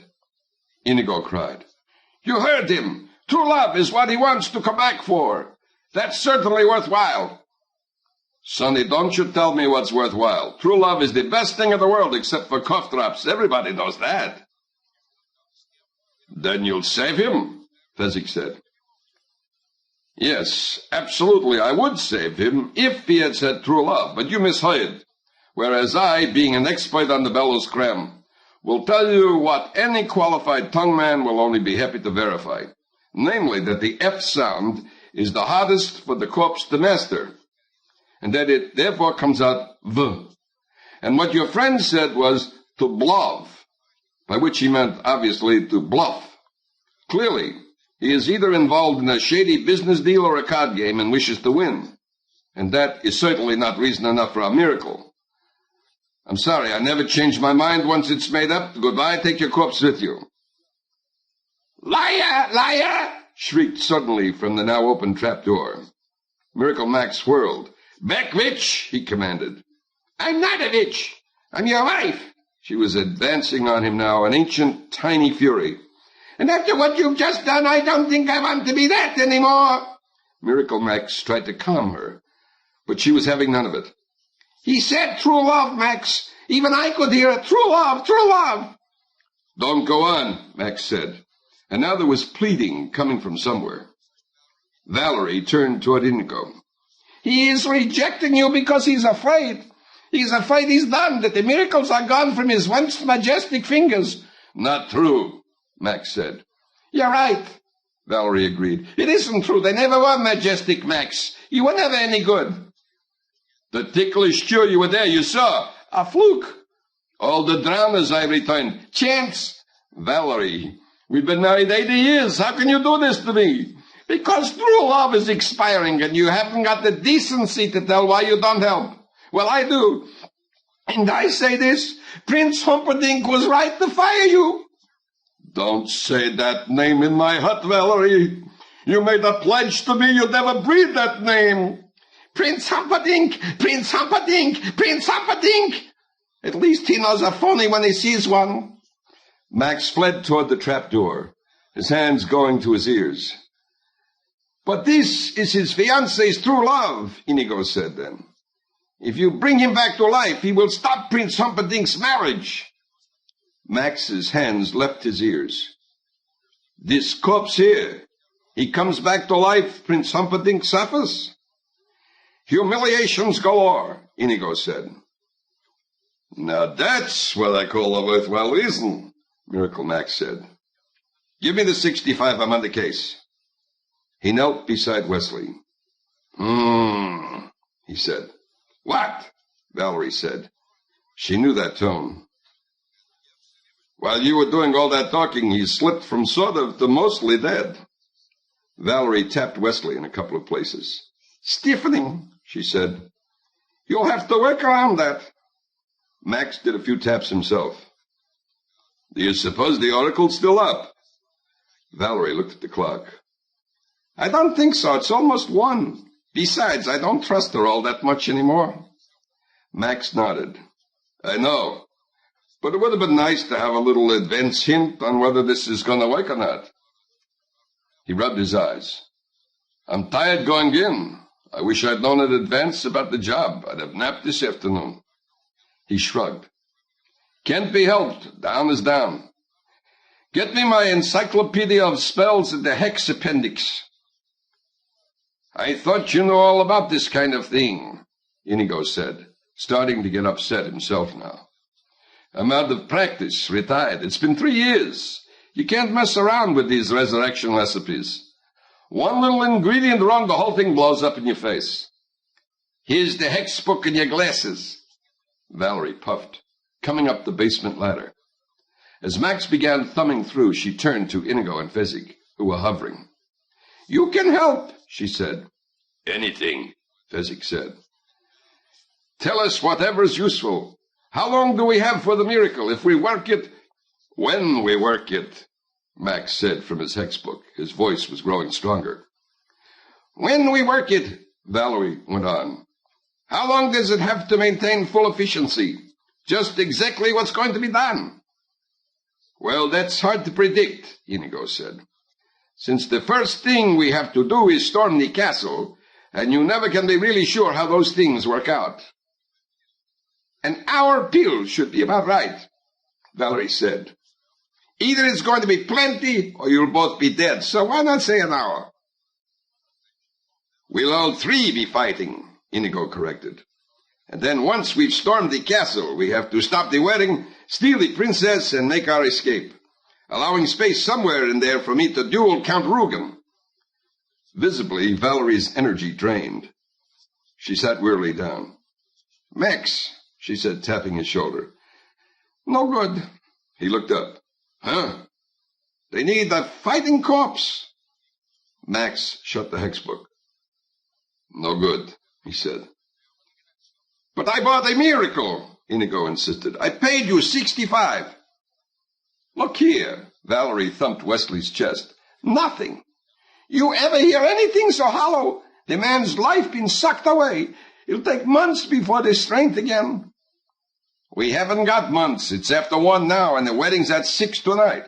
What parts can we hope to have in working order in 17 hours? Well, Max said, considering. Certainly the tongue, absolutely the brain, and with luck, maybe a little slow walk if you nudge him gently in the right direction. Inigo looked at Fezzik in despair. What can I tell you? Max said. You needed a phantasmagoria. And you never could have gotten one of those for 65, Valerie added, consolingly.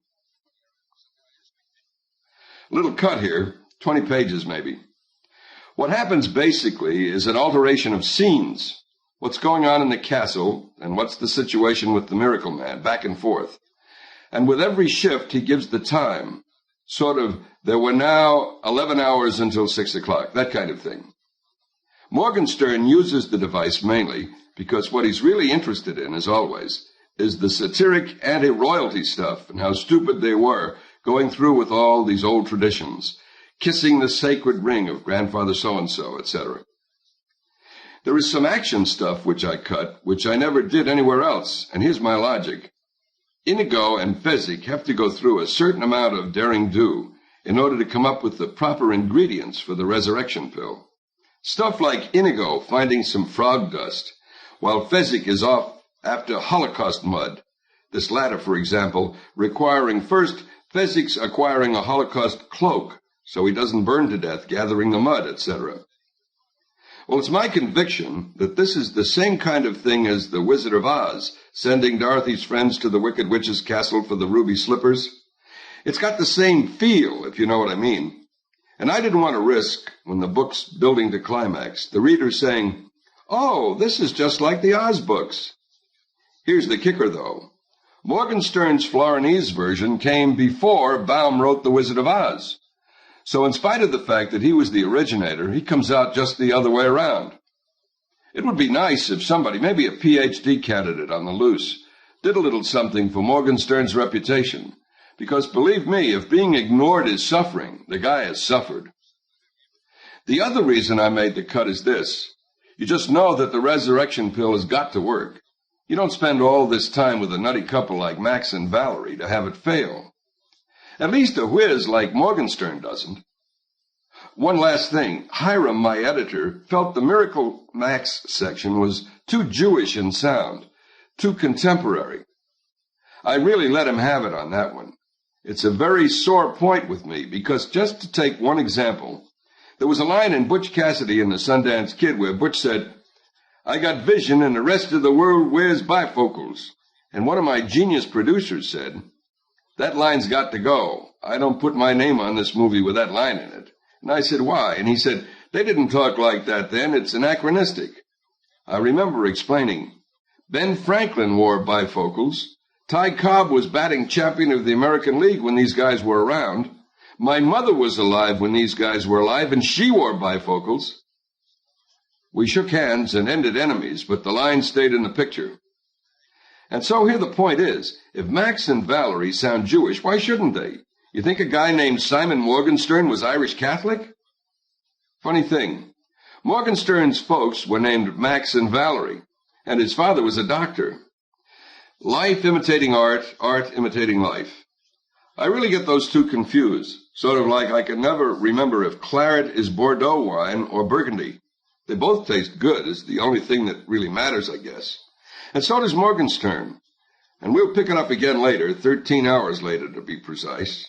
4 in the afternoon, 2 hours before the wedding. "You mean that's it?"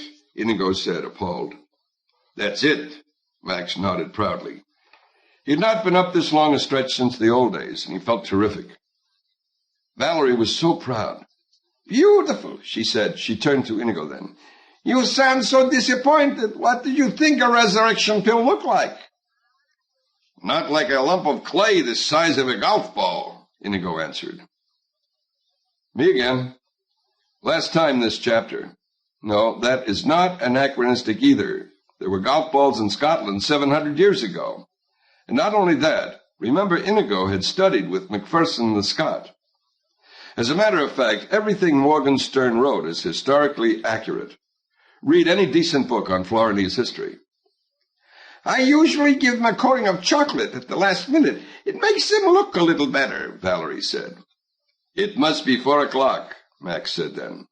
"Better get the chocolate ready so it'll have time to harden."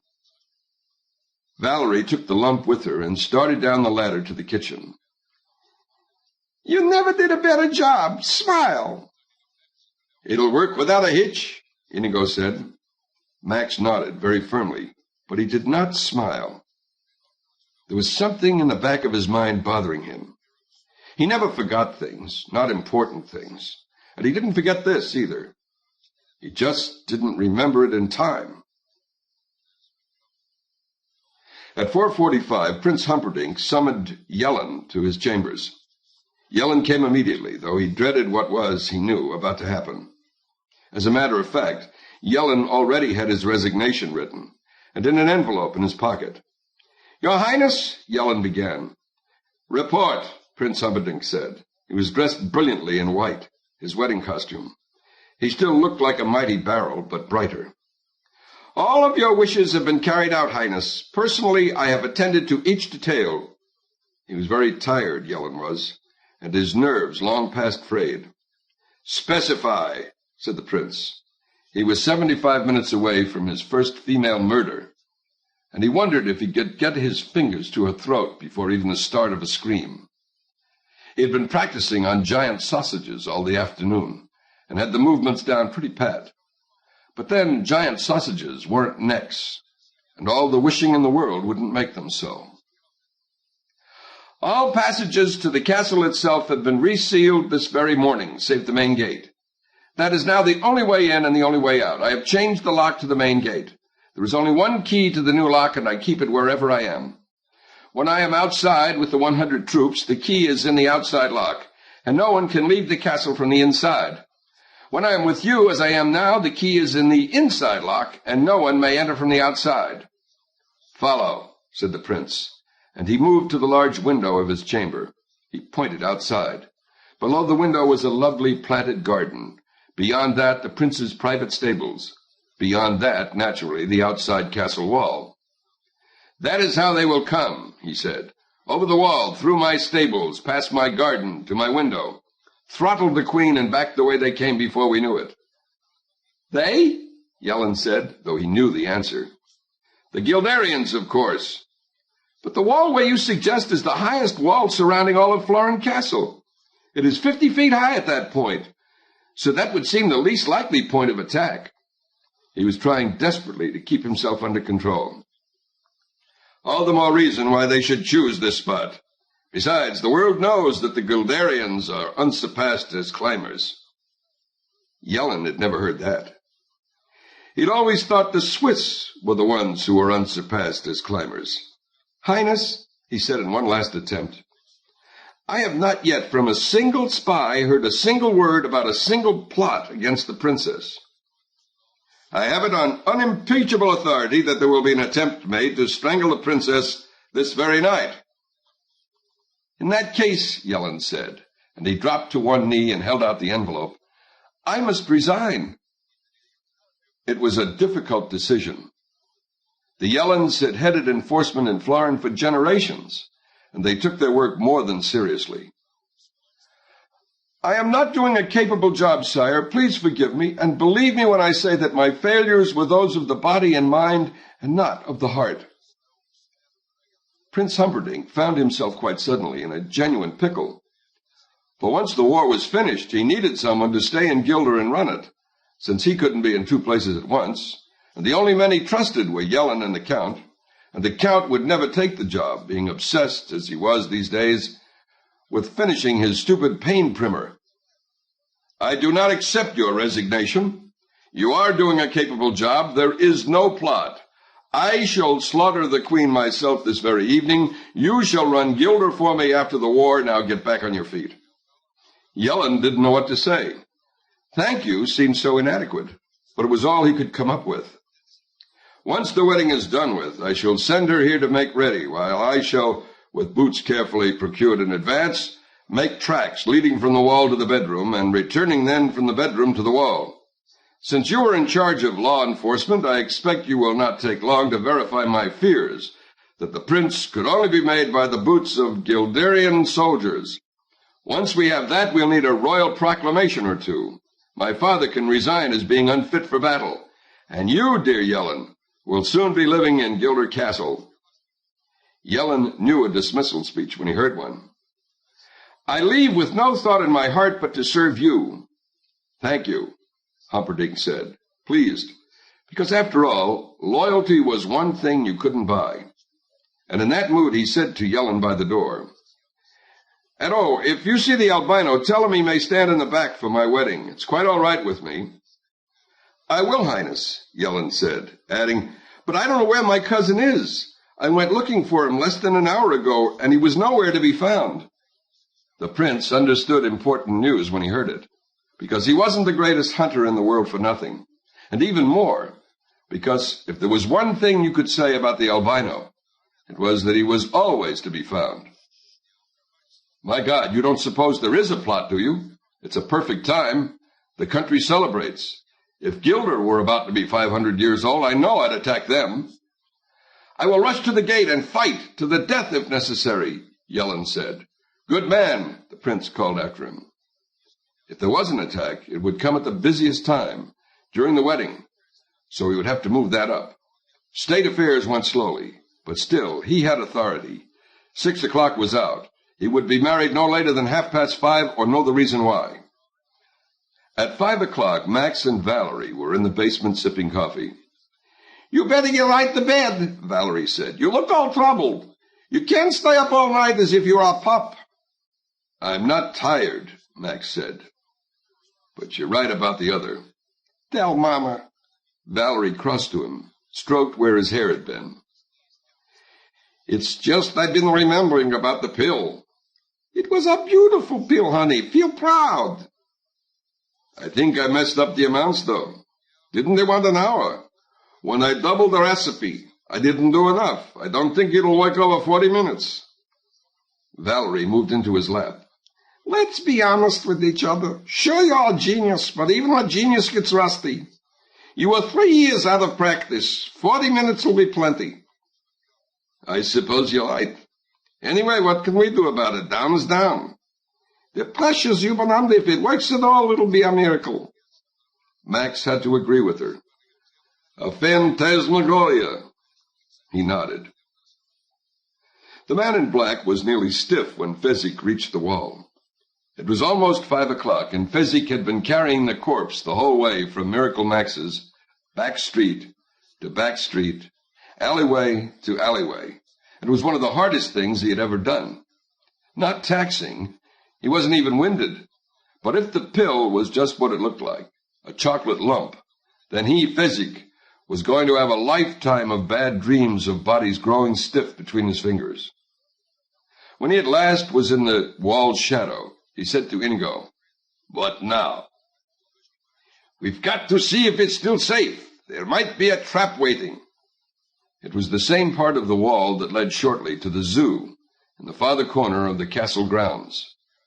But if the albino's body had been discovered, then who knew what was waiting for them? "Should I go up then?" Fezzik asked. "We'll both do it," Inigo replied.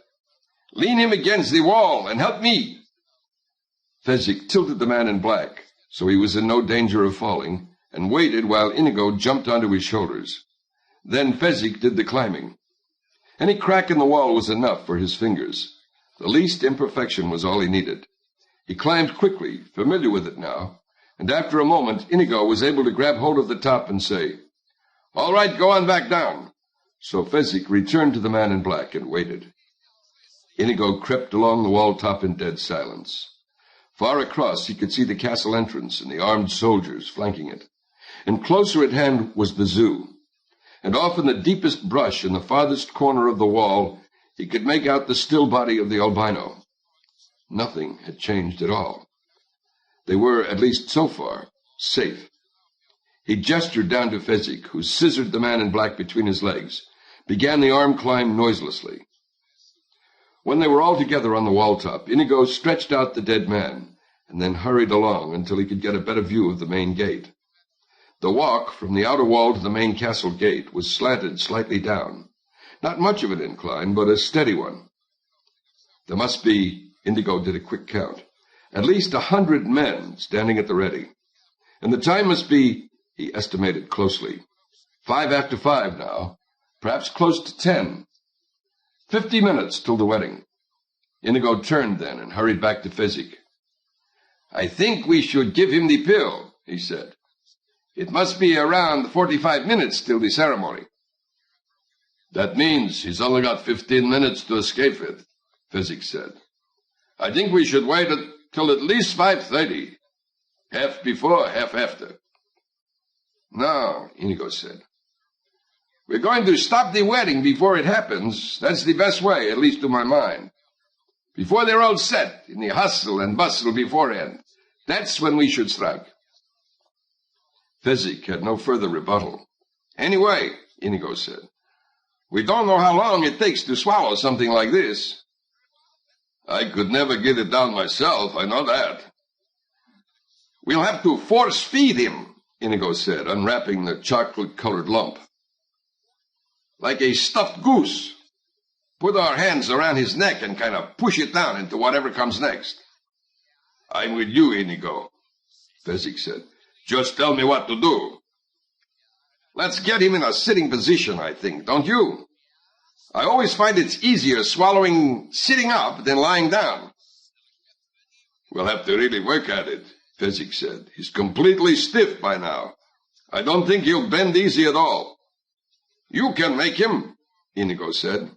"I always have confidence in you, Fezzik." "Thank you," Fezzik said. "Just don't ever leave me alone." He pulled the corpse between them and tried to make him bend in half. But the man in black was so stiff, Fezzik really had to perspire to get him at right angles. "How long do you think we'll have to wait before we know if the miracle's on or not?" "Your guess is as good as mine," Inigo said. "Get his mouth as wide open as you can, and tilt his head back a little, and we'll just drop it in and see." Fezzik worked at the dead man's mouth a while, got it the way Inigo said, tilted the neck perfect the first time, and Inigo knelt directly above the cavity, dropped the pill down, and as it hit the throat he heard, "Couldn't beat me alone, you dastards. While I beat you each apart, I'll beat you both together." "You're alive!" Fezzik cried. The man in black sat immobile, like a ventriloquist's dummy, just his mouth moving. "That is perhaps the most childishly obvious remark I have ever come across. But what can you expect from a strangler? Why won't my arms move?" You've been dead, Inigo explained. And we're not strangling you, Fezzik explained. We were just getting the pill down. The resurrection pill, Inigo explained. I bought it from Miracle Max, and it works for 60 minutes. What happens after 60 minutes? Do I die again? It wasn't 60 minutes. He just thought it was. Actually, it was 40. Only they had used up one already in conversation, so it was down to 39. We don't know. Probably you just collapse and need tending for a year or however long it takes to get your strength back. I wish I could remember what it was like when I was dead, the man in black said. I'd write it all down. I could make a fortune on a book like that. I can't move my legs either. That will come. It's supposed to. Max said the tongue and the brain were shoo-ins, and probably you'll be able to move, but slowly. The last thing I remember was dying. So why am I on this wall? Are we enemies? Have you got names? I'm the dread pirate Roberts, but you can call me Wesley. Fezzik. Inigo Montoya of Spain. Let me tell you what's been going on. He stopped and shook his head. No, he said. There is too much. It would take too long. Let me distill it for you. The wedding is at 6, which leaves us probably now something over half an hour to get in, steal the girl, and get out, but not before I kill Count Rugen. What are our liabilities?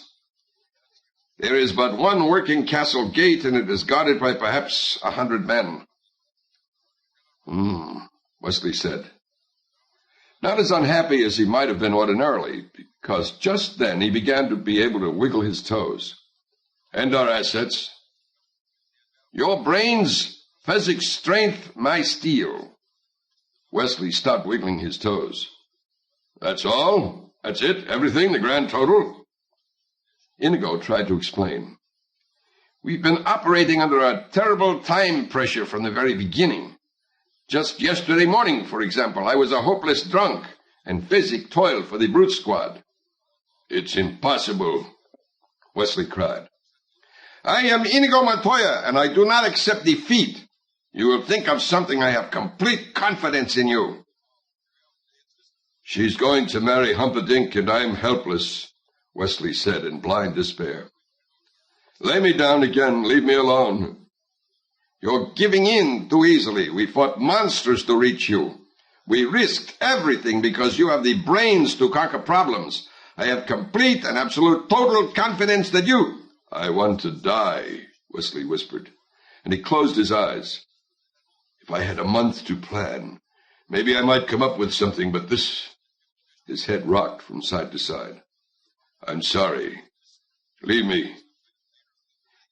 You just moved your own head, Fezzik said, doing his best to be cheery. Doesn't that up your spirits? My brains, your strength, and his steel against 100 troops? And you think a little head jiggle is supposed to make me happy? Why didn't you leave me to death? This is worse. Lying here helpless while my true love marries my murderer. I just know once you're over your emotional outbursts you'll come up with... I mean, if we even had a wheelbarrow, that would be something, Wesley said. Where do we put that wheelbarrow the albino had? Inigo asked. Over by the albino, I think, Fezzik replied. Maybe we can get a wheelbarrow, Inigo said. Well, why didn't you list that among our assets in the first place? Wesley said, sitting up, staring out at the massed troops in the distance. You just sat up, Fezzik said, still trying to be cheery. Wesley continued to stare at the troops and the incline leading down toward them. He shook his head. What I'd give for a Holocaust cloak, he said then. There we can't help you, Inigo said. Will this do? Fezzik wondered, pulling out his Holocaust cloak. Where? Inigo began. While you were at the frog dust, Fezzik answered. It fits so nicely I just tucked it away and kept it. Wesley got to his feet then. All right, I'll need a sword eventually. Why? Inigo asked. You can barely lift one. True, Wesley agreed. But that is hardly common knowledge. Hear me now. There may be problems once we're inside. I'll say there may be problems, Inigo cut in. How do we stop the wedding? Once we do, how do I find the Count? Once I do, where will I find you again? Once we're together, how do we escape? Once we escape... Don't pester him with so many questions, Fezzik said. Take it easy, he's been dead. Right, sorry, Inigo said. The man in black was moving very slowly now, along the top of the wall, by himself. Fezzik and Inigo followed him through the darkness in the direction of the wheelbarrow. There was no denying the fact that there was a certain excitement in the air. Buttercup, for her part, felt no excitement whatsoever. She had, in fact, never remembered such a wonderful feeling of calm. Her Wesley was coming. That was her world. Ever since the prince had dragged her to her room, she had spent the intervening hours thinking of ways to make Wesley happy. There was no way he could miss stopping her wedding. That was the only thought that could survive the trip across her conscious mind. So when she heard the wedding was to be moved up, she wasn't the least upset. Wesley was always prepared for contingencies, and if he could rescue Buttercup at 6, he could just as happily rescue her at 5:30. Actually, Prince Humperdinck got things going even faster than he had hoped. It was 5:23 when he and his bride-to-be were kneeling before the aged Archdean of Florin. It was 5:24 when the Archdean started to speak, and 5:25 when the screaming started outside the main gate. Buttercup only smiled softly. Here comes my Wesley now, was all she thought. It was not, in point of fact, her Wesley that was causing the commotion out front. Wesley was doing all he could to simply walk straight down the incline toward the main gate without help. Ahead of him, Inigo struggled with the heavy wheelbarrow. The reason for its weight was that Fezzik stood in it, arms wide, eyes blazing, voice booming in terrible rage. "I am the dead pirate Robertson, there will be no survivors." He said that over and over, his voice echoing and reverberating as his rage increased. He was standing there, gliding down through the darkness, quite an imposing figure, seeming all in all probably close to 10 feet tall, with voice to match. But even that was not the cause of the screaming. Yellen, from his position by the gate, was reasonably upset at the roaring giant gliding down toward them through the darkness. Not that he doubted his 100 men could dispatch the giant. The upsetting thing was that, of course, the giant would be aware of that too, and logically there must somewhere in the dimness out there be any number of giant helpers. Other pirates, anything, who could tell?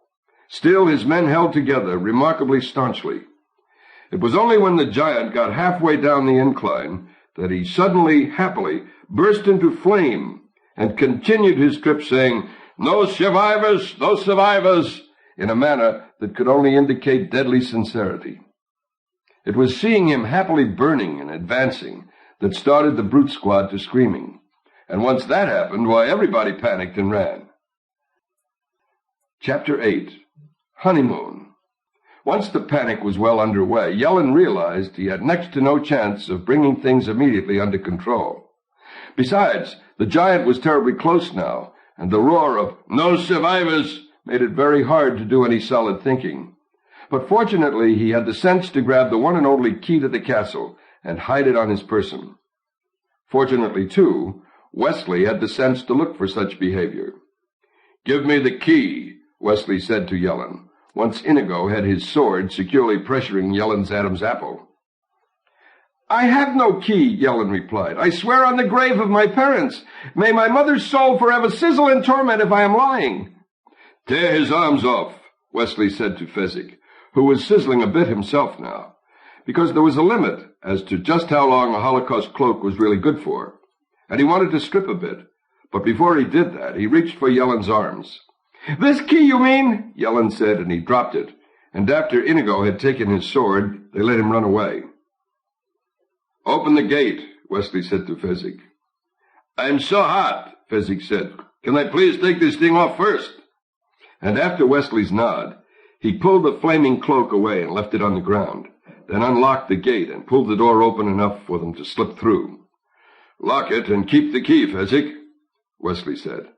It must be after 5:30 by now. Half an hour left to stop the wedding. What do we do after we win? Fezzik said, working with the key, forcing the great lock to close. Where should we meet? I'm the kind of fellow who needs instructions. Before Wesley could answer, Inigo cried out and readied his sword. Count Rugen and 4 palace guards were rounding a corner and running toward them. The time was then 5:34. The wedding itself did not end until 5:31, and Humperdinck had to use all of his persuasive abilities to get even that much accomplished. As the screaming from outside the gate burst all bounds of propriety, the prince interrupted the archdeacon with gentlest manner and said, Holiness, my love is simply overpowering my ability to wait. Please skip on down to the end of the service. The time was then 5:27. Humperdinck and Buttercup, the archdeacon said, I am very old and my thoughts on marriage are few, but I feel I must give them to you on this most happy of days. The archdeacon could hear absolutely nothing, and had been so afflicted since he was 85 or so. The only actual change that had come over him in the past years was that for some reason his impediment had gotten worse. Marriage, he said, very old. Unless you paid strict attention to his title and past accomplishments, it was very hard to take him seriously. Marriage, the archdeacon began. Again, Holiness, I interrupt in the name of love. Please hurry along as best you can to the end. Marriage is a dream within a dream. Buttercup was paying little attention to the goings-on. Wesley must be racing down the corridors now. He always ran so beautifully. Even back on the farm, long before she knew her heart, it was good to watch him run. Count Rugen was the only other person in the room, and the commotion at the gate had him on edge. Outside the door, he had his 4 best swordsmen, so no one could enter the tiny chapel. But still, there were a lot of people screaming where the brute squad should have been. The 4 guards were the only ones left inside the castle, for the prince needed no spectators to the events that were soon to happen. If only the idiot cleric would speed things along. It was already 5:29. The dream of love wept within a greater dream of everlasting west. Eternity is our friend, remember that, and love will follow you forever. It was 5:30 when the prince stood up and approached the archdeacon firmly. Man and wife, he shouted. Man and wife, say that! I'm not there yet, the archdeacon answered. You just arrived, the prince replied. Now! Buttercup could picture Wesley rounding the final corner. There were 4 guards outside waiting. At 10 seconds per guard, she began figuring, but then stopped, because numbers had always been her enemy. She looked down at her hands. Oh, I hope he still thinks I'm pretty, she thought. Those nightmares took a lot out of me. Man and wife, you're man and wife, the archdeacon said. Thank you, Holiness, the prince said, whirling toward Rugen. Stop that commotion, he commanded. And before his words were finished, the count was running for the chapel door. It was 5:31. It took a full 3 minutes for the count and the guards to reach the gate, and when they did, the count could not believe it. He had seen Wesley killed, and now there was Wesley, and with a giant and a strangely scarred, swarthy fellow. Something about the twin scars banked deep into his memory, but now was not the time for reminiscing. Kill them, he said to the fencers, but leave the middle-sized one until I tell you. And the 4 guards drew their swords. But too late and too slow, because as Fezzik moved in front of Wesley, Inigo attacked, the great blade blinding, and the 4th guard was dead before the first one had had sufficient time to hit the floor. Inigo stood still a moment, panting. Then he made a half-turn in the direction of Count Rugen, and executed a quick and well-formed bow. Hello, he said. My name is Inigo Montoya. You killed my father. Prepare to die. And in reply, the Count did a genuinely remarkable and unexpected thing. He turned and ran.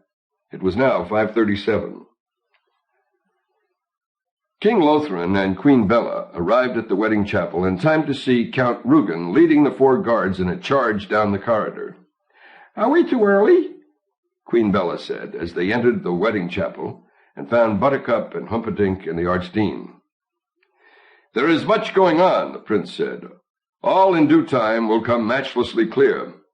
But I fear there is a strong possibility that at this very moment the Guelderians are attacking.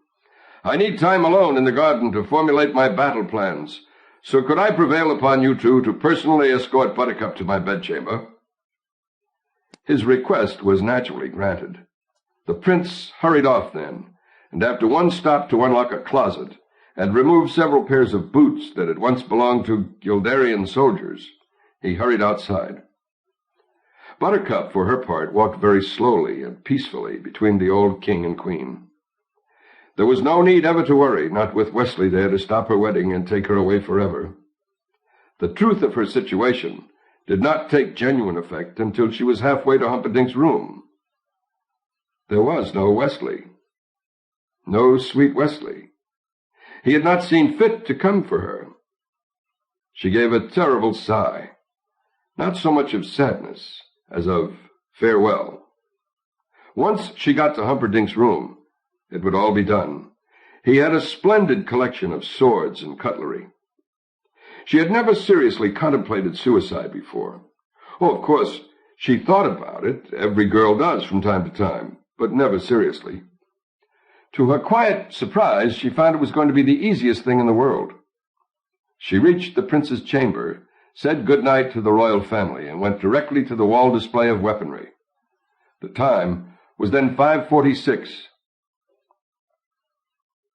Inigo, at 5:37, was so startled at the Count's cowardice that for a moment he simply stood there.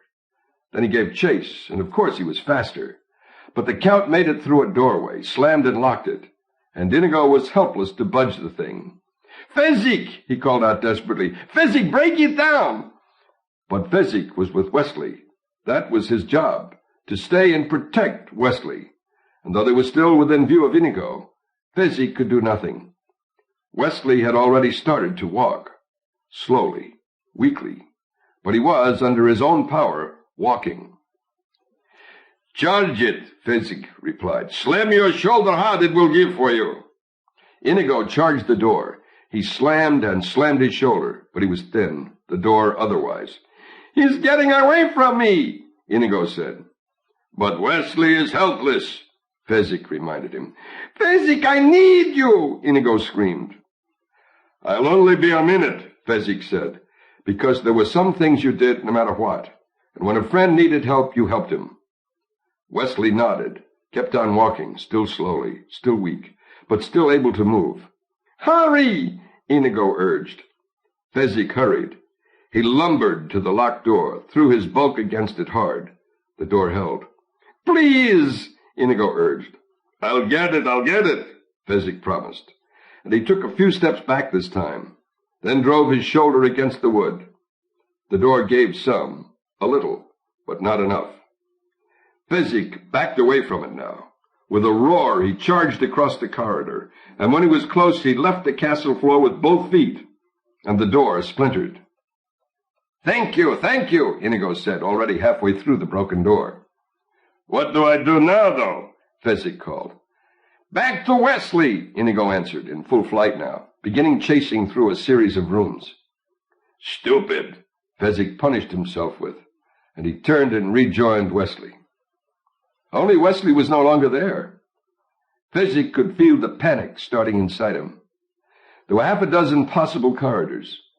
Which, Fezzik said, trying to figure it out, trying for once in his life to do something right. You picked the wrong one, knowing you, he said out loud. And then he took a corridor and started hurrying along it as fast as he could. He did pick the wrong one. Wesley was alone now.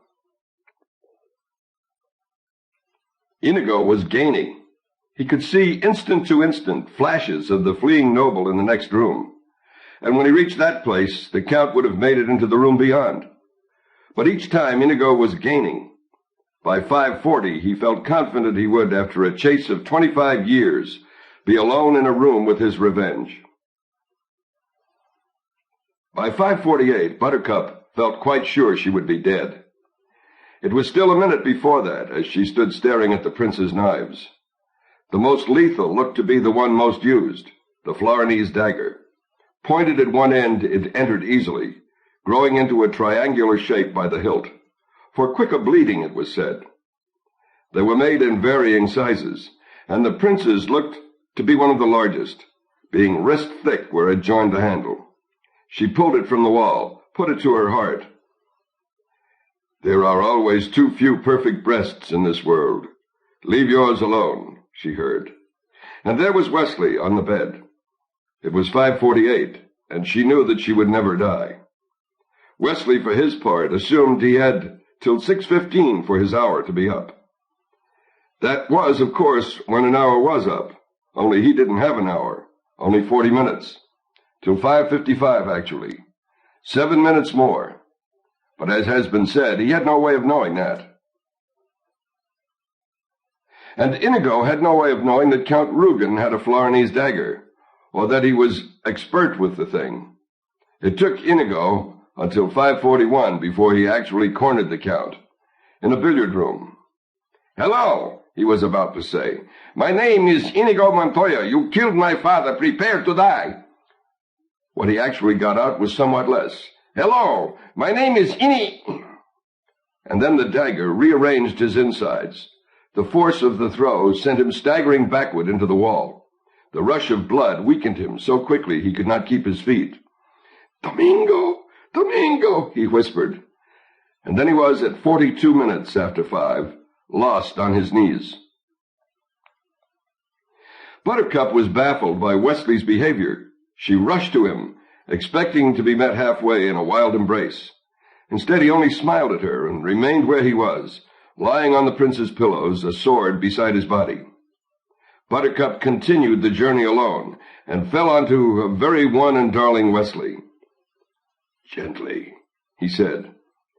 "At a time like this, that's all you can think to say. Gently." "Gently," Wesley repeated, not so gently this time. She got off him. "Are you angry at me for getting married?" she wondered. "You are not married," he said softly. Strange his voice was. "Not in my church or any other." "But this old man did pronounce—" "Widows happen every day. Don't they, your highness?" And now his voice was stronger, as he addressed the prince, who entered, muddy boots in hand. Prince Humperdinck dove for his weapons, and a sword flashed in his thick hands. "To the death," he said, advancing. Wesley gave a soft shake of his head. "No," he corrected, "to the pain."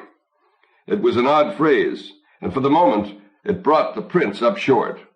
Besides, why was the fellow just lying there? Where was the trap? "I don't think I quite understand that." Wesley lay without moving, but he was smiling more deeply now. "I'll be only too delighted to explain." It was 5:50 now, 25 minutes of safety left. There were 5. He did not know that. How could he know that? Slowly, carefully, he began to talk. Inigo was talking too. It was still 5:42 when he whispered, "I'm sorry, father."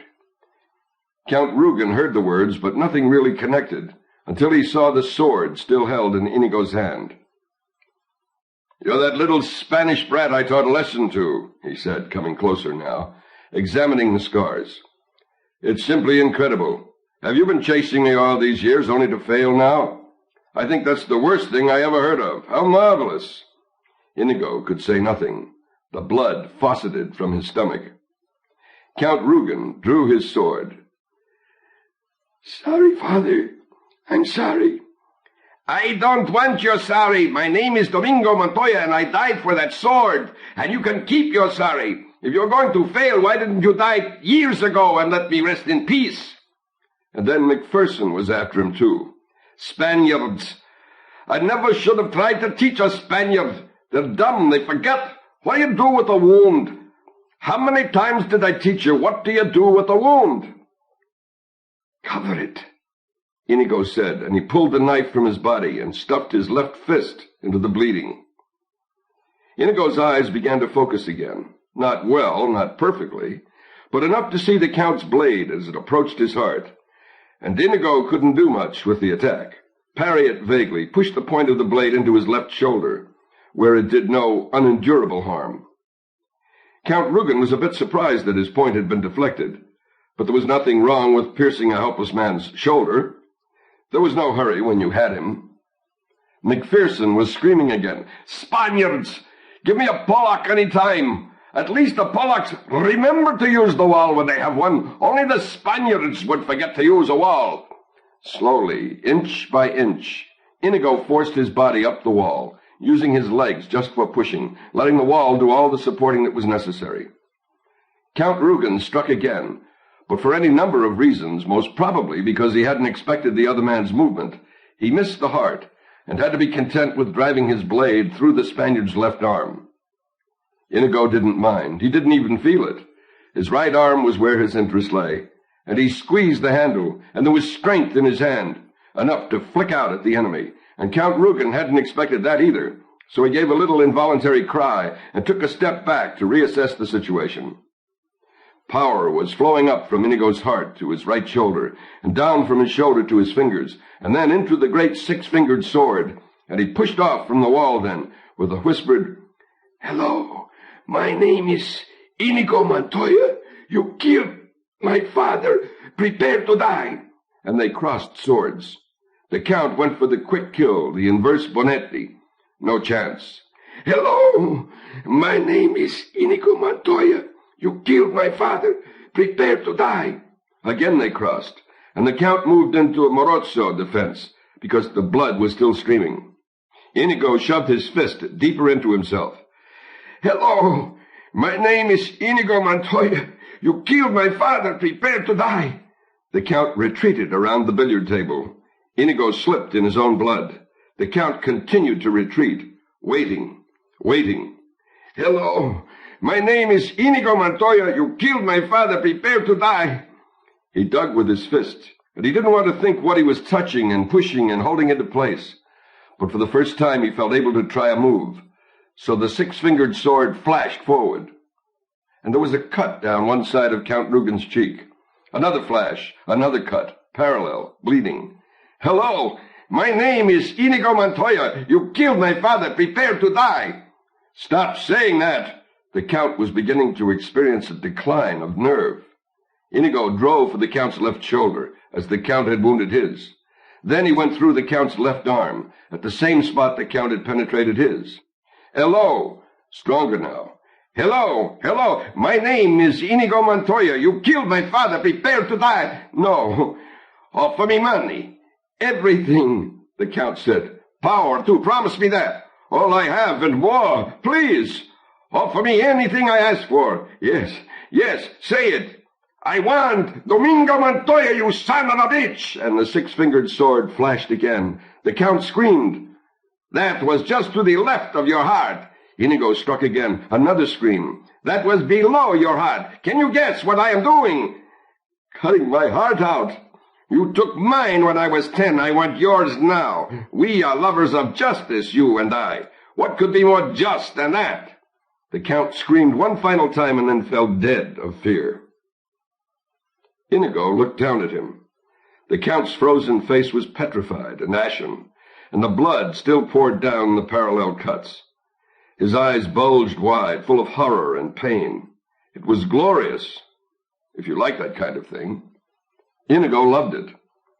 It was 5:50 when he staggered from the room, heading he knew not where or for how long, but hoping only that whoever had been guiding him lately would not desert him now.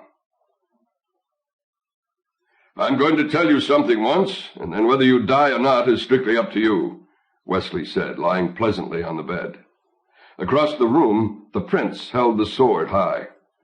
"What I'm going to tell you is this.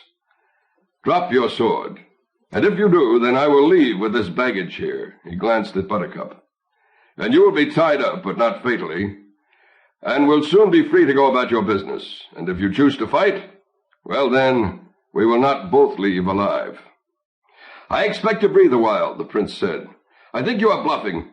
You have been prisoner for months, and I myself killed you less than a day ago, so I doubt that you have much might left in your arm." "Possibly true," Wesley agreed. "And when the moment comes, remember that. I might indeed be bluffing. I could, in fact, be lying right here because I lack the strength to stand. Or that, weigh carefully." You are only alive now because you said to the pain. I want that phrase explained. My pleasure. It was 5:52 now, 3 minutes left. He thought he had 18. He took a long pause, then started speaking. Surely you must have guessed I am no ordinary sailor. I am, in fact, Roberts himself. I am, in fact, not the least surprised or awed. To the pain means this: if we duel and you win, death for me. If we duel and I win, life for you, but life on my terms. Meaning, it could all still be a trap. His body was at the ready. There are those who credit you with skill as a hunter, though I find that doubtful. The prince smiled. The fellow was baiting him. Why? And if you hunt well, then surely when you tracked your lady, you must have begun at the cliffs of insanity. A duel was fought there, and if you noted the movements and the strides, you would know that those were masters battling. They were. Remember this: I won that fight, and I am a pirate. We have our special tricks with swords. It was 5:53. I am not unfamiliar with steel. The first thing you lose will be your feet, Wesley said. The left, then the right, below the ankle. You will have stumps available to use within 6 months. Then your hands, at the wrist. They heal somewhat quicker. 5 months is a fair average. And now Wesley was beginning to be aware of strange changes in his body. And he began talking faster and louder. Next to your nose, no smell of dawn for you, followed by your tongue, deeply cut away, not even a stump left, and then your left eye, and then my right eye, and then my ears, and shall we get on with it? The prince said. It was 5:54. Wrong! Wesley's voice rang across the room. Your ears you keep, so that every shriek of every child at seeing your hideousness will be yours to cherish. Every babe that weeps in fear at your approach, every woman that cries, Dear God, what is that thing? Will reverberate forever with your perfect ears. That is what to the pain means. It means that I leave you to live in anguish, in humiliation, in freakish misery, until you can stand it no more. So there you have it, pig. There you know, you miserable, vomitous mass. And I say this now, and live or die, it's up to you. Drop your sword. The sword crashed to the floor. It was 5:55. Wesley's eyes rolled up into his head, and his body crumpled and half-pitched from the bed. And the prince saw that and went to the floor, grabbing for his sword, standing, starting to bring it high, when Wesley cried out, Now you will suffer, to the pain. His eyes were open again, open and blazing. I'm sorry. I meant nothing. I didn't. Look. And the prince dropped his sword a second time. Tie him, Wesley said to Buttercup. Be quick about it. Use the curtain sashes. They look enough to hold him. You'd do it so much better, Buttercup replied. I'll get the sashes, but I really think you should do the actual tying. Woman, Wesley roared. You are the property of the dread pirate Roberts, and you do what you're told. Buttercup gathered the sashes and did what she could with tying up her husband. Humperdinck lay flat while she did it. He seemed strangely happy. I wasn't afraid of you, he said to Wesley. I dropped my sword because it will be so much more pleasure for me to hunt you down. You think so, do you? I doubt you'll find us. I'll conquer Gilder, and then I'll come for you. The corner you least expect, when you round it, you will find me waiting. I am the king of the sea. I await you with pleasure. He called out to Buttercup. Is he tied yet? Sort of. There was movement at the doorway, and then Inigo was there. Buttercup cried out at the blood. Inigo ignored her, looked around. Where's Fezzik? Isn't he with you? Wesley said. Inigo leaned for a moment against the nearest wall, gathering strength. Then he said, Help him up, to Buttercup. Wesley? Buttercup replied. Why does he need me to help him? Because he has no strength. Now do what you're told, Inigo said. And then suddenly on the floor, the prince began struggling mightily with the sashes, and he was tied, and tied well, but power and anger were both on his side. You were bluffing. I was right the first time, Humperdinck said. And Inigo said, That was not a clever thing of me to let slip, I'm sorry. And Wesley said, Did you at least win your battle? And Inigo said, I did. And Wesley said, Let us try to find some place to defend ourselves. At least, perhaps, we can go together. And Buttercup said, I'll help you up, poor darling. And Fezzik said, Oh, Inigo, I need you. Please, Inigo, I'm lost and miserable and frightened, and I just need to see a friendly face. They moved slowly to the window.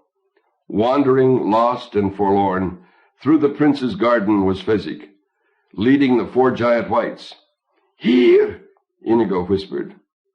3 friendly faces, Fezzik said, kind of bouncing up and down on his heels, which he always did when things were looking up. Oh, Inigo, I just ruined everything and I got so lost. And when I stumbled into the stables and found these pretty horses, I thought 4 was how many of them there were, and 4 was how many of us there were too, if we found the lady. Hello, lady.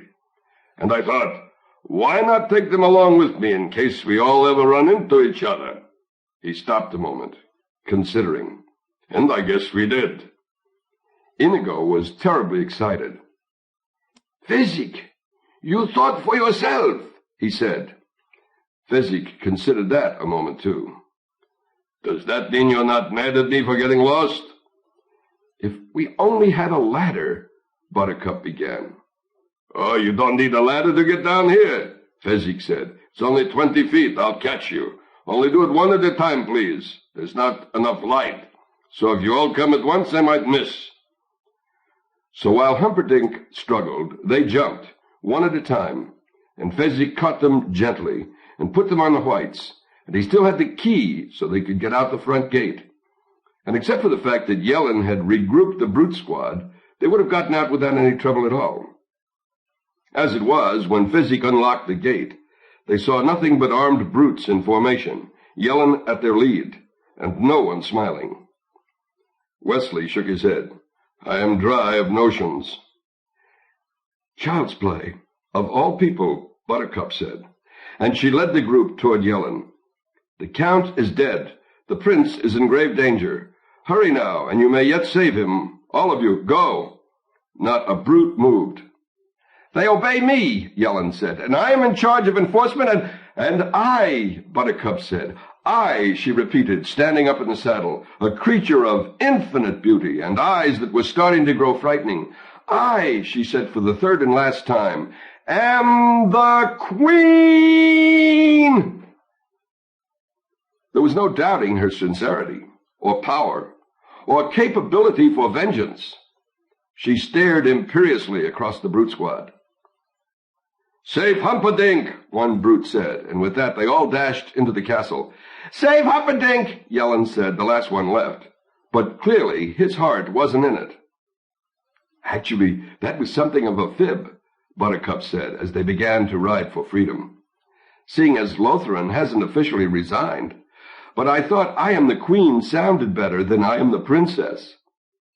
All I can say is I'm impressed, Wesley told her. Buttercup shrugged. I've been going to royalty school 3 years now. Something had to rub off. She looked at Wesley. You all right? I was worried about you back on the bed there, your eyes rolled up into your head and everything. I suppose I was dying again. So I asked the Lord of permanent affection for the strength to live the day. Clearly the answer came in the affirmative. I didn't know there was such a fellow, Buttercup said. Neither did I, in truth, but if he didn't exist, I didn't much want to either.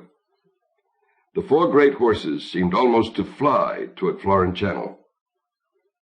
It appears to me as if we're doomed then, Buttercup said. Wesley looked at her. Doomed, madam? To be together, until one of us dies. I've done that already, and I haven't the slightest intention of ever doing it again, Wesley said. Buttercup looked at him. Don't we sort of have to sometime? Not if we promise to outlive each other, and I make that promise now. Buttercup looked at him. Oh, my Wesley, so do I. And they lived happily ever after, my father said. Wow, I said. He looked at me. You're not pleased? No, it came so quick, the ending, it surprised me. I thought there'd be a little more is all. I mean, was the pirate ship waiting, or was that just a rumor like it said? Complained to Mr. Morgenstern, and they lived happily ever after is how it ends. The truth was, my father was fibbing. I spent my whole life thinking it ended that way, up until I did this abridgment. Then I glanced at the last page. This is how Morgenstern ends it. Buttercup looked at him. Oh, my Wesley, so do I. From behind them suddenly, closer than they imagined, they could hear the roar of Humperdinck. Stop them! Cut them off! They were admittedly startled, but there was no reason for worry. They were on the fastest horses in the kingdom, and the lead was already theirs. However, this was before Inigo's wound reopened, and Wesley relapsed again, and Fezzik took the wrong turn, and Buttercup's horse threw a shoe. And the night behind them was filled with the crescendoing sound of pursuit. That's Morgenstern's ending. A Lady or the Tiger type effect. This was before The Lady or the Tiger, remember? Now, he was a satirist, so he left it that way. And my father was, I guess I realized too late, a romantic, so he ended it another way. Well, I'm an abridger, so I'm entitled to a few ideas of my own. Did they make it? Was the pirate ship there?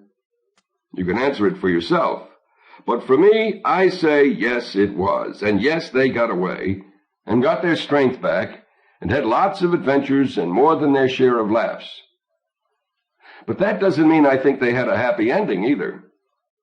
Because in my opinion, anyway, they squabbled a lot, and Buttercup lost her looks eventually, and one day Fezzik lost a fight, and some hotshot kid whipped Inigo with a sword, and Wesley was never able to really sleep sound because of Humperdinck maybe being on the trail.